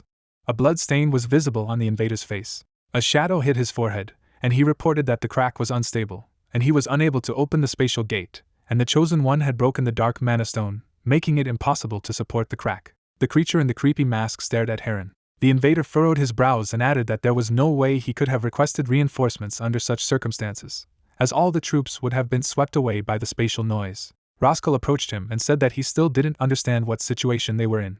Heron's eyes widened tensely as his superior said that the Chosen One had appeared, and the commander had entrusted him with authority over all the troops involved. The man's eyes shone brightly with anger, and he summed up that his fate was at stake. He imagined the hunter trailing with blood trails and said that if they failed to defeat the protagonist, and he ended up becoming stronger, then all of their fates would be in jeopardy. Roskell then turned around and added that the Chosen One must be eliminated at all costs, and the Dimension Alliance is obsessed with finding him, so if the protagonist teams up with them, it will be bad. The monster stopped and said that this was their last chance, and ordered the subordinate to get rid of the guy as soon as his body recovered. Heron raised his hand and shouted that if they took any action given the current state of the Dark Mana Stone, then their troops would definitely suffer heavy losses, to which the chief replied that they only needed to take care of Hyunshong and the rest of the little things didn't matter. Roskell was wearing a mask in the form of a skull. He said that if the invader refused to follow his orders, then let him say so. He turned around and shouted furiously that he didn't want a dog that couldn't bark. Heron lowered his head and promised that he would definitely get rid of that guy. Then he walked away. Suddenly he stopped when he heard someone's voice. Elina looked at him and asked why they were arguing so presumptuously. Because the invader had got a second chance. The man furrowed his brows as he looked at her. The girl looked to the side and said that they only needed to end the protagonist's life, and it was only natural to use others to achieve this goal. The warrior looked to the side and explained that the crack was not in the best condition, and they could not recklessly make a spatial leap. Suddenly, his ally's eye turned red, and she asked who told him to fight directly. Heron stared at her, stunned. A star could be seen inside her iris, and she said that they could just use their pets from the ground to order them to open a new crack. A crowd of people in black cloaks could be seen. Elina then closed her eyes and said that just because they didn't kill the Chosen One didn't mean they failed. They stood opposite each other. The girl raised her hand and said that identifying the identity of that guy was already an achievement. The invader's clothes were bandaged. He lost his arm in the process, but sometimes you have to make sacrifices. The man furrowed his brows indignantly. Elina turned away and added that he could still operate with one hand, and then said goodbye to him. Heron grabbed his shoulder and assumed that their expedition was only to use them as cannon fodder. The wind blew through his hair and clothes, and he thought they had to remain faithful anyway. The invader, with a serious face, thought that in order to survive on the battlefield, he had to pay a high price, even if it meant losing an arm or breaking all his limbs. A pool of blood trailed behind him as he thought about how they should just be stronger. Someone was sitting on a bench in a dark park. Agent Smith opened his mouth in surprise when someone called him. Teshik furrowed his brows and asked if he had received the report. He sat down next to a comrade who reported that the investigation into the Bloody Pact was progressing smoothly. He was wearing white shoes and added that the World Association of Talented People wanted to appoint a representative, and he was recommended as a candidate. The agent smiled and added that it seemed that the head of the department wanted someone else to take the position. Teshik looked to the side and replied that the man who prevented the raid on Gangnam caused by the Blood Pact had figured out information about the invaders who were targeting them. The boss introduced the image of the main character and said that he was the only one he would recommend for this position. Smith raised his hand and said that he had expected just such an answer. The detective opened his mouth in shock when his comrade said that the brave Hyunjin was better suited for the position than a naive goody like him. Teshik turned away and closed his eyes as the agent laughed and told him to take it the way he wanted. The investigator put his hands on his knees and said that there was something that he was curious about. He submitted documents and said that others had also been recommended for the position. They stood up, and the chief asked why Jinwon, an SS rank hunter, was not recommended. Smith walked away, saying that the guy was involved in a blood pact. White walls were visible. Someone shouted that there were more than 4 predicted raiders. Hansok looked at the young man and asked if that meant there could be more, to which Myungsu replied that he could, and that was the reason why the Bureau of Raiding had sent an emergency request for support. The head turned to the protagonist and asked if this was another bloody pact, to which the guy replied that it was likely, and the circumstances did not allow it to be considered a mere coincidence. They were sitting at a long table. There were only 3 of them. The rest of the chairs were empty. Hyung-hong looked to the side as his ally said that the Great Devil Guild and the Blade Guild had some really strong rivals. They looked at Mensa, who asked if they should move to the predicted scene. He said that 2 guilds had been assigned to the same raid. The hunter opened his mouth in shock upon hearing this. Monsters were flying in the air. A flash of bright light appeared, and the guy said that this raid was ranked by SS rank. Hansok brought his hand to his face and said that they had been informed of the forecast just an hour ago. Monsters were raging through the city, which had already made a mess. The young man furrowed his brows and asked what the situation was. Someone ran forward. Gyuwon approached them, saying that their A-rank hunter guild had secured the line of defense, and there was no major damage except for the center of the gate. The main character looked to the side and asked what the enemy lines were made of. The young man put his hand to his ear and replied that there was an orc sword master and priests. There was a flash of light in the sky, and he added that since this was an SS rank mission, they should not let their guard down. The guy looked down. There was an orc there, and he said it had been a long time since he had last seen such a thing. He imagined a crowd of monsters and assumed that they were the vanguard. Suddenly Saksun came up to him. She looked into the distance, asking about the monster. Her hair was tied in a ponytail, and she said she didn't expect to see it here. The protagonist sweated and asked if she wanted to stay in the guild and wait it out. The girl turned away and asked if she should do it. She smiled and said that he was an ordinary orc sword master. The young man raised his hand and opened his mouth in shock. Hiller closed her eyes and said that he wasn't the only one who had raised his level. She clenched her hand into a fist. With a big smile, she said that she would recoup last time. Hyung-hong looked at her dumbfounded. Then he smiled. There was a bright light above them, and they decided to start. The hunter rushed forward, sword in hand. Monsters appeared in the air above him. He looked away. Si-jin folded her hands. The enemy twirled his sword in the air. Then he jumped up. Bright streaks flickered as he and the protagonist began to fight. Then dust kicked up. A faint silhouette appeared through the fog. The girl raised her hand and summoned the sacred spear. Golden rays attacked the monsters. The guy opened his mouth in amazement. The opponent fell right in front of him. Hiller wiped the blood from her face and said that these weaklings were playing hard for no reason. Hyung-jung pulled on a broad smile and thought that his ally had a lot of stuff amassed. Gyuwon opened his mouth wide and called out to the guild master, warning of an S-rank orc priest. In the distance stood the enemy with a staff in his hand. His weapon emitted green lightning. These ropes immediately tied the bodies of the hunters. The young man gritted his teeth and said that the orc swordsmen were just bait. The boss smirked, purple smoke coming out of his mouth. He raised his hands. The fog enveloped his fingers. The guild members opened their mouths in shock when they saw the opponents. Orc swordsmen were coming back to life. Monsters surrounded them. Seojin opened her mouth wide and shouted that she needed a little time to free them. The enemy was standing in the distance, and Hiller shouted that she was almost done. Hyung-hong furrowed his brows. His mouth opened wide as Gildray dispelled the magic that bound him. The girl raised her hands and shouted that they were free. Hansuk looked at his hand and said that it was very sudden. Gyuwon furrowed his brows and warned that the orcs were going to attack again. The opponent waved his hand. The hunter ran forward. A red stripe formed behind him, Then he blew off the enemy's head. His allies watched him dumbfounded. The bodies of the orcs lay on the Zelma, while the guy wiped his mouth from blood. People ran forward. Hansok looked to the side and assumed that the center of the gate was somewhere here when they had previously checked the radar. There was a red dot on the phone. They stood in the middle of the spacious room, saying that it was suspicious because the wave was over and there were no magic blows around, but it was still too quiet. Hyeonghong looked to the side and thought that he wasn't picking up on any magical reactions. There was a gadget on the floor, and the young man assumed that someone had been there before them. Gyuwon looked to the side and replied that the security forces were trying to get in. The protagonist looked at the phone and thought that if they had been smashed after leaving a rescue signal, there would have been corpses, or at least traces of a battle. White sparks flickered in the air, and the hunter thought that this place was so suspicious that it was suspicious. He looked down, sensing a strange danger. He spun around abruptly as Kasashin's heartfelt laugh warns that someone is targeting his heart. The protagonist remained in the dark, not finding the villain. He looked to the side and advised the allies to be more careful with the situation. Suddenly, a red ray of magic swept past him. Hyeonghong's eyes widened and thought that this was dangerous. In front of him was a monster with a red aura. The guild members opened their mouths wide in shock and asked what it was. The hunter furrowed his brows and assumed that the attacker was at least SS rank. The stranger's eyes were shining. He had a sword in his hands, and the hunters assumed that he was the organizer of the raid. There was dark energy in the air. The dark spirit swung its weapon. It was a high-level magical beast. His masked eyes were red, and the young man said that there must be some kind of source inside the dark spirit. Destroying it would close the raid. Hansok clenched his hand into a fist and suggested that it must be a dark magic stone, and Seojin asked if the guy had a strategy. Everyone opened their mouths in horror when he replied that he didn't have it. Hyunjung grabbed his shield and sword, saying that absolute strength was always a guarantee of victory, and Sidon and Cartago were also with him. The main character smiled and said that it was time for them to do it. He quickly waved his weapon. A drop of sweat appeared on his still cheek as he realized that the enemy had dodged. The dark spirit was already directly behind him. Hiller created energy in her hand. The young man bounced back from the blow of the scoundrel. The stranger looked away. The girl opened her mouth in fear when he called out to her. A purple flash appeared. The enemy approached Sachin and said that he had to kill him first. The chandelier shook in the wind, and the Hiller screamed loudly. The hunter stood in front of the dark spirit. His hands trembled, and he shouted that they were not here for decoration. The main character was behind, and the enemy laughingly said that the young man's arm immediately broke, but he was holding up quite well. Then, blue streaks appeared in the air as the raider used the manifested sword technique. The enemy jumped back, saying that he was obliged to obey, since they planned to provoke him to the end. The purple mist hit him. Hyeonghong stood to the side, shouting for Seojin to create as many barriers as she could and wait for him.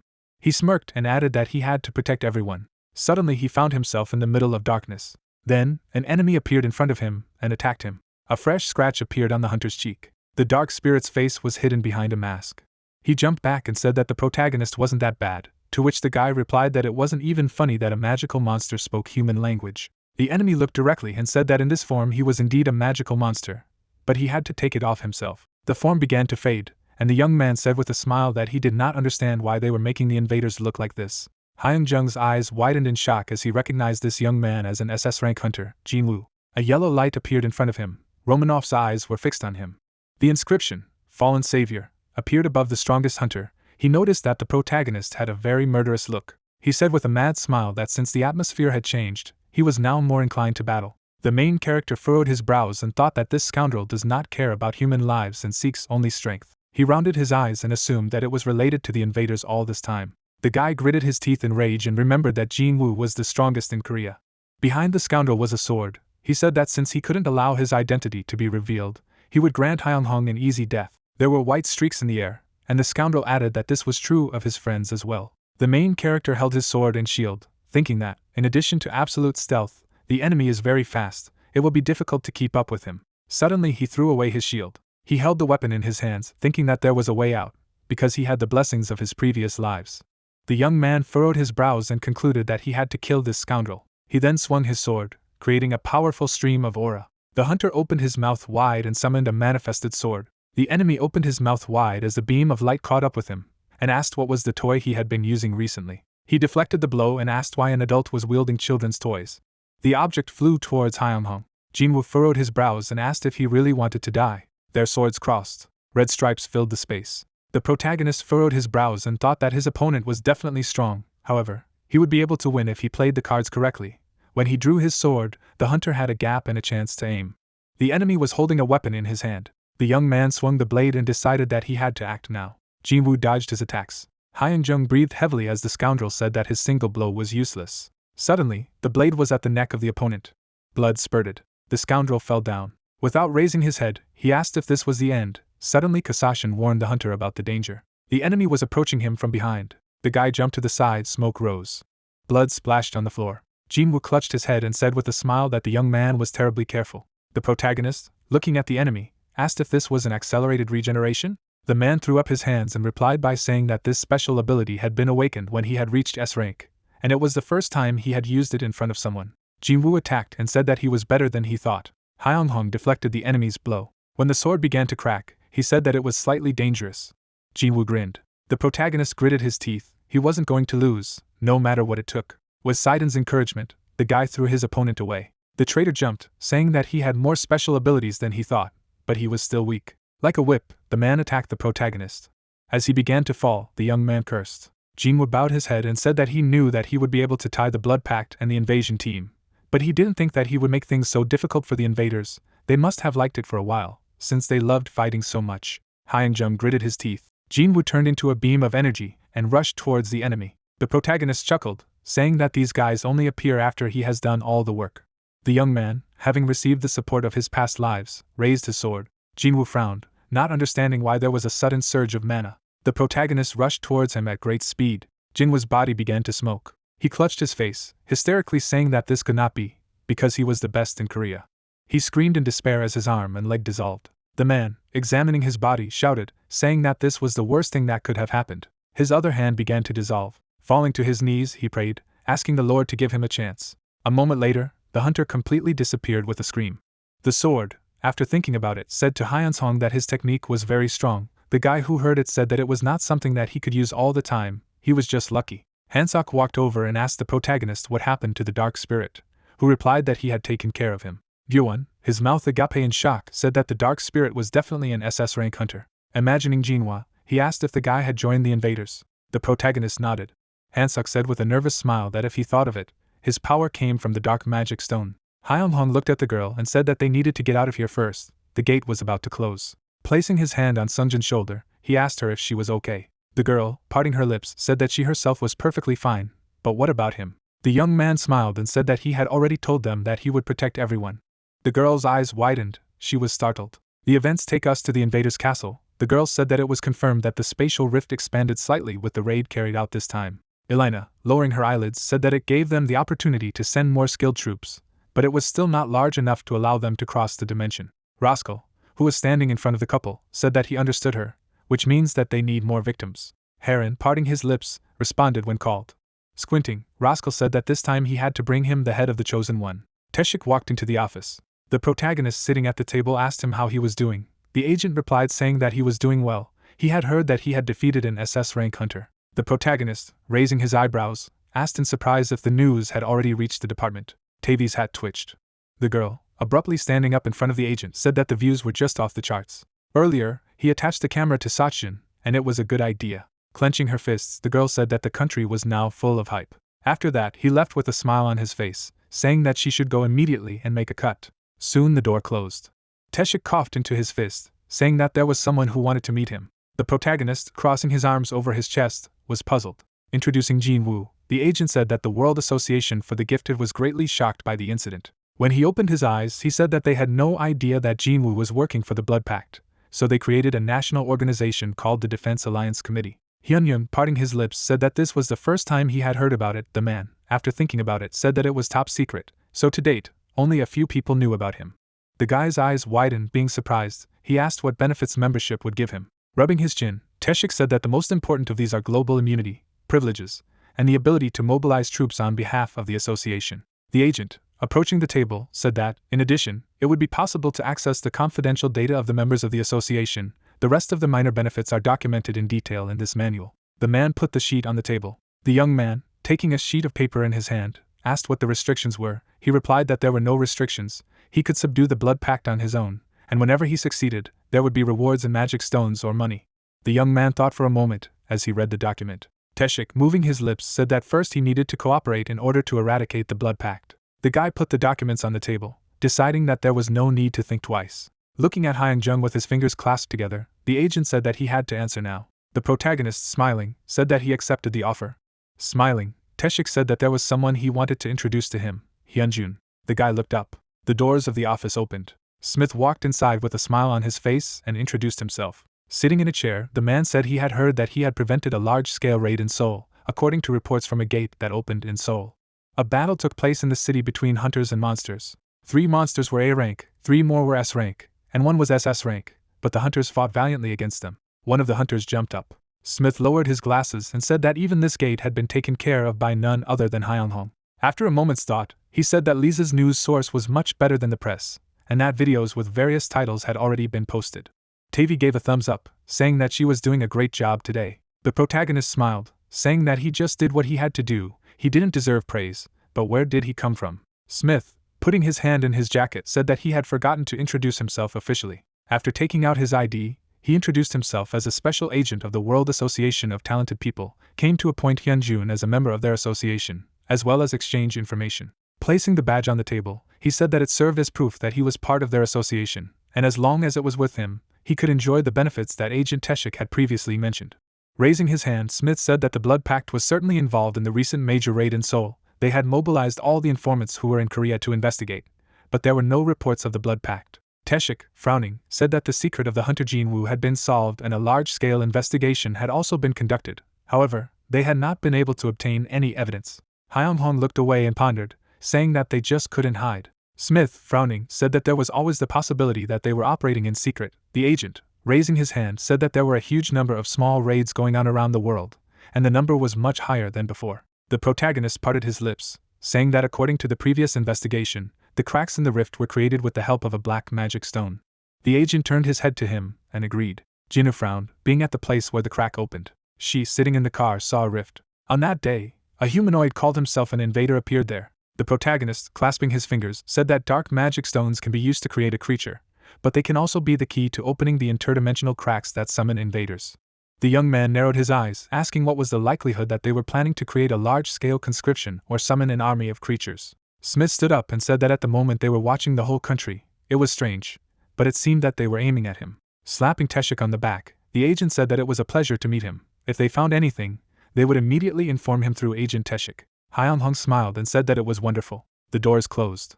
The guy leaned back in his chair. His spirit said that he seemed to be too thoughtful. The young man, hearing him, said that it was because the enemy was getting closer and closer to them. It was impossible to get rid of the feeling that war was coming. Hyungjung raised his hand. The more connected he was to past lives, the stronger his hostility towards the invaders. Clenching his fist, he said that the invaders were enemies whom he must destroy at all costs. Sitting in the chair, the young man realized that he did not want to become a hero. Closing his eyes, the guy said that he just wanted to protect those who were dear to him on his own. Suddenly, the protagonist moved into his inner world. Sidon, who was standing opposite him, greeted him and asked if he felt their enemies getting closer. Hyunghong clenched his fists. The knight, parting his lips, said that the invader team was already too close.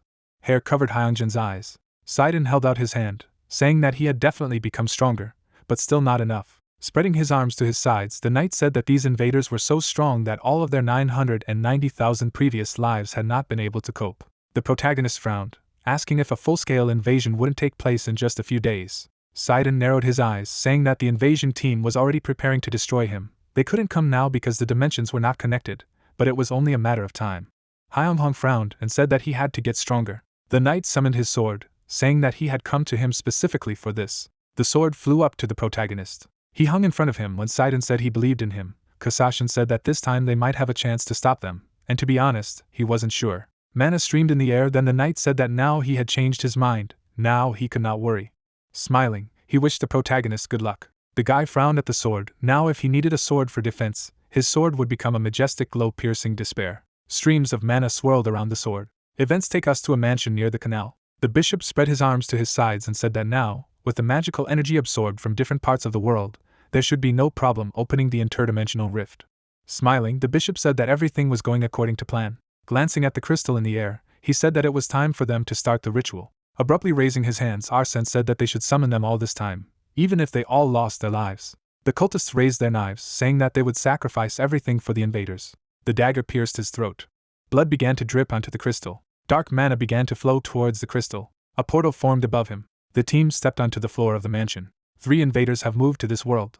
Looking at the corpses in front of him, Alsace said that the interdimensional gate had opened without any problems. Ezekiel, who was standing behind, said that the Chosen One is growing faster than expected. With the arrival of the 3 groups of invaders, now should be the time to end it. The Chosen One must stop breathing before the worms notice their presence. Alsace, turning around, told Ezekiel not to be so hasty. First of all, they must destroy the enemy troops in order to be able to have fun with the Chosen One. The man narrowed his eyes, saying that they didn't relax to the point where they lost their arm unnecessarily. Heron frowned when he heard his words. Squinting, he told Alsace that they should not underestimate the Chosen One. At first he thought that he had passed him, but everything turned out to be wrong. The protagonist was trembling all over his body, falling to his knees. Suddenly, an anomalous mana reaction appeared. Even that guy from his dimension, Jinwoo, was no match for him. Ezekiel and Alsace stared at the man. He flinched when one of them asked if he was worried. Approaching the man, he said that Rascal had asked him to help, to give the useless dogs one last chance. Frowning, he said that it didn't matter if they bit and killed their prey, or if they lost all their teeth and became pieces of meat, send them to the slaughterhouse first. Heron clenched his fist. Seeing the man bow his head, Ezekiel said that they needed to gather information anyway, so he hoped that he would return. It would be ideal if he cut off the head of the Chosen One while he was doing this. Heron clenched his fist until it trembled. He narrowed his eyes, mentally saying that he must have been just expendable all along. The man, standing with his head bowed, said that he would leave soon. Events take us to the protagonist's house. Holding the badge in his hand, the guy said that the goal was to destroy the Bloody Alliance and related organizations. He wondering if his past lives had received support from others like him, if they had fought to protect others like Kageros or Shurden, but if they had lost and died. Lying on the bed, the guy decided that he could not fail. He had to kill the invaders and complete the will of his past lives. Heron suddenly appeared in front of him and said that his spirit was great. Fully transported to the room, he told the guy that he didn't need to get up, because he wasn't there to fight him. Getting up, the young man asked what he meant. He replied by saying that the desire to kill the invaders is a good judgment. Squinting, the man said he was looking forward to seeing him plan to kill the invaders, even though he didn't notice his appearance. Hyung-hong frowned and asked what he wanted to say. The guy stood up when Heron said that he only hoped he didn't change his mind. Did he know why they attacked him? The young man, clenching his fist, asked if it was because of the invasion command. Bowing his head, he said that all those who aspire to power want the same thing. He remembered how he had been kicked in the legs. He was forced to bow his head at the reproaches, all because people wanted to stand above others and look down on them, so they used the members of the Bloody Alliance. Heron couldn't help but imagine the cultists sticking knives into themselves. The protagonist, straightening up, said that cultists are just consumables for them, like something they can throw away when it becomes useless. He doesn't want to listen to anything like that. Drawing his sword from its scabbard, he said that he preferred that he should go and fight him, and he killed him immediately. Heron stared at the tip of his sword. A dark mist clouded his thoughts as he said that he had seen the other Chosen Ones. When the guy pointed the sword at him, he said that all this time, he thought they were dumb and immature because this insect-like person didn't die, but continued to stand on his feet and fight. Remembering how the blood of the heroes was spilled, he said that no matter how many times he killed the Chosen Ones, they continued to appear from everywhere, as if they were a vaccine that would rid their universe of their mistaken existence. Taking out a badge, the man said that it was his duty and a source of value to stop the Chosen Ones. If they were really the mistakes of this world, they must be destroyed. He tossed the badge at the guy, saying that it was not so easy to surrender. If he did not destroy his resolve, he needed to destroy the invaders. The protagonist caught the badge. Dissolving, Heron said that everything would move in the direction the receiver was pointing. Hyung-hong froze, staring at the mist. The plane was flying in the sky. The guy sitting on the plane was thoughtful. In his hand was a badge he had recently received. Temin approached him, saying that they had obtained the exact location of the receiver. Vostrov's representative, the leader, said that he was on an artificial island located in the Eastern Sea. A sudden magical reaction appeared out of nowhere. Sichin, approaching, asked if they should bring more people. The man replied by saying that according to the information, vital signals are not enough to indicate a raid. Both looked at the guild master as he asked them how team leader Gyuan was doing.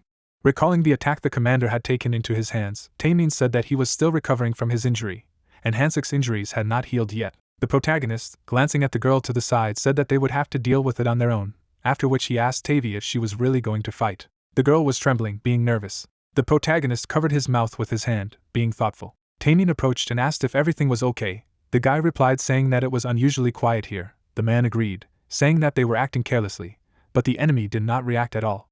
Hengzhong looked out the window and thought for a moment. Remembering how Heron had come to see him, he decided that they were so sure that they didn't feel the need to launch a raid. The guy, bowing his head, ordered to start preparations.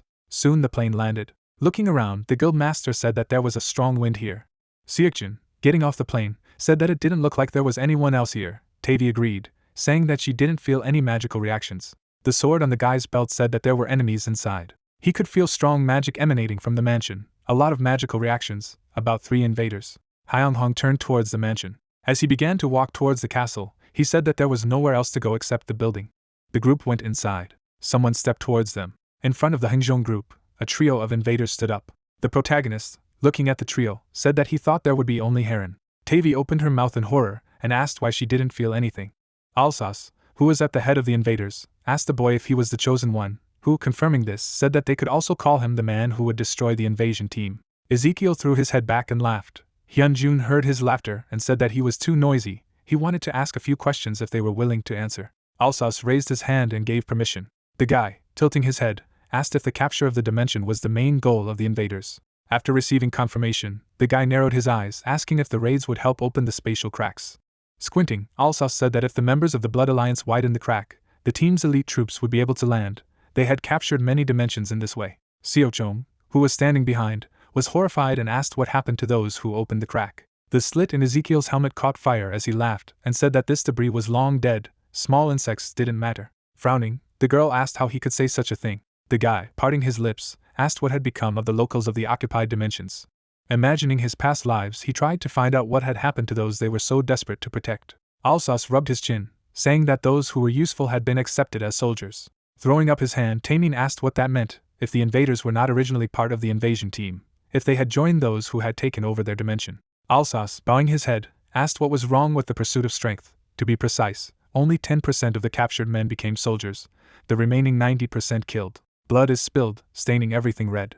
Hyeonghong frowned and asked where magical beasts came from. Parting his lips, Alsace said that they belonged to the core of magical beasts. They might not be strong when it came to combat, but there were many of them, so even if hundreds of thousands of them died in the process of space jumping, it wouldn't matter. The young man standing opposite said that they were just cannon fodder, after which he asked who was at the very top. The invader grinned. His mind burned in flames. Spreading his arms to his sides, he said that the invasion commander was at the head of the invasion command. He involuntarily imagined the commander. The protagonist frowned, as did his comrades. Holding out his hand, Alsace asked if they were not interested in why they were answering their questions. Concentrating mana in his hand, he said that they would all die here.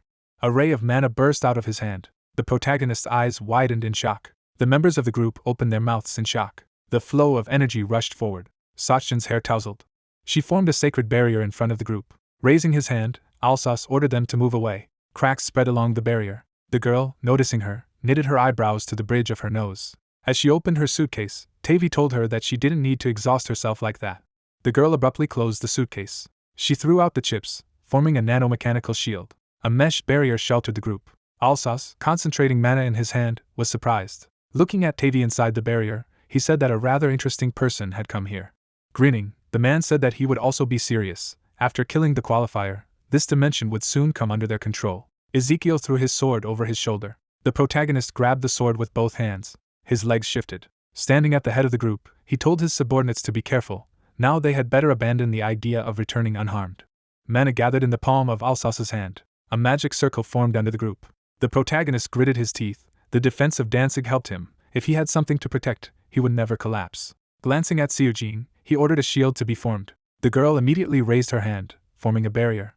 The magic circle lit up. The light from it lit up Alsace's face. The invader snapped his fingers.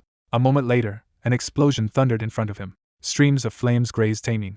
The girls covered their faces. Hyeonghong held out his sword in front of him. He covered one eye, then his sword said that he couldn't stop. Ezekiel swung his sword. The protagonist repelled the enemy's blow. The armored invader said he would see if he could hold out. The young man gritted his teeth. When the floor began to crack, the invader introduced himself. Hyeonghong waved his sword and asked what kind of self-presentation it was. The man replied by asking if he didn't want to know the name of the one who would kill him. Ezekiel swung his sword to strike. The protagonist deflected the enemy's blow with a swing of his sword. Olive leaves appeared. The guy holding the sword became serious. A stream of holy light rushed into Ezekiel. The flow of energy crashed into the wall and broke through it. Seojin ran forward. Suddenly, Heron appeared behind her, telling her to shut up.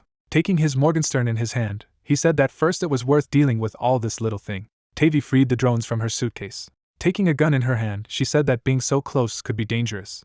Streams of mana rushed towards the enemy. Heron retreated to Alsace, saying that although the enemy was not a master, there were enough worries with him. Ezekiel nodded, said that the chosen one was not bad. An aura enveloped the young man's body. Looking up, he said in his mind that these enemies were determined to defeat them. Frowning, he said that they had to change tactics. Ezekiel would be a priority. This sword guy didn't have any special abilities, but he was undoubtedly strong. Tavi raised her pistol and said she would help from a distance. Temin took the dagger in his hand. Looking at Heron and Alsace, the protagonist said that he would try to stop them himself. Seo Chin, angry, turned to him. Hyunjun, seeing this, said that he would not attack thoughtlessly, would defend them during the battle with Ezekiel, and only then would he deal with Heron and Alsace. Tavi, closing her eyes, said that she hated battles. Hyeonghong swung his sword. Ezekiel, who was standing before Heron, said that they would most likely stick together. Throwing up his hand, he shouted, saying that he would fight someone who considered himself worthy. The protagonist, parting his lips, said that he would attack on a straight line, while Tavi should attack from the right. The guys rushed forward. The girl ran to the right. Ezekiel abruptly appeared in front of the couple, forcing them to dodge. Tavi pointed her gun at him.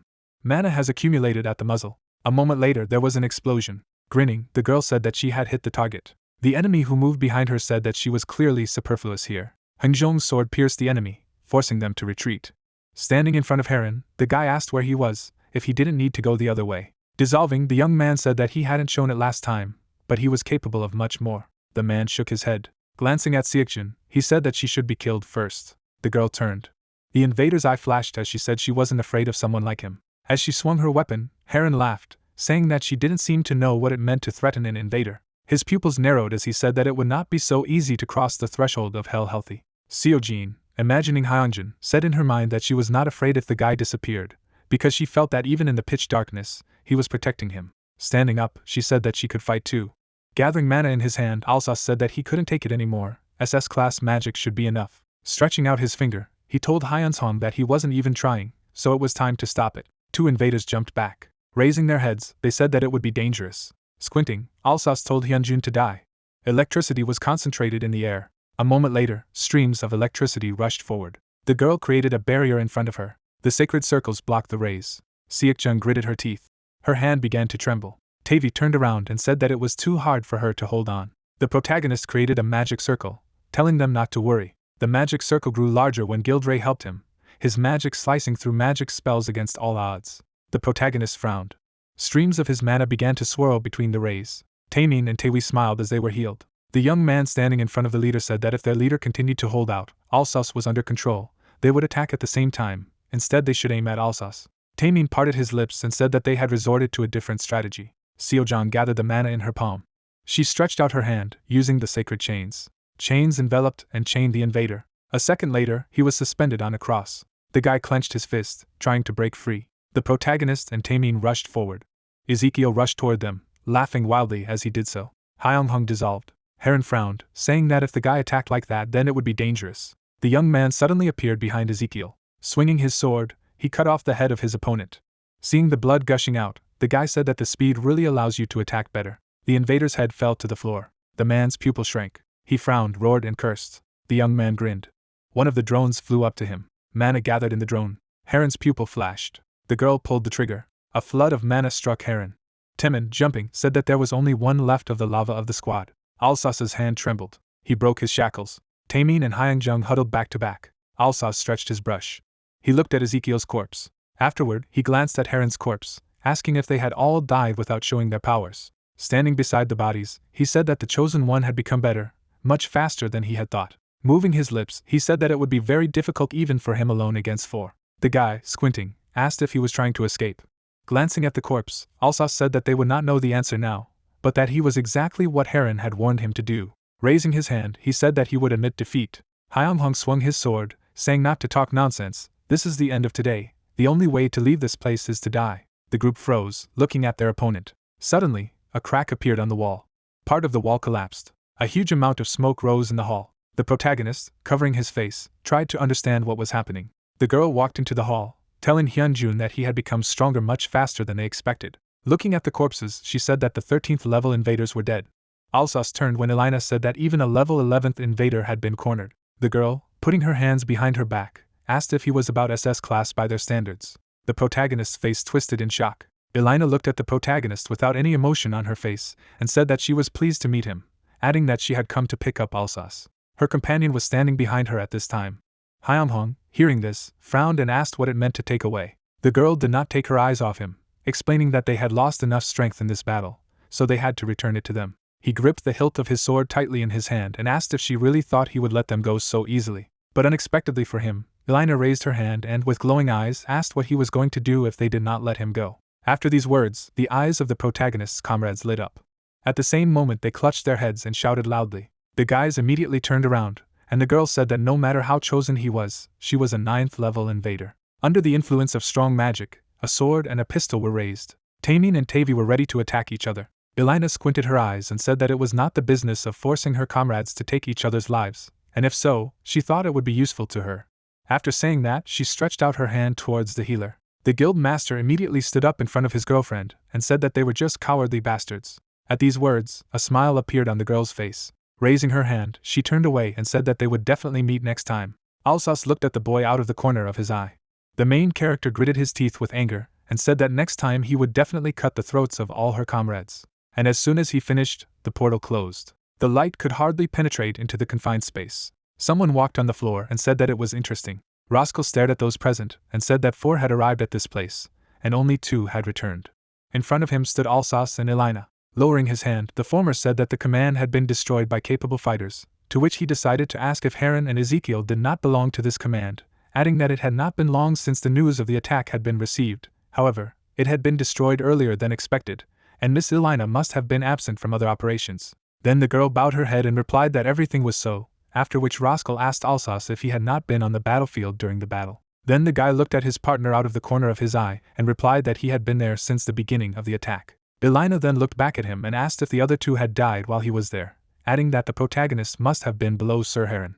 Suddenly, a drop of cold sweat appeared on Alsos's face, and he said that he felt a familiar magic. He used the skills of the already dead chosen. The 2 people present heard this and continued to stare at him. The guy raised his hand and added that no more than that, and in any case, they could not resist their invaders. Then the girl bowed her head and asked if he could not see at what rate the strength of the chosen one was growing. Her interlocutor put his hands behind his back and asked in response if she really thought that the chosen one was more dangerous than they supposed, to which she replied that it was so, and if they had to meet again, he could become much stronger, after which the guy said that there was absolutely no point in it, and although the growth rate of his abilities was unusual, but to defeat them. But before he could finish speaking, Roscoe took a few steps in their direction and ordered them to be silent, because the power of the chosen one exceeded their expectations, so now they need a plan. Hearing this, Alsos raised his eyebrows in surprise and asked if they had any special plan for this eventuality. The monster's eyes were full of rage and anger. Elena bowed her head as she was approached and asked if she really should have left the vanguard. The girl's face did not express any emotions all this time. After a short pause, she raised her head and said that she had one plan. At this time, the main character, along with his comrades, were still in that hall. Suddenly, Tavi grabbed her hood and screamed with tears in her eyes, asking if they had heard that she had only retreated. Waving her head from side to side, she kept shouting that they would have to fight these monsters again, and she didn't want that at all, and because of this, she was going to go crazy because she had sold her soul for the number of views and had come across these monsters so closely. Hearing this, the main character pointed his finger at her, and exclaimed that she herself wanted to be responsible for communicating with the public. Suddenly a hand fell on the girl's shoulder. With wings on her back, Seojin smiled warmly, and said that she had done a good job because she had helped them defeat the invaders. At these words, the girl opened her mouth in shock. When she came to her senses, she turned away in embarrassment, and asked what she could not do for the sake of humanity. Hyunghong suddenly looked to the side when he heard a voice. He saw a strong magical energy that emanated from the body of the dead invader, and the voice in his head said that it belonged to them. But suddenly, there was shock in his eyes as the voice within him said that a powerful soul had absorbed the eternal void and now he had been given a magical blessing. A powerful magical energy began to gather in front of him. A few seconds later, it poured into the guild leader's body in a small stream. At this time, the bodies of the dead invaders began to crumble to dust. A strong magical energy appeared in the hall, thanks to which magic was restored in the bodies of the hunters. When it was all over, the main character looked at the ashes flying through the air. It descended to the floor in black flakes. After a short pause, he began to walk away, saying to himself that if Heron wasn't going to confront him, he would break it, and the sword asked him if it was time to go back. The guy followed his comrades, answering that the decision had already been made, so it was time for them to go back and rest. His face didn't show any emotion, while in his head, he was saying that there was no way he would rest until he had destroyed them all. The man was holding a walkie-talkie in his hand. When the plane arrived, he turned around and said that everything was ready, and now they could take off. The main character and his comrades smiled contentedly, and said that it was time to return. The guy was sitting inside. With a deep yawn, he said to himself that he was very tired. His girlfriend was sleeping nearby at that time. Temin, with his arms folded over his chest, was also asleep, because it was clearly hard for them. Closing his mouth, Hyeonsong thought that in all of their previous lives, they had already been dead. Closing his eyes, he added that that was why he was glad that they were all safe now, because without them he would be lost. At this time, Tavi was quickly tapping her fingers on the phone, and then the guild master asked her if she was tired. The girl's wide-open eyes were filled with madness. Suddenly she turned sharply at the guy and shouted that this video was much more important. Smiling broadly, she added that she would upload this video of the battle, and her views would definitely skyrocket. After all, it was a battle with a creature from another dimension, and it was impossible to resist. Thinking that Tavi was crazy, the main character raised his head and said to himself that he would need to have a normal rest after returning, because if you constantly fight like this, it will only get worse. Without opening his eyes, he added that he would have to thank the master for providing them with this charter. After a while, they walked towards the guild building and said contentedly that they had finally arrived. Taemin carried Tavi on his back and asked if she was okay, adding that he told her to rest. The girl raised her head with difficulty and said with the last of her strength that she did not regret anything. Seeing this, Seojin raised her hand and said that there was no point in treating such fatigue, to which her friend replied that she should just be left in an empty room. Maybe she would sleep there. Black clouds were floating in the night sky, and the guy said that they had all done a good job, so now they could go to rest. When everyone left, the guild leader looked away out of the corner of his eye. A man came to him and said that he had arrived. Turning to look at him, Hyung replied that he had only recently arrived, and then asked, after all, that nothing had happened in the guild during his absence. Gyuwon stopped with a calm expression on his face and replied that everything was in perfect order. Hearing this, the main character slightly tilted his head with a smile on his face and said that he would be in the guild for a while, but if he personally noticed something strange, then let him immediately inform him. And now he could go to rest. Not a single window was burning in the huge building. A figure was carved into the ceiling. The guild master lay down on the bed, exhaling heavily. He suddenly smiled broadly and said contentedly that now he would rest, and now no one would call him for sure. But before he could finish speaking, his phone vibrated from a call from a special police department. Hyung replied with tears in his eyes, and the man on the other side immediately apologized for calling so late. It's just that he heard that he had just returned. Holding the phone to his ear, the guy replied that he had just gone to bed, after which he was asked to come right away, because it was due to the invasion command. Outside, the black sky was replaced by blue. Agreeing, the main character lowered his head and quietly asked himself how he could refuse. After a while, he was standing next to Gina and Hansok. The girls suddenly turned to him and said that they had not seen him for so long, to which he asked them in confusion how they were doing. Turning away, Gina sharply replied that she had broken her vow in blood. Hansok gritted his teeth in anger and said the same thing. There was a man in the room with them, who said that he had something for them about the blood vow and the command of the invasion, so they had to gather them so quickly, and there were also a few left, but most of the blood vows had been broken. Hearing this, the guys beat each other's fists, saying that it was a good job. The man suddenly showed them the screen of the tablet, and said that thanks to Tavi and her work, they were able to undermine control over the media. But suddenly there was news that reported that Deputy A had been found dead in his home on the 14th. It was later reported that it had been revealed that MPA had been a member of the National Assembly, aiding a bloody pact that supported the blood unions that had been the focus of recent controversy, and that in addition to Mr. A number of other politicians had been found to have blood vows. And when the guys carefully read everything that was written, the man in front of them said that they had named their narrow circle. Putting the tablet away, he added that they were all now gone. Hearing this, Gina knitted her eyebrows and asked in what sense they were missing. Then their interlocutor showed his dark aura and explained that during the Battle of Monsters, all the members of the narrow circle evaporated in smoke. The guys stared at the man. Suddenly, Hansok folded his arms over his chest and said that is, everyone who remained was the invaders from the invasion command. After these words, the main character put his hand on the table and said that there was something else that worried him. He looked at those present and asked if they remembered the invaders they had captured. Gina then raised her hand and replied that she only remembered Heron, and Hansok said that there were about 3 of them in Tavi's video. Then the head of the guild drew images of the invaders in his head and said that they were Heron, Ezekiel and Alsace, as well as another new one, Elena.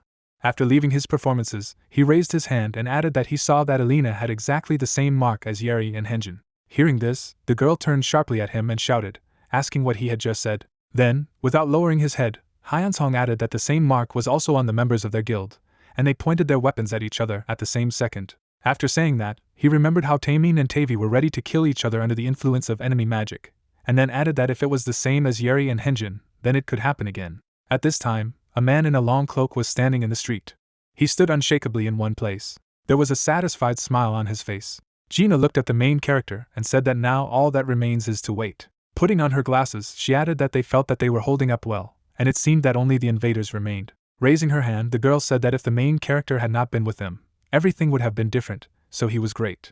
At these words, the guy smiled contentedly. In the next second, they gave each other a high five. After a while, The bright sun illuminated the roof of the house. Hyunjung was sitting on his bed. His hands rested on his legs as he wondered how many people had passed through the cracks. After imagining the insanely horrific monsters, he added that there was no way to even guess their approximate number or strength, and while he was sure that he would encounter them in the cracks or raids one way or another, he could not have known when it would happen. At these thoughts, the guy leaned back slightly and asked himself if he should have hidden or at least acted more secretively, although in any case, the invaders would have found him, so the situation was not easy. After this monologue, he lay down on the bed, and then the sword asked him if he was falling asleep. The protagonist's eyelids grew heavier by the second, but he replied not to say anything stupid, adding that he hadn't even rested properly after the battle with Alsace. At these words, his eyes closed.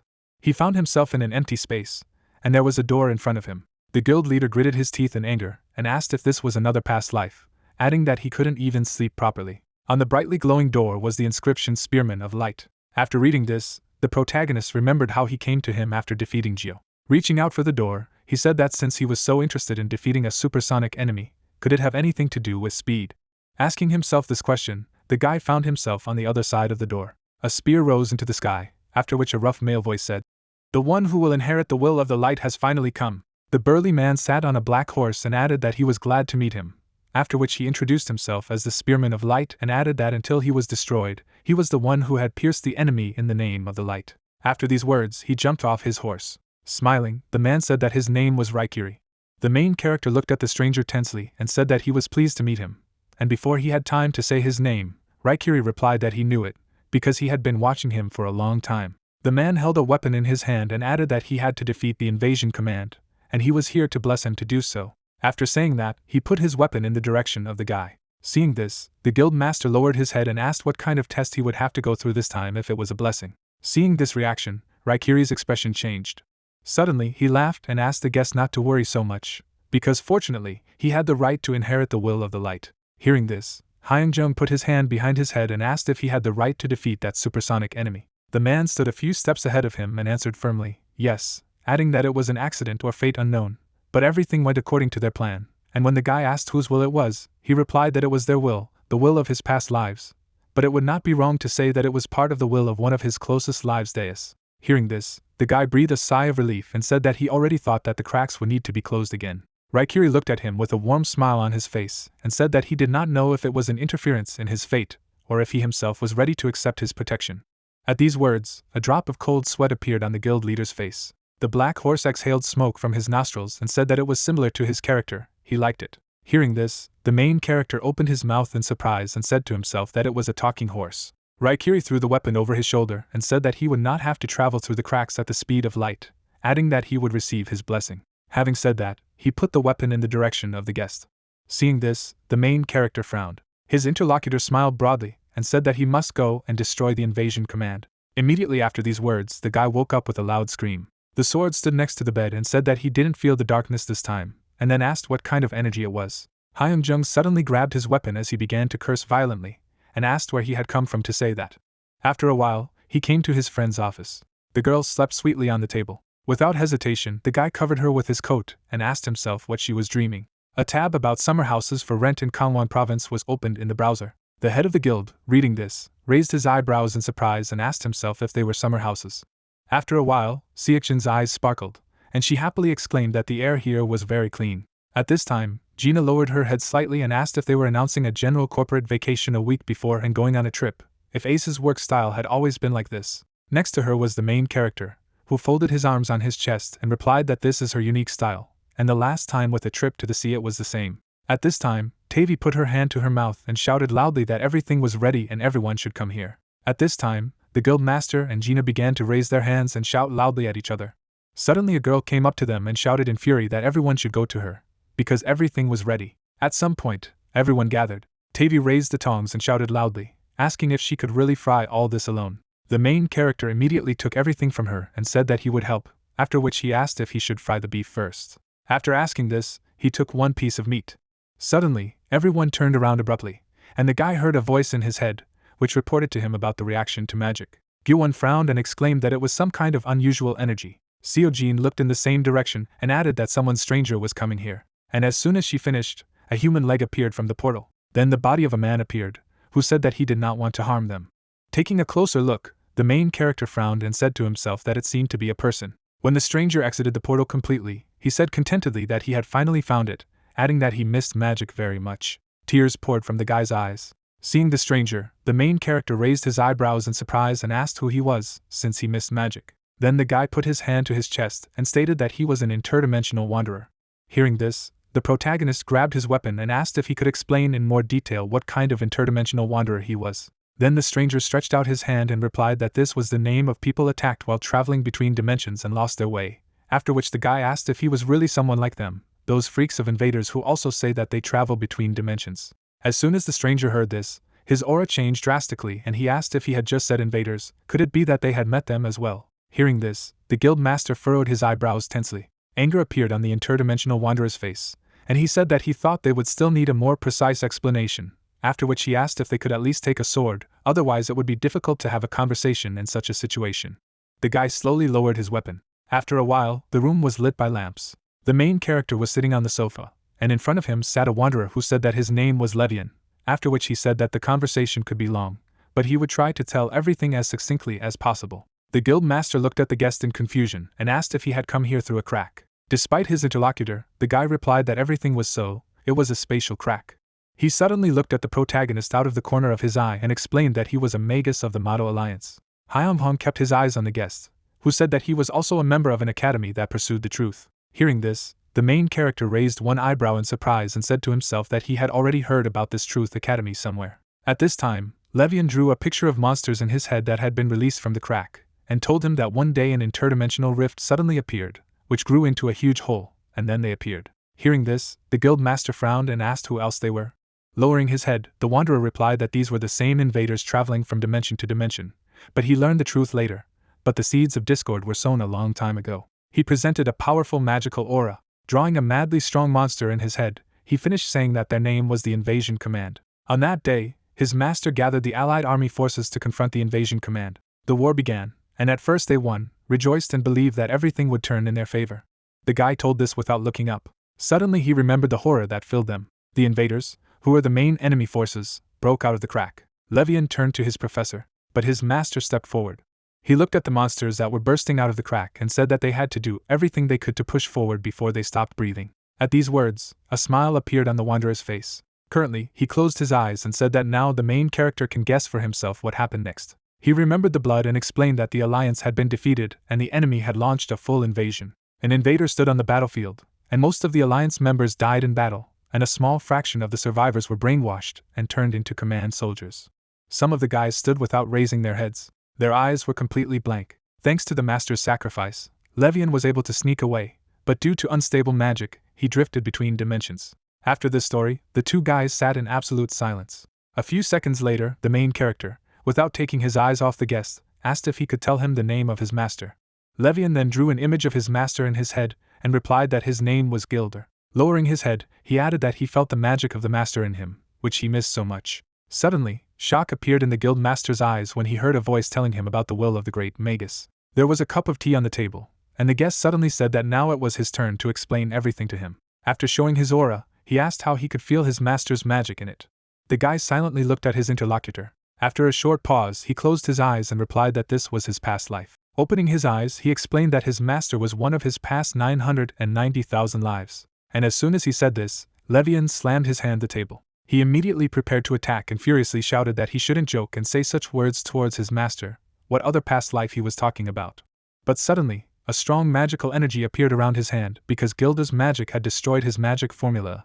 In the name of the dark truth, he called for the dissolution of magical power. Seeing that his magic had been destroyed, the wanderer opened his mouth in shock. He saw the magic of his master and understood that it belonged to him. The main character held his hand outstretched and said that he also did not believe words so easily, because he did not know that he would meet someone who knew his past life.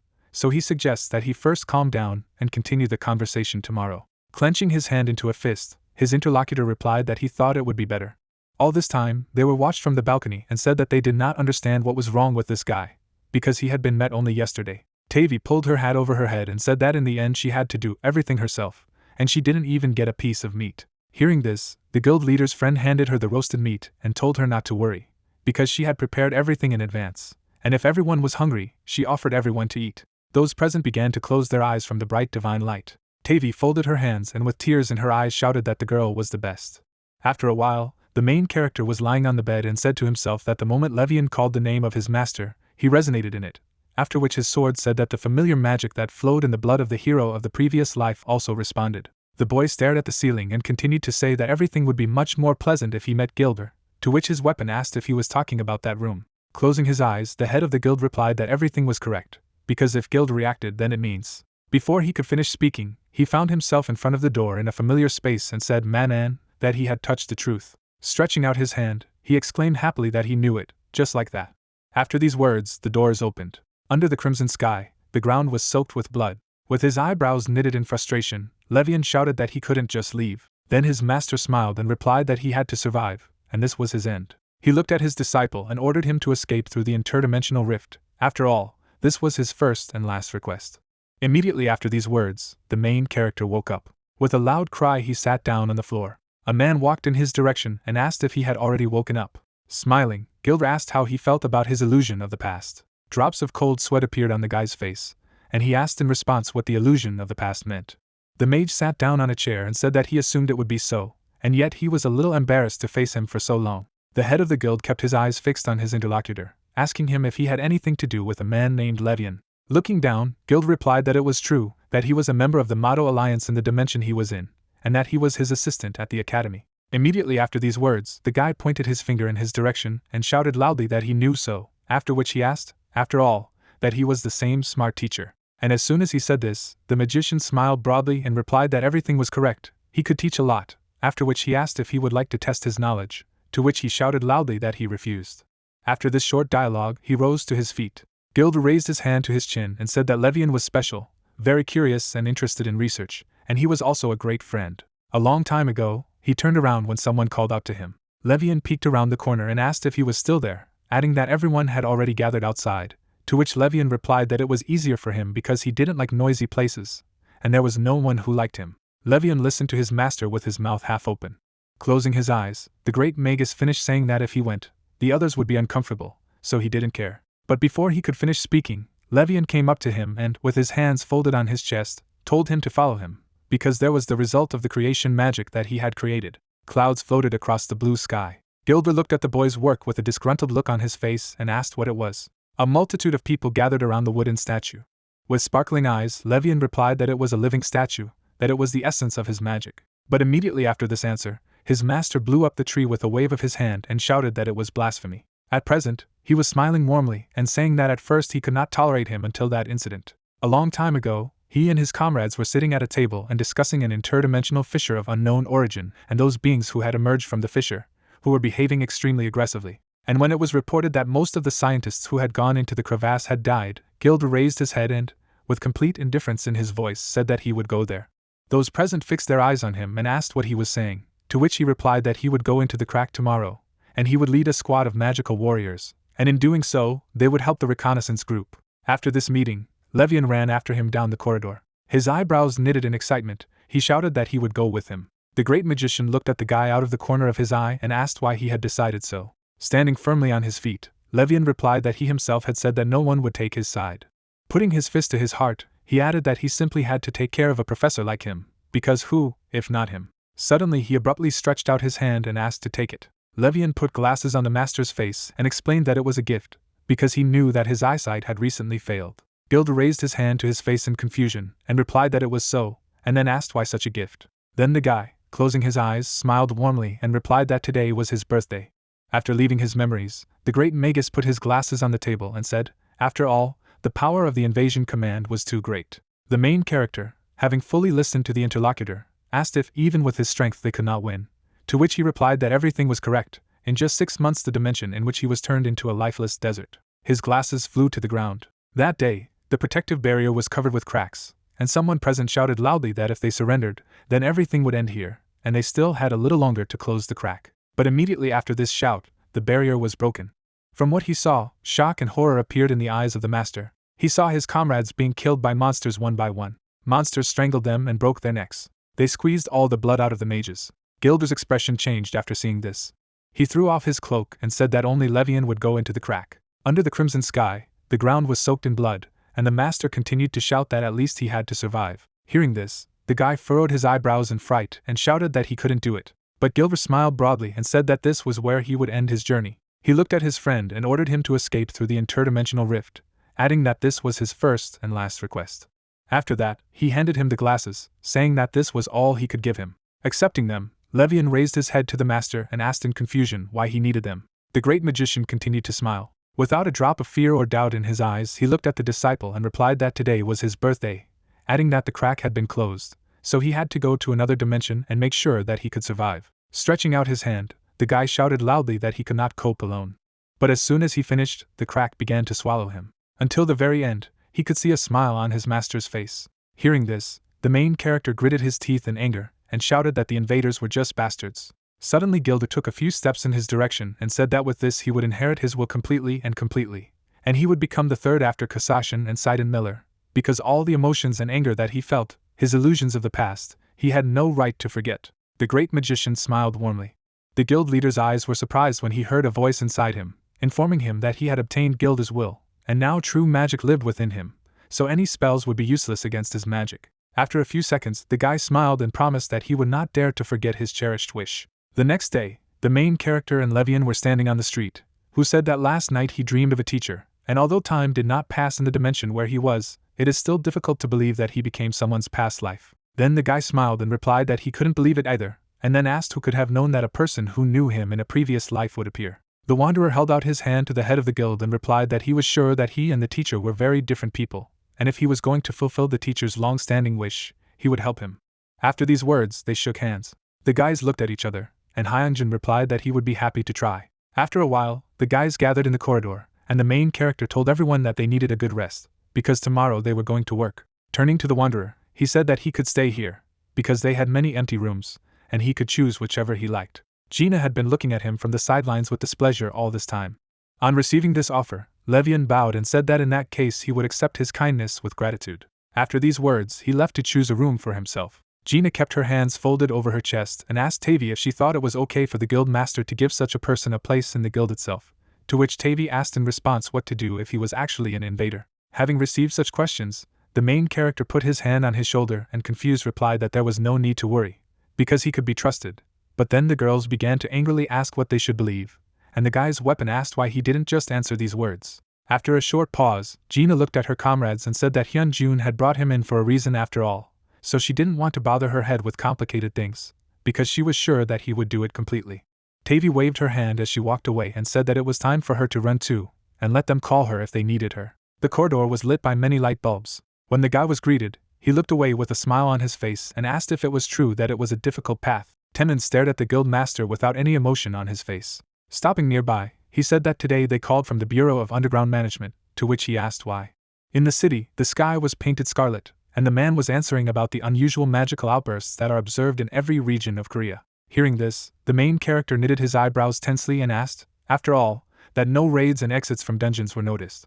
Lowering his head, Taemin firmly replied, no, so the Bureau at first thought that it was a bug in the surveillance system, and the message came late. However, the situation was clearly true, and reported it 10 minutes before his arrival. The guy was holding a talking sword in his hand, which said that at first he thought it might be Levian's magic, but now it feels completely different, which means that they are clearly invaders. The rays of the sun illuminated the whole city.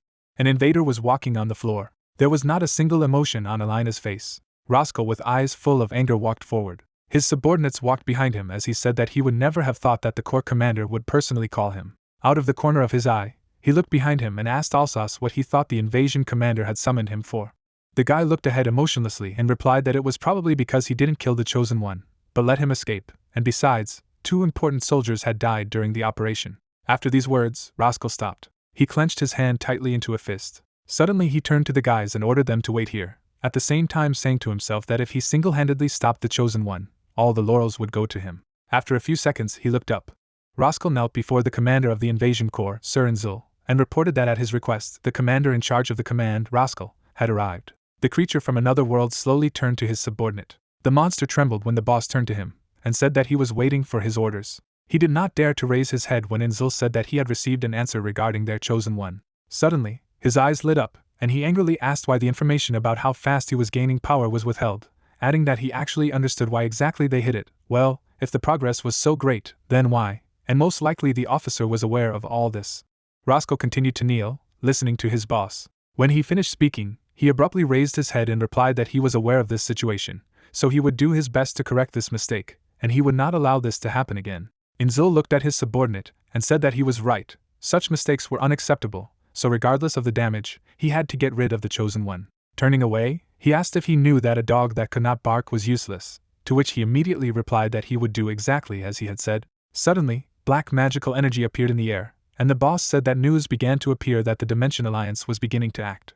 Inzul showed his aura and added that it would be necessary to deal with them before they could act in earnest, to which his subordinate decided to say that if it was the Dimension Alliance then. Before he could finish, the boss looked at him with glowing eyes and replied that everything was correct, adding that they were just idiots who were looking for the shards of the Chosen, so there would be no other chance like this. They needed to give the command for the general mobilization of the squads. Roscoe stared at his master's terrifying power. After a while, the door opened. He went out to the invaders, who asked him how everything went.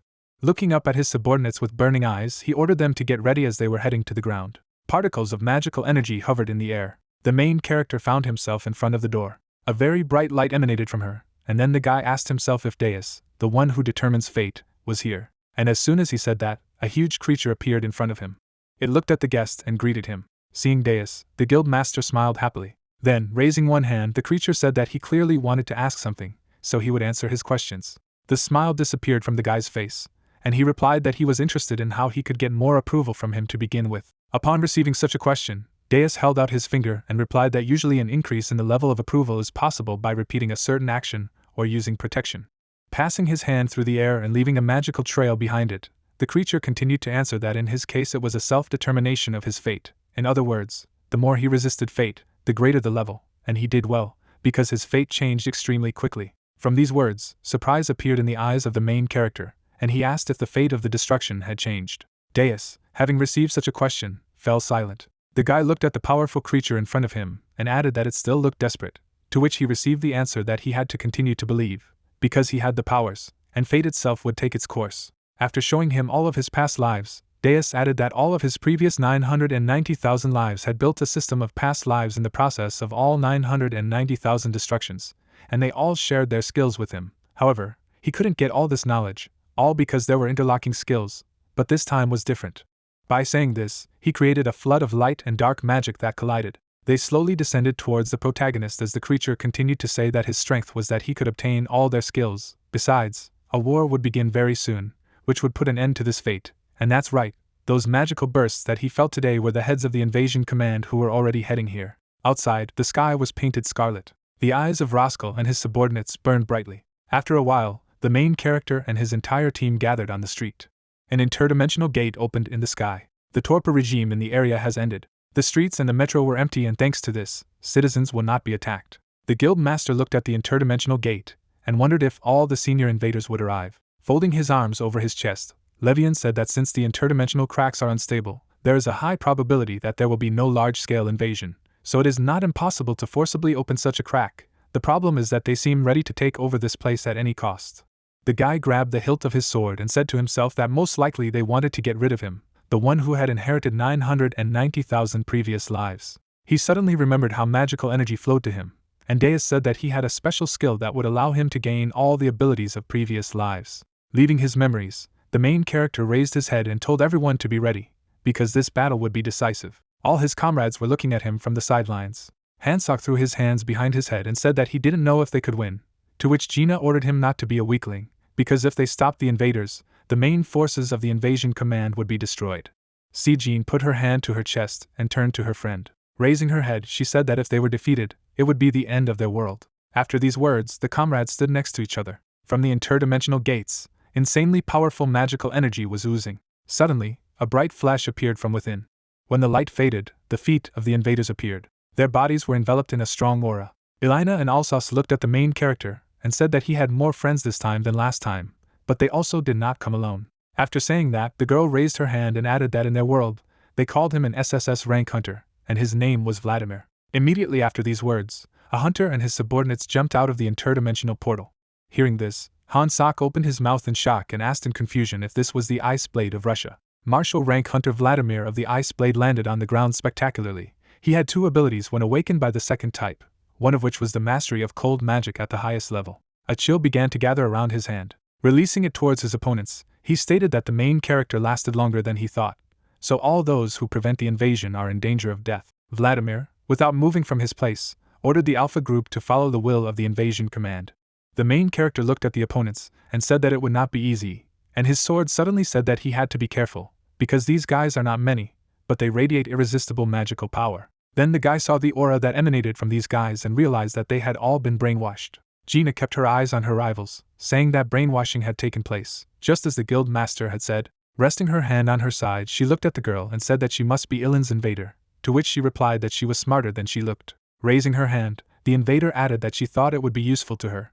Then Gina waved her hand and created a flame and mockingly said that she called herself an invader, but was only capable of this amount of magic. At these words, a smile appeared on Alina's face. Putting her hand to her chest, she closed her eyes and told Alsace that she would deal with her. Then she made a movement of her fingers and added that the main weapon of the Chosen One was magic and vampirism, so she would have to deal with it herself, all for the sake of the invasion command. After saying that, the girl showed her powerful aura.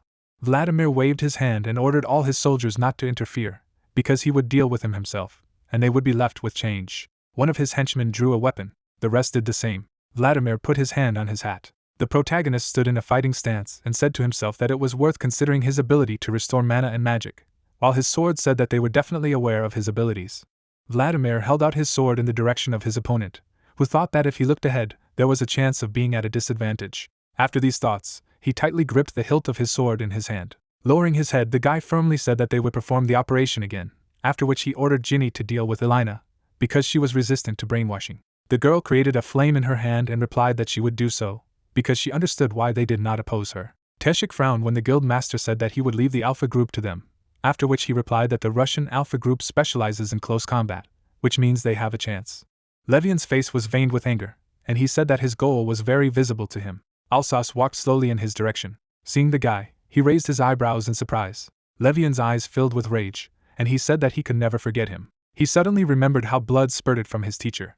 He immediately rushed to help him, but the only thing he saw was the burning eyes and the grin on Alsace's face. Leaving his memories, Levian gritted his teeth in anger and shouted that he had taken the lives of his teachers. Seeing such a reaction, the invader smiled madly and said that it seemed that fun was planned. The main character raised his sword and said, "So be it," adding that he will fight against Vladimir.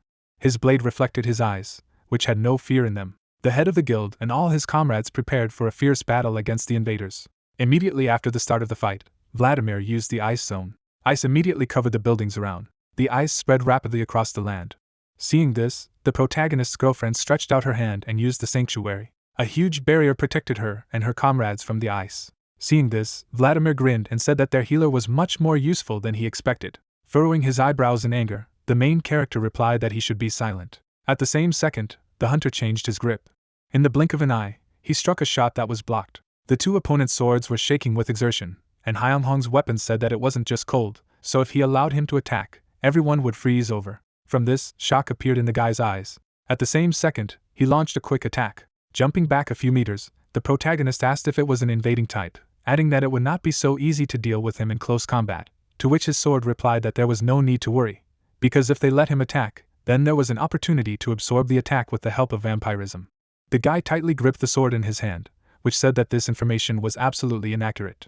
At this time, Vladimir was preparing for another attack. Raising his ice sword, he loudly said that the chosen enemy of the invasion Grand Command, so he would be destroyed. There was not a drop of fear or doubt in the guild leader's eyes. Holding out his sword towards his opponent, he replied that he had better rid himself of the thought of surviving this battle, after which he heard a voice in his head informing him that Sidon Miller's valiant sword was with him, and would not break as long as his courage stood firm. Suddenly, a bright light began to emanate from the blade of the sword, because Durandal showed a bright radiance in the righteous sword. Immediately afterward, the main character unleashed a powerful magical attack. The magic stream was approaching his opponent, who was using the ice wall. Hearing this, the guy smiled and mockingly said that there was no need to worry, because there was nothing wrong with low-level magic. But before he could finish speaking, he saw a strong barrier of ice that blocked his attack, and then asked in confusion if it was really an ice wall. And while he was asking himself about it, Vladimir waved his hand, releasing ice icicles in his direction. Hyunghong began to dodge when he suddenly heard a voice in his head, informing him that the enemy's treacherous tread was leading him into pitch darkness, and even in the bright light, he would become a shadow, after which he realized that the protracted battle would put them at a disadvantage, because his opponent was an SSS hunter rank and he did not think that he would face the most dangerous hunter in the world. His body was enveloped in a powerful magical energy. Vladimir watched his opponent closely and said that he understood his skills and techniques, hide and seek and fencing, and this is the most common thing, so now he will fight him as he knows best. Grouped, he created hundreds of icicles around him. Seeing this, the protagonist opened his mouth wide and shouted Raikiri's name loudly, after which a voice appeared in his head, informing him that Raikiri's light would take him into the distance, and now he must become a single flash of light and destroy his enemies. At the same second, a black horse appeared, and the guy's weapon said that the erosion of the cold could become deadly, so if he attacked again, then they were finished. Hearing this, the main character gripped the sword tightly in his hand and replied that he knew it. At the same second, he took off on a black horse while the icicles left cuts on his body. Seeing this, Vladimir was slightly surprised and asked if it had really passed through, adding that he should have died from this blow. And while he was thinking about it, Hyunghong was already above him. He unleashed a swift attack that hit his opponent, after which his sword said that was enough, because he must remember that the more he allowed himself to be attacked, the more resistant he was to the cold. Hearing this, the guy frowned and said to himself, "So you can just save up this business." But unexpectedly for him, a madly powerful magical energy was suddenly released from Vladimir. The protagonist immediately jumped back and asked himself if this was a magical splash. Spreading his arms in different directions, the SSS rank hunter created a frost wave around him and shouted to himself that this was the age of icing. Seeing this, the guild master immediately turned to his comrades and shouted loudly that they should beware of the ice zone. The guys immediately turned to him and asked what other ice zone was here, because everything was frozen. Suddenly, they saw that an incredibly huge ice wave was approaching them. The protagonist's girlfriend immediately waved her hand and put up a holy shield. The barrier broke the ice.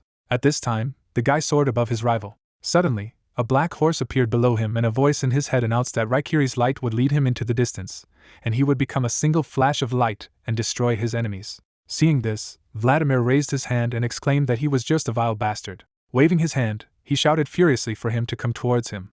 The main character smiled broadly and mockingly said that he was an SSS rank hunter, but it was no use. Hearing this, Vladimir was furious and shouted that he was too impudent. At the same moment, their swords crossed. Vladimir's subordinates watched the fight from the sidelines and shouted, asking if they should be helped. One of them raised his hand and told everyone to calm down, because Vladimir would not be defeated, and they were told not to interfere and stick to their role, because they needed to deal with this little thing. Not far in front of them were Hansak and Teshik. The first looked away and asked if it was true that they could not leave him like that. It was hard for him, to which the second replied that it was hard for him to believe that he had to deal with hunters himself. At this time, Gina and Elina were fighting each other fiercely. Hansak looked in their direction and offered to give it a try, because if they were careful, they might have a chance of winning. A few seconds later, they got into fighting stances. Hansak began to accumulate powerful magical energy in his hands. With a sharp movement, he released her into the air. Seeing this, his comrade asked in surprise what it was, to which he replied that it was his kind of magic of controlling air, and if he got into the stream, he could take off. While he was explaining this, Vladimir's subordinates were preparing for an attack. They fired bullets of dark magical energy, but the guys took off on the current of air. The bullets themselves were entangled in the air currents, and their owner said that looking at the Gina, he remembered magic, and now thanks to this he can use completely different spells. Hearing this, Teshik knitted his eyebrows tensely and asked what he was talking about. Then Hansak snapped his fingers, answering something like this. At the same second, Vladimir's subordinates soared into the air. Seeing this, the head of the Special Investigations Division looked at his comrade and exclaimed, asking if he had created a gravity inversion with air control, to which he replied that he had rather imitated it. Tightly clenching his hand into a fist, he asked if he wanted to finish right away, to which he said to himself that he had become so good at magic in such a short period of time, and it was simply amazing. Turning his gaze to his opponents, he added that perhaps he could achieve this as well. At this time, their opponents, being in the air, opened fire. Then Teshik raised his hand. Stretching it out, he used a lightning bolt. His companion smiled at the same time and used a hailstorm. Immediately afterward, their opponents were struck by wind and lightning strikes. White smoke rose into the air. The guys began to hide the fog in himself. At this time, the swords of the main character and Vladimir crossed. After that, the guy jumped back. His opponent did the same. When suddenly Vladimir shifted his gaze and asked in confusion if the entire Alpha group was dead. I add that only 2 of them killed almost all of his people, and he did not think that everything would be like this. At this time, Hansak and Teshik slowly descended to the ground. While he was distracted, Hyungzong raised his sword, shrouded in powerful magical energy above him, and said to himself that Raikiri was much more useful than he thought. Running his hand along the blade, he added that he needed to continue in the same vein. Rushing to attack, the guy used a hail of swords. Dozens of swords went towards the enemy. With one quick blow, Vladimir repelled several of them. For the next few seconds he began to dodge and deflect the hail of swords. Suddenly he missed a quick shot. Blood spurted from his mouth. Barely standing on his feet, the man said to himself that the more attacks he takes, the deeper they go, so he needs to stand on his feet. But at the same second, the main character appeared above him and shouted in fury that he would not allow him to do so. But at the very last moment, his attack was blocked. Vladimir raised his hand and shouted that he saw that his opponent knew how to fight and that it was not bad, after which he used ice erosion. The ice immediately began to spread through the hands of the guild leader, and his sword screamed that he had to retreat urgently, because he could not die here. Suddenly, the young man opened his mouth slightly when a voice appeared in his head, informing him that the completely inherited will of Gilda was blossoming in him, so by the will of the stubbornness of the Chosen One, any magic spell was no longer useful. In the same second, his blade shattered the ice in which he was trapped. Immediately after that, the ice shattered into blocks. Seeing this, Vladimir froze in place and shouted loudly, asking how. Suddenly, he was enveloped in a madly powerful magical energy, because he had entered into a dangerous cooperation with the opponent, and as long as it lasted, the pain was under his control. Seeing this, the protagonist immediately took off, saying that although he is a high-ranking hunter, he is still a human and being one, he cannot escape this pain. But this is the end. His blade was a few centimeters away from his opponent's body. Suddenly, Vladimir's eyes lit up brightly and he shouted in fury that he could not be broken so easily.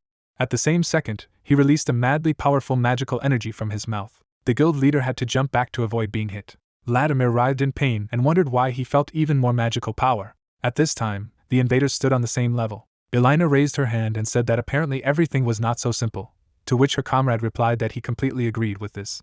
In front of them were the incredibly strong Gina and Levian, one of whom defied brainwashing, and the magic of the other was quite unusual. Elina suddenly shifted her gaze to the side. The main character was standing not far from her. Without looking away, she told her friend to cook the same, because he could buy some time. Alsace looked at his hand and said to himself that this was all that was left. There was a strong artifact in it. Their rivals were ready to continue the fight, and the guy said to himself that they looked down on them. But not only the Chosen One had improved his skills during all this time. He did not move from his place, thinking that maybe this would be the end for him, but they would try to stop all this, so it was time to start. Elina, her eyes burning, smiled contentedly. Suddenly, Elina released a powerful wave of magic. Gina immediately rushed to attack, informing her that it was a magical burst of mental magic, so they needed to stop them. Alsace stood there shrouded in magical energy. But before the hunters could attack, Elina used the seal ability. The guys were sealed in a huge cube at the same second, but suddenly, flames appeared in the air. With a quick blow, Gina destroyed the barrier. At this time, the aura of Alsace was getting stronger. Blood poured from his eyes. But unexpectedly for everyone, he raised his hand and used reverse gravity. At the same moment, the hunters took off. Blood spurted from Gina's mouth. With a wave of his hand, Alsace ordered them to fall. Immediately after that, the guys fell to the ground in a bright flash of magical energy. The invader looked at the crash site without any emotion on his face. Suddenly, magical energy appeared around him. Unexpectedly for him, a magical seal appeared under it. Levian rose to his feet and used the magic book of life, the first chapter of the Peta. Immediately after that, a living tree grew out of the ground, which entangled the invader. The roots of the tree gripped their opponent tightly, who discontentedly asked what he was doing, how he had tied him up. Levian looked at what he had created. Not far from him, Gina stopped and said that she was ready to finish it. With a mad smile on her face, she created a flame in her hand. Their opponent's eyes turned terrified at what they saw, and he shouted loudly, begging her to stop. The flames quickly set fire to branches and sheets of paper. A few seconds later, the flames consumed the entire tree. As soon as the fire went out, nothing remained of the tree. The protagonist's girlfriend immediately rushed to the aid of her comrades, shouting that she had installed a shield before falling. Turning to look at her, Gina shouted that she could not approach her, because the magic field was still active. Elina had been strengthening her magic field all this time. A huge smile suddenly appeared on her face, and she said that it was too late. At the same moment, Gina froze in place. The invader stared at the huntress with blank, glassy eyes. Suddenly she showed her grin and ordered her to forget everything. Her incredibly powerful ability hit the hunters. Gina, Levian, and Sajin's eyes lit up under the influence of enemy vehicles. Hyunghong, caught under the influence, clutched his head. Then Elina looked at Vladimir and ordered him to finish. With glowing eyes, the man created a cold around him and said that he obeyed the order. Immediately after that, he released dozens of icicles. They hit the body of the main character. Blood spurted from the guy's mouth, and he said to himself that there was no magic left at all. The fire in his eyes quickly faded, and he knew that he had to make a decision. He remembered the powerful magical energy that Deus had created with a movement of his hand. Suddenly, powerful magical energy began to flow into the guild leader's body. Seeing this, Vladimir rushed to the attack with a loud shout. Could it be that he was already giving up? Unable to raise his head, the main character begged Deus for help. Suddenly, a drop fell on the water and a voice appeared in the guy's head, which told him that in response to desperate pleas, Deus was interfering in his fate, and now the advent of his previous life was happening. At the same second, an SSS rank hunter jumped towards him. But unexpectedly for him, a powerful flow of magical energy hit the head of the guild to madness. Vladimir jumped back and asked what kind of magic it was, to which Elena replied that she thought that oblivion had already come. Hyungjin seemed to be on the hand of the powerful creature Ares, who was ready to fight on his side. And after asking if he would accept help, the guy nodded confidently, after which Ares condescended to him. He was immediately filled with magical energy. His eyes lit up, and his health and mana levels were restored due to the presence of a previous life, and now his will unites and deifies him. Standing in a fighting stance, the main character displeased asked who dared to stand in his way. From what they saw, there was shock in the eyes of Elena and Vladimir, because they felt this all-consuming fear and the magic that was only a grain in the ensuing abyss of greatness. A divine light emanated from the guy while he said that the one who stood in his way would not be able to survive. The invader immediately stretched out his hand and used oblivion. But Hyunjun blocked this attack with a flick of his hand and said that such cheap tricks wouldn't work for him. From what she saw, the girl froze in place and realized that this was the power of the Chosen One. But suddenly, an SSS rank hunter took off. In flight, he let out icicles and shouted loudly that it was time for the Chosen One to die. Seeing this, the main character opened his mouth slightly. Raising his sword, burning with an overabundance of magical power, he said that when the Sword of Light brought down its majesty, let the scarlet flowers bloom. With that, the guild leader sliced his opponent into dozens of pieces. From this picture, shock appeared in the eyes of the invader. Dropping her head abruptly, she put her hand to her ear and shouted that they were coming back. But before she had time to speak, the main character put a weapon in her direction and said that he would not allow this, because since they entered into battle with him, they must be ready to die. Hearing this, Elena looked up in fright and asked in a shaking voice what he really was. The guy burned her with a look and replied that this was a meaningless question, and it was time for her to die. Immediately after these words, the blade of his sword was above the invader's head. The woman screamed as the sword pierced her. As blood poured from her mouth, she couldn't believe that the Chosen One was capable of such a thing. Hyunghong sank onto the broken concrete. Elena fell down, and remembered that when they first met him, she thought she could finish him off with one left. Particles rose into the air as the invader realized that everyone was dead. The woman faded before her eyes, whispering that Sir Rascal should be careful. Soon there was no trace of the other world.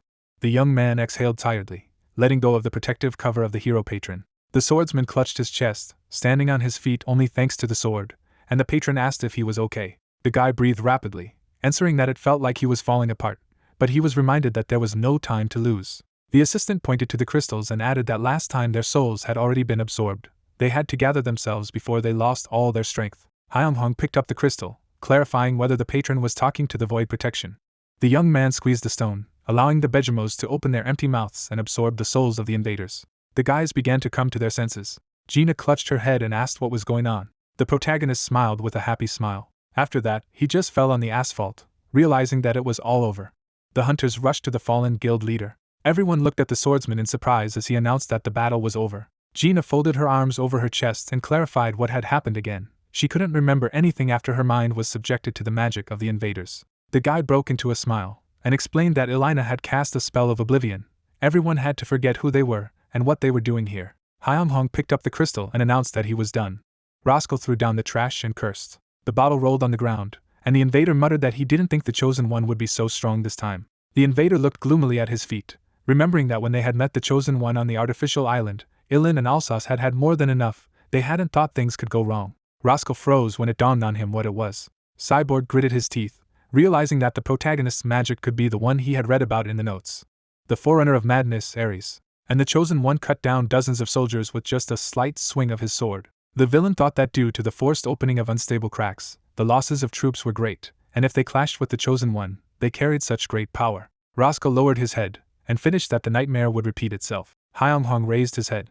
He looked at the stranger who was sitting in the middle of the ancient battlefield, and he said that he was finally facing real life. The ancient warrior sat in the lotus position, while streaks of light rose above his figure. The young man clenched his fists, mentally coaxing himself to remain calm, and asked if it was the same forerunner of madness in front of him. Ares rose to his feet and wondered aloud at his nickname, but he liked it. The warrior spread his hands and said that if he was standing in front of him, it meant that he was chosen, and if the protagonist opened the doors and came here, it could only mean that he lacked strength. The swordsman looked at the previous incarnation with bitterness, and explained that if he didn't become stronger, he would die. Ares's face was not visible behind the mask. He felt that the place of the guy's presence was rolling into the abyss of destruction. Hyunjung took a step forward, and stated that he wanted to avoid it. The warrior smirked and clarified whether he should ask the young man one question then. He smiled and replied that it was not necessary. The man pursed his lips when the protagonist asked for an explanation. The swordsman's blade glowed, and the forerunner of madness explained that the end of hopeless despair was approaching, and he decided to grant him the right of a god. Everything was at stake from now on, and let the guy be sure that he would stop everything that was happening. The sword glowed brighter as Ares added that he was granting Hyunjun the power of the god that belonged to him. The young man looked in surprise at the streams of magic that surrounded him as the warrior announced that he was now a god, which meant that he could control the magic stone of the invasion command. The protagonist looked at the previous incarnation in surprise, not believing such words. Ares stretched out his hand to the swordsman and warned that he would be happy to tell more, but there was no time. He wished the present life a safe journey and forbade him to lose. The surprised guy was instantly carried out of space, and he noticed that he had never moved so much before, as if he himself had been thrown here. At the place where Hyunjun disappeared, a white-cloaked figure appeared. Deus asked if the protagonist had come, and when she was recognized, she noticed that Ares had done everything in an interesting way. The embodiment of all lives approached the ancient warrior, surprised that the most distant from all worldly things felt interested. He also knew what the punishment would be.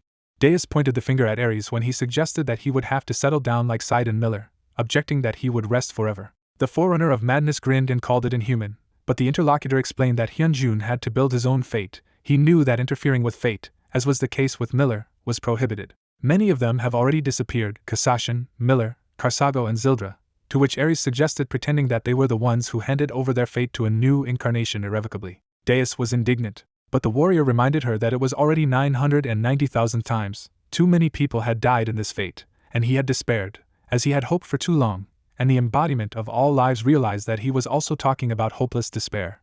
Streams of magic surrounded Ares' neck, but he continued that after the reincarnation system was completed, they would have one goal. They held out their hands to each other as the warrior finished that they needed to destroy their enemies and regain hope for a brighter future. The warrior turned away from Deus, adding that those who had already disappeared could see the opportunity. But when she tried to object, he said that he felt the same way. Hyeonghong opened his eyes. He heard a voice in his head urging him to end this whole nightmare. Friends and family looked at the head of the guild, glad that he had come to his senses. At this time, Ares turned around and said that it was time for him to go. And smiling at Deus at the end, the warrior promised to meet her at the end of this fate. Then he dissolved completely, leaving the incarnation alone. There was no emotion behind the mask, but Deus agreed to accept this promise. The commander turned, unable to believe what was happening. Roscoe bowed to the leader, and he asked if he had anything to say. Looking at the cyborg, he called out his name. Inzul rubbed his chin, and admitted that he hadn't thought that he and the 281st Squad would suffer such a terrible defeat. Roscoe pressed his hand to his chest, and explained that the crack was unstable, and the gate was open, but the commander interrupted him with a question. Was this really why they had lost most of their strength? The alien looked at his subordinate with a threat, and noticed that even with all this, they screwed up too much, after which he clarified who the main forces of the 13th Invasion Command were. Roskal put his hand behind his back, and after a pause called Lady Ilin and Sir Alsace, and the commander wondered if their strength was not enough to conquer the earth. Inzul's gaze darkened as his subordinate added that they had both fallen victim to the Chosen One, and he clarified how the enemy had managed to kill 2 level 5 invaders in such a short time. The man took a few steps forward, and asked what level of power the Chosen One possessed according to the available information, and Roscoe replied that the will of the god had been seen, which he was using. The villain's eyes widened. He admitted that the situation was terrible, and thought to himself that Hyunjun needed to stop him before his will was revealed, after which he clarified the state of the crack now. The cyborg bowed, and replied that Mistress Elina was keeping it open, but it wasn't enough for their parties to get through.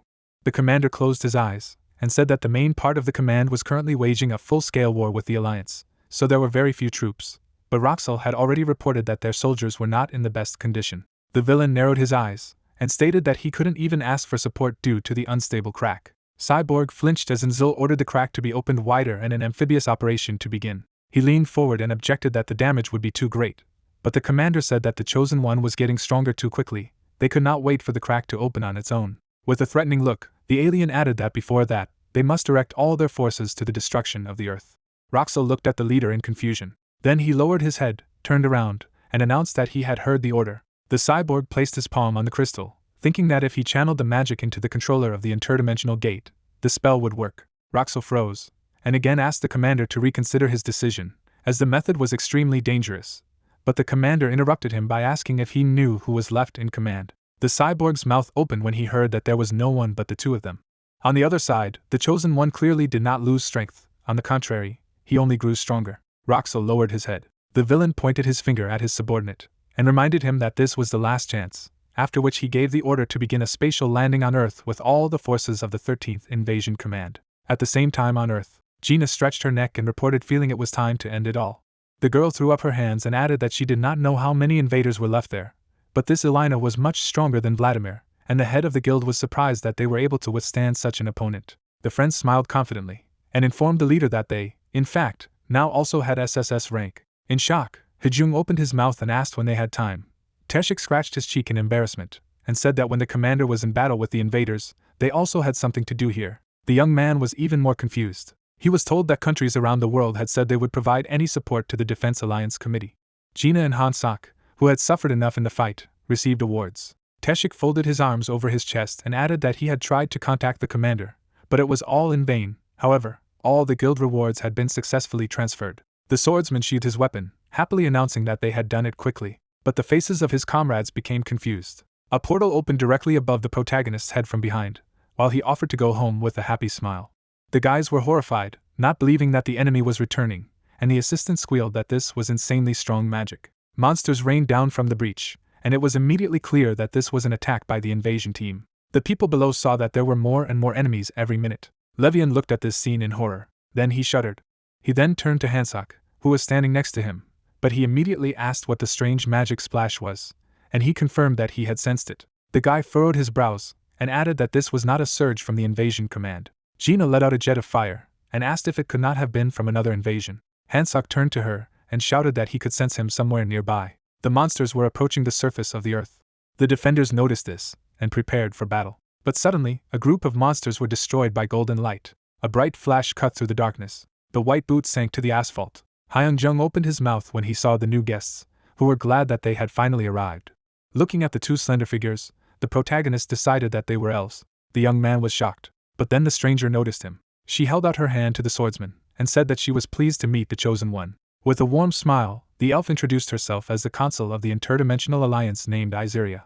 The head of the guild covered his face from the light, and clarified what kind of organization it was. The girl put her hand to her chest and said that they intended to resist all hostile forces, for example, as the headquarters of the invasion, although she admitted that it was difficult for them to understand this now. While her assistant dealt with the monsters, Iseria added that they had come to their aid. The monsters flew back as the consul added that they would help them destroy the 13th Invasion Command that had invaded this planet. At this moment, another interdimensional guest appeared, and noticed that the Interdimensional Alliance had found the chosen one. The elves turned to the invader. Roscoe looked at the girl grimly when she warned that she didn't want to rant for a long time, but the Alliance forces were heading here, to which he retorted that if he killed the chosen one now, there would definitely be no problems. Iseria put her fingers to her lips, and decided that the scoundrel did not understand her, and she was giving him a chance. Her assistant summoned a light spear when the consul demanded to leave right away, and the cyborg demanded to repeat. The spear was aimed at the enemy as the elf added that no matter how strong they were, it was clearly impossible to defeat both the chosen one and the Alliance consul at the same time. With a smile, the girl asked if Roscoe wanted to return to the fallen invasion headquarters, and he cursed. The scoundrel opened the portal, and said that they would see each other again. And before the rift disappeared, the cyborg threatened to tear them all apart, to burn the place. The guys stared at the place of the portal in confusion, not believing that everything was over. The main character scratched the top of his head, and admitted that when the monsters fell, he thought that everything would be over again. But no, the enemies left. Hyung-jung turned to the guests and asked if they were really from the Interdimensional Alliance, and they confirmed that they were confronting the invasion command and looking for the chosen one. The young man looked intensely at the elves and clarified about his choice. Iseria smiled and suggested that we move to a more suitable place for talking. Soon they moved to the guildmaster's office, and the girl was delighted to notice how retro everything was here. Everything looked like on holograms from the past. The consul clasped her fingers in a lock, and said that they had to travel back in time somehow, and the protagonist wondered what century they came from. The guest cleared her throat when the swordsman said that he realized that he was facing representatives of the Alliance forces, but he wondered how they found him. Iseria turned to the guy and explained that they had sensed the magic of the chosen ones that they had encountered earlier in his magic, and he clarified in what sense. Hyung-jung stared at the consul dumbfounded as he explained that the magic of 990,000 souls that you have. The elf lowered her head, and added that they had been looking for him for so long, but it seemed that he had found them. The young man leaned back in his chair and asked if they knew his previous lives, and the assistant consul replied in the affirmative. Representatives of the Interdimensional Alliance have revealed that they have been fighting side by side with the Chosen for many centuries, and have secretly helped many of them in all possible dimensions, but very few of them have come into direct contact with them. The Chosen were extremely rare, they had the power to stand up to the invasion command, and their potential was limitless. Isaria bowed her head slightly and added that, of course, it would be impossible to destroy the invasion command alone. The protagonist rubbed his chin as the consul said that this was why the interdimensional alliance had traveled through the dimensions in search of the Chosen One when faced with the command. The war against their forces was still going on, however, the alliance was currently dealing with the enemy's main forces. The swordsman looked at the girl in surprise, and when she added that the war, being very fierce, was nearing its end, asked why then they had told Roskell that the troops were approaching. The elf clenched her fist. The guy stared at Isaria in horror as she admitted that, in truth, their number wasn't that great, and clarified what that meant. The consul smiled sadly and asked how much longer this centuries-old war would last, and her assistant added that both sides had already lost a significant amount of strength. The young man tensed when he heard that he was the key to ending this war. The protagonist looked at the guests, and wondered if this meant that the reason the invaders had threatened to kill him was because they had found him before the alliance. The girl put her chin on the palm of her hand, and replied that it was true, if the swordsmen survived, they were doomed to failure. Then the head of the guild asked if it was normal that so many monsters had broken into Earth. The assistant consul took out the box, and she herself stated that they knew how to properly help the Chosen One to become even stronger. The box ended up on the table, and Isaria announced that it was a relic. The guy stared at the box in surprise. Inside was a flask, and Isaria explained that they had recently found the blood of a reaper steeped in blood. The contents immediately formed the butcher's daggers in Hyunghong's hands, which were thirsty for the blood of the masters who had once wielded them. This blade absorbed the blood of its master, the blood of the assassin who had taken the most lives strengthened the weapon. The butcher's dagger now had the same cutting power as the aura blade, no matter who wielded it, as long as it was stained with blood. The young man stared at this blade in confusion. While the protagonist was dealing with the new weapon, the consul explained that the relics that left his past lives were scattered across many dimensions. There were cases when relics were found in the hometowns of past lives. However, many of them turned into rubble the moment the dimensions were destroyed. The swordsman raised his eyebrows and concluded aloud that he needed to go look for them, and the guest agreed. The guild leader rubbed his chin as he thought about his 990,000 past lives. Even if he couldn't find them all, he could find some of them right in his teeth. The guy clenched his fist, and decided that if he became even stronger than he was now, he would be able to protect all his loved ones. Hyunghong smiled. As he began to rise, Isaria knew that he had already made up his mind, and she was told that it would be very useful to him. But he knew that finding many of them would not be so easy or quick.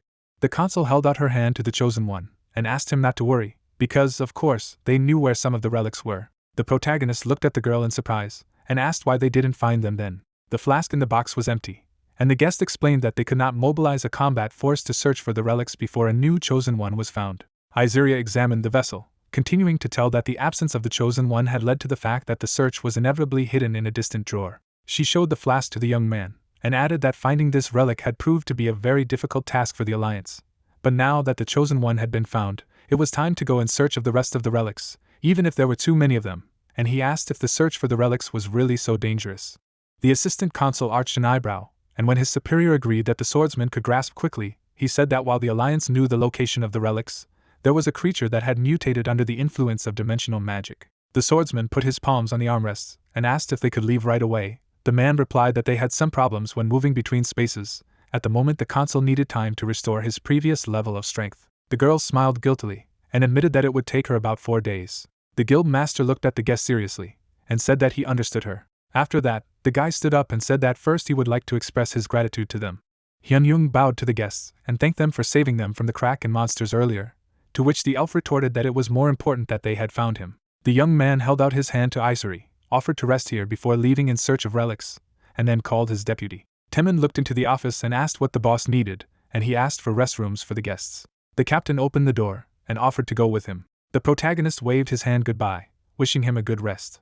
Levian quickly approached the head of the guild, clarifying why he had summoned him. The swordsman folded his arms over his chest and asked how his comrade thought the next enemy attack would be. The mage rubbed his chin and replied that it was too early to speculate. He had never been able to inflict such damage on the invasion command. The guy stared at the head of the guild in surprise when he wondered if they could withstand the attack if his place was empty for several days. Levian also knew his past lives. The Alliance people they met yesterday also knew his history. Hyunjung showed the butcher's dagger, and added that the guest had said that some of his past lives had collaborated with them and fought with the command, and he was going to find relics of his past incarnations. The young man lowered his gaze, and thought that he could not tell how long he would have to look for them, but this was the fastest and surest way to defeat the enemy. But while he was gone, they could attack again. The mage frowned and said that they would not be able to stand it for long. Clenching his fists, Levian added that the guild leader would need to return as quickly as possible. The protagonist smiled and replied that he knew that. Gina, who had heard the whole conversation, looked gloomily in front of her. A few days passed like this, and Hyunjun turned around when he was addressed. Isariya waved to the protagonist, and he said that he was going to meet them one way or another. The consul stretched, and asked if the chosen one was going to kick them out, and added that she had had such a good rest, it was already easier. He admitted that he thought they had already rested, so he wanted to visit them. The young man coughed into his fist and asked if they could go right away. The elf stretched out her hand and said that there was no problem. The girl began to open the portal, and asked everyone to step back a little. The swordsman looked at her assistant and asked where they were going. The elf raised his eyebrows and announced that they were heading to Sidon Miller's homeland, where his magic had reached its highest level. The guild master raised his eyebrows when he heard that they would get the emblems he had left behind. The guy squinted at the guests, thinking that they thought they only knew the approximate location of the relics. But it turned out that they knew about his past lives better than he did. When the portal opened, Isariya announced that everything was ready. Hyunghong headed forward, and the consul asked him to follow the light. The protagonist found himself in complete darkness. When the light appeared behind him, the young man shuddered. When he turned to him, he blinded him. The next moment, the young man was in the desert, and asked where they were. The assistant consul came out next, and replied that it was the Rivel's dimension. Judging by the terrain, they were in the central desert. The swordsman opened his mouth. Everything seemed so familiar to him.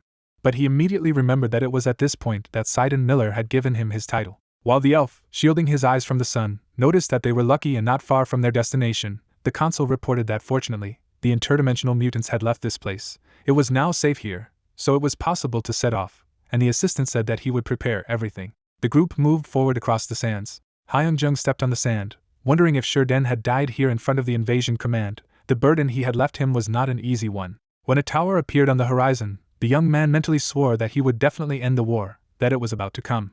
The protagonist raised his head to see the top of the tower, and the companions reported that they were there. The swordsman looked up resolutely, promising himself that he would find the relic he had left here in his previous life. It was worth starting the search from the tower. The assistant consul held out his hand to the protagonist, and said that he could feel the magic of the relic, but only the chosen one could find it, and Isariya added that they would wait for him there. Hyunjung pushed the door open and thanked the elves, promising that it wouldn't take long. The door opened. The protagonist went inside, and his eyes widened in surprise. He felt something, and he understood where he needed to go. The young man turned. Something was glowing in the pile of rubbish. In the drawing on a scrap of cloth, the swordsman recognized the emblem of Miller. As soon as the guy came closer, the light became brighter, and the magic of his past life manifested. When Hyunghong took the relic, and the image of a knight flashed before his inner eye. When the young man came out, the elves were surprised that he had returned so quickly. The protagonist smiled, and replied that she immediately shone before his eyes. Joyful Isariya opened the information window, and was glad that the feeling of the chosen one immediately led the young man to the relic. How good it was that it helped him, and he did not understand what kind of curiosity it was. The consul cleared the window, and when the swordsman asked what their next goal was, she replied that darkness Kasashin, and to be honest, they intended to head towards her first, but she didn't have time to finish. The elf frowned, and cursed under his breath that they had been noticed. Huge tentacles began to rise from the sand. The guy grabbed his sword, which immediately assumed that it was the same interdimensional mutant they were talking about, and he agreed, as he sensed a strange hostile energy. The elf cast an anxious glance at the monster, and shouted that they needed somewhere to hide. If they entered the battle, then there would not be enough magic to move to another dimension. Hyunjung looked at the girl, and reminded her that there was nothing else for them to do, so go ahead. The sand rose into the air, and the consul shouted that they needed to gain 10 seconds. The young man stared at the monster, not understanding why it was so huge, and why this place had turned into a desert. The assistant consul with a calm face replied that all the spatial anomalies had been mixed up and ground into sand. Isariya was busy opening the portal, and shouted that almost everything was ready. The tentacles were getting closer. The consul raised her head and announced that the crack was open. A huge monster appeared above the surface of the sand at the moment when its prey disappeared in the bright light.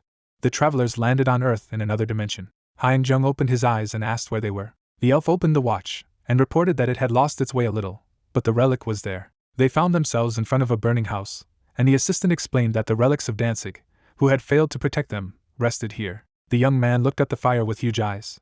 He remembered how Danzig desperately demanded an answer, what he had done wrong, what the people around him were doing, because it was their kingdom. But the killer stepped on the man's back, and announced that this was the will of the commander, and it did not concern him. Danzig's eyes were bleeding, but he threatened to kill the knight. He swung and promised to wait impatiently, and so this brave man died. The protagonist pressed his head into his shoulders. He had no idea what he was talking about then, but now it became clear to him. With a resolute smile, the swordsman suggested that they deal with this place as soon as possible, because they had a lot to do. The The guy rushed to the mansion, deciding that he would end everything in this life. He grabbed the helmet of his previous incarnation. After that, he ran back, reporting that he had taken the relic, and offered to immediately go to the next dimension. The crack opened with a new flash. The next moment the group found themselves in a huge hall, which the consul called Pierre's place. Several zombies were approaching them, and when Isaria was asked who they were, she replied that it seemed that Pierre's control over the pain had weakened and these creatures had escaped from his control. Hyunjung stretched his palm forward, starting a dangerous interaction with Pierre to bring the monsters back into place. After that, he attacked enemies. Soon a scalpel was in the hands of the young man, then the cross. The consul opened portal after portal. The young man opened the chest with darkness. As the familiar magic swirled over his palm, he thought that they had finally reached the darkness of Kasashin.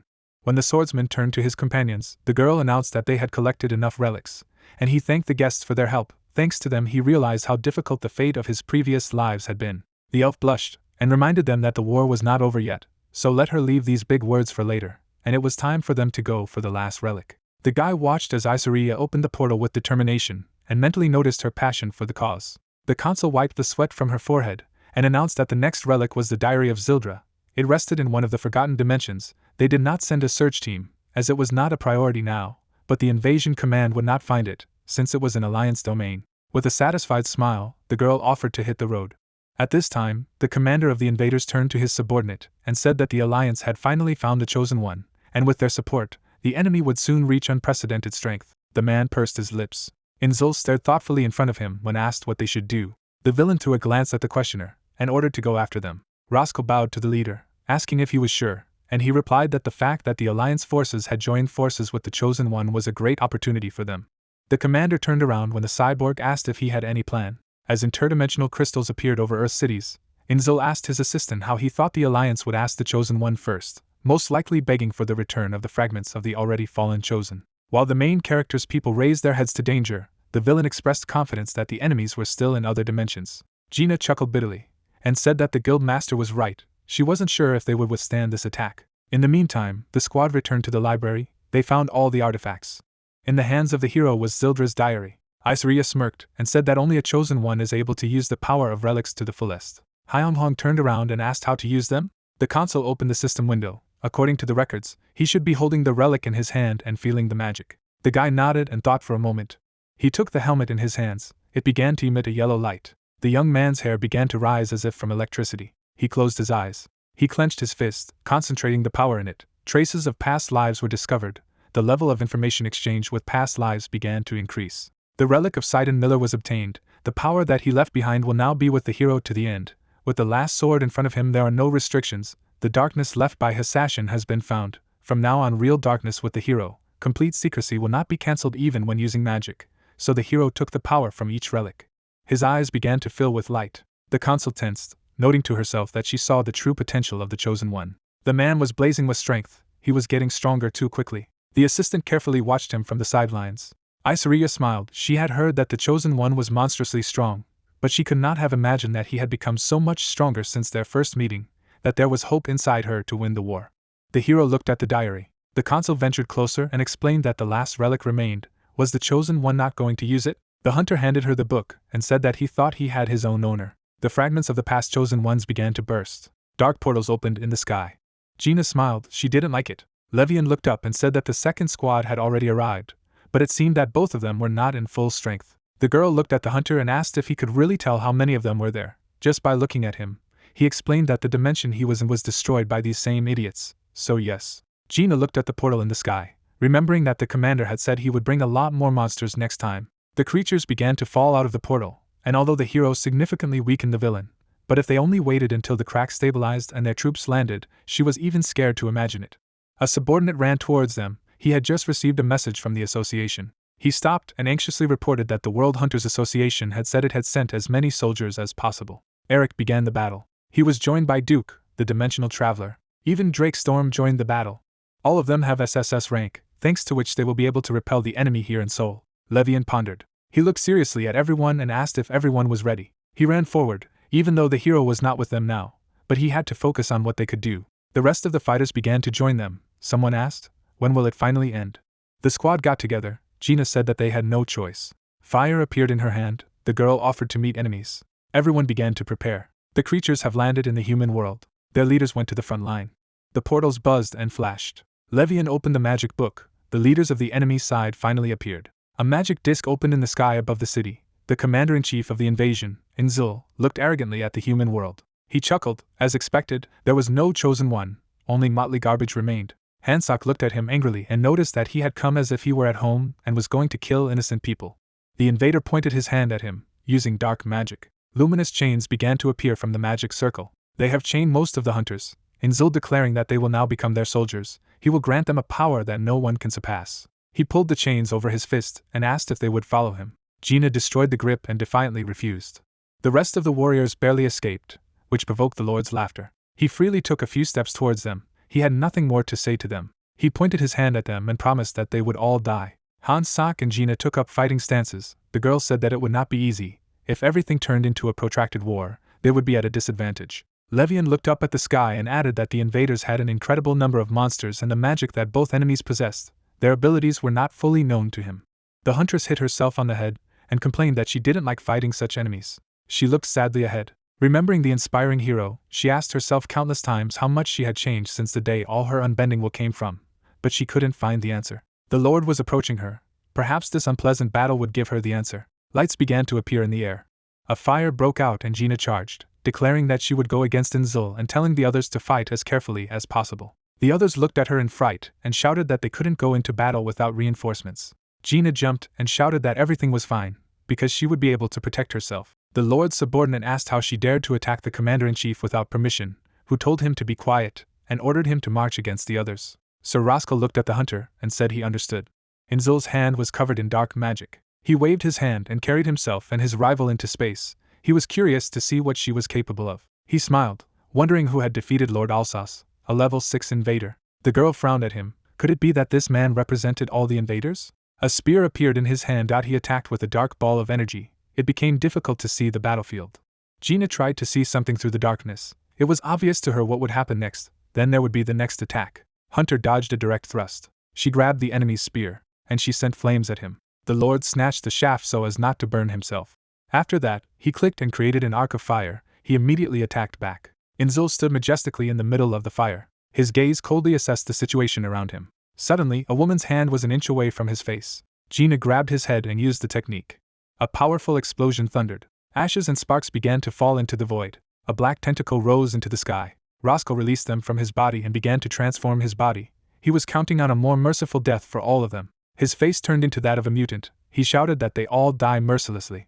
The hunters stared at him in amazement. They realized that the enemy in front of them was clearly not an ordinary one. The rest of the squad stood and waited for the command. If the hero arrived on time, they would have a chance. Suddenly, Roscoe appeared behind the two hunters as they thought they needed to hold out until he arrived. Levian turned and shouted, asking when he had made it. Suddenly, the mutant disappeared somewhere, leaving behind dark smoke.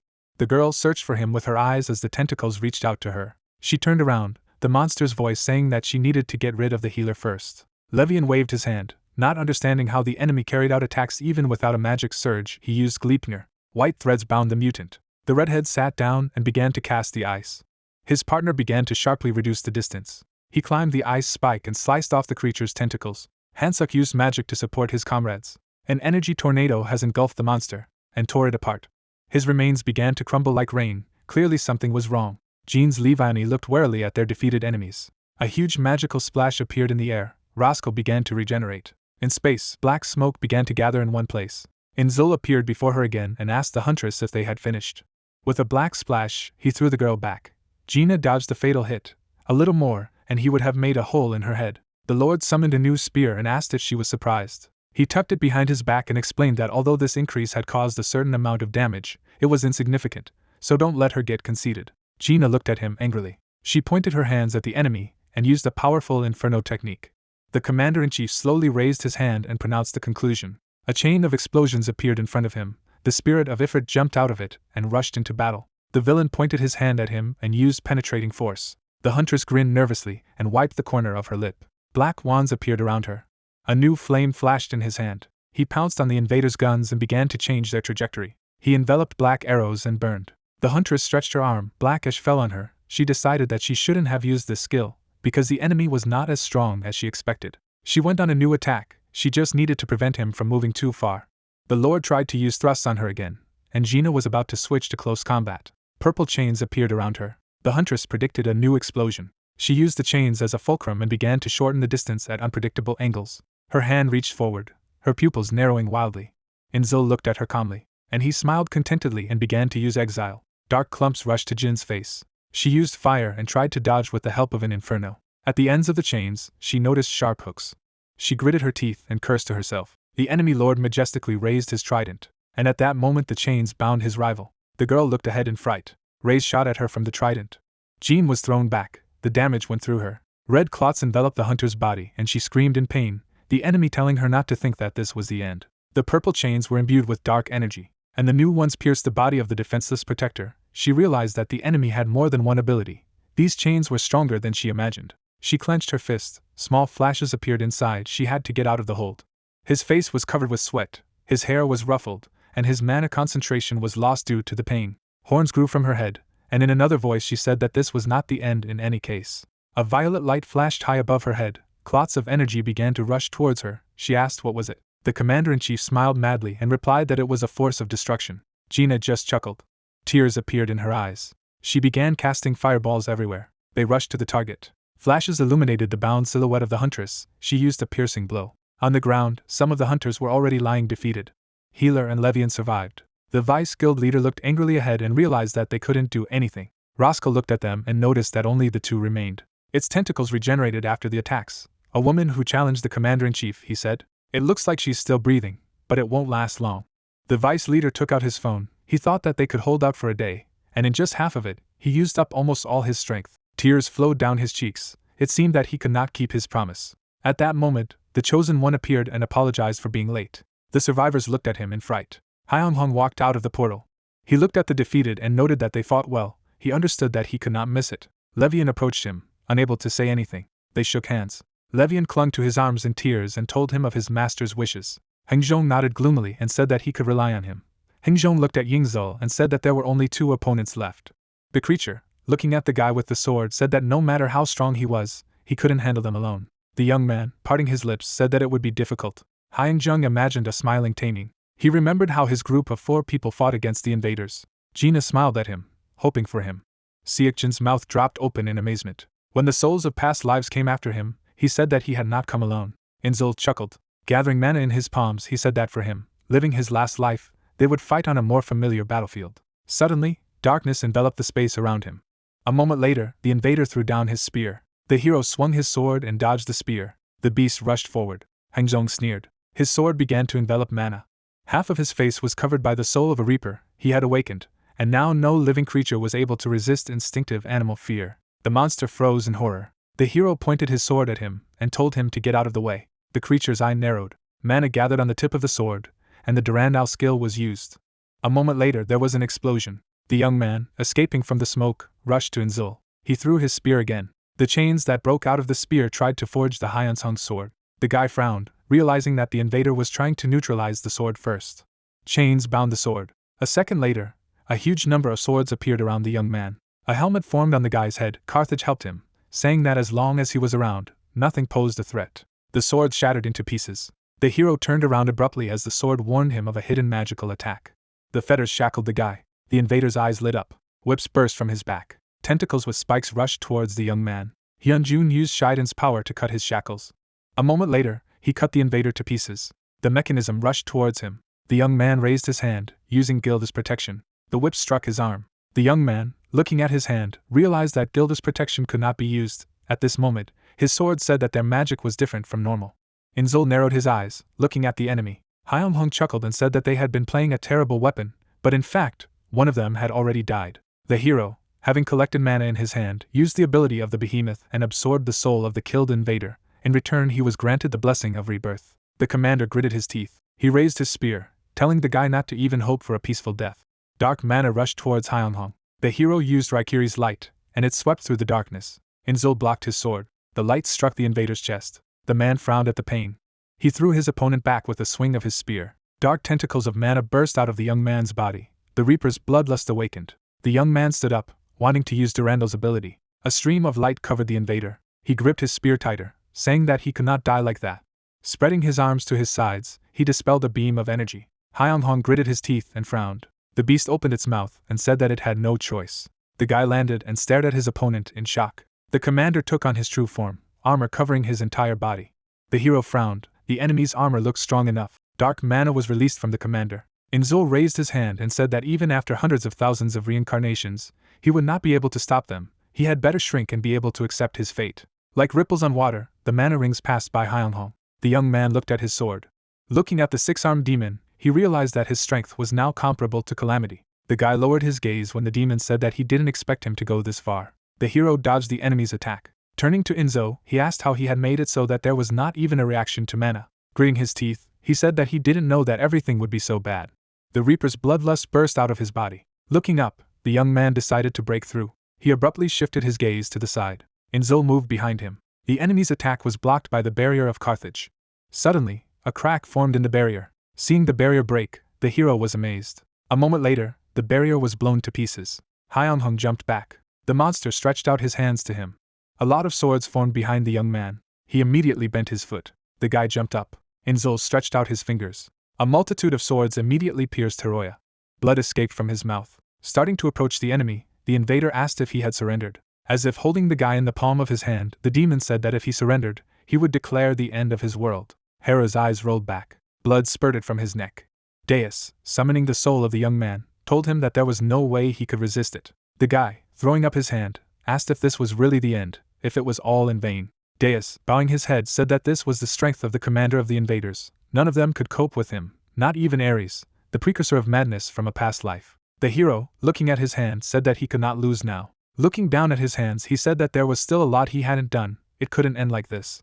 The guy raised his head abruptly when Deus said that there was only one way left. Some of Deus's clothes flashed as he said that he still hadn't given him his will, but if he passed it on to him, his reincarnation system would end there. This will be his last chance. He will be the brightest star. Gathering the mana in his palm, the man said that he would feel an unbearable will that he had never had to face before. As the mana swirled, he told the boy that his identity could be destroyed.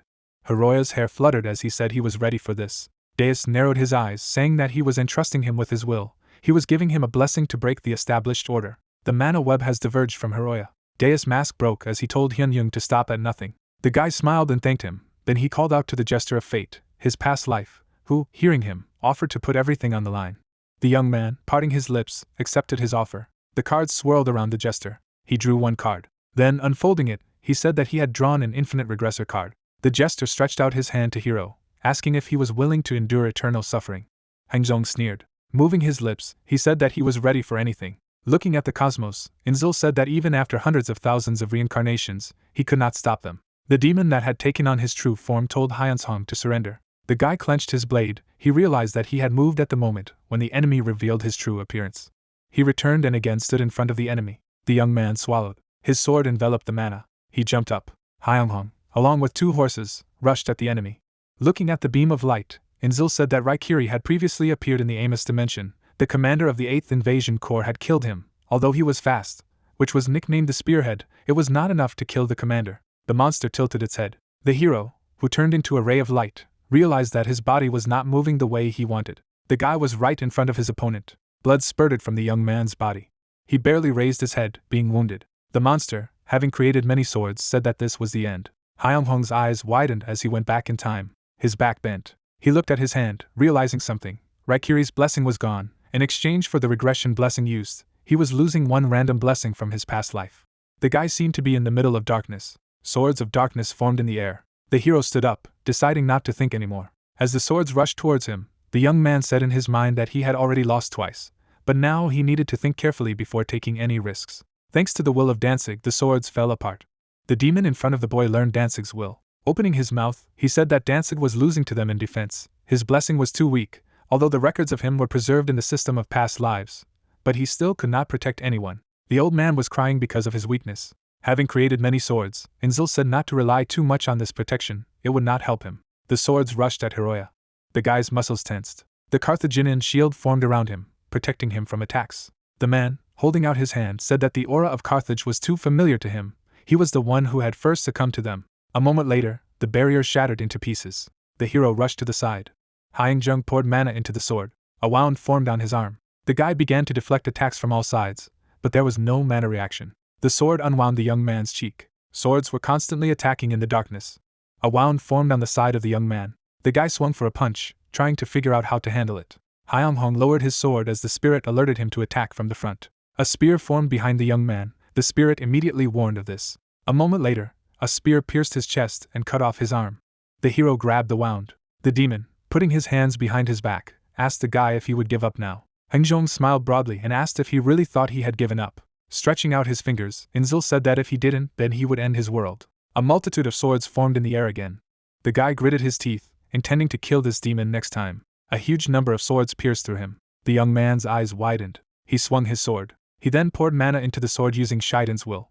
The demon held out his hand in front of him, saying that it was useless. Hiroya's body was cut into 2 pieces. Blood spurted in all directions, and at that moment, the guy lost one of his blessings again. For the 500th time, a spear pierced the boy's chest. On the 1000th return, his body was pierced by swords and spears. For the 2000th time, Inzil grabbed him by the throat. The sword plunged into the boy's chest. Inzil, stepping on his hand, said that he was too noisy. The hero, frowning, said that this was not the end, and he should not even think about it. The demon froze, looking at the guy. Thrusting his sword into the young man's head, he said that this was definitely the end now. Blood flowed non-stop. The system reminded time and again of absorbing a blessing in exchange for a return. The hero froze. It was his 5,320th return. The guy gritted his teeth in anger. Mana flashed at the tip of his sword. The young man grabbed the sword with both hands as it said that the mana reaction was unusual. The fight began with a piercing blow, followed by a comprehensive sword attack, which the young man dodged. The blade of the sword flashed. Hyung-jung lost his arm, but he didn't even think of retreating. He clenched his jaws, his only goal being to kill his opponent. Inzil wound up a javelin for throwing. The young man dodged the spear while receiving a blessing from the sword master. Suddenly, a spear pierced his stomach. The demon, laughing, said that he was not bad. Hyung-jung gritted his teeth. He clenched his fist and swung for a blow. The guy struck at the enemy. Frowning, the young man saw a chance. He began to move around the enemy non-stop, attacking them. Inzil's body began to fall. The hero, parting his lips, called for a sword. He plunged into the back of the head at high speed. The hero swept past the enemy like a ray. Inzil coughed up blood. Hangjong sneered. The demon's body shone. A moment later, it exploded. The hero took the sword out of the enemy's body. As he stared at his reflection, Inzil said that he couldn't lose like that. Hyung-hong swung his sword to strike. A bright shine filled the space. Events take us to the real world. Looking out the window, the girl asked Hyung-jung how he was feeling today. The young man lying on the bed did not answer her. Sachin, moving her lips, said that today he was looking into the void again. There was no consciousness in Hiro's eyes, he was lost. A girl sitting next to him asked if he could hear her. Looking out of the window, she said that everyone was waiting for him. They had come to see him yesterday. When evening came, Sachin said that she would be back tomorrow. When she left the room, she was asked if she was okay. Gina crossed her arms over her chest and stared at her friend. Unable to hold back her tears, the girl said that he wasn't even looking at her, let alone answering. He had been looking out the window for a whole month. Couldn't he come back? Gina pursed her lips. She averted her gaze, saying that Hyung-hong would definitely return. The hero found himself in a space full of light. As he looked around, he tried to figure out where he was. He grabbed his head sharply because of the pain. Holding his head, he tried to understand who he was, what he was doing, what he should do. The guy lowered his hand. A golden helmet appeared in this space. Carthage appeared and told the young man that they had finally met. He narrowed his eyes and called out the name of Hyung-hong. The young man turned to him and asked if Hyung-hong was his name. And how did he know his name? Who was he? Carthage, bowing his head, introduced himself. The guy's eyes widened in shock. Squinting, the man said that a righteous shield stood guard over the north of the empire. Hyung-jung clutched his head, saying that something was wrong. I didn't know how he knew his name. The warrior parted his lips and sighed. He summoned his spear. Grabbing the spear, he said that it was natural. Pointing the spear at the guy, he said that he was his past life. The young man's eyes widened as the warrior said that he was his first past life to appear before him if he had lost all the memories of his thousands of rebirths. Pointing his spear at Hyung-jun, he said that he would teach him again in the most familiar way. Sweat rolled down from Hiroya's face. He did not understand what it meant, what his past life and rebirths meant, what will teach meant. The young man, in the midst of the darkness, experienced a vague feeling of anguish. The guy frowned when Carthage granted him its blessing. Carthage, rushing forward, said that until his memory was restored, he would beat him every day, for if there were no trials and sufferings, there would be no result. A shield appeared in the young man's hand. An explosion thundered through the spirit space. The guy put the shield in front of him. The warrior straightened up and asked if he remembered anything. Hyung-hong's whole body trembled. The man swung for a blow, realizing that the guy did not remember anything. The hero blocked the enemy's shot. A moment later, a couple more blows fell on the shield. A hail of blows rained down on the shield non-stop. The young man fell to the floor. Carthage, waving his hand, said that his body remembered the old days. Now he needed to remember everything. The hero blocked the blows with his spear. Suddenly, a spear pierced his side. Carthage, swinging for a blow, said that he had always won, so he could do it this time too. The wound on her side began to heal. Hyung-hong squeezed his eyes shut. His eye opened abruptly. The sword in his hand enveloped mana, and the young man used Saiden's blessing. The spear rushed forward. The hero with his shield raised jumped up. Dark mana accumulated in his hand when Kasashin and Reaper granted him a blessing. The warrior's body was shrouded in the shackles of darkness. Hyung-jung knocked Carthage to the ground. The man, parting his lips, said that this expression was familiar to him. Looking at Hyung-hong's face, he said that he had now regained his memories and had won in the end. The sword began to dissolve, then Carthage said that this was the end of his role, now no more regrets from past lives. The man with a smile on his face began to dissolve. The souls of past lives appeared in the air, each of them bestowing their blessing on Hyung-hong. The shield in the young man's hand began to dissolve. The souls disappeared, telling him that he had done a good job. The hero shed tears when 990,000 past lives paid tribute to him for fulfilling a long-held wish from a past life. Opening his eyes, the guy saw the ceiling. He looked at the bottle of water to the side. The young man began to greedily drink water. The girl opened the door. Entering, Sachin was amazed to see the guy wake up. She held out her hands to him, asking if he had really woken up. When Hyun-jung hugged her, she said that she was very worried. Taemin and Gyuwon, who had followed her, opened their mouths in shock. Wiping away a tear, the girl said that according to the doctor, his body was not badly damaged, so once he woke up, he could be discharged. Taemin, who was standing behind, asked if they wanted him to be discharged immediately. The hero replied saying that it was time for him to go back. Hansok burst into the room and asked how the elder was. Hansu replied by telling him not to worry about him because he was fine. Janso, sneering, said that they had better do without formalities. Hansu, smiling, said that they were waiting for him. Teshik, putting his hand to his chest, expressed his joy that the young man had woken up. Tavi, mouth agape in horror, said that she wanted to make a video, but missed the moment of waking up.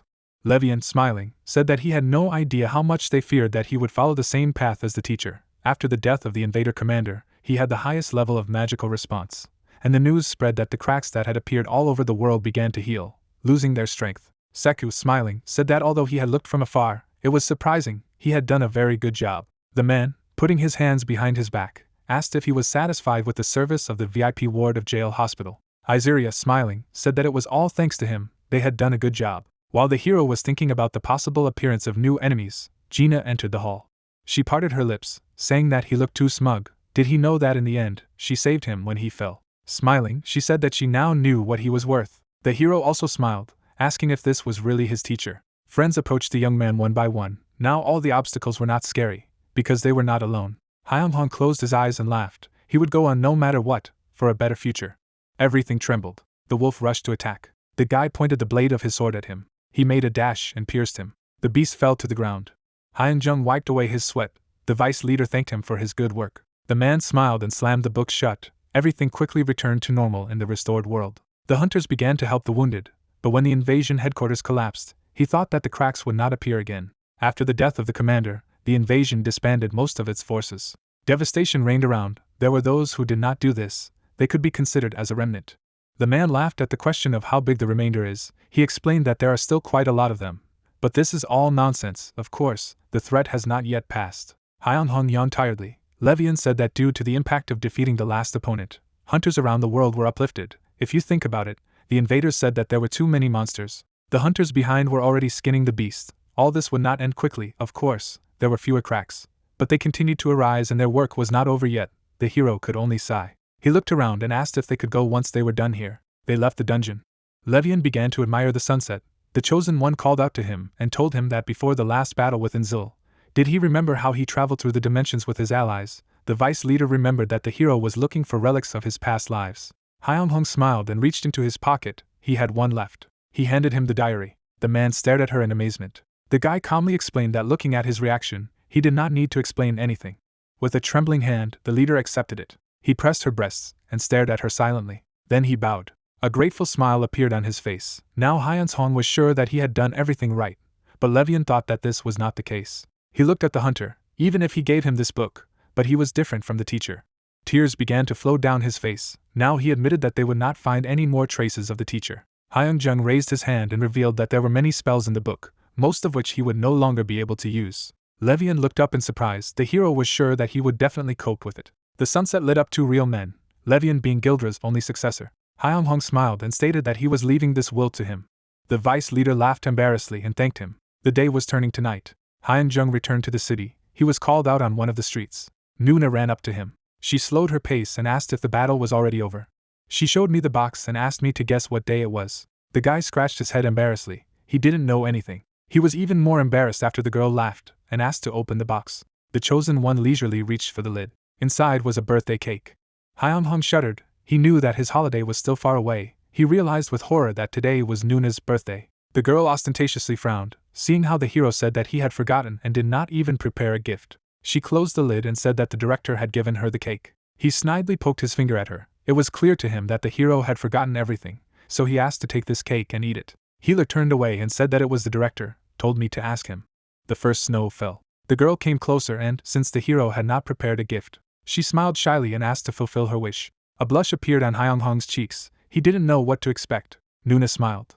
A romantic atmosphere reigned around. A friend asked to give her time just today. Hyun-jun didn't know what to say for a few seconds. The girl put her hand on his shoulder. The couple smiled at each other. The hero agreed. In an embrace, they went for a walk, so they returned to their usual everyday life.